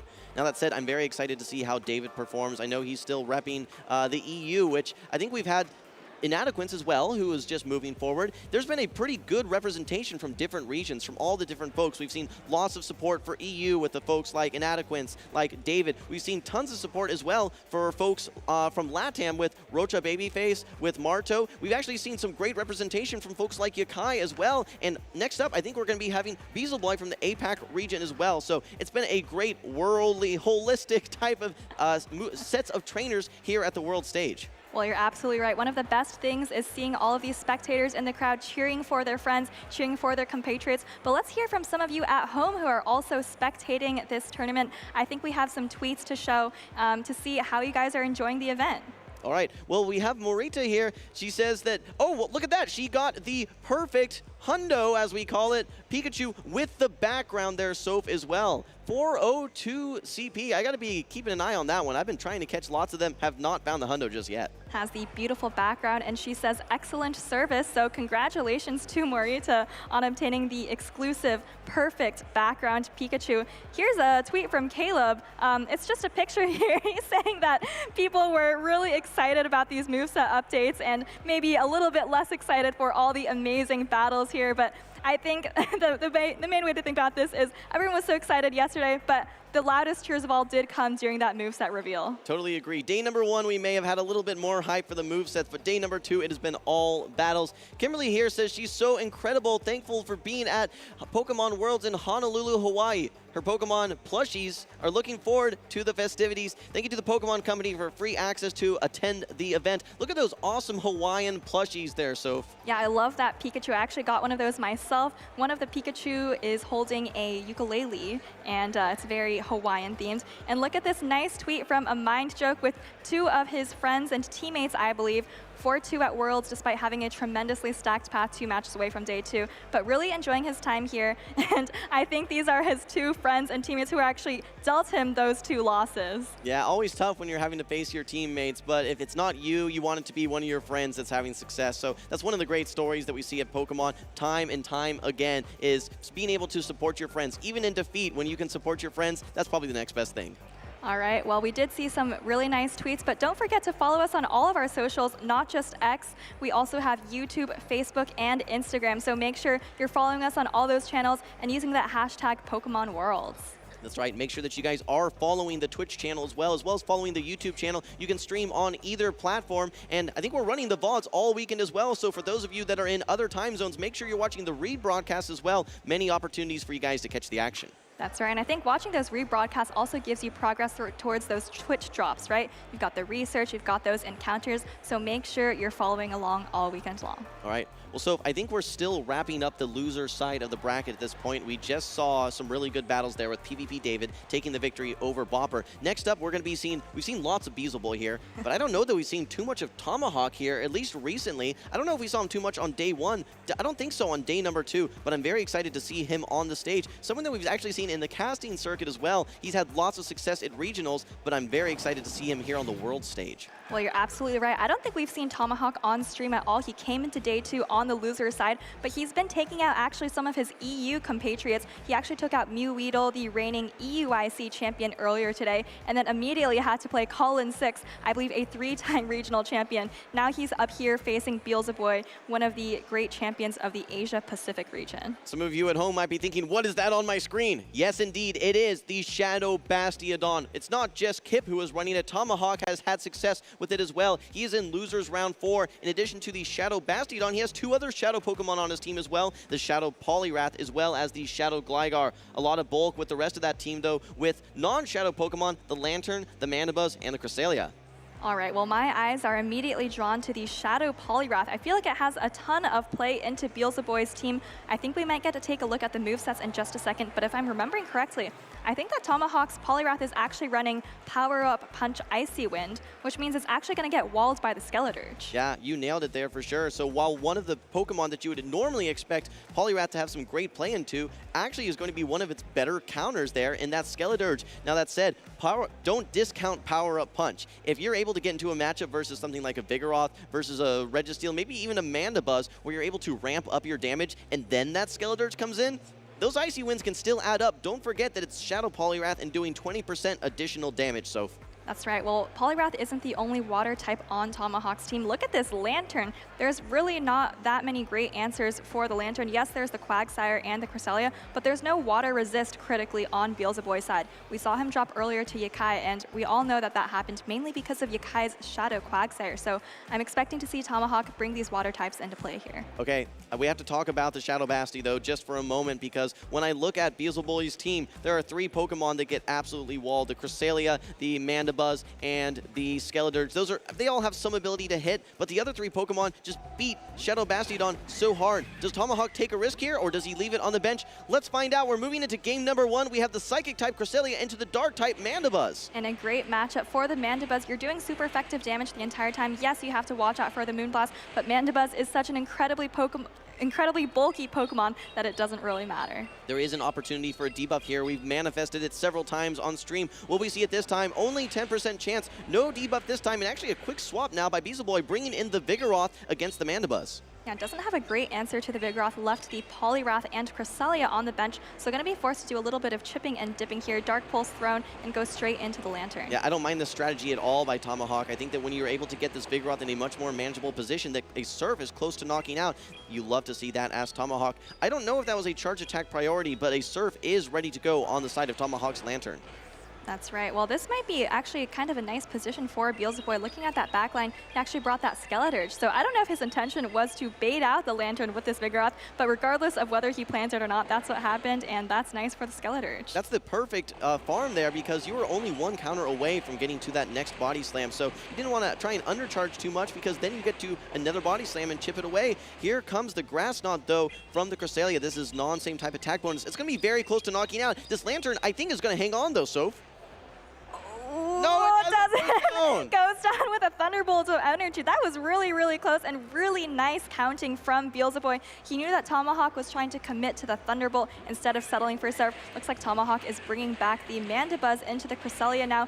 Cresselia is still pretty healthy, going to be able to hang on after this Dark Pulse and probably fire off a super effective Moonblast in return. Well, the difference now for Tomahawk is now he needs 2 charge attacks to knock out this Cresselia as opposed to simply 1. I think a Thunderbolt plus a Dark Pulse would have been plenty. Now you have to take this super effective Moonblast as well, which is not going to knock out, and you're not going to be threatened to get fast attack down as well, but it puts you in a much lower position now where a Skeleturge can potentially just simply incinerate down.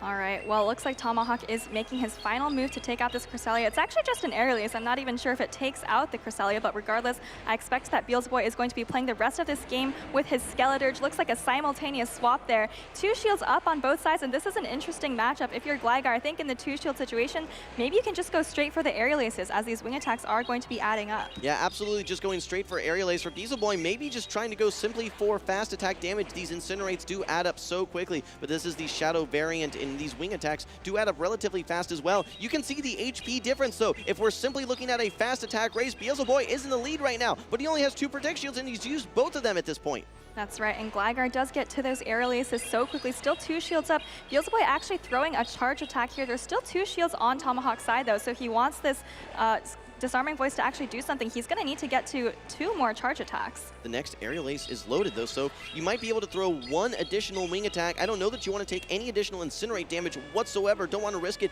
Maybe we see 1 wing attack and throw. No, goes for 2 and actually goes for the dig. Does not want to see if the aerial ace knocks out or not. Goes straight for the super effective move. Okay, we need to keep an eye on switch clocks. Are we able to swap out? We need to understand how much energy both of these Pokemon have. Mandibuzz threw that aerial ace. Okay, Cresselia has some energy, but it just gets wing attack down. Tomahawk takes game number 1. And Beelzeboy just needed a little bit more health on that Cresselia. If he could have gotten a Psycho Cut down there, potentially could have taken out the Mandibuzz with a charge attack, but Tomahawk too strong with the Mandibuzz there, able to take the lead. Don't forget, Tomahawk almost was able to get to that Thunderbolt on his Lantern as well. Beelzeboy still, despite that slight advantage there, still unable to take the game. Tomahawk looking in control here in game number 1. Now, we didn't see that Poliwrath come out, like you said. Beelzeboy actually, I believe, swapped in that Vigoroth in game number 1, which was a very risky play. Tomahawk not able to capitalize, instead brings into the Lantern, which is exactly what Beelzeboy wanted to have, but that Shadow Gligar, it paces to move so quickly, and it was very, very necessary for him to be able to take out that Skeleturge.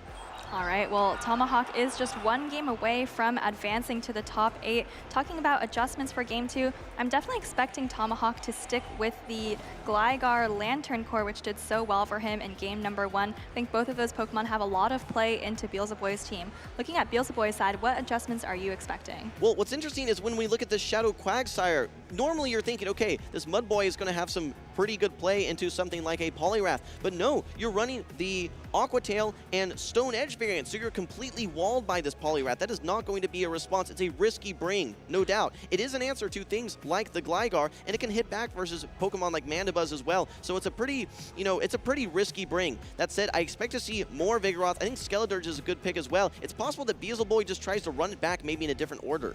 That's right. I do like the Vigoroth, so definitely expecting to keep that around. Not sure about how he feels about the rest of the team. Honestly, I think the Cresselia had a lot of nice play. Yes, it saw the Mandibuzz, but other than that, it has a lot of nice or favorable play into Tomahawk's team. Okay, Tomahawk could throw the wild card in here, which is the Shadow Bastiodon. Some people just like to keep it on their team of 6 just as bench pressure. A lot of those polarizing Pokemon, as you say, Soph, sometimes are just meant to be pressure to try and influence your decisions on which 3 Pokemon that you're bringing on your team. This is win or go home for Beelzeboy. Tomahawk up currently 1-0. He does bring the Shadow Poliwrath, but it's met by its worst fear. That is the Cresselia. Absolutely a terrible matchup. He gets out of there right away into the Shadow Gligar, but unfortunately met them by the Mandibuzz. Yes, you are doing neutral damage the entire time, but I think this matchup does usually go in favor of the Mandibuzz. It is just so bulky, and you can take these aerial aces absolutely no problem. Tomahawk needs to figure out a way to try and flip switch here. That Vigoroth is looming in the back, but he does not know it. I think for Beelzeboy, he can see probably if Tomahawk is able to get a couple of these aerial aces off, he may actually want to start shielding if he sees Tomahawk shielding as well. That's right. Gligar, I think, can brute force its way through this matchup if it really wants to, and it's up enough energy, but we'll just have to see if it plays out like that. Beelzeboy is firing off the first Dark Pulse here. Tomahawk is choosing to let it go, and it does actually put the Gligar below half health, so I think the next Dark Pulse is going to start to threaten. All right, well, this is a big decision for Tomahawk. Do you want to try and take this to a 2-shield matchup? Do you want to try and brute force? Opts to let it go instead. This Dark Pulse will almost knock out. You're close to this aerial ace, but you do not get it. Down goes the Shadow Gligar. Mandibuzz still has plenty of HP, but now you're a target to get farmed down. The only thing is, there is no Scald on the side of the Shadow Poliwrath, which is what you want to try and throw at that Cresselia. You're going to need this Mandibuzz to do a lot of work here on the side of Tomahawk. Yeah, a little bit uncomfortable for Tomahawk not having the Scald here, because whatever energy you come out with isn't going to be all that impactful. The usual value he's going to get out of this Shadow Poliwrath is just fast attack pressure alone. Okay, well, you have to throw energy here. You do not want to get knocked out by that next aerial ace. You get the attack boost from the power-up punch. Cresselia has 1 or 2 Psycho Cuts worth of energy. I expect to see Tomahawk swap out pretty quickly, but no, it looks like he maybe wants to at least bank an Icy Wind or throw it here. We have a charge attack priority. You are going to land this. You're going to get the debuff. This is not super effective damage. It is going to do a decent chunk, especially because it's 1-stage attack boosted, but the Grass Knot does get locked in here, and now Tomahawk has to make another decision. Do I shield this Pokemon or put it all on Mandibuzz? Looks like he's deciding to put it all on Mandibuzz, but Beelzeboy does have a 2-shield Vigoroth in the back. It's going to be really hard for Mandibuzz to get through. Look at these counters already adding up. It doesn't matter how many shields you have if there's fast attack pressure. Yeah, realistically, if this was just the matchup here, Vigoroth versus Mandibuzz, okay, there's some play for this Mandibuzz. But keep in mind, this Cresselia is still plenty healthy, and in fact can still tank 1 Dark Pulse, and just all you need to do is get this shields down, maybe get it in range where a Moonblast knocks out. Things are looking very good for Beelzeboy here in game number 2. Shields up a Dark Pulse correctly at this point. That is the hardest hitting charge attack left in the game on Tomahawk's side. A second Dark Pulse coming through, and I think it's probably pretty safe for Beelzeboy to keep shielding. Chooses to let this one go. He's in no danger here. Vigoroth still very healthy. It looks like it can actually even take another Dark Pulse, but continues to farm up energy, and I think he just goes straight Body Slam here. Yes, there's still 2 shields on Tomahawk's side. At some point, you have to start shielding these Body Slams here. Tomahawk may see the writing on the wall, but no, wants to continue putting up the fight here. He wants to try and secure this game some way, somehow. He's going to be having now to go up against another charge attack. This, I believe, could be the Rock Slide, but it is yet another Body Slam coming from Beelzeboy. Oh no, uses the Protect Shield last second, has a Dark Pulse ready to go, but instead throws the Aerial Ace. Going to be very close to see if this even knocks out, Soph. I don't think it does, but potentially Tomahawk hoping that he would be able to finish off this Vigoroth with just a couple of fast attacks. Looks like Vigoroth is still pretty healthy though, gets to this Body Slam, no problem. Body Slam coming through is going to put the Mandibuzz pretty low, but actually I don't even know if you're able to Psycho Cut down this Mandibuzz. I don't think you are. Psycho Cut down in any stretch of the imagination. You need to get to a charge attack. I don't even know if Grass Knot's going to knock out, but we're about to find out here. Actually winning charge attack priority versus the big, bulky Buzzard here, that being the Mandibuzz. Here comes the Grass Knot. Resisted damage, but it looks like it's enough to knock out. Down goes the Mandibuzz. The series has been evened up 1-1. It's going to go to a decisive game number 3. And this is an elimination game, match point. Whoever wins this game will advance to the top 8, and whoever loses will have their journey end here in the top 12. That's right. All right, well, what did you like from Beelzeboy's team in game number 2 there? Was it simply based on alignment, or do you think any of that team composition came into play versus Tomahawk? I still like the fact that he kept the Vigoroth in the back. We talk about having fast attack pressure and how that really just powers through shields that through opponents that still have a lot of shields on the board, and I like how he kept it in the back. And other than the Poliwrath, I think Vigoroth with 2 shields could have been pretty much anything on Tomahawk's side. You mentioned you liked the Cresselia, and it looked really great there into that Poliwrath. In addition, actually was able to knock out that Cresselia as well. Again, able to not only hit for the super effective Grass Knot into Poliwrath, but super effective Moonblast into the Mandibuzz as well. Now, we saw Cresselia in game 1, we saw Vigoroth in game number 1 as well. They were both brought in game 2. The key difference there, I think, was that Mandibuzz, which was such a great answer to that Gligar in win game number 2 there. Tomahawk, like you said, maybe could have brute forced his way through that matchup in that Shadow Gligar versus Mandibuzz for Beelzeboy, but Tomahawk opted to just take it into the Zero Shield, and I think he got really far behind at that point. That's right, and he led kind of a risky lead with the Shadow Poliwrath. It has 3 really hard wins on Beelzeboy, looking for the Registeel lead, looking for the Quagsire, looking for the Vigoroth, actually maybe even the Mandibuzz, but unfortunately just met with one of those few counters in that Cresselia and just wasn't really able to come back from it. All right, I'm curious to see, does Tomahawk bring the Bastiodon? But first, let's take a look at some of these accolades. Tomahawk, a long list here. You can see in 2024 especially, he has had several, he's been a finalist 2 times, and he's also had a top 8, but he wants to take home the title of champion here. 2023, we saw him as a finalist as well. Mr. Second Place in some cases. He wants to get that champion title. Well, I'll tell you what, he might not have a regional or special event titles to his name, but he's come at this World Championships much further than a lot of regional and even international champions, so he has a lot to be proud of. He looks composed, he looks locked in, ready to go here. I can't wait to see these teams of 3. This is it, win or go home game number 3. We're gonna be seeing a mirror of game number 2. It's the Poliwrath into the Cresselia. And this is absolutely terrible for Tomahawk. He does switch into that Mandibuzz, but actually this isn't as bad as it looks. Yes, Registeel has the super effective Zap Cannon, but it doesn't one-hit the Mandibuzz, and there's 2 shields up, so Mandibuzz, if there's no debuff, can potentially power through this Registeel. You're getting one of the answers to that Bastiodon out of the way in this Registeel, but there is still the Vigoroth. You need to somehow figure out how to get shields down as Tomahawk here, though, because the one thing that Vigoroth doesn't have into that Bastiodon is going to be is going to be charged attack pressure. If you can maybe get shields down, land a Stone Edge, might be a bit easier to work your way through this matchup. But so, is there really any way for Tomahawk to flip switch here? I think if he didn't get debuffed with that Zap Cannon, he might have had a chance, but I think you really just have to commit to going for switch advantage here. Otherwise, you have Poliwrath with no Scald into the Cresselia, you have Bastiodon into Vigoroth. I think really his only chance is to try to start shielding through this. Okay, actually a little bit of an undercharge here, does not knock out. Gonna try and get a little bit more energy going into that next matchup. These are going to be some of those, we'll call finesse plays here by Beelzeboy. Wants to go into this next matchup versus Poliwrath with less HP, meaning less farm, and also more energy to try and get to either a Focus Blast or a Zap Cannon. Unfortunately, going to be unable to do so. Tomahawk now still with 2 shields. This is going to bring back the Cresselia. Maybe he wants to throw an Icy Wind first again. A little bit surprised we're not seeing a switch. Maybe trying to go for a catch at some point, though. Yeah, Grass Knot actually comes through before the Icy Wind, and Tomahawk is choosing to shield it up. And this is really tough because, like we mentioned earlier, this Poliwrath does not have Scald. All you're doing to this Cresselia is counters and trying to debuff it with Icy Wind. Maybe Tomahawk trying to just overfarm on energy, brute force his way through this matchup, continually debuffing this Cresselia, knowing that at some point this Grass Knot may not knock out. Has the Icy Wind ready to go? Will we see a charge attack priority? No. Tomahawk opting to double shield now. He is over farming on this energy, wants to get another debuff off. I think you're going to need at least 2 more Icy Winds to knock out. I don't even know if that's going to do it. Yeah, down 2 shields at this point. Another Icy Wind coming through.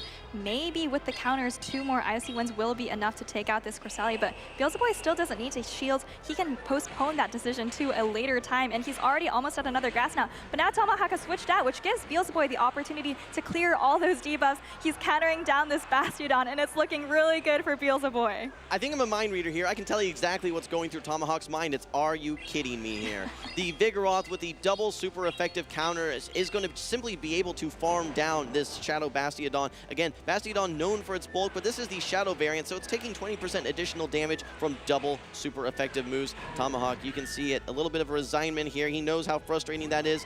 Now this Vigoroth has all the energy in the world. Protect shields have been removed. Beelzeboy, you can see the smile on his face. He knows he's going to be coming back here from a 1-0 deficit and is going to win 2 consecutive games. Here comes the next body slam. This is going to be enough to knock out, and congratulations to Beelzeboy. He will be moving on in your top 8. A great run from Tomahawk, but that is all she wrote.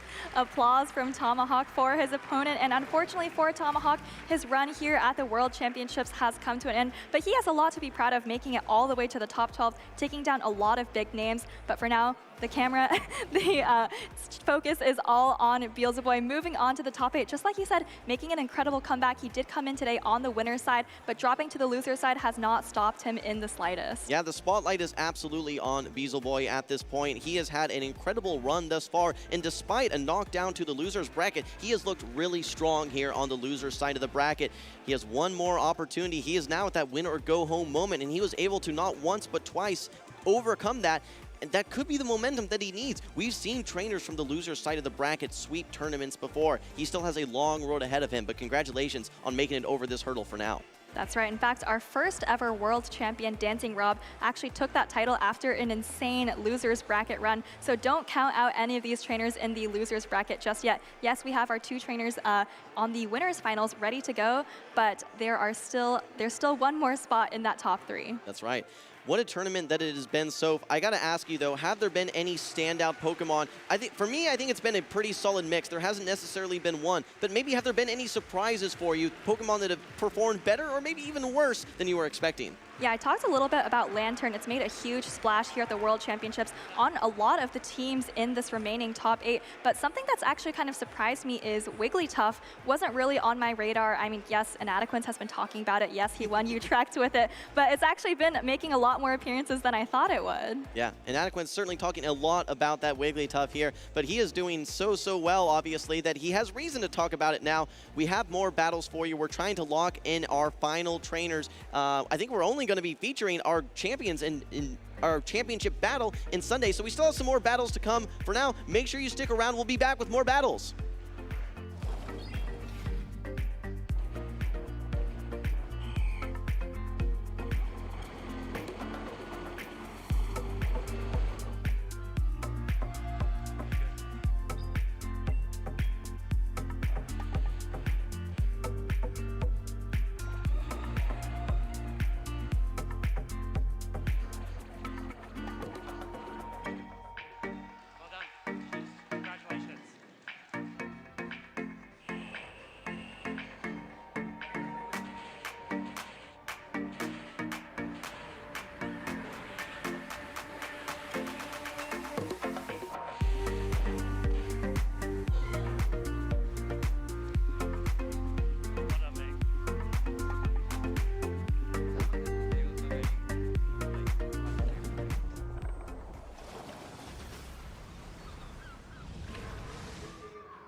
Hello there, I'm Anna Prosser here at the Pokemon World Championship, and I'm here with Taka and Kat. You guys are dressed matching and adorable. What are you dressed as? Slowpokes. And why did you choose Slowpoke? So it's kind of a long story, but it reminds us of our old cat. His name was Loki, and he was like really slow. Yeah. Slowpokey. Slowkey. Slowpokey. And you guys are here cosplaying as a couple, right? What's that like? We love it because we can always do couply cosplays together, and we're always like bouncing off each other's energy, giving each other like hypes and stuff like that. And you cosplay quite a bit, but you said these are more of a comfortable cosplay, is that right? Yeah, this one's more casual, comfy. We wanted to be able to move around, get some footage, enjoy the shows. What have you been doing moving around? Mostly, today we're just mostly watching. It's really fun, yeah, the hype, the spectating, it's great. What do you guys prefer to watch? We love Unite, but we also love the VGC and TCG and Go. So. Do you have anyone in specific you're rooting for or just like to watch? We're rooting for Luminosity. Yeah, Luminosity. All right, awesome. I also can't help but notice you have some bling here. Tell us about that. This is my prized possession. This is my Beckett Black Label Slowpoke. This is not the most expensive card. It's not a Charizard, but it means a lot to me, and yeah, I can't replace it. The value is wafting off of it. I can see it. I can feel it. He submitted it himself, and he like occasionally when he's like feeling down, he'll like open the box and look at it and be like, me up. I totally understand that. And I'm sure a lot of people at home can absolutely relate to that as well. I want to ask one more thing before we go. A lot of people may be a little intimidated by an event that's as big as Pokemon. And you're here being like, I'm comfortable, but I'm also dressed up, and I'm watching matches, and I'm hanging out with friends. What advice would you have for someone who wants to come and get involved in the Pokemon community? I would say just come because you're surrounded by everybody who loves the same thing, which is Pokemon, and I think it's amazing that we're all celebrating this. yeah, it's a very inviting community. Like everyone here is very inclusive and accepting. It's very nice. I think that's really true. Thank you both so much for your time. You are so cute. And now let's get back to the Pokemon World Championship.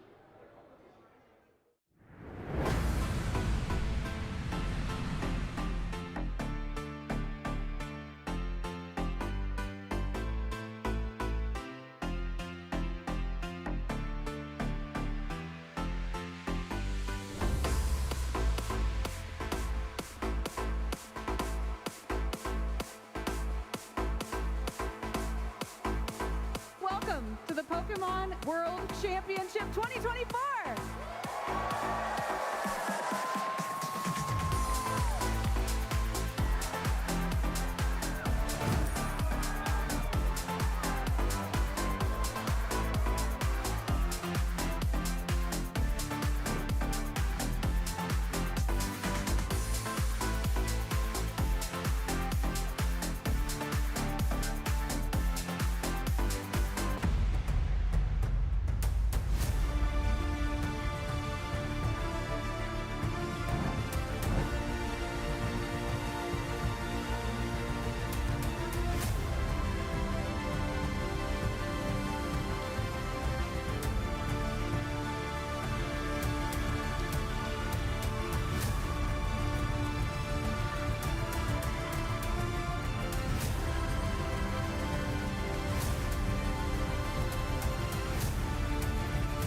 so excited to come together and celebrate Pokemon.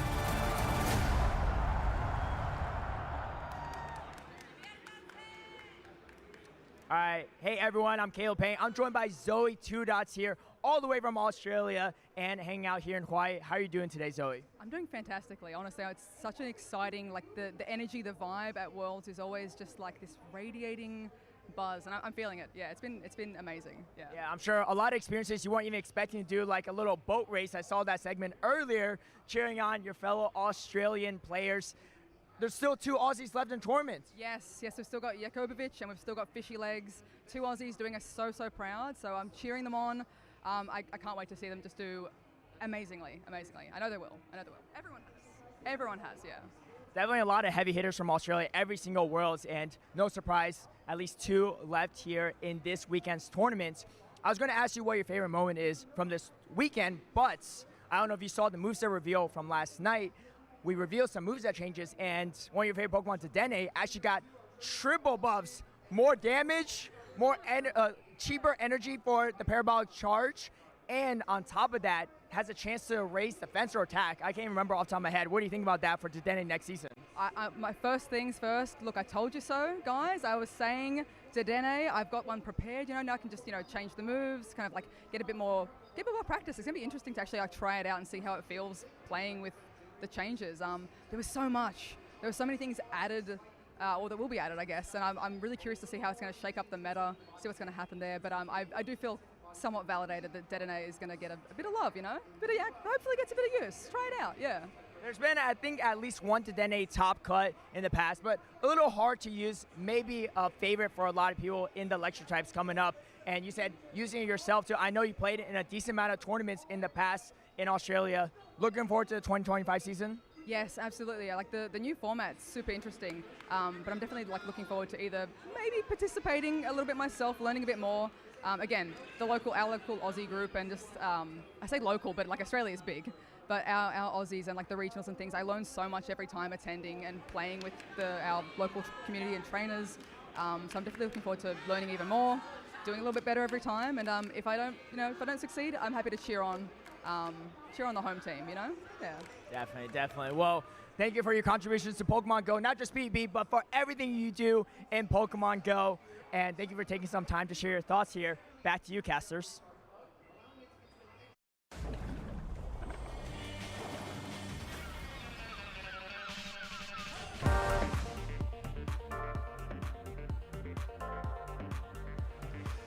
Welcome back, trainers, to our live coverage of the 2024 Pokemon Go World Championships here in sunny, breezy, wonderful Honolulu, Hawaii. It doesn't get better than this. I'm Speedy's Chief 2 here with Amanda Lundberg. Yeah, it's so good to be here. We started this competition with over 200 competitors. 32 was made it to day 2. We whittled it down to the top 16, and now we are finally in the top 8. These are our top 8 champions of this 2024 season, spread out from all over the globe. We have some really nice representation and some fiery, intense battles coming up. I'm telling you, Amanda, it's been so much fun. Take me back to when the tournament started, right? I want to relive all these moments and all these hype battles, but that's not how time works. We only move forward, and we're going to move forward into the next round of battles. 2 incredibly accomplished trainers. When we took our seats and looked at the bracket, my eyes got really wide. I said, really? This pair? Are you kidding me? I can't wait. I feel like we've done this the entire tournament. All of these names are very big names, well known within the communities, definitely within their own regions as well. This is someone who is no stranger to the stage. Inadequance has been up here plenty of times, sometimes behind the booth, sometimes on stage himself against Roacha Baby Face, who I don't know if you guys have heard, but in the crowd, everyone is going wild for this trainer. So these two are going to see who will be in that top cut after this moment. Again, reminder, we are in the loser's side of the bracket. Inadequance was brought down earlier by MartoGalde, a friend of Roacha Baby Face and teammate. Speaking of the crowd, I would love to hear some EU hype for Inadequance and some LATAM love for Roacha Baby Face, 2 of the most accomplished trainers in their respective regions. Roacha has been so stellar with his Talonflame, but also so measured and composed with the Azumarill, Annihilate, Lickitung. He's just an all-around great player. You know, we talk about a lot of times, Butters has said it multiple times, we've even joked around about how Inadequance has a very polarizing playstyle, choosing some Pokemon that people would consider a little bit rock, paper, scissors, but being able to completely maneuver them in ways that are not a typical way a person would. He's already locked in. Both of these trainers are getting ready to go. Make some noise for these two trainers in the losers finals here. We're gonna go ahead, go with the Skarmory versus a Charjabug. All right, everybody, get on your feet. Roacha Baby Face and Inadequance. This is a tough lead for the Dapper Dutchman, but he fires off one Steel Wing before switching into Clodsire. This is definitely the hardest counter for that Pokemon, but Roacha answers back. He's got Whiscash on the field. Whiscash is one of the best answers to Clodsire. Clodsire is already at its charge attack, but not even getting a shield from Roacha here, saying, you know what, I had the lead. I'm pretty sure I have this middle matchup as well, just gaining a ton of energy now before throwing that Scald. Exactly right. Scald coming through here from the Whiscash. Battle of the ground types. Scald does connect lots of super effective damage and the attack fall as well. Roacha had a great lead, a great swap, and he's building on that advantage even more. Really like this play, knowing that his wins charge attack priority. Inadequance didn't even bother throwing, instead choosing to shield this up. He knows that it might not be enough. That Scald debuff will end up being impactful and hurting, but will Roacha want to respond in kind and also use this shield, or is he going to go ahead, let that Whiscash go down? Looks like he's gonna go ahead and let it go through. He knows the dimensions of this. He knows he's still gonna be able to make it through here,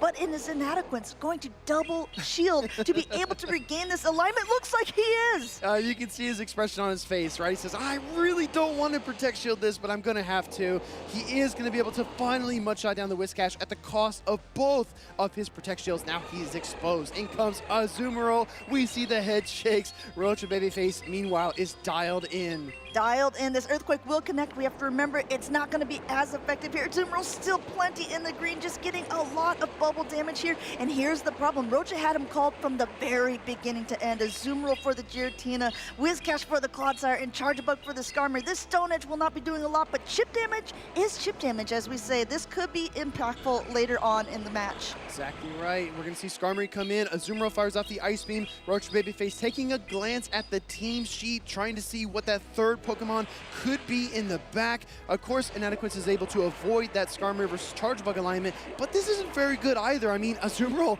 is going to just hang in this matchup for an obnoxiously long time. I mean, using a first shield here, because wants to keep this Azumarill a little bit healthy. This is the problem of running the Ice Beam play rough. A Hydro Pump would be much more impactful here, and Azumarill does have a bit of a slower pacing. This first charge attack going through here. No protect shields left from Inadequance's side, so he's going to take the full brunt of this. Still in the matchup, still in the red. He will be able to make it to another charge attack. He's counting, going to throw right before that next Ice Beam is reached. Roacha Baby Face wanted to switch into the Charge Bug. He recognizes it's probably that Giratina in the back. Sky Attack does get protected by the Azumarill. In comes the Charge Bug, looking for the Volt Switch now. Counter swap. Oh my goodness. Into the Giratina. This is one of Charjabug's nightmares. It does have a little bit of an energy advantage. It could come in handy here, but at this point, with no protect shields left remaining on either side, it's going to be so close of a matchup, continuing just to farm away his Inadequance. He knows that he was going to be able to reach it there, wants to get as much energy as possible before these next charge attacks go through. Inadequance knows that the Giratina Origin form will win the charge attack priority over the Charge Bug and the Azumarill. He's trying to bank 2 charge attacks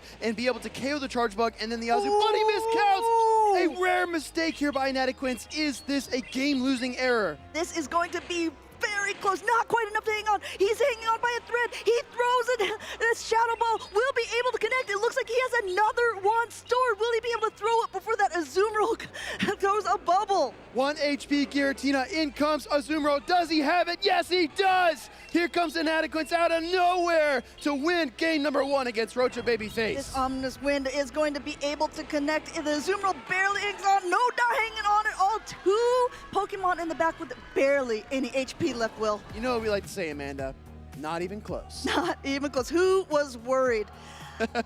Inadequance does have this saying, it's just Clodsire business, and there was some Clodsire business going on in that middle matchup.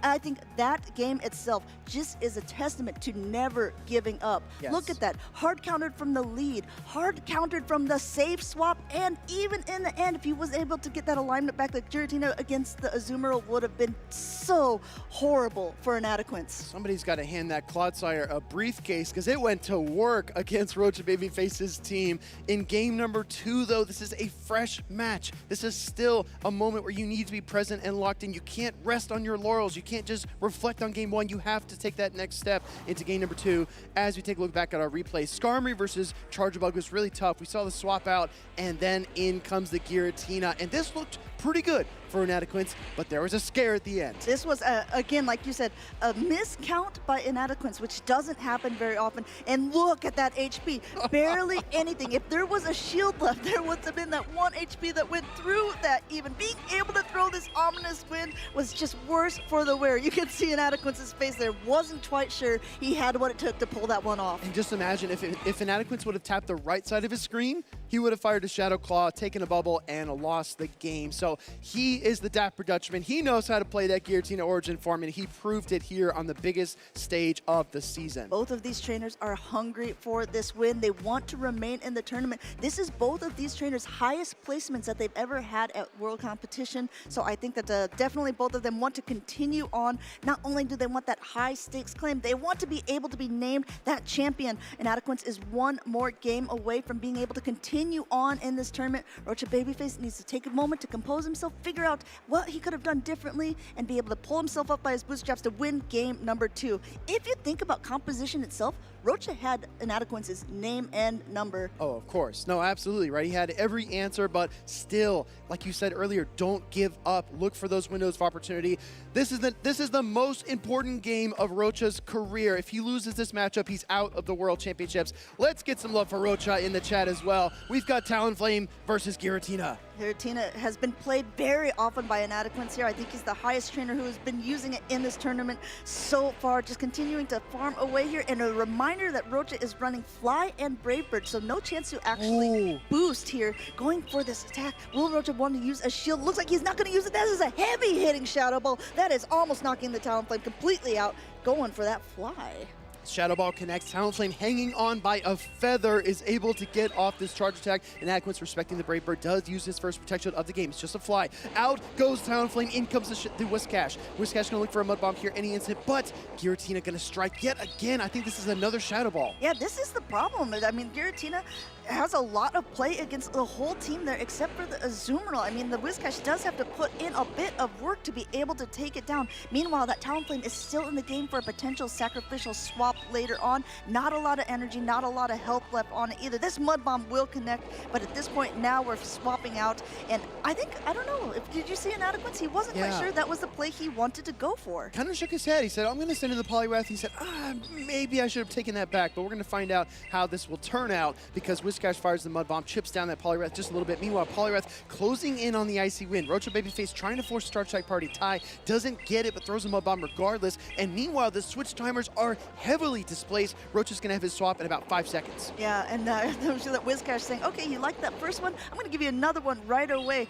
Going for that heavier hitting Scald, this will be enough to go ahead and knock out that Whiscash. Roacha not using a shield here. Down goes the Whiscash. Barely any health left. Reminder on that Talonflame, but now in comes the Azumarill, one of the best counters for that Poliwrath, and this also is very good for why he left that Talonflame in the back. He now has a chance to get rid of this debuff that the Icy Wind will go on the Azumarill for later on. So he's just going to store up a ton of energy, I think, at this point for whatever there is in the back. Roacha's going to need all the help he can get because at this point, Poliwrath's counters, Icy Wind, and now the Scald are going to take this Azumarill near half health. And guess what? There's a Charm user in the back for Inadequance, and it loves when Pokemon don't have that much HP. It loves to chew through it with the fast attacks, and here it comes. Wigglytuff on the field. Wigglytuff has entered the field. Very charming indeed, but now there is a play rough already stored. Even though this is going to be debuffed, it's going to do a nice chunk of damage. Wigglytuff still in the green, however. I don't know if Roacha wants to either try to, go out to clear the debuff. It looks like he's already said good games here. I don't know. He's still going to try. Still going to go for this. There's a shield left on Inadequance's side. He's still going to let this go through. Knows it's not going to be enough to knock him out. Both players exchange a knowing look across the stage. Wigglytuff does take a lot of health damage, but in comes Giratina. Inadequance says, no, I'm going to stay in the tournament today. He dispatches Roacha Babyface with a 2-0 victory in our losers round 5. And you can see these two trainers who are good friends hugging it out there as well. Earlier in the tournament, the first day when we were talking with Inadequance, I asked him, if you don't win, who do you want to win? And he said, if it's not one of my friends or teammates, I want it to be someone from LATAM. And I think that you can see, even though he has won, it's very heavy on them, right? You know, it's something that they, like, obviously when you get to know people, it means a lot to be on that stage, and playing against someone that you respect a lot as well is difficult to do, but everyone is in it to win it. Yeah, exactly. And I think that there's an understanding as well, because everyone is a competitor, and I think there's other ways that you can channel the motivation, right? You can look at it and say, I had a really tough loss, that was really difficult, people might be disappointed in me. That's the negative side of it. But I think the best way to look at this, as all things in life, is try to find the positive notes. Try to look at how far you came, all the trainers that you defeated, and just kind of take that as validation that you have the ingredients, you have the tools you need to make it in the World Championships. Maybe just a few adjustments here or there, and you could have made it even further.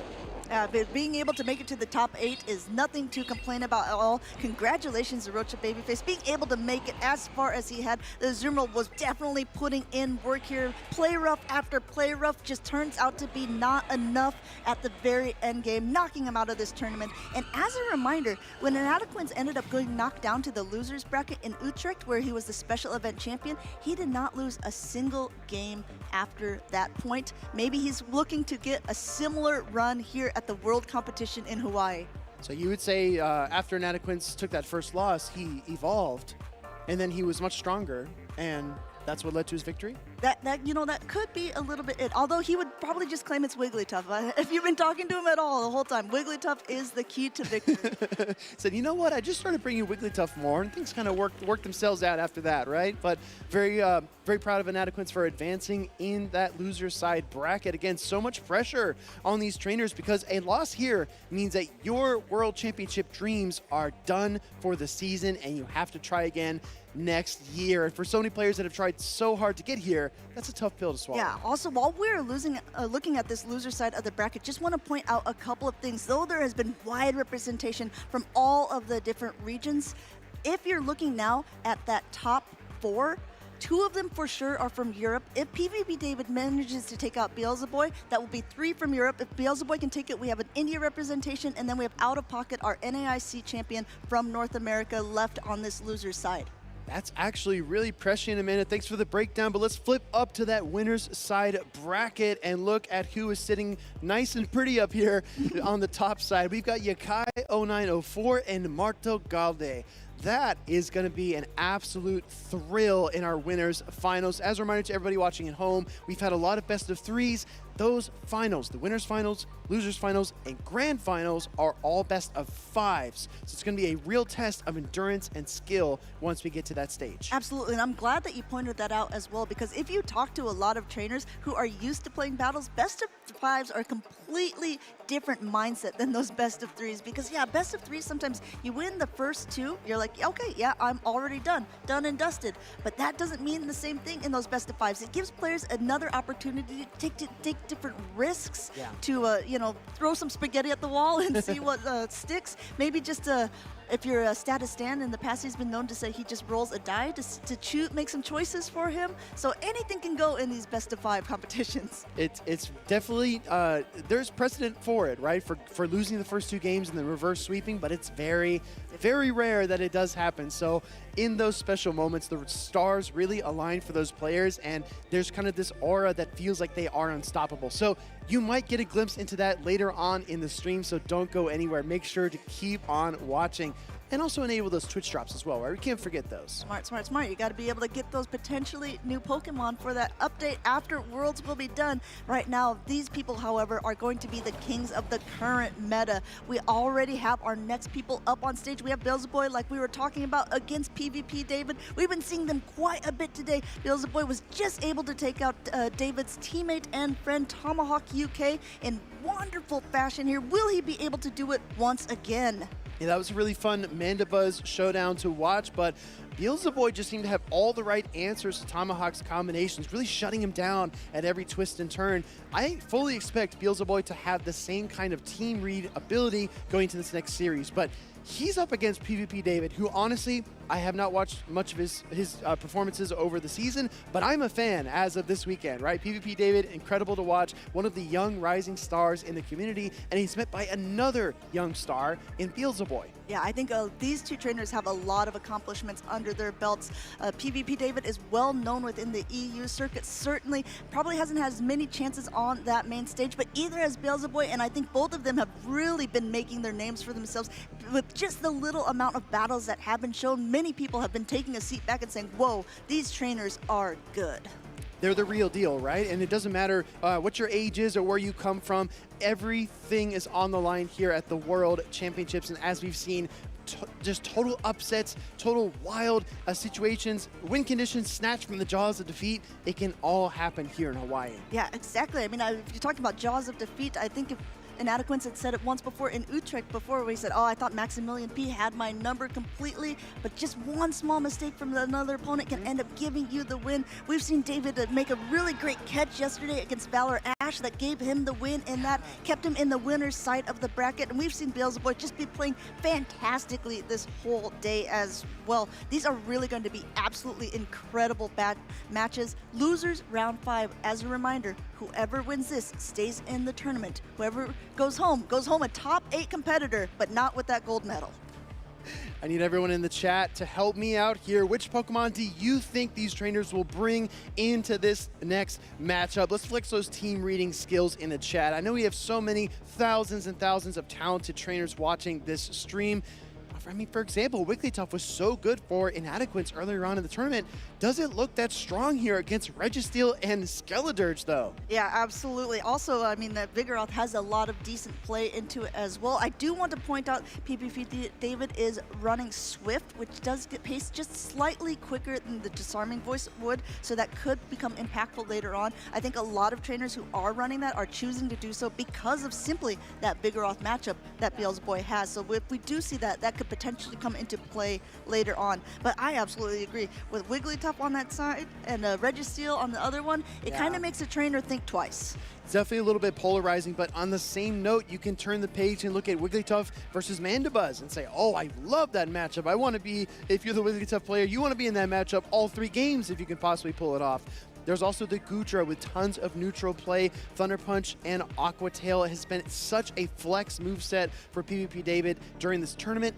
I think that also offers a ton of utility. You can Thunder Punch the Mandibuzz, you can Aqua Tail the Skeledirge, and meanwhile, the Dragon Breath equalizes most of those matchups in other regards. I mean, if you want to talk about polarizing matchups too, do you want to bring a Skeledirge into a Water Gun Lantern matchup? Potentially getting locked into that could be pretty bad for you overall. These two trainers looks like they are locking in. They're getting ready to go. We're seeing thumbs up from both of these trainers. But, I mean, Will, getting ready, lock, go, 1, 2, 3.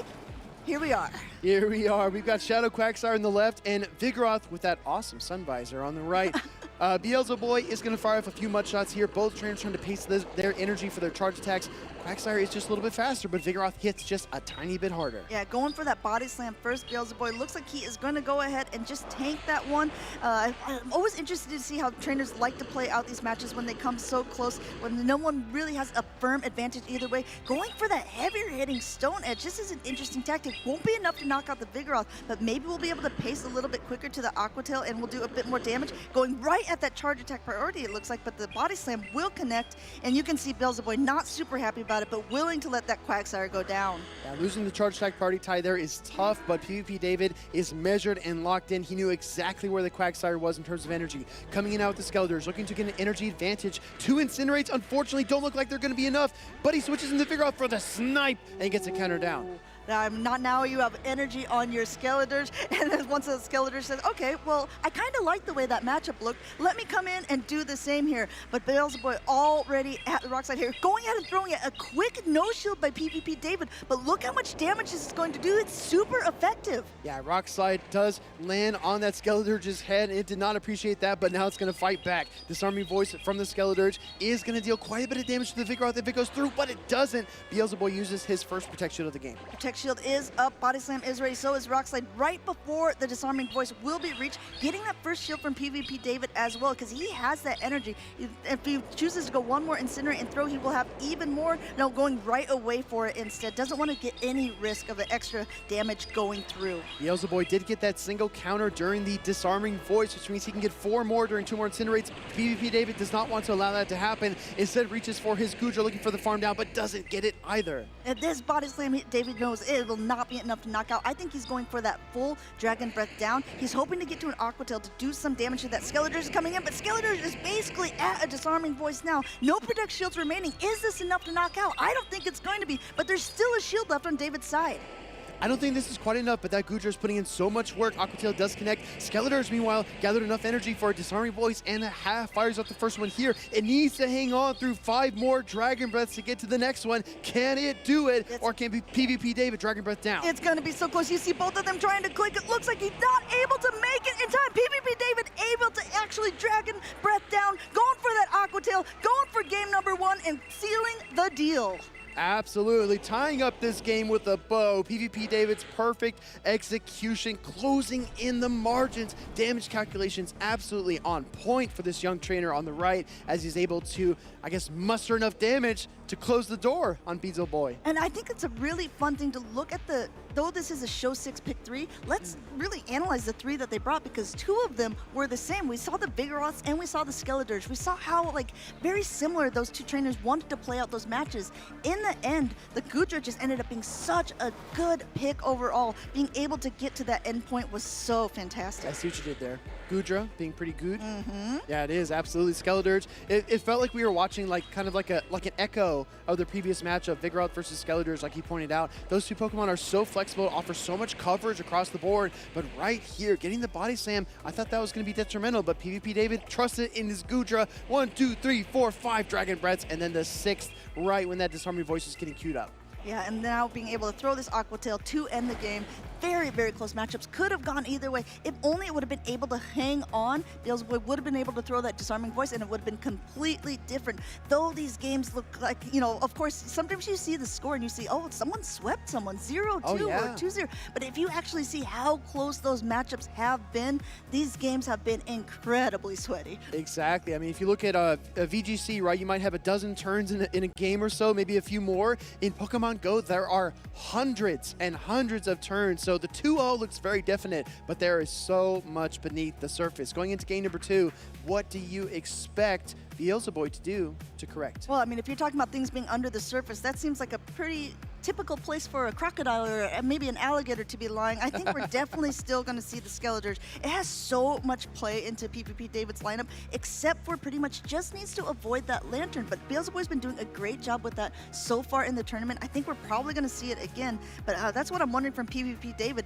Recognizing the strength of a Pokemon, do you really try to bring those hard counters to it? You say Skeletors for Beelzeboy, I say Goodra for PvP David. Let's see if his MVP can pull off a win here. Game number 2 is underway. Again, with all that Dragon Breath damage is going to be really adding up right away, but doesn't even want to be able to take that Moonblast in any way, shape, or form.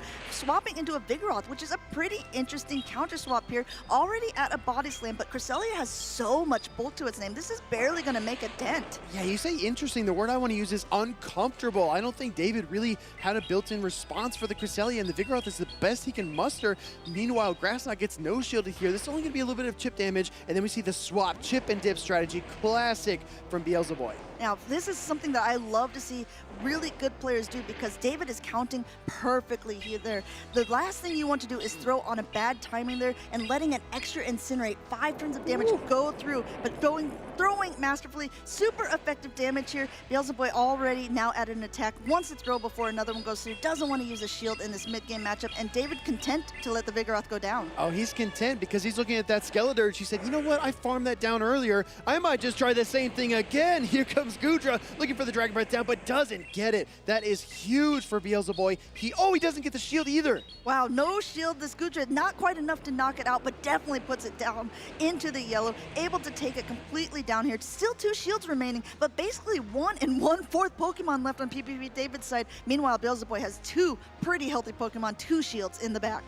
Exactly right. Gonna come in here with the Cresselia. Cresselia, again, can't do much in terms of fast attack damage, but it is gonna muster a Grass Knot. Grass Knot is resistant. We're gonna see the swap into the Skeledirge. Great anticipation by Beelzeboy. He brings the Shadow Quagsire, and this is the perfect Pokemon to counter the Skeledirge. Skeledirge already at an attack here and gonna get that first shield from Beelzeboy. It is a bit of a bait, but even if that went through, still a lot of damage to the Shadow type Pokemon. Meanwhile, Beelzeboy just continuing to power away, almost at 100%. Aqua Tail, number 1, coming through on the side. This is gonna hurt, right? It's only Aqua Tail number 1. It is gonna hurt. But it's gonna do like 70+% damage as Skeledirge barely limps out of that matchup, looking for a charge attack, can't quite get there, but Beelzeboy throws another charge attack as well. I really like that play, actually, even though he was hoping for a farm down, knowing that he would have to shield up a Shadow Ball there, just didn't seem worth it to him in that regard. Wants to be able to get as much maximization out of the Quagsire as possible. Throwing this Aqua Tail here is not gonna be enough to take it out. Still 2 shields remaining on David's side. But don't forget, the Cresselia in the back for Beelzeboy still has the Grass Knot, and as this Goodra gets weaker and weaker, resisted or not, any kind of charge attack is going to be able to KO it. Coming in with the combo play, Wombo combo, Grass Knot looking to take this final shield. Yeah, you were saying, don't forget about the Grass Knot. Very hard to. Beelzeboy says, oh, thanks, Will. I'm going to come in with that for that combo play. Meanwhile, just trying to get a little bit ahead on energy. Grass Knot is already reached. David looks like he is going to go ahead and concede. Not going to throw anything else there. Beelzeboy tying up this series in losers round 5. Again, sweaty battles. Beelzeboy able to outmaneuver PvP David. I do think the Shadow Ball from his Skeledirge connecting into the Goodra, that was kind of like correcting that first game where he was unable to get the charge attack. That really made a big impact because then the Goodra didn't have hardly enough health at all. Yeah, these games are so close. Again, double elimination tournament just makes it so nerve-wracking for these opponents who've been playing so well this entire tournament, but these are go big or go home moments. This is Beelzeboy's very first time in the Worlds tournament, and he has made such a name for himself in it. I think he wants to stay in it to win it, right? But PvP David, so calm and collected. He's knocked down giants in the past. He did so well at EUIC, and he's saying, okay, if EUIC, pretty big stage. World's just a little bit bigger. Just a little bit bigger, right? Shadow Quagsire, so powerful in this matchup, especially when aligned against the Skeledirge. And then that Shadow Ball put that Goodra down into the red, and PvP David just did not have enough gas left in the Goodra tank to close out this game because a resisted Grass Knot was enough. I just want to talk about the players a little bit more, Amanda, because we know about the OutOfPockets, about the Emmy Weedles of the world. These are 2 young trainers that are really coming into their own as well. And as we look at the next generation of PvP players, trainers like Beelzeboy and PvP David will become community leaders, champions. There's such a bright road ahead for both of these young players. Absolutely. They also have these really great reflexes. We've seen it throughout the entire tournaments too, being able to make some masterful catches, going ahead and throwing when the new Pokemon comes in, the correct attack immediately. I think that these trainers have what it takes to be the champions. Unfortunately, only one of them can go on from this moment, but it's a very impactful time. I don't blame them for taking a little bit longer to lock into this moment because this is really the go big or go home moment. If you're Beelzeboy, you saw that the Skeledirge is one of the favorite picks from PvP David. You brought the Shadow Quagsire. That was a great answer. Meanwhile, PvP David has really relied on his Goodra for neutral flex play. So if you're Beelzeboy, you can't allow yourself to be too weak to dragon typing. You need to bring Skeledirge for the disarming voice coverage, maybe Registeel for that steel type resistance, but you cannot go with either. You have to go with one or the other, in my opinion. Okay, let's walk through a bit of that because, of course, when there is a team of 6, there are some very risky plays. I talked about how people make some risky plays sometimes in the top, when it's a best of 5, but even in best of 3s, sometimes you just really need to figure out what you want to do. Do you want to play a super risky strategy because your opponent would never think you would play a certain lineup, and that ends up actually giving you the advantage? Or do you want to lead the same Pokemon 3 games in a row, like Onion Frank, right, and just hope that it pays off? We're going to find out because Beelzeboy is taking just a few more seconds to lock in, trying to play through all the potential scenarios. If I lead Skeledirge and I encounter, for example, Goodra, what do I do next? What do I switch to? Exactly. I think that's exactly what PvP David did last round. Even though he ended up losing that one, you saw his immediate swap out when he saw that Cresselia. He had it in mind, okay, I'm leading Goodra, and if I see this, I will do this. And his response was very quick. We're going in that decisive 3.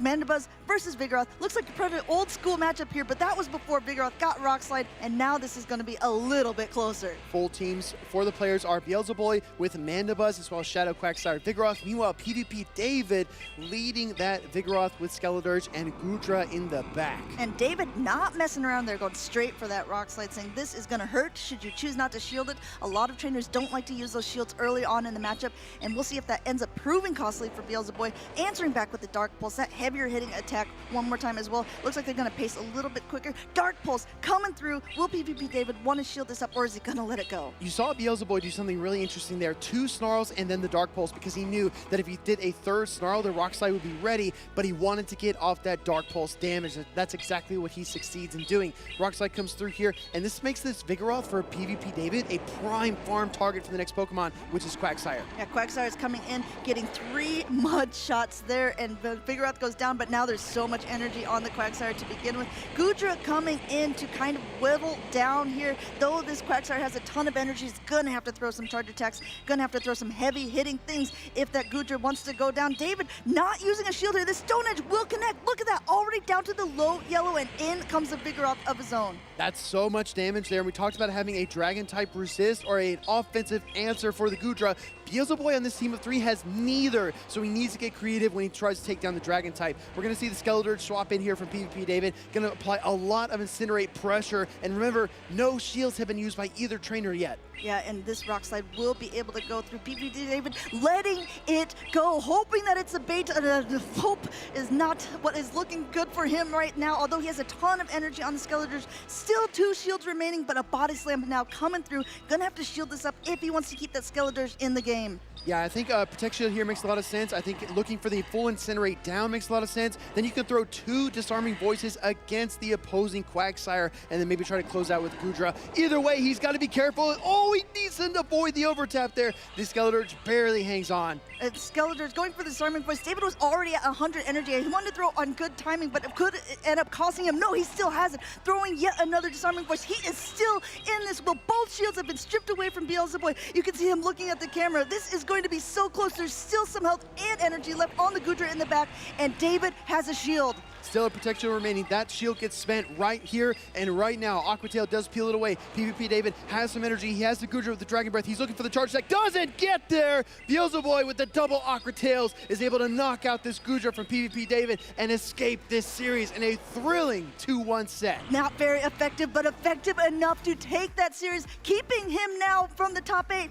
PvP David played masterfully. He did topple a lot of Goliaths, but unfortunately, this will be the farthest he will go in this Worlds tournament. Still, again, want to bring it up, top 8s are nothing to scoff at. I'm telling you, PvP David, a young rising star. So excited to see what this young gentleman can do in the future, because like you said, Amanda, taking down trainers that have maybe twice as many battles played or so many more accolades, it doesn't matter. This stage, the World Championship stage, is an equal playing field no matter who you are or where you're from. Absolutely true. We saw some masterful Goodra play, something that wasn't available at NAIC quite yet. So many Goodras have been taking the field. We talked about Giratina, we talked about Altaria. Goodra is definitely up in contention for the best dragon that has been used in this meta. We saw some really, really impactful matches. Unfortunately, at the end for David, just not being able to call specific baits ended up really being the thing that lost him the match. Yeah, it really set him behind, right? And in a matchup against a trainer like Beelzeboy, you cannot afford to let yourself get a step behind.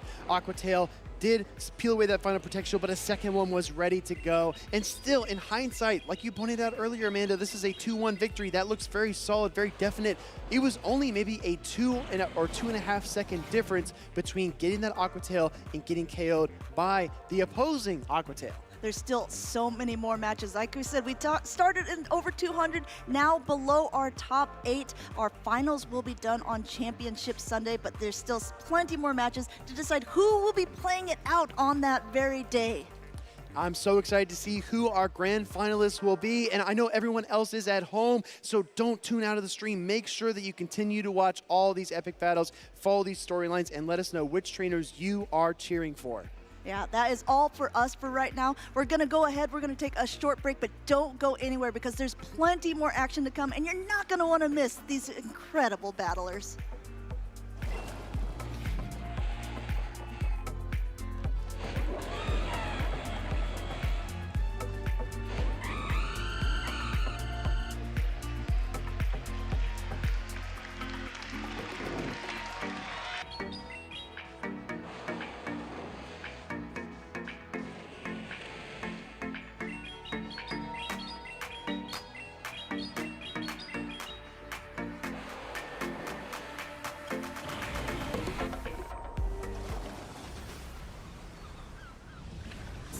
Welcome to the beautiful shores of Honolulu. We're here for 2024 Pokemon Worlds. I am 2 Butters, joined by our Australian region correspondent, PvP Steve.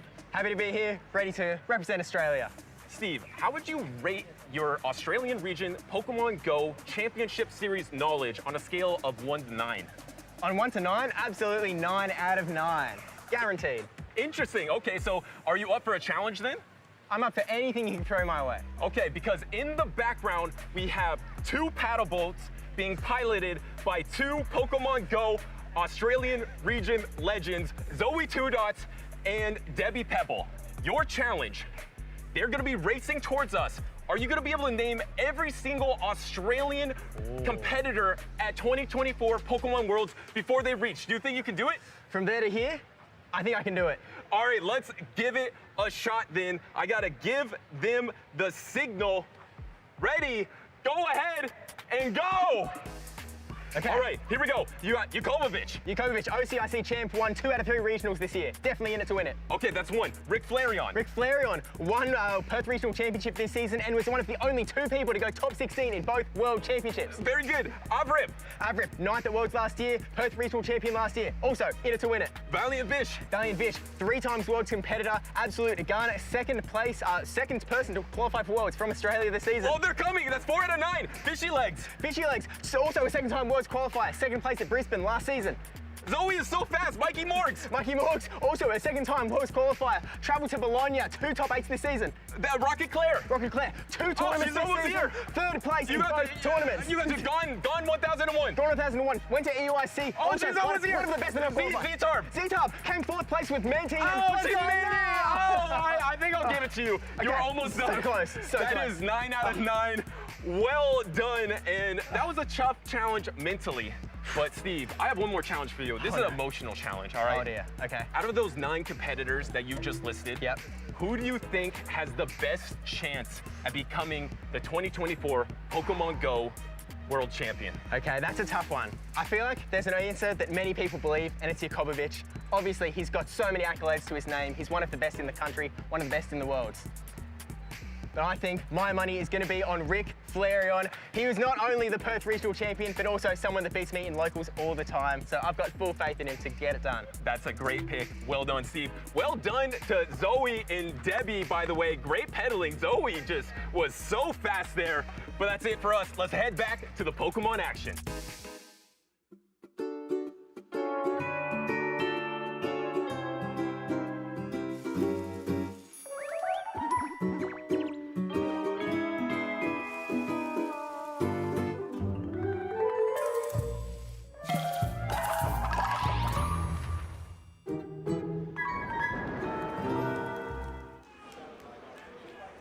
Hi there, I'm Anna Prosser here on the floor at the Pokemon World Championship 2024. I'm here with Evolutions Cosplay and Sarah, the official cosplay handler. Show us the shirt. I like that you are cosplaying as a cosplay handler. It's fantastic. But Evolutions, you have brought Sarah to help handle you in cosplay. Tell us about your cosplay. Today I am Jolteon. As if you know, each island has its own color. So I want to do something yellow because it represents Oahu. So what better Pokemon than Jolteon? Yeah. And you're local to here, right? Yes, born and raised. And so I wanted to bring in some Hawaii local style. So I made sure to use some local prints like the palaka, the plumeria, and then even some accessories like our papale and the lepo'o that my sister made to make look like a comfy. Tell me a little bit more. You're using Hawaiian words that we might not be super familiar with. Tell us more about those. So the papale hat is usually just this wide brim hat that has the top opening so you can fit your hair through it. And the lepo'o means the lei for your head because po'o means head. And where does Jolteon fall in your favorites in terms of the evolutions? You know, as a cosplay, Jolteon's so hard because she doesn't have too many elements to her besides being yellow, white, and lightning. So she kind of falls down to the bottom. But today I'm so loving this outfit. It's comfortable and moving, and it helps represent my island too. Of course. And we talked to you yesterday when you were Vaporeon, right? Mm-hmm. Yes. And since you were Vaporeon, any new news to report from around the convention? What have you been up to? We went and explored the Hilton Hawaiian Village Great Lawn. We were there with the Shadowless podcast and had a cosplay showcase, showcasing cosplayers with their love of Pokemon and their cosplays. How was that cosplay contest? Tell us about it. It was so wonderful to see the different ages, from the youngest to the oldest, to dress up as their favorite character, trainer, Pokemon, and it was so great. And you were a judge for that, right? I was, yes. Was it fun? Oh, so fun, but so hard. Everybody came with their best dress look. It was really hard to make the decision. Oh, that's so cool. Well, anything that you'd like to say if people are looking at you and being like, I want to do interpretive cosplay like this. I want to make something that's not necessarily the character itself, but something that brings my own style. How would you advise them to get started? You know, just sketch out, make a brainstorm, a mood board. Think about what makes you feel comfortable, what brings you excitement. Is there a theme that you love? And then just go from there. Don't let your creativity be limited, and just do what you love and don't worry about anybody else. Such great advice. Thank you so much, Evolutions Cosplay. And now let's get back to the Pokemon World Championship 2024.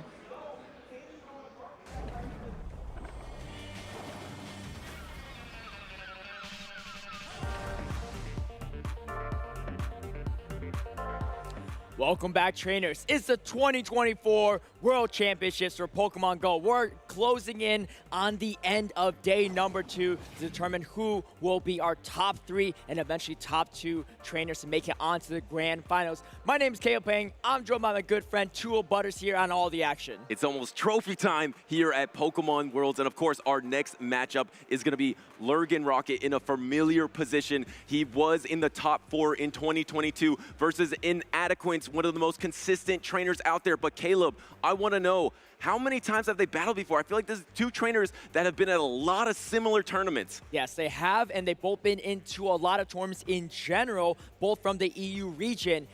Between them, individually, they probably both battle hundreds of battles in the championship circuit.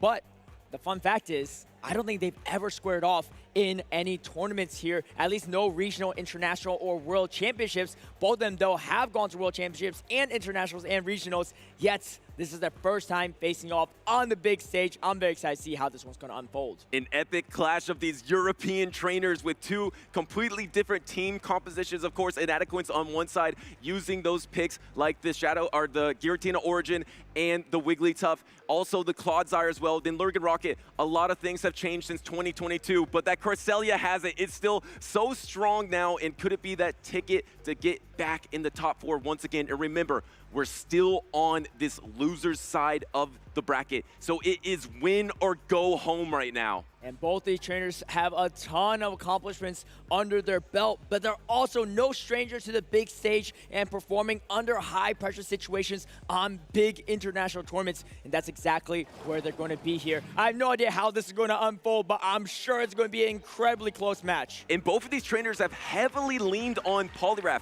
This is the normal Poliwrath, not Shadow. Oftentimes, Inadequance was running that, able to get multiple Scald debuffs, but really able to utilize that energy throughout his tournament run. But on the other side, LurganRocket also has that Poliwrath. There is no Vigoroth or Annihilate, which Inadequance, mostly his team is to target those 2 Pokemon. So now he is absent of that matchup. And speaking of Poliwrath, besides the Poliwrath, there is no other overlap between these trainers' teams. So between the 2 of them, 11 different Pokemon, and actually, yeah, 11 that are unique here. Wait, no, I'm doing, I have my math wrong, but it's going to be 10, actually. That's going to be unique between the 2 of them. But either way, going to be a very exciting match, a lot of diversity amongst their picks. Yeah, and you have that Talonflame on one end that is looking a little strong, but there is that double Water and Dragon. That's why I feel like Inadequance has a team so well balanced. Not only does he put the pressure points on you with these team compositions that if you get the alignment wrong, you can lose, and then you're forced to use extra Protect Shields, and then he'll sweep in the back. But I feel like with these polarizing picks, he has such a balanced roster that I don't see a clear weakness on his side on LurganRocket's team. And looking at LurganRocket's team too, we talked about how strong Wigglytuff is in this current meta. A lot of teams only having 1 check to it, but on LurganRocket's team, actually having 2 checks to it with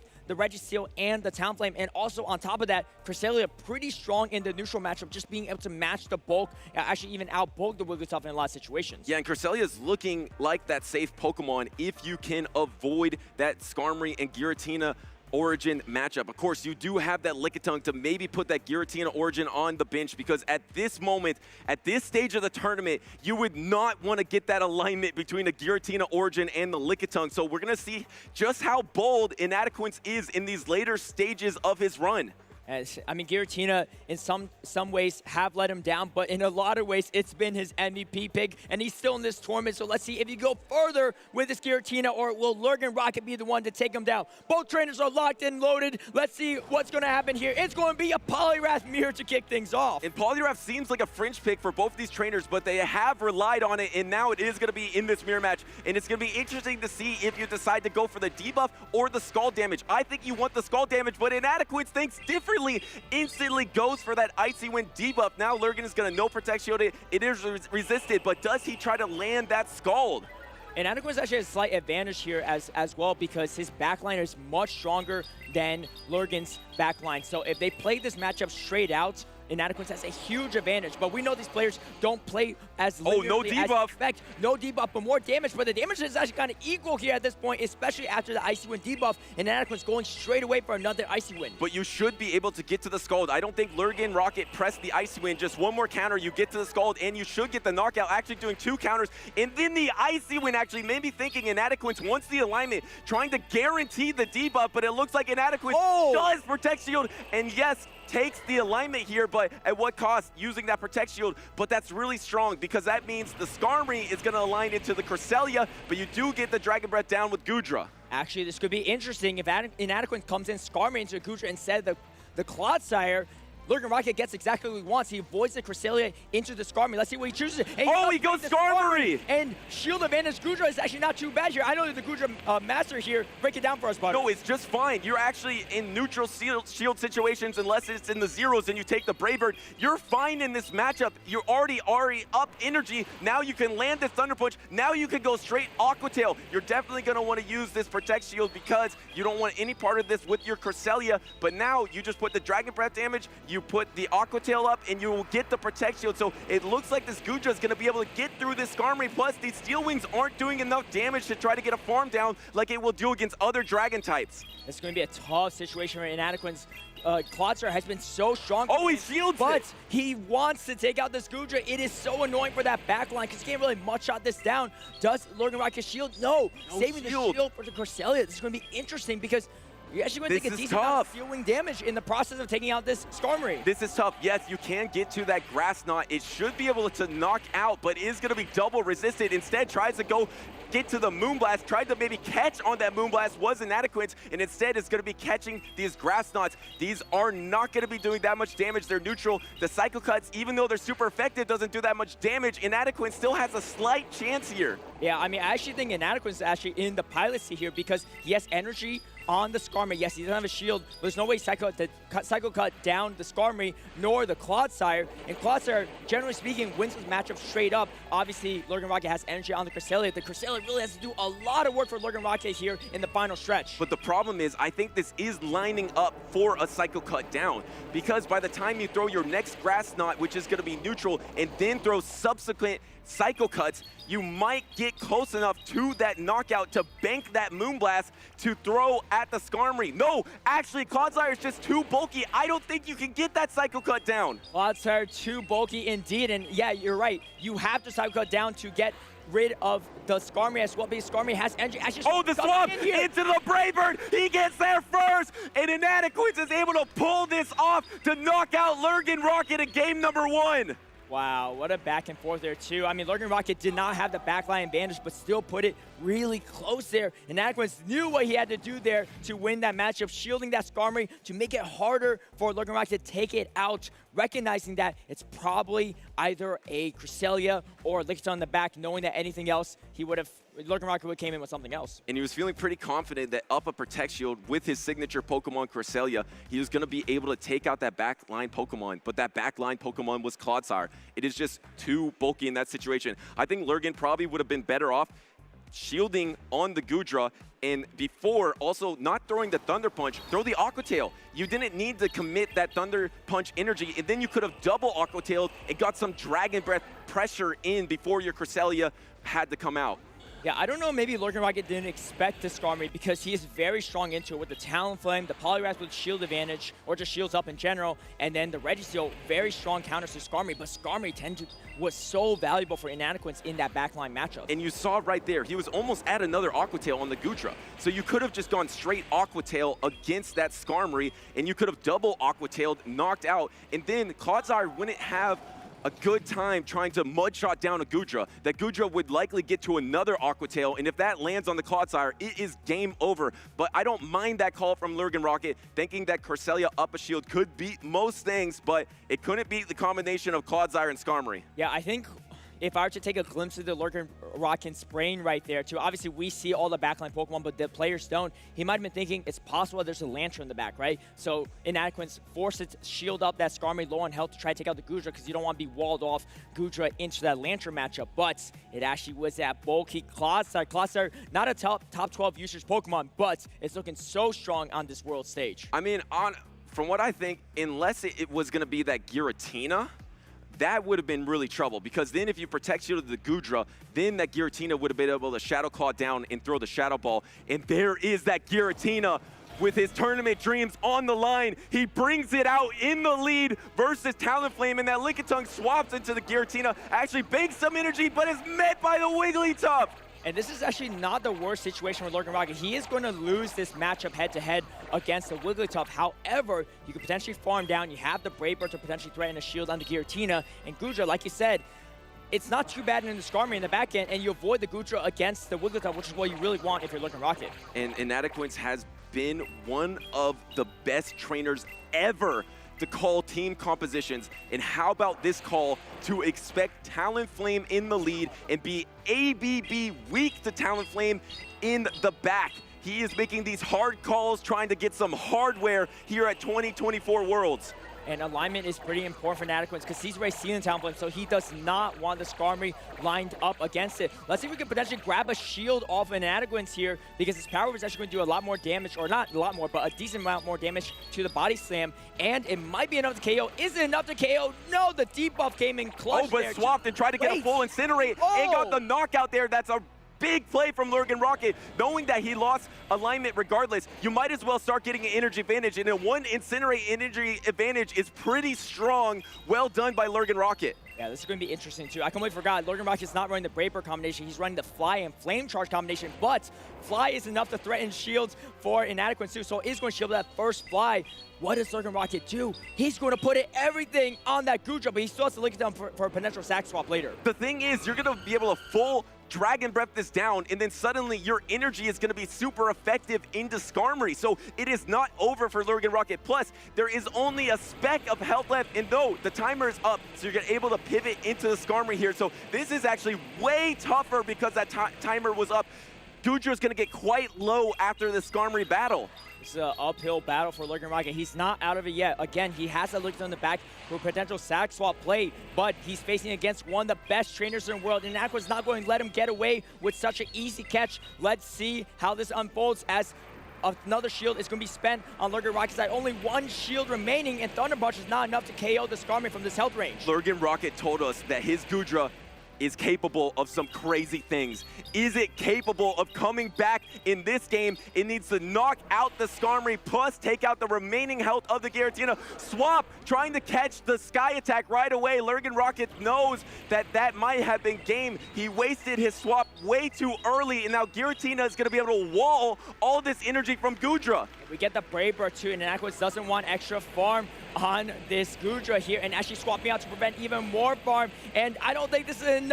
It looks like Inadequance, the king of Utrecht, is going to take down LurganRocket and continue his Worlds run in this loser's bracket. And a clean 2-0, bringing that Giratina origin in the lead with that hard team call, knowing that he can be ABB weak in the back to Talonflame and have a Talonflame counter in the lead, and he pulled it off, able to take down LurganRocket, who has been so impressive on these big stages. The Battle of the EU lived up to the hype there. For sure, and the first ever showdown between LurganRocket and Inadequance. I'm sure LurganRocket's never going to forget this moment on the big stage, and neither is Inadequance.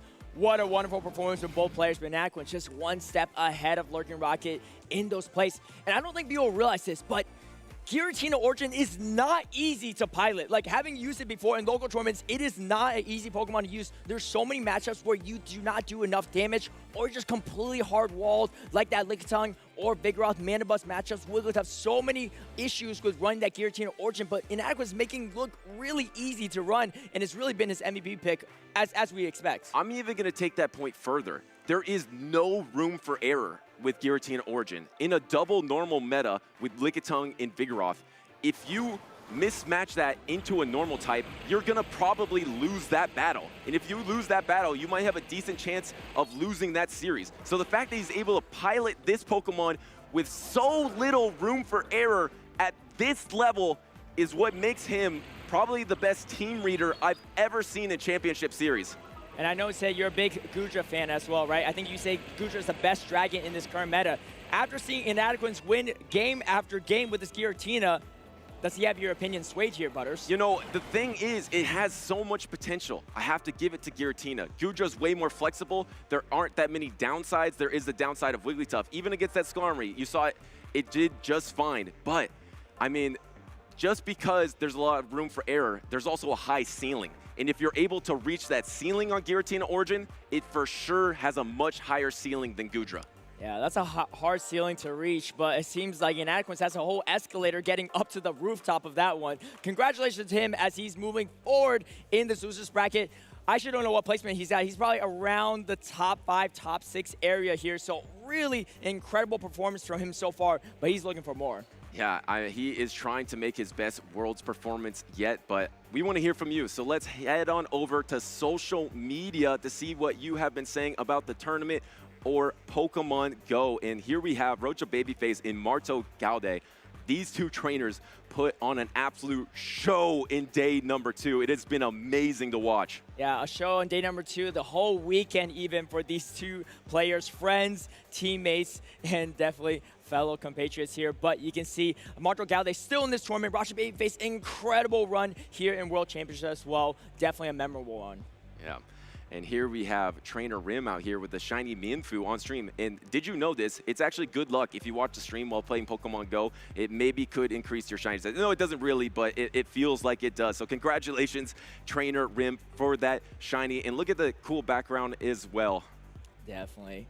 Shout out to Trainer Rim, one of our awesome community members. And here we go, Mystic 7 as well. World's Pikachu with the Hawaiʻi background is so sick for sure. Definitely one of our big content creators for Pokemon Go, catching the exclusive Pikachu. The background is just elevates this Pokemon even more. Yeah, it's such a cool collection element that's been added to the game. It's been fun seeing things like extra, extra small or extra, extra large or different backgrounds being added to the game because it just makes these collections so much more depth to it. It's really cool to see. And the background plus the exclusive, that's a good Pokemon. Yeah, definitely ups the trade value there. So if you have any awesome Pokemon, be sure to post it on socials. Use hashtag Pokemon Worlds to let us know your thoughts on the action as well. But speaking of action, man, it has been an action-packed day, Butters, and we have even more battles to go. Yeah, and we only have a few competitors left, right? We have MartoGalde and Yakai, we have Beelzeboy, we have Inadequance, and then we have our next matchup, which is gonna be OutOfPocket versus Beelzeboy. So a trainer in OutOfPocket who won the only tournament in this iteration of the meta so far, the North American International Champion versus Beelzeboy, who won the biggest APAC qualifier there was this season. Yeah, let's recap this losers run. You can see Beelzeboy taking out PP, David Tomahawk as well when he moved in the losers bracket, and now is facing off against OutOfPocket. Definitely a big name competitor. Meanwhile, you have Inadequance waiting to see who he will be facing in that losers semifinals, all leading up to that losers finals. That'll be the last series of today after we find out who wins and loses against Yakai versus MartoGalde. What a loaded pack of action on this schedule too. I'm excited to see all these matches. And it's awesome to see for the first time Beelzeboy and Yakai, two trainers that qualified in the APAC region. And a lot of the audience and the trainers don't know much about them. They're not familiar with their game, but now you're familiar. Both these trainers are insane and they both have a chance to get to Championship Sunday. Let's head on over to the stage for the next matchup. The North American International Champion, also running that Gudra, of course, has the Wigglytuff as well. And then Beelzeboy with the Mandibuzz. One of the few trainers that made Mandibuzz go this far, and the Skeledirge as well. Yeah, Beelzeboy too, from India. And I think a lot of players, right, especially in APAC, especially in India, in their region, know how good some of these trainers are. And the fact that they're even here shows a testament to that, because they don't have nearly as many opportunities to qualify for World Championships. They might not have as many spots, but Beelzeboy, Yakai, these APAC players are making the most of it. And I love that they're getting the spotlight they deserve. But speaking of spotlight here, OutOfPocket, no stranger to the spotlight, no stranger to the big stage, running that Goodra, Annihilate, Lickitung, Water Gun Lantern, Skarmory, and Wigglytuff. Yeah, and OutOfPocket, the North American international champion, of course a regional champion as well, one of the most consistent trainers in North America, but he is an extremely talented trainer running kind of the new meta. There is a ton of Wigglytuff in this meta, and Skarmory has just been so strong so far, has the flexibility in the Goodra, and I like this battle in particular because is Vigoroth better or is Annihilate better? Is Poliwrath better? There really is a battle of the best counter users, and on Beelzeboy's side, to your point earlier, I mean, he participated in one qualifier with over 250 competitors. That was his chance to qualify. So he is familiar with this type of pressure. If he doesn't get it done, he wouldn't have qualified. And now he's in this position trying to get in that top 4 at Pokemon Worlds. Definitely, and looking at the teams too, 12 unique picks, no overlapping, so no mirror matches here. It's going to be very interesting how these players are going to construct their lines. OutOfPocket, the last NA hope for the NA fans. You know, NA did quite well at Worlds last year. Looks like EU has put on a show as well as the other regions, but OutOfPocket wants something to say about that and trying to see if he can go further than where he is right now. Here we go. Game number 1, OutOfPocket versus Beelzeboy. It's going to be losers round 6, and it's going to be Goodra versus Registeel to kick things off. You might think this is bad, but it's actually not that bad for Goodra, because if you play out the 1 Protect Shield situation, you're able to chip down this Registeel, because Registeel cannot knock you out with a Focus Blast, so you're able to absorb that, and it's not going to be able to knock you out with Lock On. So OutOfPocket is actually comfortable just staying in this lead matchup. Lars, I gotta say, there's many reasons why I'm grateful that you're my casting partner, but especially in moments where Goodra's on the field, because you know every matchup by heart here. As we can see, the Focus Blast is going to connect, but like you said, not enough to knock out. Beelzeboy needs to throw another move here. Does he go for a catch? No. Another Aqua Tail is going to come through, and Dragon versus Steel type, this is actually like not looking too bad for Goodra, able to whittle this down. You really want to avoid the Lickitung on this Registeel, putting it in even lick range now. And as you can see, you could get to the triple Aqua Tail before the triple was available for the Registeel. So if you wanted alignment, you could take it, but looks like he'll just take the soft loss in the zeros and try to get a farm down here, but it's going to be a little bit risky if you go for Lickitung, so you're probably going to have to go for this Water Gun down. Here comes the Water Gun down. This is still a little bit risky, but pivoting out into the Lantern here, and now the Lantern is matching up against this Water Gun Lantern, but the thing is, it's so much stronger now. It's putting the pressure with the Water Gun, gonna put the pressure with the Surf, and then you're probably just gonna pivot to soak all the energy on Lickitung. It is definitely stronger in this matchup and various other matchups versus ground types, but one key matchup that Lantern's weaker into is actually that Mandibuzz. Mandibuzz actually has a lot more win conditions against Lantern. The water he calls it! Shields up the Stone Edge, but I think Beelzeboy is actually quite satisfied with that, because if you grab that shield, it could be good. Over farms here, doesn't throw the Stone Edge right away, maybe avoiding a catch here. A lot of energy though on this Quagsire. You got to shield it, and he is going to throw up his first shield. Hold on a second, Caleb. I feel like Pocket thinks that Beelzeboy brought out this Quagsire to bait out his Lickitung. Yeah. And I feel like he's not swapping Lickitung because he feels like this is a bait. But the thing is, he thinks there's a Vigoroth in the back. Yes, but there is a Mandibuzz in the back though. That's why it's going to be so good against that Lickitung in the back. I feel like Pocket would have swapped into his own Lickitung if he knew that Mandibuzz was in the back. And here comes that Mandibuzz. Can you get to this Thunderbolt? You can get the Thunderbolt, but this is going to get a Protect Shield, so he goes for the Surf instead, trying to maybe get the double Surf. Beelzeboy has a big call to make, but even if you let this go, you can get it. Is going to make the safe play and shield up here. In comes the Lickitung though. Beelzeboy is going to like seeing this. Definitely a very dominant matchup for this Flying Dark type Mandibuzz. I love the team composition from Beelzeboy. He runs Registeel in the lead, swaps in the Quagsire, pivots out of it, thinking that he's trying to bait out a Lickitung, that he's ABB weak to Lickitung, but he was actually ABA strong to Lickitung, and that's the reason that he has an awesome matchup in the back, and that team composition influenced OutOfPocket from never revealing his own Lickitung. That's one of the toughest things if you're running Lickitung. it is definitely one of the safest Pokemon in the meta, but it feels so not safe into a Vigoroth team, and that's exactly what Beelzeboy has, and Pocket did not want to put himself in that position to give Vigoroth so much energy. That's a hard match to come by. Unfortunately, not the read he was going for there, and you can see Lickitung charging a lot of energy. Beelzeboy wants to leave with as much energy as possible. He knows that the Lantern's closing out another charge attack. And you're closing in on your switch timer if you're Pocket. So now it is available officially after this Dark Pulse goes through. So you could try to swap, but the thing is you're going to need double Body Slam at least to knock out this Mandibuzz. Here comes the Aerial Ace. He throws it right away to deny that energy from the Lickitung. And now Lantern will have to knock out this Mandibuzz and 2 other Pokemon. It looks like Beelzeboy is going to be able to clean up this game number 1. And Serve is coming through, but Serve's not enough to take out the Mandibuzz. It's not enough to take out the rest of the team either. Beelzeboy coming up a 1 game against OutOfPocket in losers round 6. He needs 1 more to make it to that loser semifinals. And that's a 3-ball flex from Beelzeboy there. Has all 3 Pokemon remaining versus OutOfPocket. I thought that was a brilliant team composition right there because he was able to influence OutOfPocket to keep that Lickitung in the back. Maybe he thought that there was going to be a Cresselia that he could be strong against, but I thought that he pivoted to try to bait out the Lickitung. OutOfPocket said, I'm not revealing it. And suddenly, Beelzeboy has a 3-ball flex in a 1-0 lead, and now OutOfPocket is 1 game away from elimination. But let me tell you a story about Beelzeboy as we see the replay here. A lot of these North America, European, Latin trainers get a lot of spotlight, Australia as well, in these tournaments. But a lot of these 8-back trainers don't get nearly as many chances to shine. I actually met Beelzeboy last year in Yokohama at World Championships. He was spectating events and saying, you know what? He missed out on the qualification last year in India to make it to World Championships, but he was going to work hard to make it here, and he has put in the work to get this far in the tournament. He wants to go further here to prove why he is one of the best of the best in the world. And he's able to achieve that qualification under pressure, and now under pressure on that loser's side of the bracket, he is 1 victory away from getting closer to the grand finals on Championship Sunday. From OutOfPocket's perspective, how do you deal with that Registeel and Mandibuzz core? What do you bring into that? Because that core is pretty strong against OutOfPocket's team. I don't know why you wouldn't bring it. I guess Annihilate is okay, but the thing is you don't love Mandibuzz either. I feel like Beelzeboy is just going to bring that core over and over again.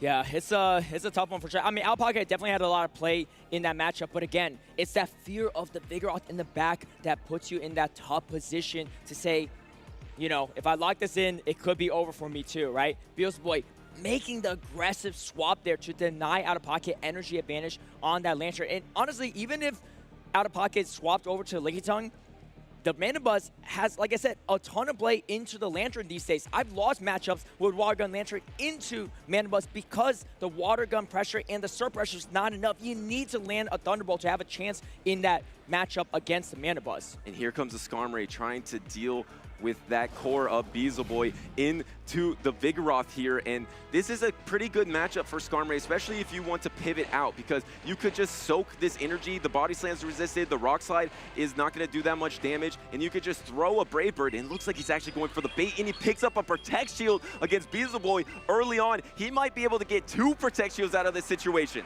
Yeah, this is what you call an ABA composition here, where you're weak to something in the lead and the back, so you're forced to stay in a matchup that's not really in your favor. However, Vigoroth still has a lot of play. Neutral counter and neutral rock slide can do still a decent amount of damage into Skarmory. OutOfPocket shielding the Skarmory, reading the double Sky Attack, the double bait. He's gotten both shields out of the game for Beelzeboy early on. And I like this bait from OutOfPocket. Even if it lands, it puts the Vigoroth in Steel Wing territory, but Beelzeboy is bringing the Skarmory into Rock Slide territory, has back-to-back Rock Slide for the Skarmory. Does OutOfPocket shield or not? You need to get rid of the Skarmory to have a chance with your Cresselia in the back. Going to throw up a shield. The Rock Slide's there. Do we see a potential catch? No! Rock Slide's going to come out from Beelzeboy. It's going to connect on the Skarmory. I don't think it's enough, but Skarmory is going to be super low after this Rock Slide. Doesn't knock out. No! Skarmory hangs on with 1 health and is able to load up the Sky Attack and use it. And now OutOfPocket is going to be able to take alignment here. I think he's expecting Registeel in the back, so alignment with the Wigglytuff is going to matter a lot, but there is no Registeel in the back, so alignment would have mattered as much. Cresselia able to get a double cycle cut down, bring in the Wigglytuff, but now it's going to be Shadow Quagsire versus Water Gun Lantern. That's a pretty close matchup. There's a lot of neutral matchups in this backhand there. Yes, Beelzeboy didn't win that switch advantage, but he actually is not in a bad spot at all because Cresselia, very bulky, able to win this matchup in zero shields against the Wigglytuff, and you have a lot of lanes in the back end here too, going for the grass knot before the debuff comes through. I love this play from Beelzeboy. And the problem is, if this Cresselia is able to take up this matchup and hold on to health, it's going to be so tough for the Lantern to overcome here. So you're going to be able to throw this Icy Wind, but it's so delicate. You can't let yourself get cycle cut down. You also can't swap too early, because if you take a grass knot, you lose. Here comes a swap from the Quagsire into the Wigglytuff, and it's met by the Lantern here. One Stone Edge isn't going to be enough, but is one Surf plus Water Gun going to be enough for OutOfPocket? This is going to be a super close game here. Beelzeboy with the neutral Stone Edge. You can see OutOfPocket shaking his head, but it is not over yet. The Water Gun damage and the Surf damage is going to quickly add up against this Shadow Quagsire, building up to almost a Surf. He throws right before the Stone Edge is available. Perfect timing. Is this enough to knock out? Probably not, but is it going to leave it low enough to charm down? That is the question here. And actually throwing the Stone Edge straight away, OutOfPocket is going to be able to need to charm down everything. The Stone Edge is going to knock out. Can his Wigglytuff do it? Can he charm down the Quagsire? Yes, he charms down the Quagsire, but Cresselia is just too healthy, so Cycle Cut is going to be able to knock him out. Beelzeboy takes a 2-0 victory over OutOfPocket, the North America International Champion here, and he's going to continue his hopes and dreams to becoming the first ever World Champion from his region. What a performance from Beelzeboy. Wow, what a call there. I love the way Beelzeboy played this team composition. Once again, sitting the Registeel. I feel like OutOfPocket got these early Protect Shields, and he thought that maybe Beelzeboy was Protect Shielding because he wanted hard alignment with the Registeel. But then he didn't even have Registeel in the back. Instead, had the Cresselia instead, was able to get a Cycle Cut advantage and just get too far ahead in these neutral matchups. Yeah, what a game here. You see Beelzeboy not liking that he lost switch advantage there, but it actually worked out quite well for him, getting a little extra energy, having no clean answer to that Cresselia in the back, and just overpowered with bulk from that Cresselia on that back line. Quagsire, it's really strong, and Water Gun Lance is really strong too, but just not strong enough in that zero shield scenario to take out Quagsire, especially because Quagsire actually had a much shot advantage there to energy lead going into that matchup. Right, he swapped in first, and how about Beelzeboy? Game number 1 runs ABA strong against Lickitung, and then game number 2 runs ABB against Lickitung, has the Vigoroth in the lead, and then 2 things that are weak to Lickitung in the back. But since he showed strong Pokemon to Lickitung game number 1, he's probably not going to have that in the back line in game number 2, and that strategy paid off, and now he is advancing at Pokemon Worlds. I believe he's now in the top 4. He is in top 4. He'll be facing off against Inadequance in his next one. I'm very excited to see that one. But before we go into that matchup, got to give a big congratulations to OutOfPocket as well. What a tremendous season as well, especially towards the end of this one. First place in North America International Championships, 5th place at World Championships. That's an incredible back-to-back run, and any run in any tournament for this series. Got to be proud of it. I know he's hoping for more, but that's still something to be very proud of in his early years of competing. Absolutely. Almost mirrors his good friend Wadaj, who was able to win North American International Championship last year and then place 3rd in the World Championships. OutOfPocket, the champion at North American International Championship this year, in 5th place in Worlds. What a season, what a performance by OutOfPocket in this meta. I mean, there's 2 tournaments in this meta. To get 1st place and 5th place, extremely impressive. Yeah, definitely. I mean, and he's also the last remaining NA player too. So best in North America International Championships, best NA player in World Championships sounds pretty fitting as well. But we are going down to we're coming down to the wire now here as we take a look at this losers bracket. You can see the long road of these competitors had to go through here. Inadequance getting knocked down a little bit later actually than Beelzeboy too, but both storming through this losers bracket, trying to fight their way back to that winners bracket, to that grand finals, and now they'll be facing off against each other. I don't know if these two have ever squared off in GBL or any grassroots formats, but they definitely haven't squared off on stage in person or at any championship series event. I'm very excited to see how this one's going to play out. I know Inadequance Beelzeboy was able to eliminate 2 straight Europeans, and I know Inadequance has that European pride to try to get revenge against Beelzeboy here, because able to take out Tomahawk UK and PvP David. Of course, in our winners finals today, we have Yakai versus MartoGalde. That will still happen before the end of stream, and it will determine the trainer that will be in Championship Sunday. Yeah, Championship Sunday will be happening at 9 a.m. Hawaii Standard Time, 12 p.m. Pacific, and do the math wherever you are in the world. Set your alarms right now if you need to, because that's going to be an epic showdown as we're going to determine which 2 trainers will be kicking off the championship match on the main Pokemon channel on twitch.tv/Pokemon, so make sure you stay tuned for that one as well. We have Inadequance, final trainer remaining from Europe. I know a lot of Europeans have their hopes and dreams in Inadequance, a fantastic player, a fantastic caster, a fantastic member of the community, and they want the bragging rights here. I know EU went home a little early last season, but they want to prove that they have what it takes to bring home that world champion title back to their region. Yeah, no, absolutely. A lot is on the line. Not only that, but like I said, Beelzeboy was able to take out 2 straight European trainers, and now this is Europe's last chance to make the top 3 here. Or will it be 2 trainers from APAC, 2 trainers that we didn't know that much about going into the tournament, and then of course 1 trainer in MartoGalde from LATAM. So completely different from last year's World Championships, where you had 3 North American trainers in the top 3. Definitely. I mean, there's trainers from all over the world that are amazing at this game.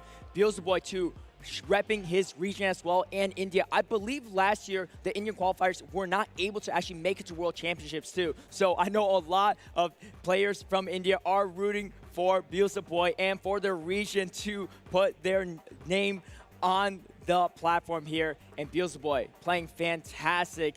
And he's warmed up too. He just came off that match, but so is Inadequance. He's been playing out of his mind in this loose bracket. And dude, I really have no idea how this one's going to go, but I bet we're going to see a lot of Giratina in this next match. Yeah, I can't wait to see that, but I feel like this has to be the time now that everyone's anticipating these epic matchups. Also, you can take advantage of these Twitch drops. It's not too late for today. Of course, we'll have Twitch drops tomorrow, but remember, we won't be on /Pokemon Go. We'll be on /Pokemon for Championship Sunday. And then if you didn't see yesterday as well, also, there was a lot of changes to the meta. So many changes. So a lot of these Pokemon that are here will be strong in the next iteration of the meta. Even though you might think they're not strong right now, you want to get them so you can use them in the next iteration. Also, maybe a lot of shadow Pokemon that you had from the past that weren't that strong could be pretty strong in that next meta. So use this event that you can team off frustration to try to set yourself up for this new season, because this new season's going to be crazy. That's absolutely right. We also have a global distribution code.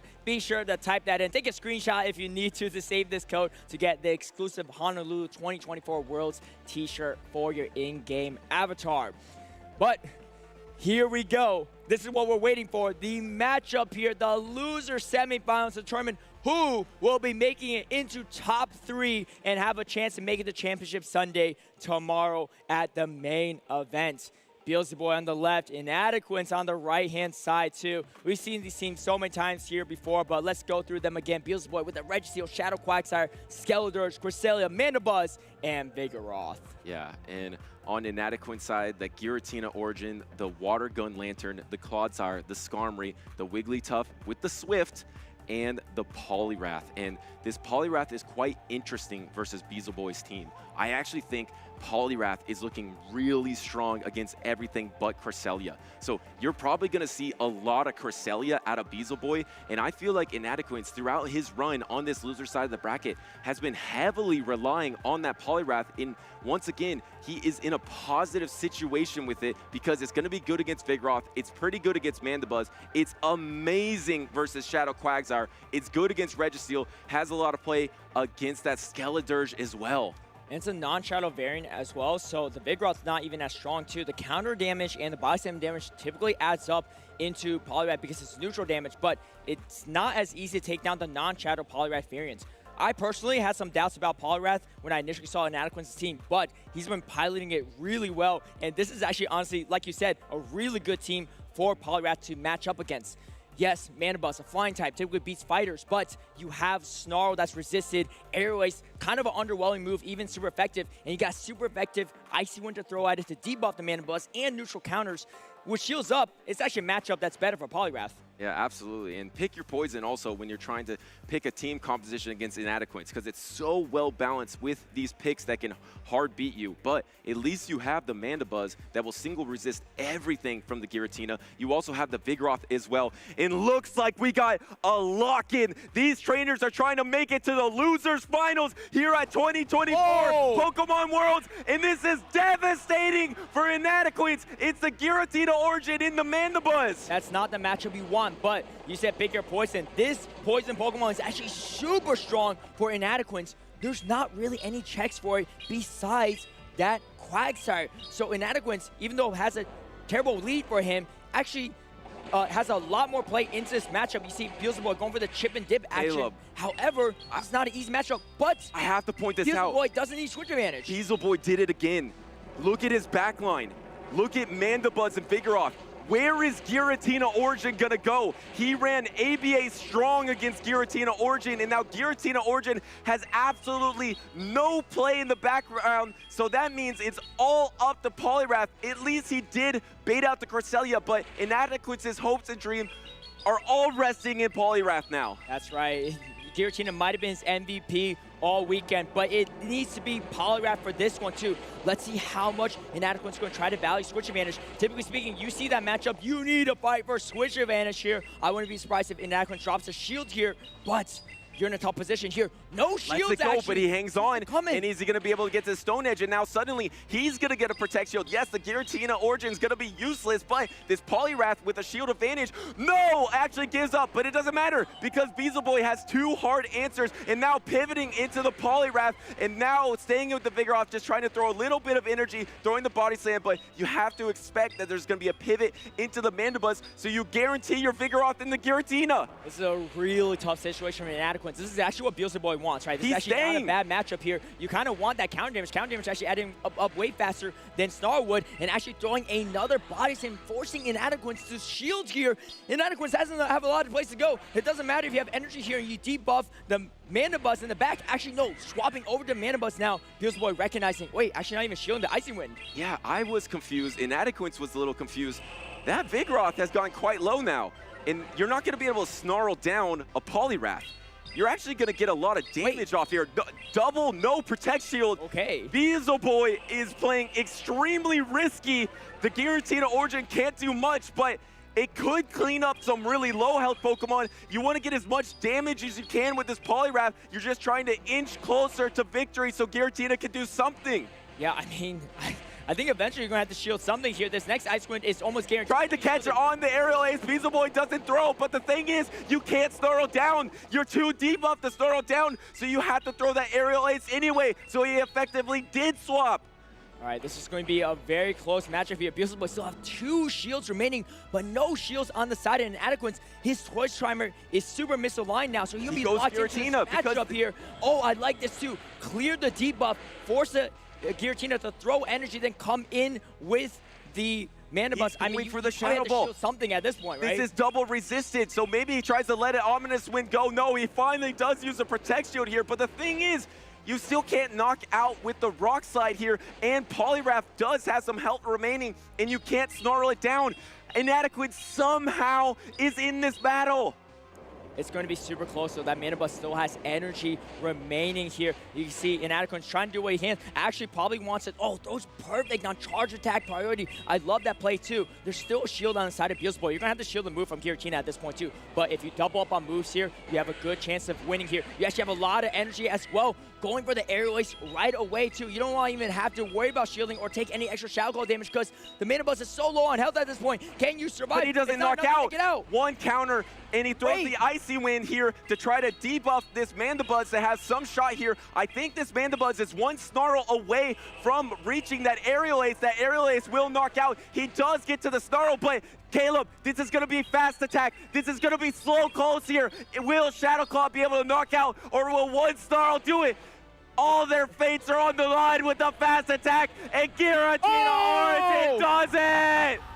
Inadequance pulls off an impossible endgame there against Beelzeboy. Shadow calling down, resisted against the Mana Bus, but the debuffs, the counter damage, every inch, every centimeter of the match counted for Inadequance. He's somehow able to win that 1-0 so far against Beelzeboy. He's one game away from the losers finals. I cannot believe what I just witnessed. How did Inadequance come back in that game with Giratina Origin, and he won the game with the Shadow Claw from the Giratina Origin. All these no shields on these icy winds. You had the shield double resisted Shadow Ball, and then a single resisted Ominous Wind instead of protect shielding on those icy winds. Yeah, what a very interesting endgame here. I mean, I said it before, I'll say it again. Giratina Origin is not easy to play, and Inadequance had that Giratina against a Vigoroth and a Mana Bus the entire game and still found a way to win it. How about that swap too? He was able to swap and throw the Icy Wind before that Snarl comes through, and then endure one Snarl in the in-game there. But Beelzeboy, looking back, I think he probably wishes he used the Protect Shields against that Poliwrath on the Mandibuzz, or maybe just pivoted out into the Mandibuzz earlier. But I mean, Inadequance has made Giratina Origin work like no other trainer, and I don't know another trainer that would have won that battle with Giratina Origin. Yeah, Beelzeboy, you know, even though that was a tough match for Inadequance, I think Beelzeboy actually still has a team composition disadvantage. He has one answer to that Clodsire. So I think he really needs to bring Quagsire at some point in time to help neutralize it. Otherwise, that Clodsire safe swap, or really Clodsire anywhere in the match, is too much of a problem for Beelzeboy to dance around.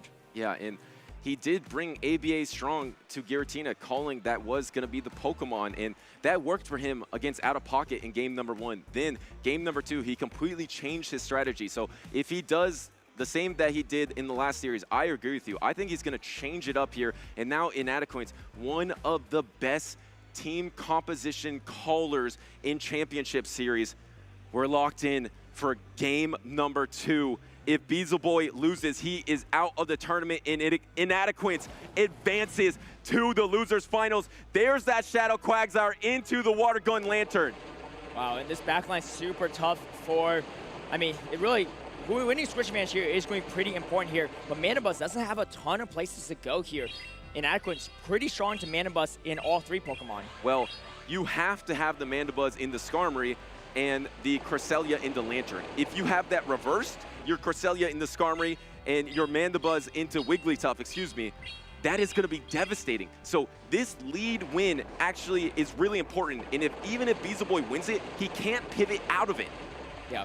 And we see the second Stone Edge connecting through. Does Inadequance shield here? Does he think it's a bait? No, he's going to make the right shield call. He's going to shield up this Stone Edge. That's absolutely massive. He gets that Skarmory on the Cresselia. This game is essentially over. But let's see what Beelzeboy decides to do here. Is going to be a Surf coming through. Do you spend the shield or go all shields down? He is committed to keeping this Quagsire around.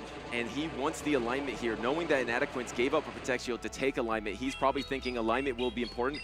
It really will be important. Beelzeboy is going to knock out with his Aqua Tail. He can't pivot. If he pivots here, he probably loses the game. Is he going to try to pivot? No, he sees the Wigglytuff, so he knows there's no way I'm pivoting here, and actually lets a Charm go through, but maybe technically gives this Wigglytuff less farm.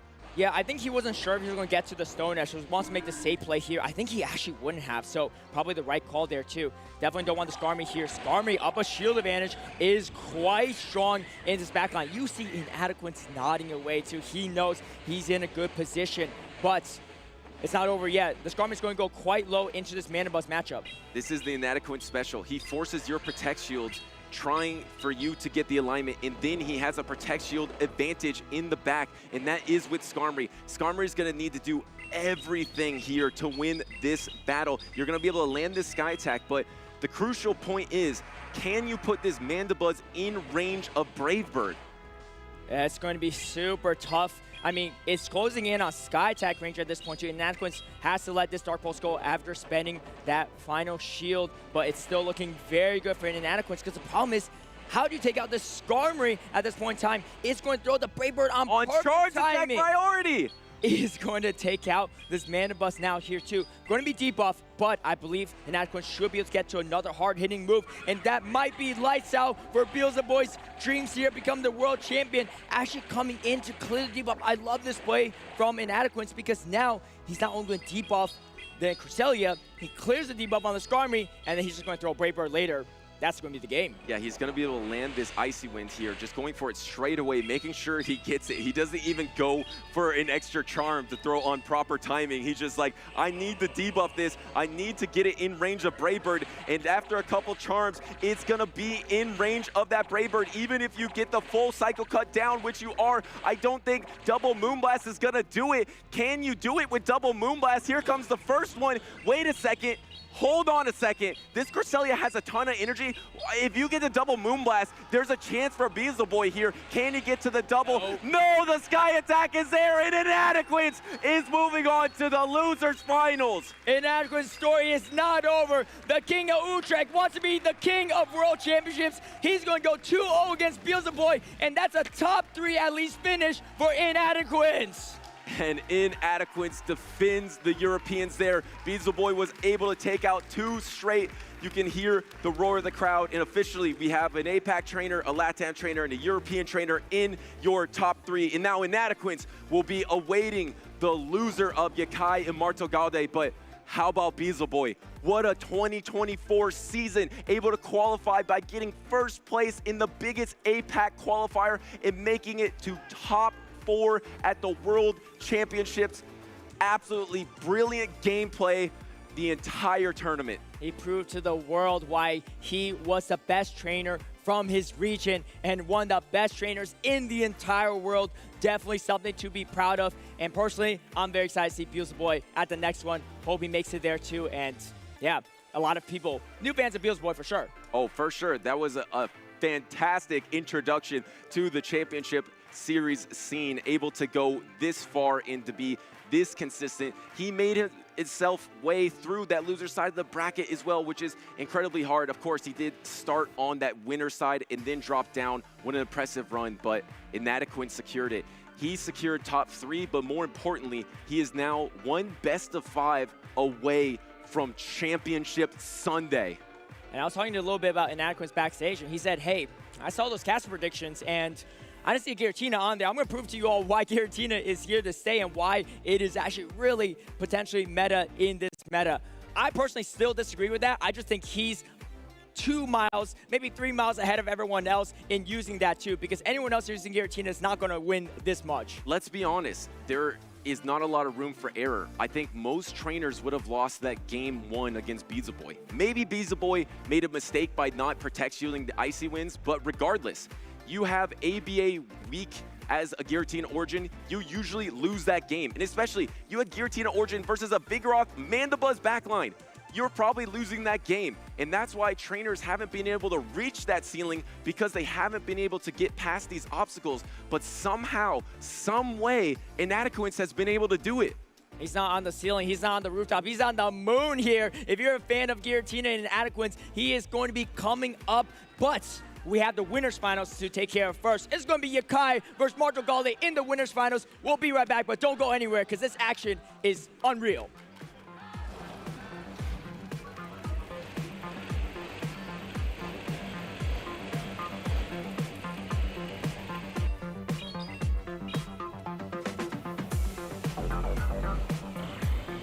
Well done. GG's. Can I give you a kiss? No.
Pokemon World Championship 2024.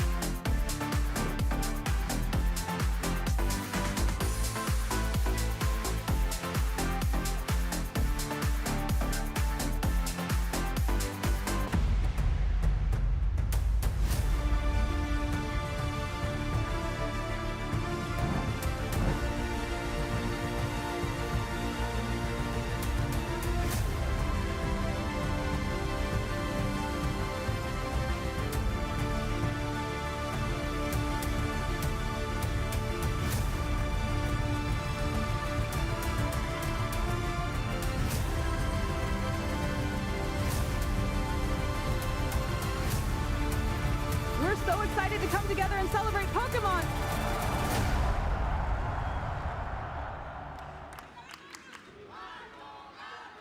Hey everyone, I'm Caleb Pang. I'm joined by Tom Cruise, not to be confused with a movie star, but the Pokemon Go star himself. How you doing, Tom? Doing great, Caleb. How you doing, bro? Fantastic. We're here in Hawaii for World Championships. And I know you actually used to live in Hawaii too, so what are your thoughts having World Championships in someplace you used to live? Love it, dude. It's so awesome. It's so good to be back. The vibes are just amazing. Everyone's so polite. Everyone's just kind of like in vacation mode, but also like having a good time, so the energy's up. It's good all around. That's awesome to hear. I know you do a lot of Pokemon Go content, but you've also dabbled in PvP. You've played in at least 2 regionals, if I'm not mistaken, even using Lunatone, all of them. What do you think about the battles here this weekend? They've been intense, and it's making me realize that I'm gonna need to step my game up, because I've seen some of those like crazy catches that you showed me. Saw a bunch of people just going their all, and also like just like the sportsmanship has been really good, and it makes me just like really excited to try to get back in and to actually show what Lunatone's capable of. Okay, we got to have the Lunatone. What's been your favorite moment at World Championships this weekend so far? Oh, I mean, the favorite moment is just got to be just everyone sharing all of their experiences with the shiny Pikachus, the scuba ones, the ones with the catch cards, all the like I just see people popping off like it's its own Go Fest almost. And then just like walking around and seeing everyone with the good sportsmanship, like I'll just actually see people when they're done with battles, shaking hands, saying good game. Yeah, it's been good vibes. It's just like, this is what it's all about, you know? Definitely. I mean, I think all Pokemon events are like that, but especially heightened at World Championships. And I know you competed in the 2024 season. Any chance we see you in 2025 with some Lunatone action? 100%. I saw there was some new things posted. I might have to see if Lunatone's got it, like, even better this time. Because I saw Psywave builds better energy. Yep. And I don't know how that's going to play out, but if that's lethal, you're going to see me more, so. I mean, we don't know the exact values of Psywave, but it could be pretty good, and I know you like that Psychic Lunatone, so definitely going to be looking forward to see you competing in a future tournament. Thank you for sharing some time with us, actually, and enjoy the rest of the weekend. Yeah, thank you, man. You too. Appreciate you. Back to you, casters.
3 players left in the tournament, 2 matches left in the second day of competition, but only one of these trainers will be our world champion. My name is SophTome, and I'm here with Wholesome_, and we're going to be bringing you the winners and losers finals of this tournament. What a great battle we just witnessed between Inadequance and Beelzeboy. I want to say first off, congratulations to Inadequance, but I would be remiss not to say I am so impressed by the run we just witnessed by Beelzeboy.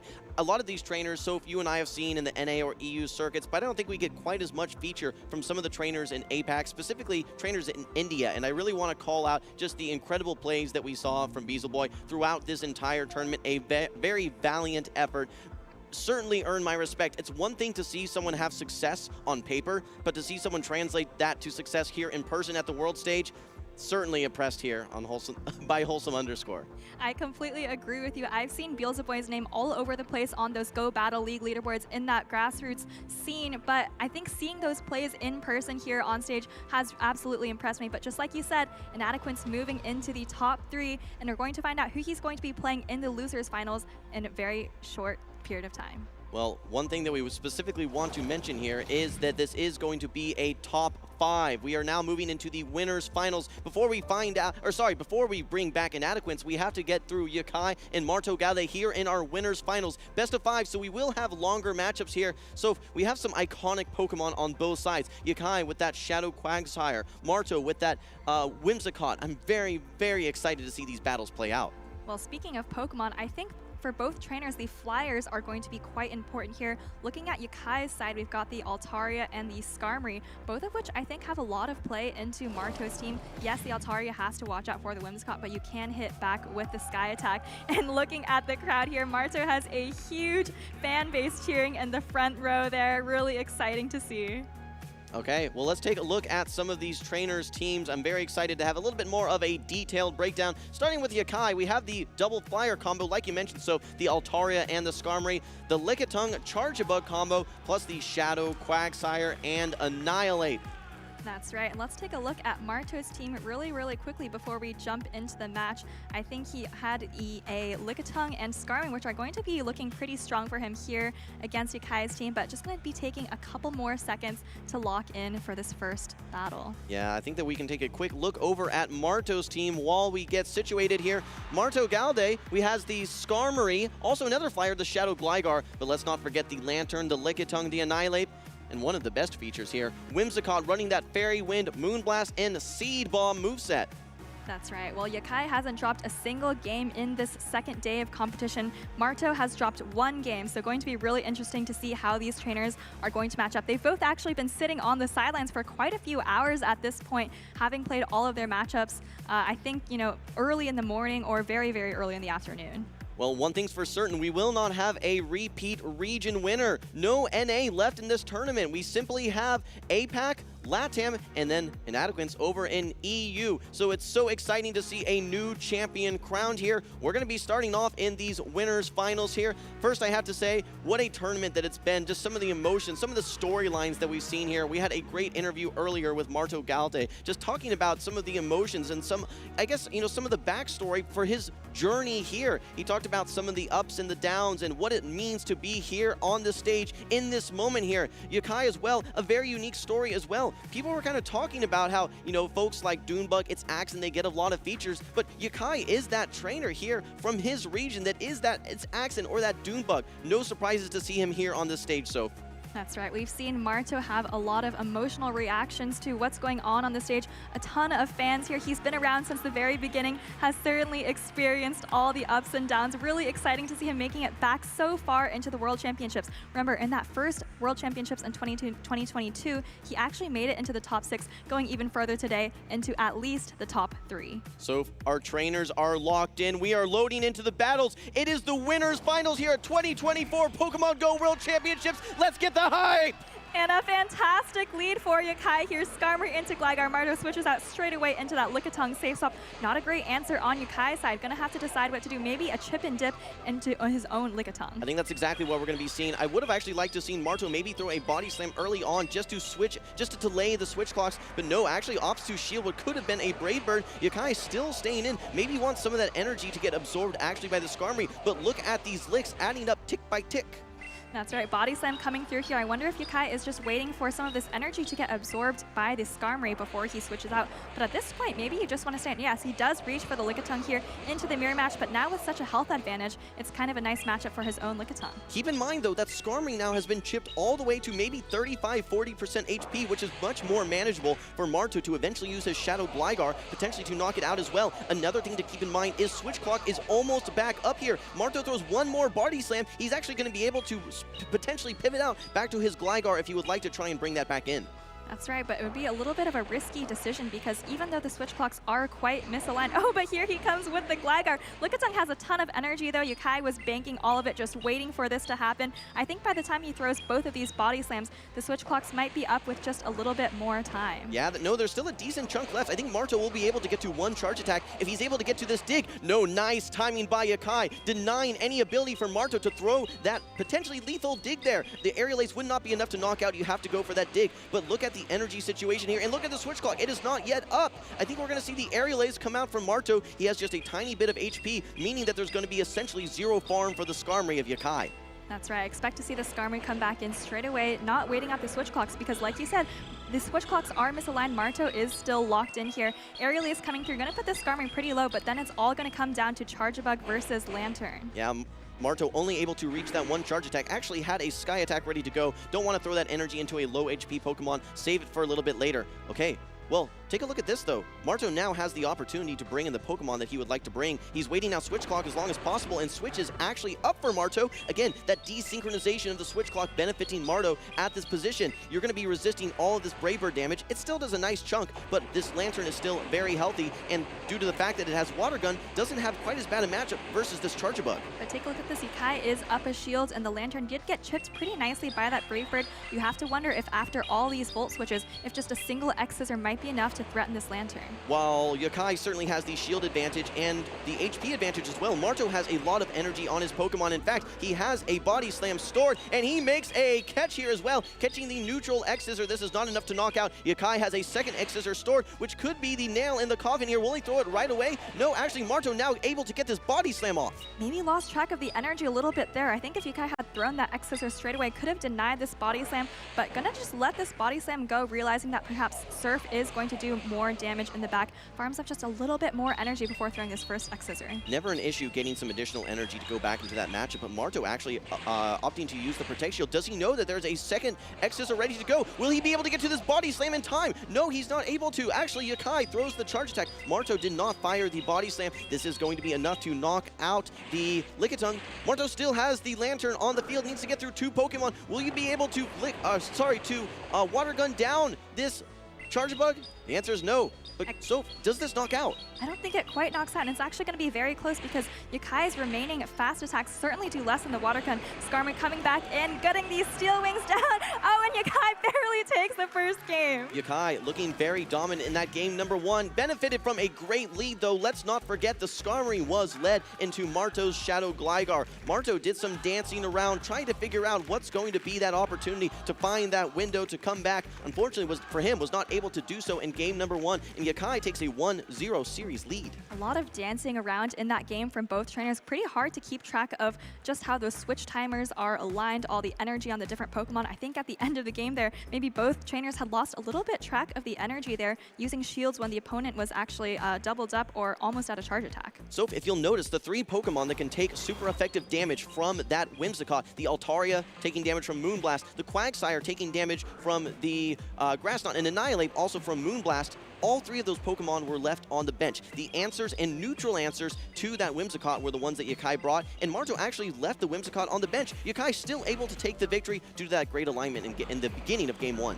That's a great call out, and sometimes when we see trainers bring three counters or neutral counters to an opposing Pokemon, that means they might try to be preventing the trainer from bringing it in the next matchup. So potentially in the second game, Yakai might be able to bring out some of those Pokemon that are weak to Whimsicott, thinking that Marto will be too afraid to bring it. Okay, I would expect to see more Skarmory from Yakai. I think it was a great Pokemon there in game number 1, even landing a Brave Bird into that Lantern, which was meaningful damage to help the rest of his team neutralize that Lantern. I see these trainers are still getting locked in here. There's a lot of decisions to be made. Keep in mind, both of these trainers, it's been maybe an hour, maybe 2 hours since they've last battled, so they're maybe not feeling quite as fresh as those consecutive battle after battle after battle earlier on in the winner's bracket.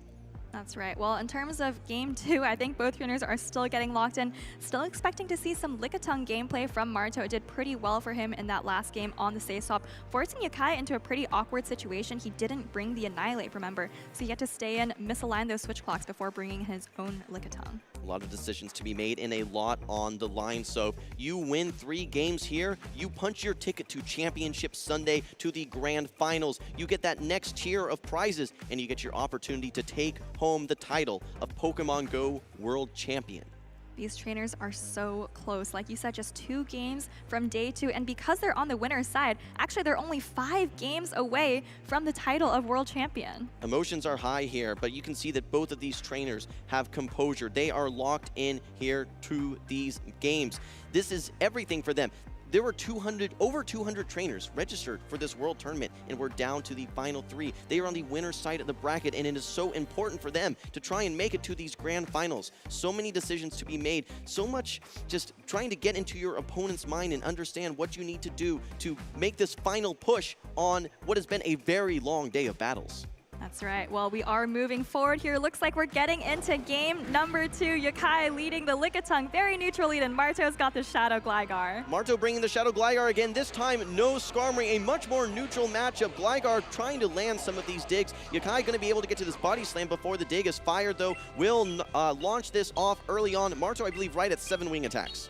That's right, Body Slam coming through. Marto just going to let it go, knows that the Gligar can hang on no problem. Here comes the first dig, actually throwing it right away. Doesn't want to give Yakai the opportunity to switch out, wants to guarantee some damage onto this Lickitung. Earlier today, we saw Marto wanting to put a lot of Protect Shields into his Shadow Gligar here, and it would be a great answer to that Charge Bug hanging out in the back as well. Wouldn't shock me to see Marto actually use a Protect Shield at some point. That's exactly what we're going to see here, so.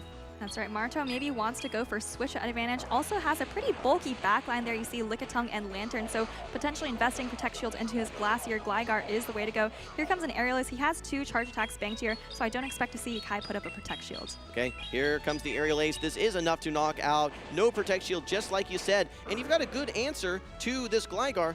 But this Gligar still has energy loaded. In comes the Quagsire for Yakai. Needs to build it to one of these Aqua Tails. Marto throwing before this Quagsire is able to reach the Aqua Tail, and we're going to see the Protect Shield come out, but this is just the Aerial Ace. Pretty uncomfortable health range for Yakai here, actually. He doesn't have any fast attack pressure to take out this Gligar. Is going to have to throw an Aqua Tail. Does win charge attack priority here, so nice timing and counting there. And this is going to be enough to take out the Shadow Gligar. I've seen some situations where the Gligar may be able to win those charge attack priorities. Typically not, though. In comes Lickitung now from MartoGalde. Needs to try and land one of these Power Whips. These licks are adding up. Maybe eventually able to get to the Shadow Quagsire into Body Slam range, but not yet. Yakai has an option. Does he want to throw the Aqua Tail? Does he want to throw the Stone Edge? Opts to go for the harder hitting Stone Edge, and it does a good chunk of damage into the Lickitung. Oh, gets the full Volt Switch through. Yakai actually brings in the Charge Bug. Marto threw that Body Slam pretty much straight away, so this is really nice for Yakai here. But Lickitung looking absolutely beautiful in the back. Lots of play into both of Yakai's remaining Pokemon. A quick switch into the Lantern. Getting that full Volt Switch through, like you said, so is so important because it makes you that much closer to getting to those charge attacks. You're going to only need 2 Volt Switches for each of these X Scissors now with that 1 Volt Switch advantage, and that is going to do a significant, meaningful chunk into this Lantern right away. Marto recognizes that this Lantern is not going to be his MVP. It is relatively weak to both of these remaining Pokemon. I think that he's just going to be using it as a damage sponge, trying to get a little bit of damage now, maybe via this Surf into this Charge Bug as well. Nice counting and nice timing. This Surf is going to be very close to knocking out this Charge Bug, but either way, it still needs another Volt Switch to get to the next charge attack. Tons of energy on this Lantern. Oh, and I don't think that Yakai is going to be able to get off that X-Scissor. Nice farm down from Marto, and now you have another charge attack bank, but first, Yakai throws the Aqua Tail. Now if you're Marto, you're forced to shield if you want to maintain this energy. Yeah, this is going to be a tough situation here because Marto, I think, would have liked to have thrown that Surf before that Aqua Tail was fired. Now you're going to be throwing your Surf, likely getting this Protect Shield back, but we're going to have to see how much HP is still remaining on this this Lickitung. Earlier on, Yakai was able to land a Stone Edge. Marto swapping out to his Lickitung. Will it be able to withstand a Stone Edge? Will he just throw the Body Slam right here? Here comes the Body Slam. This is the Shadow Quagsire. So this may be enough to knock out. I think it is. I think Marto is going to be able to even up the series 1-1 here off the back of this. Lickitung had some energy in the back, not even worried for a second there. Marto taking his time to lock into this battle here, but it paid off. He has evened up the series 1-1 here in the winners finals. As a reminder, this is a best of 5. This next battle will not be the deciding game. We still have a best of 5 series on our hands. A little bit surprising, 2 straight games, no Whimsicott here from Marto. So is it a must bring, is it a maybe bring, or is it something that you think is best left on the bench? I think it's a maybe bring. I think the first priority for Marto is bringing that Lickitung and making sure you have counters to the Annihilate, which is the best answer on Yakai's team. So I really like the Lickitung Gligar core that Marto has been bringing. I think the first game he brought Skarmory and Lickitung, so I think he's just been, prioritizing saving 2 slots for Lickitung and a Flyer. Yeah.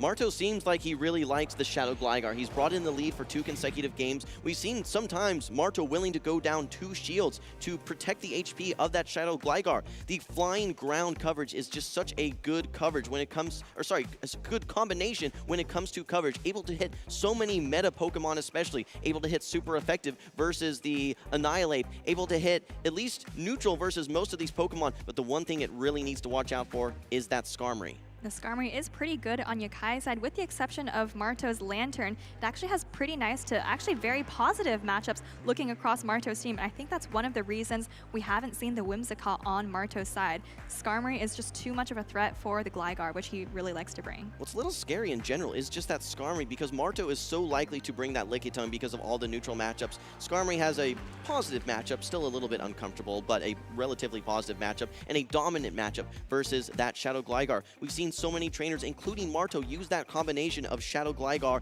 and Lickitung, and Skarmory does a great job versus both of them. So then, what is your answer to that Skarmory? We saw some Lantern earlier on. In some cases, Annihilate can be that answer. Sometimes you may even bring your own Skarmory just to have that mirror matchup.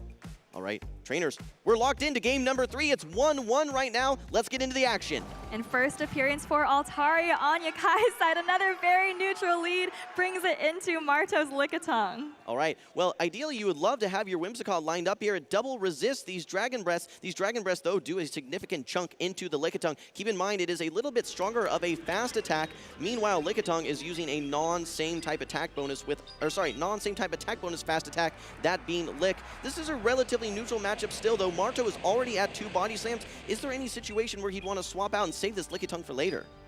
I'm not sure. We know that Lickitung has been really strong for Marto in general, but this Altaria still has a bit of energy. I don't know if he actually wants to absorb it on either of his back Pokemon, so probably pretty happy to stay in here. Yakai, on the other hand, also happy to stay in here. He can absorb this Body Slam and I think win the 0 Protect Shield situation here. This is the second time that we've seen Yakai bring a Flyer lead and then that Lickitung Charge Bug backline, which is very tough for Marto's Lantern in the back. Here comes actually this Sky Attack and a Shield on the Lickitung. Marto wants switch advantage. Yeah, and he does come out with a little bit of energy, so he's going to be able to chip whatever comes in here. Now Yakai has a decision to make. If he comes in with the Lickitung, he can't quite farm down, so he chooses to come in with the Charge Bug and absorb these Body Slams. I think Marto may be able to get to 2 Body Slams, which would be a significant chunk of damage into this Charge Bug, but now there's a huge threat for his Lantern, that being the Lickitung still remaining with 1 Protect Shield gone. It's going to be a little bit tougher. Marto able to get to this last Body Slam here. You can see he's already done a significant chunk. He's going to take this Charge Bug close to red HP.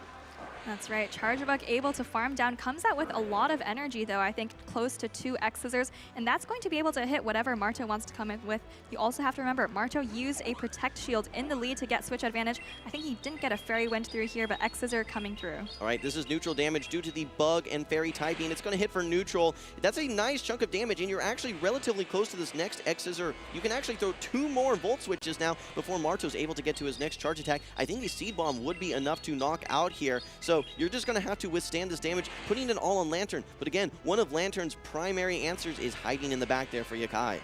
That's right, the Lickitung on the side of Yakai looking very threatening in the back. You can probably even just let this go, but Yakai doesn't know what's in the back yet. He thinks that this charge bug still has value, and I think it has some energy, which he's going to bank for now. He has both a discharge or an X-Scissor ready to go, keeping that in the back for whatever is remaining. I don't think that the Whimsicott has a charge attack ready to go. Now we're going to be seeing in this one-shield matchup the one-turn fast attack versus one-turn fast attack. You have to give a little bit of the advantage to the Lickitung, knowing that it has access to the super effective Power Whip.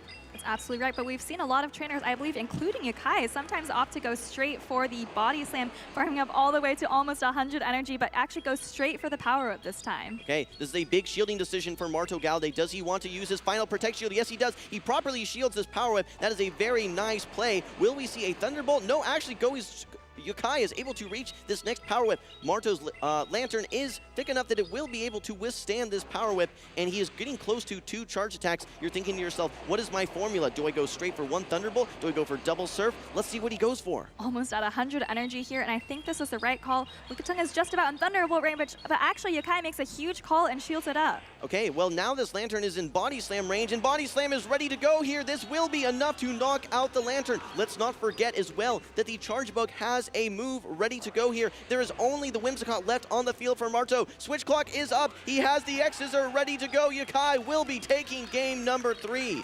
And this series has just gone back and forth. These trainers are just alternating wins at this point. But really nice, clean play from Yakai throughout. Did not get switch advantage, but took Shield's advantage in the lead and had that neutral backline to just outplay. This is 2 times now Yakai has won with that flyer lead, and the Lickitung Charge-A-Bug backline. It has proven successful for him in not only game 3, but also game number 1. Yakai is 1 game away from punching his ticket to Championship Sunday in the Grand Finals. Marto, on the other hand, he is down 2-1, needs to win 2 consecutive games to keep his championship hopes alive. But let's not forget, this is winners finals in a double elimination tournament. The loser of this current match will go on to the losers finals to face off versus EU's own Inadequance. And I feel like this series has very much been the Lickitung show so far, very strong for both trainers. You see the players maybe talking to the judges there. I think there might have been at one point in the battle where Marto actually lost a fairy wind upon entry, so we'll have to see if that's what they're discussing or if they're just going to be moving on to that game number 4. Yeah, it looks like these trainers are not locking in their next team, so I think there are some conversations and some reviews going on. We'll wait for official confirmation. Don't want to speculate too much here on the desk, but again, on paper so far, it is 2-1 in favor of Yakai. Again, I think that team of Flyer with the Lickitung and Charge-A-Bug in the back has just proven so strong into Marto's teams, which have very regularly featured the Lantern in the back. I think that maybe the Altaria swap instead of the Skarmory may have been in response to the threat of that Lantern. In case Marto brought that in the lead, he wanted to have something that still beat that Lantern, which is that Altaria. That's right, but I think we're actually getting some confirmation from production here that they are discussing a potential review for this match. We did see at one point in the battle, Marto came in with the Whimsicott, I believe didn't get a Fairy Wind through when Yakai threw a charge attack. Yeah, you can see that this is being discussed here on the desk. It is so important for these trainers to maintain composure at this point. There's nothing that is directly in their control right now, so they need to control what they can control, and that is going to be this next game. So I'm sure both of these trainers are already trying to collect themselves and figure out, okay, what is going to be my next situation? Let's take a look at this, Soph. Walk us through. Well, this is the very end of the game where you see Yakai switches in the Charge-A-Bug on the Whimsicott, which doesn't have a charge attack. But you have to remember, Marto thinks he lost a fast attack earlier in the game. If he had an extra Fairy Wind, I think if he throws the Seed Bomb there, he wins charge attack priority over the Charge-Bug. Very well said. When we take a look at the HP remaining that was on that Charge-Bug, we have to remember that it was close to, it was either in the red or very close to it, at a point where even a resisted Seed Bomb would knock out. And I think that's exactly what they're taking a look at. It was towards the middle matchup, I think, when Marto was bringing in his Whimsicott at the right at the beginning.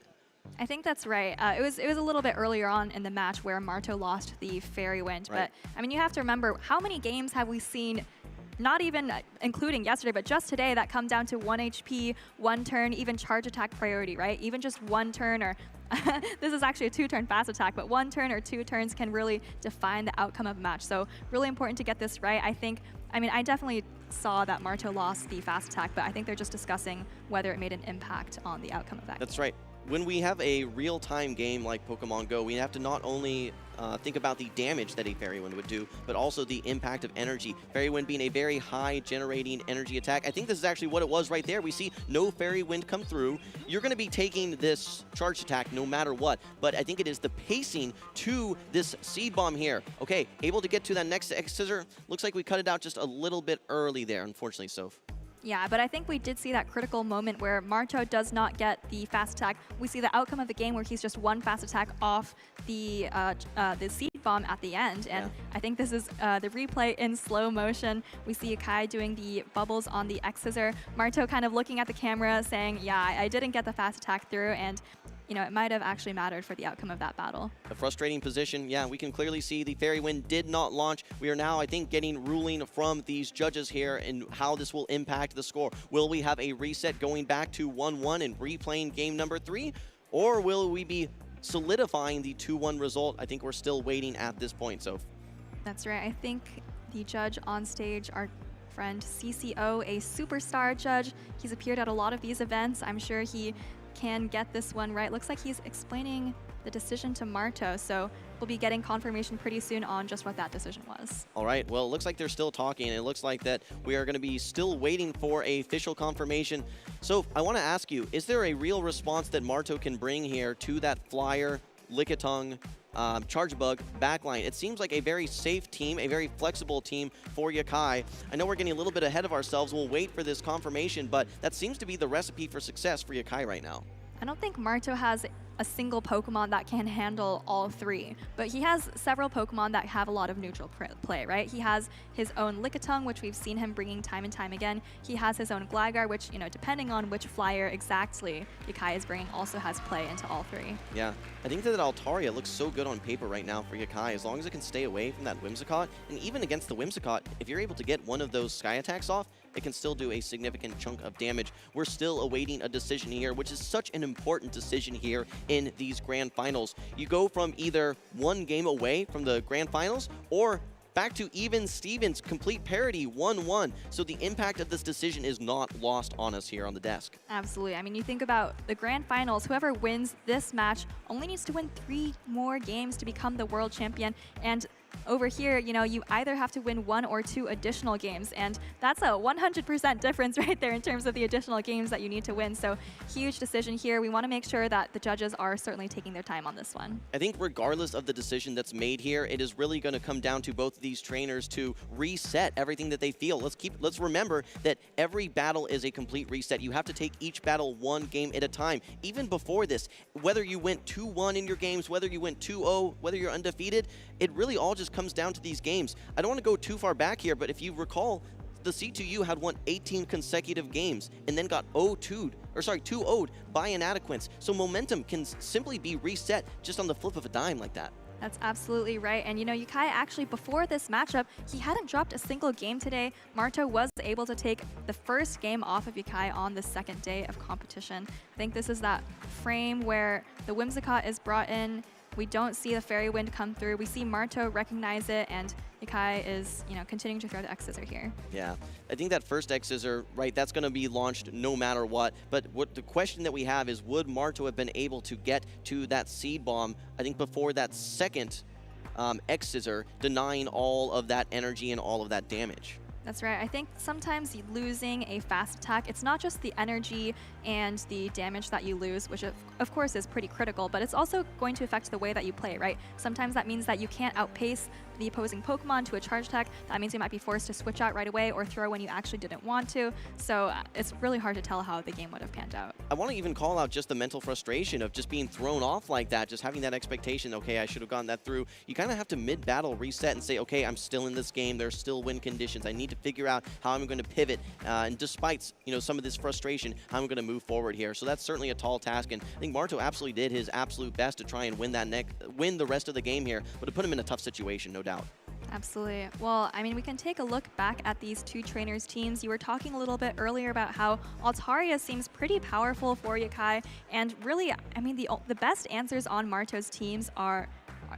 the best answers on Marto's team are Skarmory and Whimsicott. But of course, Altaria can hit Whimsicott with the super effective Sky Attack, and the Dragon Breaths actually do a lot to Skarmory, even though they are resisted. That's what I was going to say. Whimsicott, while you are doing super effective damage with that Fairy Wind, it's not a high damage type of fast attack. So you're never going to farm down a Altaria like you would with a Wigglytuff with access to Charm. And at the same time, you still need to be conscious of those super effective Sky Attacks, which can threaten to knock out as well. You mentioned the Skarmory matchup versus Altaria, and it wouldn't be shocking to see Marto eventually bringing that Skarmory potentially as well, knowing that it has great, good play versus that Altaria. It has even play versus the Skarmory that we've seen very regularly from Yakai. However, it is threatened by that Charge Bug that we've seen Yakai bringing so regularly. When I look at Marto's team, he keeps wanting to bring that Shadow Gligar, but he's not able to find the alignment that he wants. These games so far have been very dependent not only on the alignment of the Shadow Gligar, but also of Marto's Lantern as well.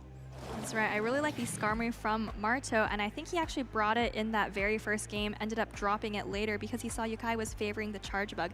Looks like our trainers are getting locked in here for their next game, so maybe just, awaiting confirmation on what the result of that review was. Well, they're absolutely, no matter what here, there will be another game. Regardless of whether it's 1-1 or it's 2-1, both of these trainers need to figure out what their next team is going to be. Once the decision is made, it's now time to move into that next game. So there's no waiting around here. You have to make sure that you're living in the moment, that you're ready to go for this next battle right here. From what we can see right now, it is still 2-1 in favor of Yakai. We are still waiting on official confirmation at this point, however. I think we just got confirmation that there will not be a rematch. I believe the ruling was that even if that Fairy Wind would have gone through, Yakai still would have been able to close out the game with the Lickitung. So I think the score is going to be upheld here, 2-1 in favor of Yakai. All right. Well, it is now absolutely critical for Marto to lock in and figure out, okay, despite some of these frustrations, how do I move forward? He needs to win 2 consecutive games. You can see him nodding along. He has the support of the crowd, his friends, his family here supporting him. They are trying to cheer him on to come back from the brink of defeat here in the winners finals.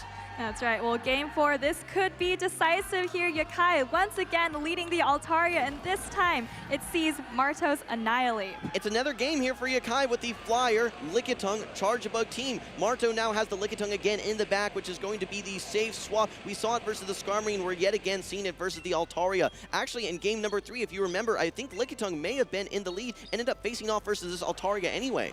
That's right, but here we see it on the switch-in matchup, and once again we see Yakai does not have a hard answer for this Lickitung, just chooses to chip the opposing Lickitung with some fast attack pressure, keeps some energy with those Dragon Breaths, and now just brings in his own Lickitung. Such a straightforward, consistent strategy to get chip damage into a Lickitung and then bring your own Lickitung in. It's a very safe way to ensure that you're able to maintain switch. Now, the one thing that is a little bit desynchronized is the switch clock. Earlier in game number 1, we actually saw Marto wait out switch clock after throwing this body slam right here, bringing the Gligar back into the Lickitung matchup to at least find some value for that Gligar. But ideally, he really wants to get his Gligar lined up versus this Charge Bug that has been looming in the back game after game for Yakai. That's right, and Yakai doesn't know it yet, but that Gligar is in the back, and because his Altaria is quite low, there's definitely still some counterplay here from Marto, even though he had that disadvantageous lead. Okay, well, here comes the body slam from Marto. I think switch clock is definitely up for Marto. It should be coming up relatively quick for Yakai. I don't think that we're going to be seeing a swap back into the Gligar here, as that would, a swap back into the Annihilate. But here we see a body slam. Wait, so is this enough to knock out Yakai's own Lickitung? This is charge attack priority, and Yakai thinks that he can hang on. He barely does by a thread, gets off this power whip, and I think this might be enough to take out Marto's Lickitung. If Marto thinks this is a body slam, he may no shield this. He does think it's a body slam, and it is enough to take out 1 HP in a dream. Unable to get to that body slam, but the one thing that Marto has going for him right now is that he actually, okay, so go ahead. And this is absolutely huge here. Yakai does maintain that lead matchup, but look at those backlands that you pointed out earlier, Jim. Marto still has a Shadow Gligar and a Charge Bug, so no matter how much of a disadvantage he has here,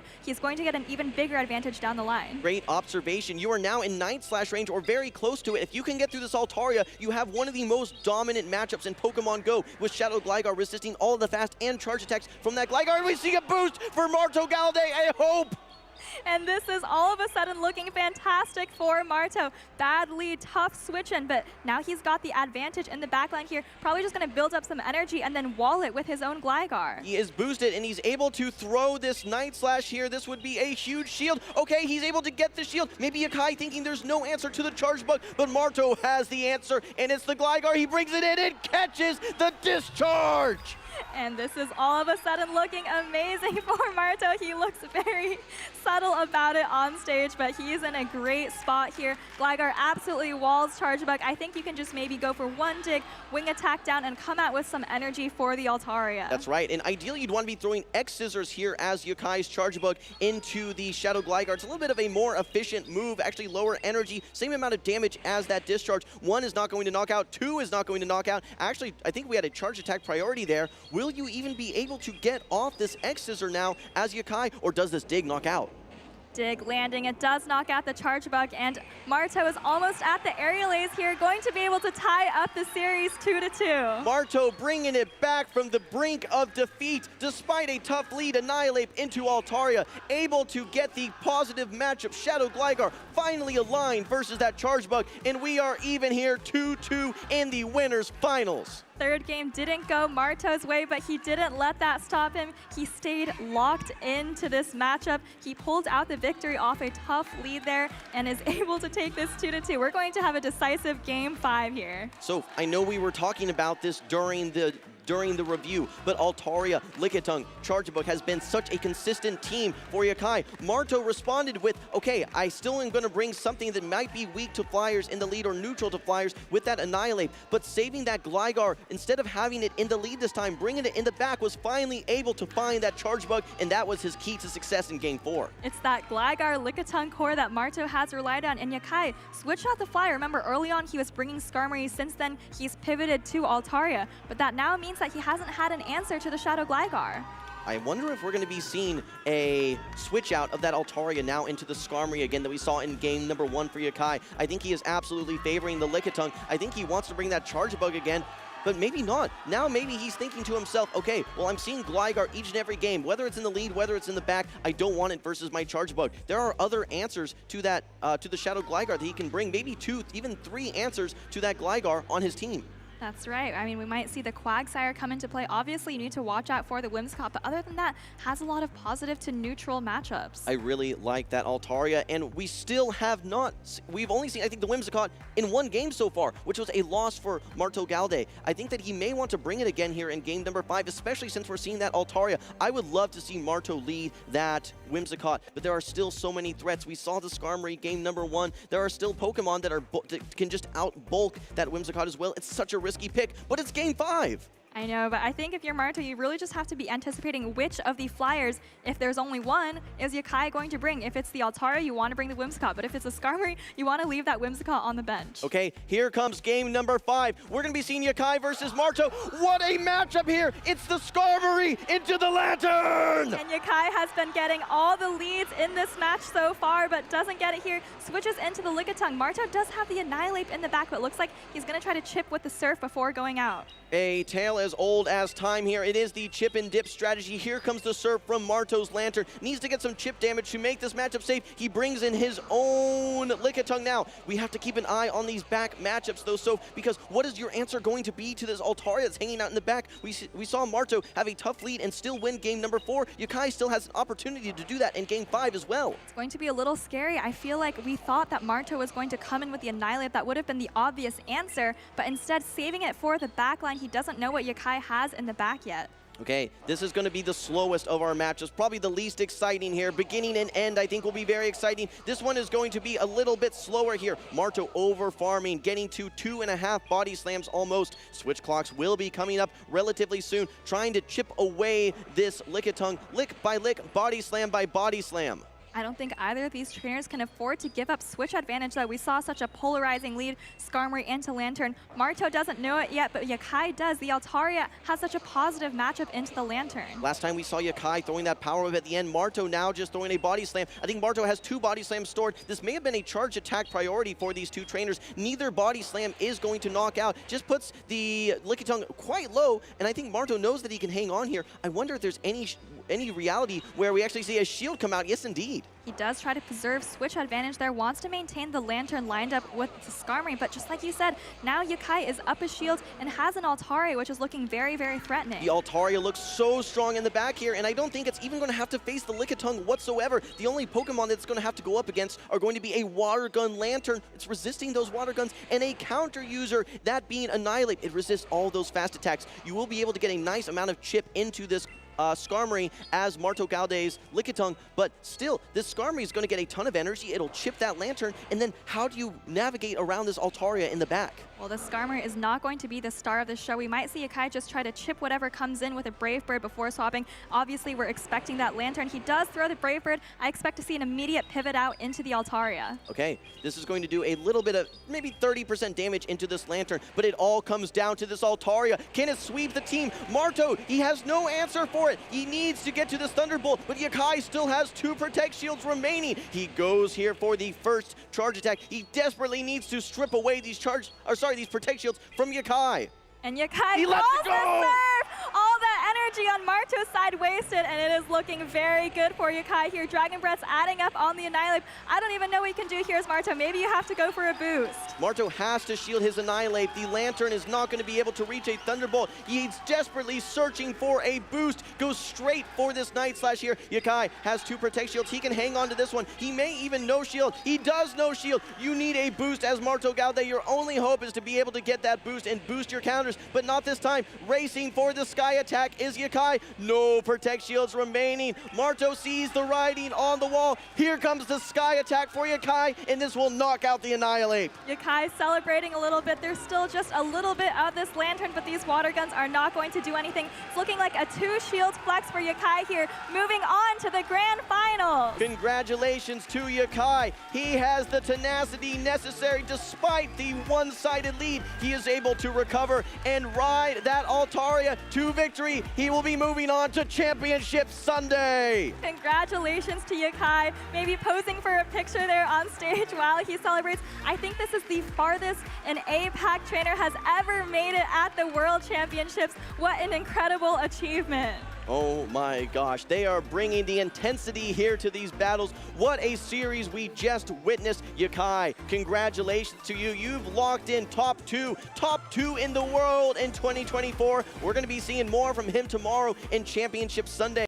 Meanwhile, MartoGalde will be moving down to the loser side of the bracket. He is down, but he is not out. He is going to be facing off versus EU's Inadequance down in the losers finals. I have to just talk about that team that Yakai ran, though. It was ABA Flyer, despite the Skarmory into the Lantern, the worst possible lead. He was able to get the shield advantage and then sweep with that Altaria. A beautiful display by Yakai. ABA Flyer, but they don't share that many weaknesses. Obviously, Skarmory has to watch out for that Lantern, which we did see in the lead, but the Altaria is such a great counter for Lantern. Like you said, tough lead, but he knew that well, maybe he didn't know, but the Altaria was able to sweep that back line. We spent almost 5 minutes talking about how good Altaria was during that review, and finally, instead of having it in the lead, swapped it to the back where it was able to find its targets, the Water Gun Lantern and the Annihilate. When you're running 2 Pokemon ABA weak to Altaria and it's hanging out in the back, that is going to be a tough situation, and Yakai capitalized. Yeah, maybe it would have been a little bit better for Marto if he had just brought the counter user onto the Lickitung, but it is so comfortable to just chip and dip and go into your Lickitung. That is a strategy we have seen time and time again, not just in the last couple of months, but throughout the entire 2024 season. Yeah, you know what, I'm trying to think to myself, what was a pivotal moment, and it's actually the shield. Marto was so desperate to retain switch advantage. He actually invested a Protect Shield on a Body Slam in the Lickitung versus Lickitung matchup. Little did he know that realistically switch wasn't going to be the most important thing. Both Pokemon actually operate quite well into the Skarmory. It all just came down to having no answer to that Altaria in the back. Maybe with 2 Protect Shields, that Annihilate can get some baits, land a Shadow Ball, maybe get a boost, but down a Protect Shield with 2 Pokemon weak to Altaria, there was no way out for Marto. Yeah, we typically don't think that shielding a Lickitung's Body Slam is the best use of a Protect Shield, but Marto doesn't have time to dwell on that game. He has to prepare to face off against Inadequance. And actually, this is a rematch from earlier today. I believe Marto is the one who actually knocked Inadequance down to the loser's bracket in the first place. Yeah, that's right. We actually saw, I think, a lot of Whimsicott in that game as well. So I'm very interested to see how these two are going to be thinking. Okay, I think it was only 2 games, wasn't it? I don't think it was a 2-1. So yeah, you've had 2 games to face versus each other. A little bit of a sample size there that they can now use to maybe extrapolate some of that information into these new battles here. I know that we're going to need a couple minutes to get these trainers ready, but again, congratulations to Yakai. What an impressive battle that we saw. We've seen him featured up on stage. He has had an incredible run, and major respect to him as well, not only for his battles, but his presence and composure and tenacity here at this tournament.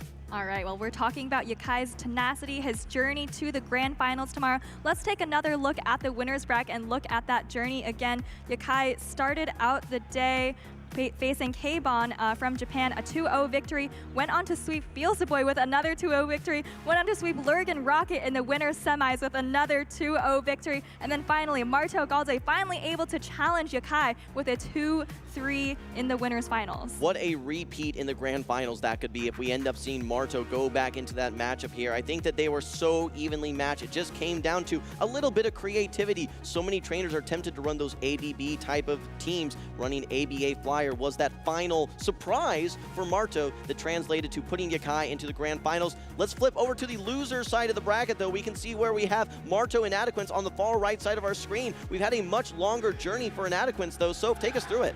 That's right. Inadequance actually started out the day on the winner's side of the bracket, fell to Marto relatively early on, dropped to losers round 4, where he faced CTU, finally putting a stop to that 18-win streak, and then went on to just 2-0 up until the losers finals. He has won 8 consecutive matches, 8 consecutive battles, if I'm not mistaken. Marto has had a really successful run here as well. In fact, like you said, he's had that 2-0 success versus Inadequance. If anyone's going to put a stop to this 8-0 consecutive battle streak for Inadequance, it is going to be Marto. So I can't wait to see these losers finals. As a reminder for the folks at home, though, this is another best of 5 here in the losers finals as well. So again, you have to clean slate, reset. Everything that's happened in the past doesn't matter. You're at this moment now where every game counts. You need to win 3 battles to move into the grand finals and championship Sunday. I am so excited to see these losers finals between Marto and Inadequance. Whoever wins that matchup is going to be playing Yakai in the grand finals tomorrow. But before we get into that, let's hear from Yakai himself. I believe he's on the stage with Caleb. All right, thank you, Soph and Jim, for the toss here. And I'm here with Yakai, the first trainer to make it to grand finals here for Pokemon Go. Yakai, I gotta start with this. How do you feel after an incredible run this entire weekend? Oh, I still can't believe it, and it's so insane. If I do it again, I probably can't do that this far. And especially the last match, was really close. I got all the bad in the last game, and I literally think that the run is up to here. Luckily, my authority managed to help me to fly out of the sky to the grand final tomorrow. That's right. Yeah, I mean, that last match, super tough lead for you, and a back and forth between you and MartoGalde the entire stage, going all the way to game number 5. Incredible stuff, incredible performance. I believe you were actually the first person I interviewed here this weekend, and you're telling me how last year you didn't do so well at World Championships, I think losing both matches here. But so far, haven't lost a single match too. What does it mean to you to come back this year, to qualify again, and do this well so far in this entire tournament? It means to me that because I lost so fast last year, that many people was begging me that I'm only good at GBL, but not really so 06. So this year is my chance to prove myself. I'm also good in Show 6. And also it means a lot we finally got a chance to have a world champion from Asia. That's right, that's right. We haven't had a champion from the APAC region yet, but you are 1 match away from making that happen. You're also, I believe, the only representative of Hong Kong for this entire tournament. What does it mean to you to represent your region, your hometown, your community, and all of APAC? I was so proud to have a chance to be the representative of my hometown and my local community. They put a lot of effort in helping me is such as someone helping me for streaming, and someone helping me for getting those sponsorship and having advertising for this tournament. Definitely. A lot of people to help you get to this point, and you did amazing with all the energy they provided to you. Incredible run. Get some rest for tomorrow. Any final words you'd like to say before your big match on Sunday? I really want to thank you, this community. The people are so nice here, and they give me a great support. Without their support, I probably won't have made it so far like here today. That's awesome. You can hear in the crowd too, a lot of fans of you here in Hawaii. I'm sure a lot of fans back at home. So shout out to the Yakai fans. Wherever you are in the world, I'm sure you stayed up a long time to watch these matches, but it was well worth it. Thank you for taking the time. Thank you for the awesome battles. Good luck tomorrow. And back to you, casters. We have one final series left. All right, thank you, Caleb. Congratulations again to Yakai. I'm probably not the first, but I'm probably going to be the most recent here to tell you you're good at Show 6. Congratulations again for making it into Championship Sunday. What was one of the most exciting sets that we've seen so far. Not just a Go Battle League player, a very skilled Show 6 player as well. What a humble trainer. Yes, of course, he's good at Show 6. You know, a lot of the skills from the Go Battle League do translate to Show 6, but sometimes it can be a difficult transition, right? One of the things you don't have to do as much in the Go Battle League is think about what could be in the back. But Yakai, you know, really showing that he can transfer all of those skills from GBL. I don't even know how many times he's been #1 on the global leaderboard, but it's been a lot. It's been many seasons, and he's here at the World Championships, at least a top 2 finish, and he's going into Championship Sunday with a huge advantage from the winner's side. Yeah, so if you didn't know Yakai before, you certainly know him now. This is the world stage. This is where we're capturing that global audience. We're bringing trainers together from all the regions, from all around the world here. And Yakai currently coming out on top. He is going to be at a minimum he's in the finals now, so first or second place. So there is no doubt that there is going to be a prestige and a level of talent now forever associated with Yakai. I am so excited for him. I can't wait to see him in Championship Sunday. And I love to see all the support from the crowd for Yakai during that interview and after that match. You know, I feel like Inadequance and Marto, throughout this entire tournament, they've had so many fans, but I think Yakai has just won a couple of fans for himself after that incredible performance. Well, now Yakai gets to rest. He gets to refocus, gather his thoughts, gather himself after a long day of battles. He's going to be featured again tomorrow. Make sure that you guys tune in. But in the meantime, we still have one more series for you. It is going to be MartoGalde, who we just saw lose 2-3 versus Yakai, facing off versus Inadequance. Again, there's a little bit of a backstory here, Soph, because we actually featured these trainers earlier and today in the winner's side of the bracket. It was Marto who knocked down Inadequance to the loser's side of the bracket, maybe trying to get some revenge now. That's right. Inadequance was knocked down, but he's been on an absolute tear since then. I don't think he's actually dropped a game since he faced Marto, so maybe he has some momentum on this side. While Marto, you know, he's had a couple of minutes to maybe regroup, you know, forget about the Yakai match, just look at the matchup in front of him, look at the team that Inadequance has, and maybe look at how he defeated Inadequance the first time. That's right. It's not about how you get knocked down, it's about how you get back up. So far, Inadequance has done a tremendous job of getting back up. 8 consecutive victories here. He is on an absolute tear. It's now going to be a test for Marto as well to see how does he respond? How does he get back up? He's going to be facing someone that he has some experience with, and obviously some frustrations there in that battle when you're thinking that, hey, I have such a great lead here. I have the Lantern into the Skarmory. How do I mess this up? It all came down to that Altaria in the back, and Marto is probably thinking to himself, all right, how do I avoid that situation happening again here versus Inadequance? All right, well, we're going to take actually a quick look back at the series from when Marto and Inadequance played the first time. I think that's going to give us a little bit of a preview for what's to come. Like you said, Jim, Marto was continuing to bring the Whimsicott in his matchup against Inadequance. We see it being so effective here, knocking out the Poliwrath from quite a bit of health there. I think this is the matchup where Inadequance maybe tried to sweep the backline with the Giratina, but just couldn't get it done. Shadow Ball didn't do enough damage. I remember this catch on the Wigglytuff. The Brave Bird right here, yeah, the Wigglytuff was not able to really get any sort of value. We were actually saying, hey, maybe do you just stay in there, but no, the full water gun down at that point. Remember, Marto still had that Protect Shield, so he's actually able to, I think, preserve some HP here. And if you recall, I think it was this Lantern that ended up knocking out the Giratina Origin. That's right, got so much farm off of that other Pokemon to be able to come out with energy to knock out one of its worst counters in that Dragon type. I think this is a highlight from Game 2 here. We see Marto actually drop the Whimsicott, but look at all this chip damage that Lickitung is dealing to Skarmory, and I think Inadequance here was trying to close out the game with a 2-shielded Poliwrath, but unfortunately this is the game where Marto, remember, went down 2 shields to save all the energy from the Gligar. I've been referencing that moment the rest of the tournament since that moment with Marto and his favoritism towards his Shadow Gligar. But there are some really nice targets there on the side of Inadequance for that Whimsicott to get aligned to. If we take a specific look there at that Whimsicott, the Lantern, the Poliwrath, the Giratina as well, all of those Pokemon, they are positive matchups for that Whimsicott. Due to its grass typing, though, it does have some threats here, especially in the form of that Icy Wind coming from the Poliwrath, which we've seen Inadequance favor so significantly.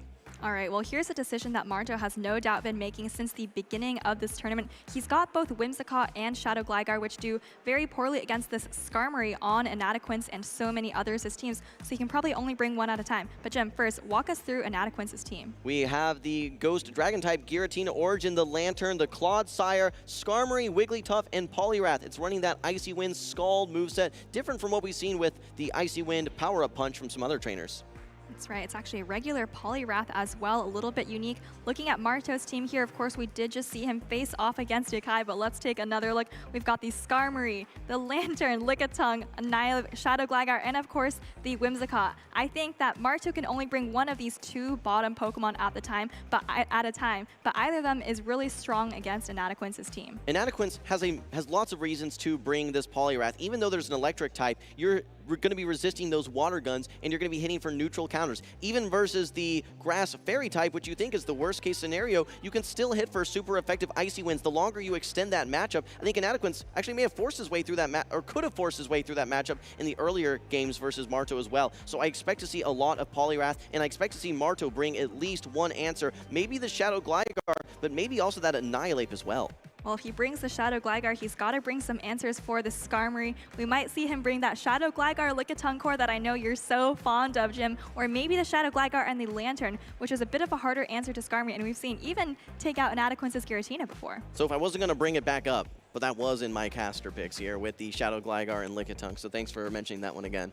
Yeah, no, I'm very excited to see these battles, but I think that you're right. If you're bringing that Shadow Gligar, you have to have 2 Pokemon that are either neutral or strong versus that Skarmory, or else you're just going to be leaving it up to fate a little bit. I expect to see, if we're one Pokemon that would be paired with that Gligar, likely going to be that Lantern. Here we go, guys. It is the losers finals. This is win or go home. The winner gets to go on to Championship Sunday. The loser goes home. It's MartoGalde versus Inadequance. Big lead for Marto here. Shadow Gligar into Poliwrath. You're dealing super effective damage the entire time, but you have to watch out for that double super effective Icy Wind. Inadequance actually understands that he can let this Aerial Ace go due to not being Shadow. You actually hang on versus this Aerial Ace as the non-Shadow, and waiting one turn there. Very nice by Inadequance. The Inadequance special, you could say, getting to this Icy Wind, which is double super effective when threatened to knock out this Shadow Gligar. Marto tries to preserve the Gligar, recognizing that Inadequance is probably weak to the Shadow Gligar in the back. If he just sacrificed his Poliwrath like that, brings in the Skarmory. This is a pretty hard answer, but it looks like Marto's actually just going to stay in and go for switch advantage. As Marto, you need to draw out this Skarmory at some point, but actually, in many cases, I would expect to see Marto swap out. But just like you said, I think that you're content to just get as much value as possible out of this Gligar.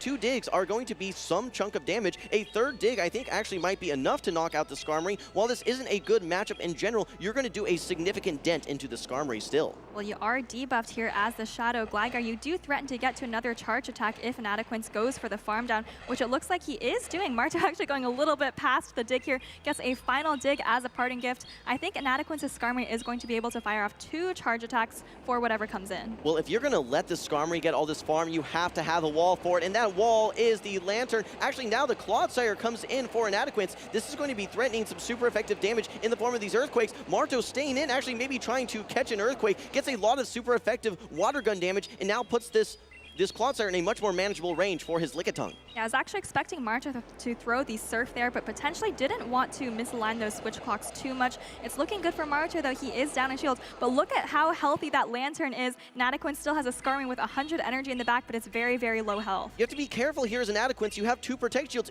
If you start letting some of these body slams through, though, that just puts you in a range where you may just get water gunned all the way down. So here comes the first charge attack from Marto. Do we think Inadequance is going to shield this this one here. This does not knock out, but you need to preserve that HP so that you don't get water gunned down by the Lantern.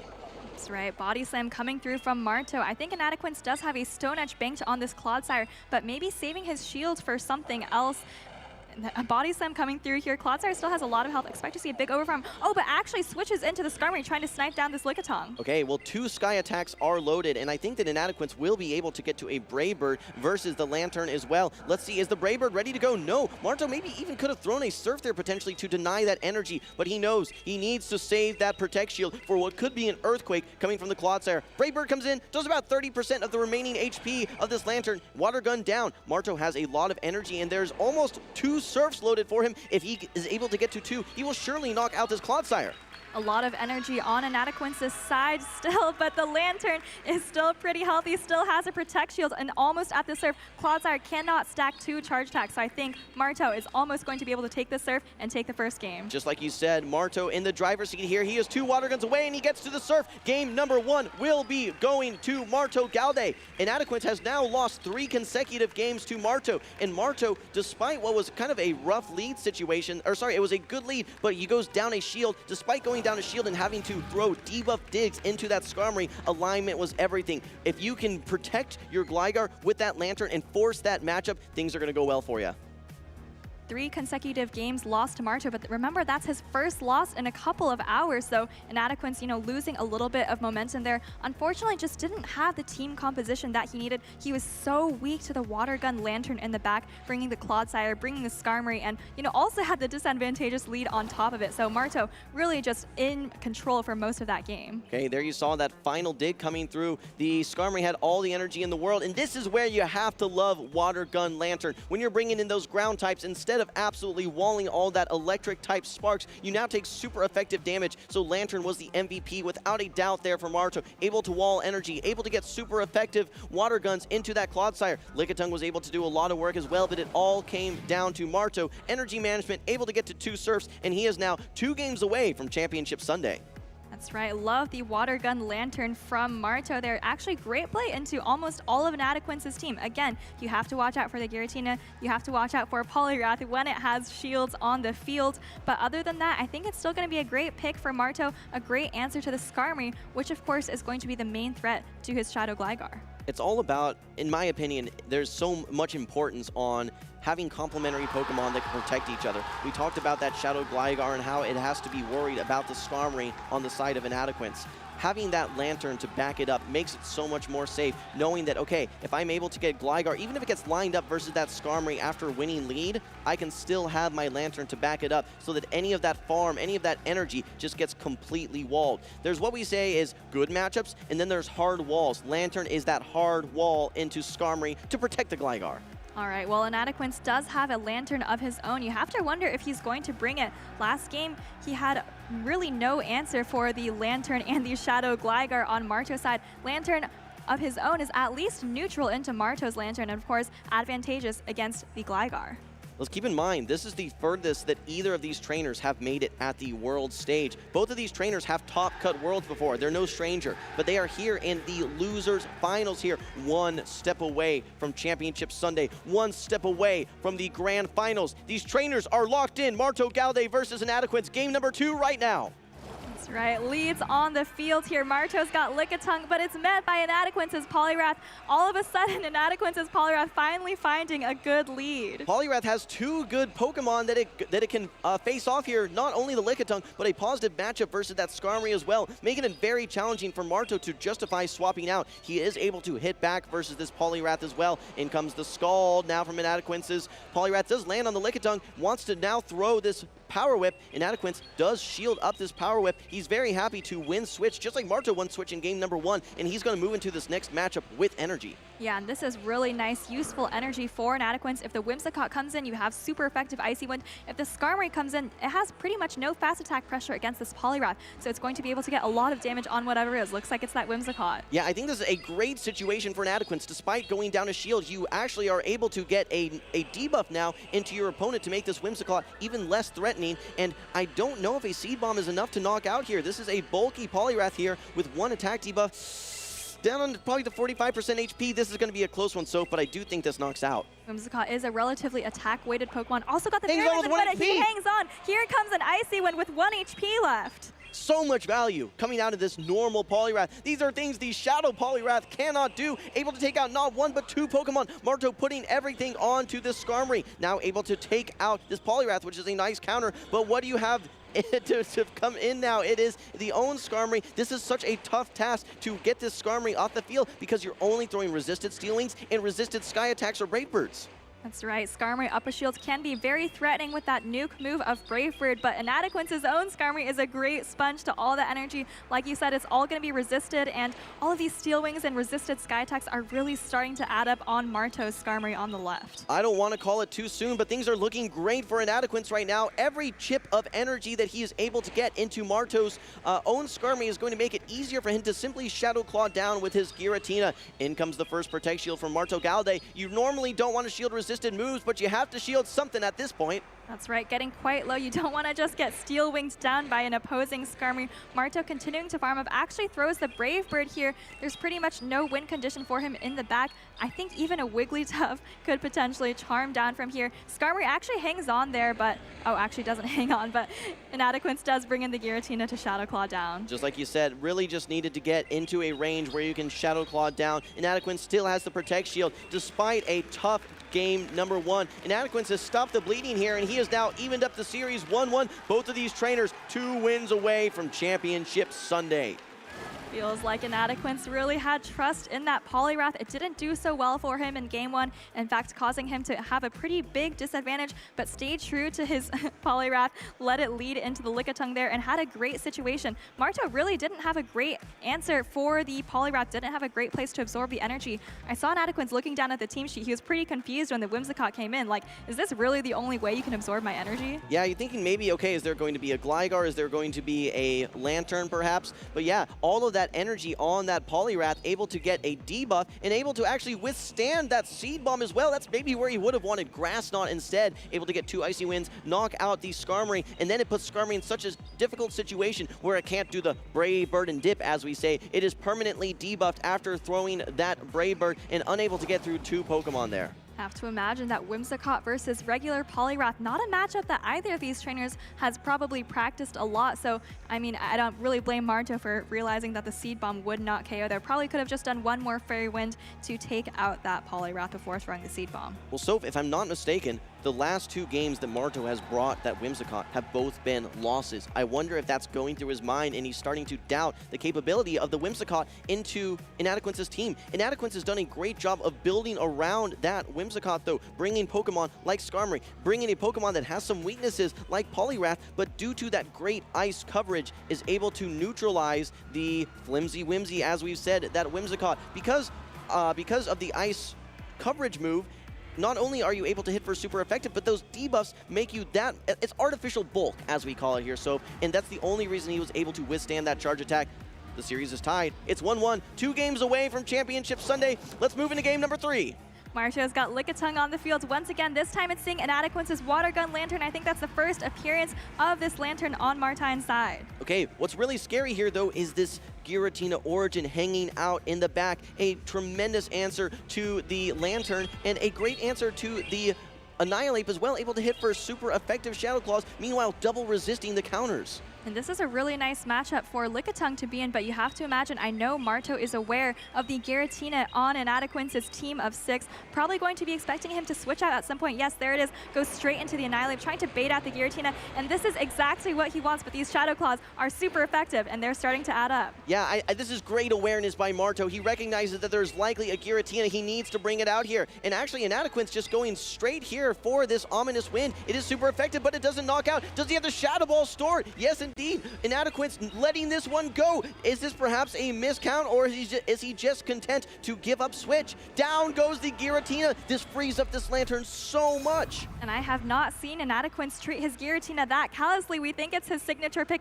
Shaking his head here, I have to wonder if he miscounted or maybe didn't know the bulk on that Giratina Origin, because all of a sudden, you're just down a Pokemon. Okay, Well, Lickitung's job was to take out that Giratina. I think Marto expected to see Inadequance shielded up, simply farm down, knowing that there's still destinations for that energy in his backline. But Lickitung doesn't have to do that job anymore now. It is going to be a great answer now to this Lantern on the side of Inadequance, and neither Marto nor Inadequance know it yet, but this is going to be the, oh, and a catch from Inadequance, but I don't know if it's going to be enough here. This is resisted damage.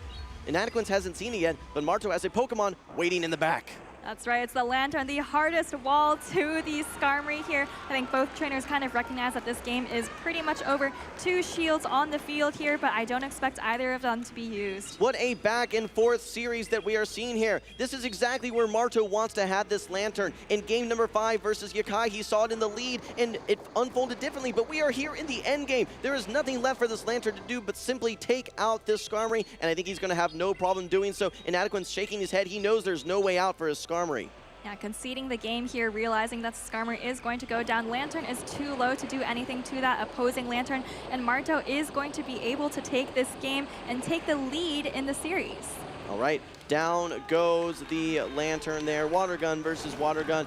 Inadequance saying, you got me there in game number 3. But I expect to see him recompose himself, recollect himself, and figure out a path for game number 4. Marto now 1 win away from making it to the grand finals, where he would face off again versus Yakai. Inadequance doesn't want to let that happen, though. He wants to stand in his way. And I think Inadequance was maybe frustrated with himself in that middle game matchup. He threw the ominous win there. Annihilate barely hung on, and all of a sudden in that position, you're in a very tough position. Do you want to go down a shield and then let a Lickitung farm you all the way down?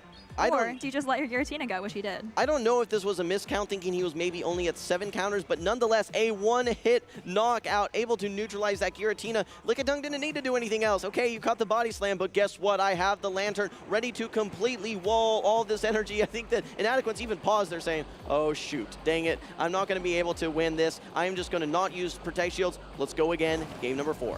All right, well, tough situation for Inadequance once he brought the Giratina into the Annihilate, but do you think he had a better option there, or was that his only play? I think bringing in the Giratina did make a lot of sense, right? It's a good logical answer to that Annihilate, but realistically, Marto, that was his entire strategy to begin with. He wanted to free up that Lantern so that it would have some play. As long as that Giratina is out of the way, you've got to think that you have some pretty solid options, whether it be the Clodsire that you can hit for super effective damage, whether it be that Poliwrath where you're going to be resisting all of the charge attacks. Even the Wigglytuff, pretty solid matchup there as well. But it was the best case scenario, it was the Skarmory.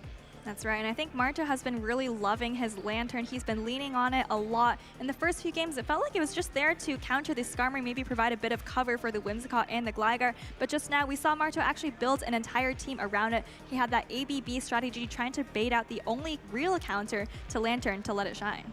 I'm curious to see if we see Marto bringing back that Shadow Gligar. He had a lot of play with the Shadow Gligar versus Inadequance in the first series that we saw earlier in the winner's side of the bracket. We haven't seen it in the last few games, though. We did see it early on in that Gligar versus Poliwrath. I think that was game number 1. Haven't seen it since in 2 or 3, I believe, though. That's right, but remember that game that he actually lost? That's where Inadequance pretty much swept him with the Poliwrath. So you have to imagine he's going to be bringing back one of those answers to Poliwrath. Whether that's Gligar or whether that's Whimsicott, we'll just have to find out. I think the team that he lost to the Poliwrath was Lickitung lead with the Whimsicott and Skarmory team. Here we go, game number 4. 1 win away for MartoGalde, and he has yet another positive lead. Skarmory into the Wigglytuff. And this could be it. What a dominant matchup. Gets a great switch in as well. Inadequance switching in the Poliwrath, but we've seen this before, I think earlier in today. Okay, well, I think that Marto recognizes that one charge attack is not going to be knocking out. He knows that you can withstand one of these icy winds.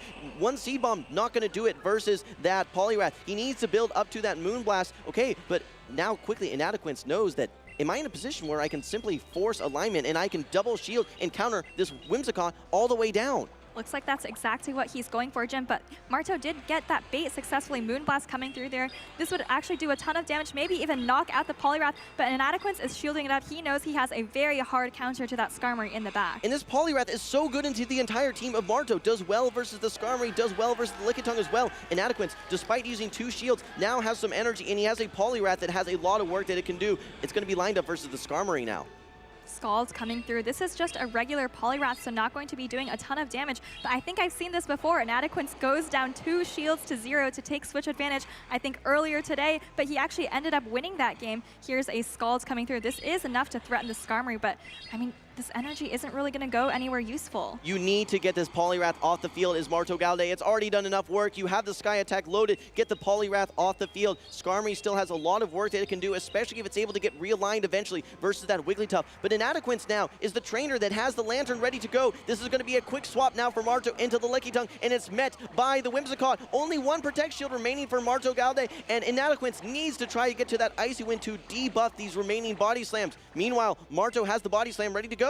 Switch advantage is important here, but it's not everything. Like you said, Marto has the shield advantage to compensate. Lickitung doesn't do that terribly into the Wigglytuff, especially if you can fire off these charge attacks before the debuff comes through. The one important thing here in this game for Marto is that he will eventually be able to swap out this debuff. He needs to shield something, and he's going to be shielding this Icy Wind right now from this Wigglytuff, but he has a mountain to climb here still. A full HP Lantern is still waiting for him, and if he switches back into his Skarmory, that's just going to provide energy to that to Inadequance's own Lantern. So this is a tough spot. Marto has not won this game yet. It's looking good for Inadequance. I think Marto's Skarmory is pretty much dry on energy. Remember, it had to throw energy at the Poliwrath just to finish it off. Inadequance finishing off the Lickitung here with a Swift, and Marto is maybe going to be able to get a little bit of a farm done, but it doesn't matter. Actually, Inadequance isn't even locked and able to just bring in the Lantern. Inadequance is going to tie up the series 2-2. We can confidently say that Inadequance has this one under wraps. Game number 4 will go to Inadequance. It will be a 2-2 tied series. This is a tough pill to swallow for Marto. He's now had 2 games where he has hard won a lead and unable to capitalize in the middle matchup to finish off that game. But it is all things come down to this. He's been in this situation before. 2-2. Now facing off versus Inadequance rather than Yakai. Marto takes his times in figuring out these teams, and I think that he is going to spend plenty of time in figuring out what that formula for success is in this 5th and final game. We're heading into another decisive Game 5. Just as a reminder, whoever wins this next battle is going to Day 2 to face off against Yakai, will be a top 2 trainer at least at these World Championships. That's right. Well, it was interesting because the 2 games that Marto has lost have been bringing those Pokemon, the Lickitung, the Whimsicott, and the Skarmory, all which have weaknesses to that Poliwrath. And it's been the Poliwrath both times that have been the key to Inadequance's victory. If I'm Marto, I have to bring some better answer to that Poliwrath, whether that's going to be, I think it has to be either the Gligar or that Annihilate, which Inadequance has some answers to, but I think that they're a must-bring knowing how strong that Poliwrath has been. I completely agree with you. Either that, you have to play that Whimsicott into Poliwrath matchup a little bit differently, because you can't just keep getting swept by the Poliwrath. So I think Gligar or Annihilate, one of them, maybe both of them, is absolutely a must bring for Marto here. When you're so far ahead, sometimes it's worth, when you have such a dominant lead, sometimes it's worth going down 1 Protect Shield to make sure that you can maintain that alignment. But that's what Marto did in that Game 5 versus Yakai, so maybe he was hesitant to do it again versus Inadequance, saying, I'm unwilling to use my Protect Shield in a situation where it doesn't make sense. I'm going to try and win this on the back of my Lickitung. But that Wigglytuff has been so effective neutralizing the Lickitungs of all of Inadequance's opponents. And one of the hardest skills to see just as a spectator is recognizing when switch is and isn't important. We've seen Inadequance go down 2 shields to 0 several times throughout this tournament to maintain switch advantage. I think I saw him earlier double shield a Clodsire versus a Whiscash to take switch advantage. It looked very questionable at the time, but he pulled out that game just like he pulled out the Game 4 of this series right here. Okay. Well, the one threat, though, is if you are going to be bringing an answer to that Poliwrath in the form of that Annihilate, Inadequance has been bringing that Wigglytuff as well. Alignment could be devastating for you. So if you're bringing the Annihilate and you're bringing the Lickitung, that's 2 Pokemon weak to that Wigglytuff. You have to have something that's going to be able to fight back versus it. The Skarmory is the obvious answer. The Lantern has some play as well. Even the Whimsicott can do some work. Maybe Gligar would be that Pokemon. In fact, if we're taking a look at common teams that synergize very well, especially in what we would consider a blind 3 format, Gligar, Annihilate, and Lickitung are Pokemon that are very regularly paired up together. Well, if you're talking about the Wigglytuff Poliwrath core on the side of Inadequance, you have to be thinking that Gligar is going to be Marto's best chance at breaking up that core. Yeah, absolutely. Well, Marto and the Inadequance are both still locking in here, trying to determine what is going to be that perfect team. it all comes down to this. They have had so many battles. I mean, we're talking tens of battles now. This has been, it seems like close to 12 hours of battling. It has been an absolute gauntlet. These trainers are exhausted, but they know they are one win away, one battle away from making it to Championship Sunday and forever potentially immortalizing their name in the Pokemon Go Hall of Fame. Well, it's been a long day, but regardless of the outcome of this battle, for both of these trainers, this is their last battle of the day, could be their last battle of the tournament, so they've got to give it everything they've got. Okay, I think these teams are almost ready to lock in. Yes, indeed, we're going to be moving into game number 5. Let's hear the support from the crowd. One final game, MartoGalde versus Inadequance, game number 5. And it's the Poliwrath again for Inadequance. It's been his MVP, and it's into Marto's Skarmory. Yes, this time 2 answers to the Poliwrath. You have both the Annihilate as well as the Gligar. It's tough to swap in that Gligar, though, knowing that there could be a Skarmory hanging out in the back. So Marto opting to stay in this matchup and actually is the first to throw a charge attack. That's right, forces the first Protect Shield off of Inadequance's Poliwrath. Inadequance seems happy to continue building up energy, wants to be able to threaten whatever comes in should Marto decide to switch out. Here comes the first Scald. I don't think this is quite enough to threaten the Skarmory. Yeah, but there's so much energy. Okay, Marto shields anyway. There's so much energy on the side of this Poliwrath, able to almost get to this next Scald. We actually see Inadequance yet again opting to just overfarm, not throw that next charge attack, and using both Protect Shields on the Poliwrath. It has been the MVP in both wins for Inadequance, and he wants it to be the MVP here in Game 5 as well. We talked about the importance of switch advantage. Martine realizing that it could be critical here. He's already gone down 2 shields, and Marto lets this go, but look at this backline. He's got Gligar and Annihilate. You look at Inadequance's team, he has Skarmory and Giratina Origin. This is maybe looking really good for Inadequance. Well, Marto knows that he does have this Annihilate here, which is not going to be taking super effective damage from any of these charge attacks, but at the same time, if you let this get too low, you're going to have no way to fight back versus that Skarmory. Gligar will not be that answer for you. I think we're going to see a full farm down, but Inadequance now able to actually get to this Icy Wind, but not before Marto's able to get to this Night Slash. But look how much work this Poliwrath has done, taking out one Pokemon, getting a shield, and now also doing a huge chunk into this Annihilate as well. But we see a boost, a hope for Marto. All right, and I expect Inadequance to potentially bring in the Giratina here, start getting those super effective Shadow Claws. But now this Night Slash all of a sudden is going to be dealing so much damage. All this Giratina needs to do is take out most of the HP of this Annihilate, because this Skarmory is going to be having such a one-sided matchup. A chunk of damage, a quick switch into the Gligar. Inadequance, he can't believe his eyes. He has the perfect answer. It's the Skarmory, and a wall, the Gligar. And he can't believe his eyes. He is so surprised. He realizes maybe he has this game in the bag here. Marto's Gligar absolutely going to be walled by the Skarmory. He does still have a Protect Shield, though. We need to keep in mind here what the win conditions are for MartoGalde. He needs to somehow hang on versus that Sky Attack. Will he use his Protect Shield? Yes, he does. He needs to stall the switch clock as much as possible. There is about 30 seconds remaining on the switch clock here. Needs to figure out a way to keep this Gligar healthy enough. Will we see a double Aerial Ace? No, this is a charge attack priority. Marto knows this is not going to be enough. Inadequance already putting his fist in the air. He can feel it. He can sniff it. He knows this is his moment. And with this charge attack priority and this final charge attack, this is going to be close to knocking out this Gligar. Brave Bird coming through. It's definitely going to knock out that Gligar. Annihilate going to come in, just a sliver of health left, just a couple of Steel Wings, and Inadequance going to Championship Sunday. There you have it, Inadequance. You can see the emotions. He cannot believe it. What a moment here between two friends. Inadequance taking the 3-2 series victory versus Marto. One of the most impressive tournament runs that I've seen from both of these trainers. Emotions are high. They hug it out here, but congratulations to Inadequance. Moving on to Championship Sunday, where he will face off versus Yakai. A lot of emotions for both of these trainers. Inadequance is so loved and such an ambassador for the community. I know he has a lot of fans out there. Maybe a little smile, maybe addressing them now. Congratulations to Inadequance. Coming back from the deficit, remember, coming back from getting 0-2'd earlier in the day against this very team. I don't have the words to say for just how much respect I have for both of these trainers here. MartoGalde, Inadequance, they each have their own unique stories. They've both faced adversity, not only in this tournament, but in the past. Their stories in getting here in this final collision has just been so memorable. Congratulations to Inadequance, but also congratulations to Marto. I think that both of these trainers have already surpassed their expectations, but only one can move on, and this trainer was Inadequance.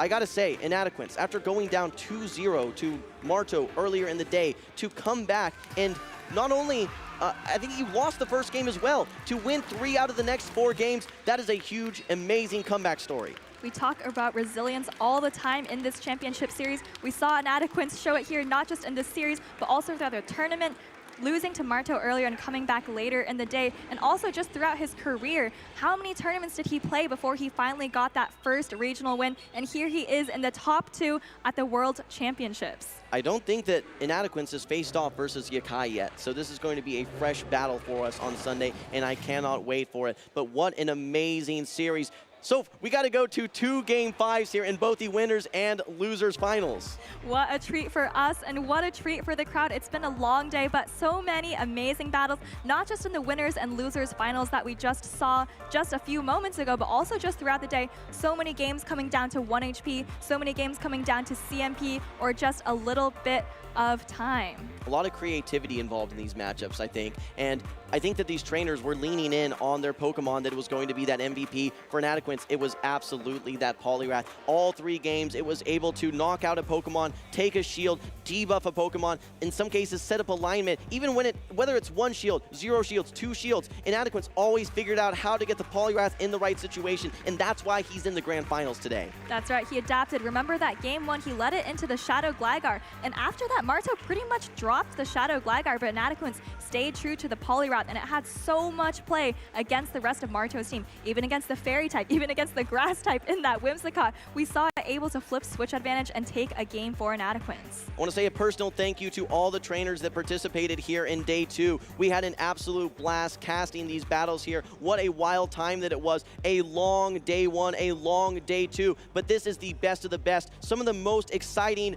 fun battles that I have ever casted here, and congratulations to Yakai and for Inadequance for moving on to Championship Sunday. All right, well, we'll see more of Yakai and Inadequance tomorrow, but today we've had a long day. We cut all the way from a top 32 down to just a top 2. So let's take a look at the highlights from today. I think we're going to have the analysts in the lounge summarizing it for today.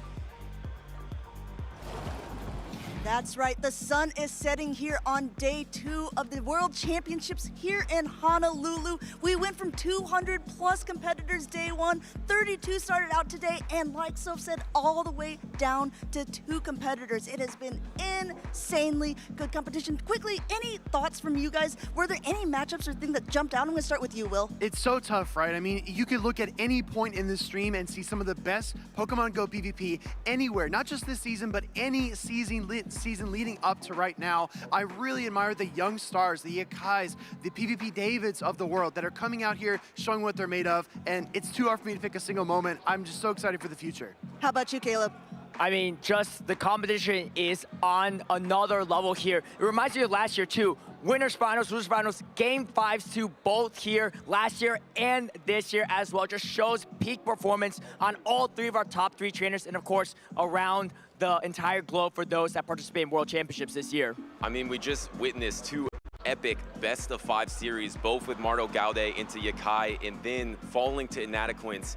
Emotional. This is a trainer that has had so much success in championship series. He's a caster as well. He has so much experience, but he realized in that moment he's now going to be a part of Championship Sunday, and it is much deserved to face Yakai. This is just awesome. Yeah, we're throwing a lot of names at you guys. Let's go ahead and take a look at those brackets as well to see all of the people who have really played today. We're going to start with the losers side of the bracket. As you can see, there are so many names. We didn't even get to see all of these battles going on, but we had a smattering of people from across all of the different regions. And in the end, it turned out MartoGalde versus Inadequance in that grudge match to be able to get Inadequance into date number 2. Let's go on to the winner's side of the bracket. Caleb, what are you thinking about this? I mean, there's just so many big names here, big name after big name, and it's hard to even predict who would take it all. I don't even remember if any of us had the top 3 in our predictions, but that just shows the depth of skill here, and you can see Yakai not dropping a single series, going all the way to game 5 against MartoGalde, and now we'll be facing off against Inadequance for our first ever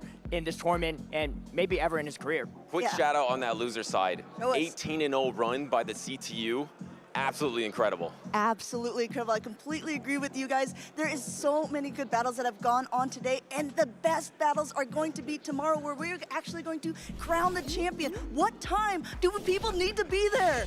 Absolutely. As you can see here on our lower third, 9 a.m. Pacific time. Looks like very early Hawaii Standard Time, but make sure to tune in, set those reminders, set those alarms, because you don't want to miss our grand finals. We're kicking off the stream on the main channel, and Pokemon Go is going first. So turn on those notifications and tune in. That's a good point, Will. We are going to be on the main channel, so you're going to want to make sure you're following Twitch TV and also on YouTube for Pokemon. You can always follow Pokemon Go because there's going to be great content going on no matter what in the other times as well. You can be using that hashtag Pokemon Worlds because that's where it is all happening at. And though Pokemon Go is basically done, we still have some other things going on in the other games. Butters, I know you love to talk about it, so we're going to ask you, what can people get if they're watching that TCG stream? Yeah, absolutely. We have Twitch drops all weekend, so you don't only get the Pokemon Go perks, you get the TCG perks as well. You got Petarant that you can get this exclusive art. It looks absolutely fantastic. But of course, Caleb, there is VGC as well. That's right. Impeccable pronunciation on the Pokemon names. A true professional here. If you like evolutions, you can get Sylveon from the world's winning team of 2023 as well. A lot of Pokemon fans here tuning into Pokemon Go. Whether you like TCG, VGC, or all the above, there's something for everyone. There's absolutely something for everyone. There's going to be so much more tomorrow. Like Will said, we are kicking it off on Championship Sunday. We want to see the crowd. We want to hear so much noise for Pokemon Go. We're about to head off, but is there any last thoughts from all of you for the end of the day? Let's go ahead. We'll do reverse order here. Butters, why don't you go first? I just can't wait for Championship Sunday to crown technically our 4th Pokemon Go World Champion. This is our 3rd Pokemon Go World Championship. But we have that. We also have TCG, VCG. I also can't wait for the closing ceremonies as well, but make sure to be here early tomorrow so you don't miss who will be the champion. Okay, how about you, Caleb? Yeah, one thing I gotta say is Yakai talking about his journey last year World Championships, going 0-2 and dropping out. And that's gotta be an absolutely crushing feeling, especially training up for that one moment just to not win a single series. But coming back, having the resilience, putting a whole year's of work in to get to that grand finals for a following year. That is what Pokemon Go is all about. It's not about how you lose, it's about how you get back up and keep on going. I just want to say there are unique opportunities in life and certain windows where you can only see something once. Tomorrow, history will be made. A world champion will be crowned. This is a one-time event that's only going to happen here in Hawaii this year. You definitely want to tune in, and there might be some more surprises later on in the day, so stay tuned to the very end. Yeah, I just want to echo all of your guys' sentiments. This has been my first Worlds opportunity. So nice to be able to cast along you guys, as well as Wholesome and StrangeTop. I think we're going to be in for some incredible matches tomorrow. We will see you guys then. Until then, stay safe.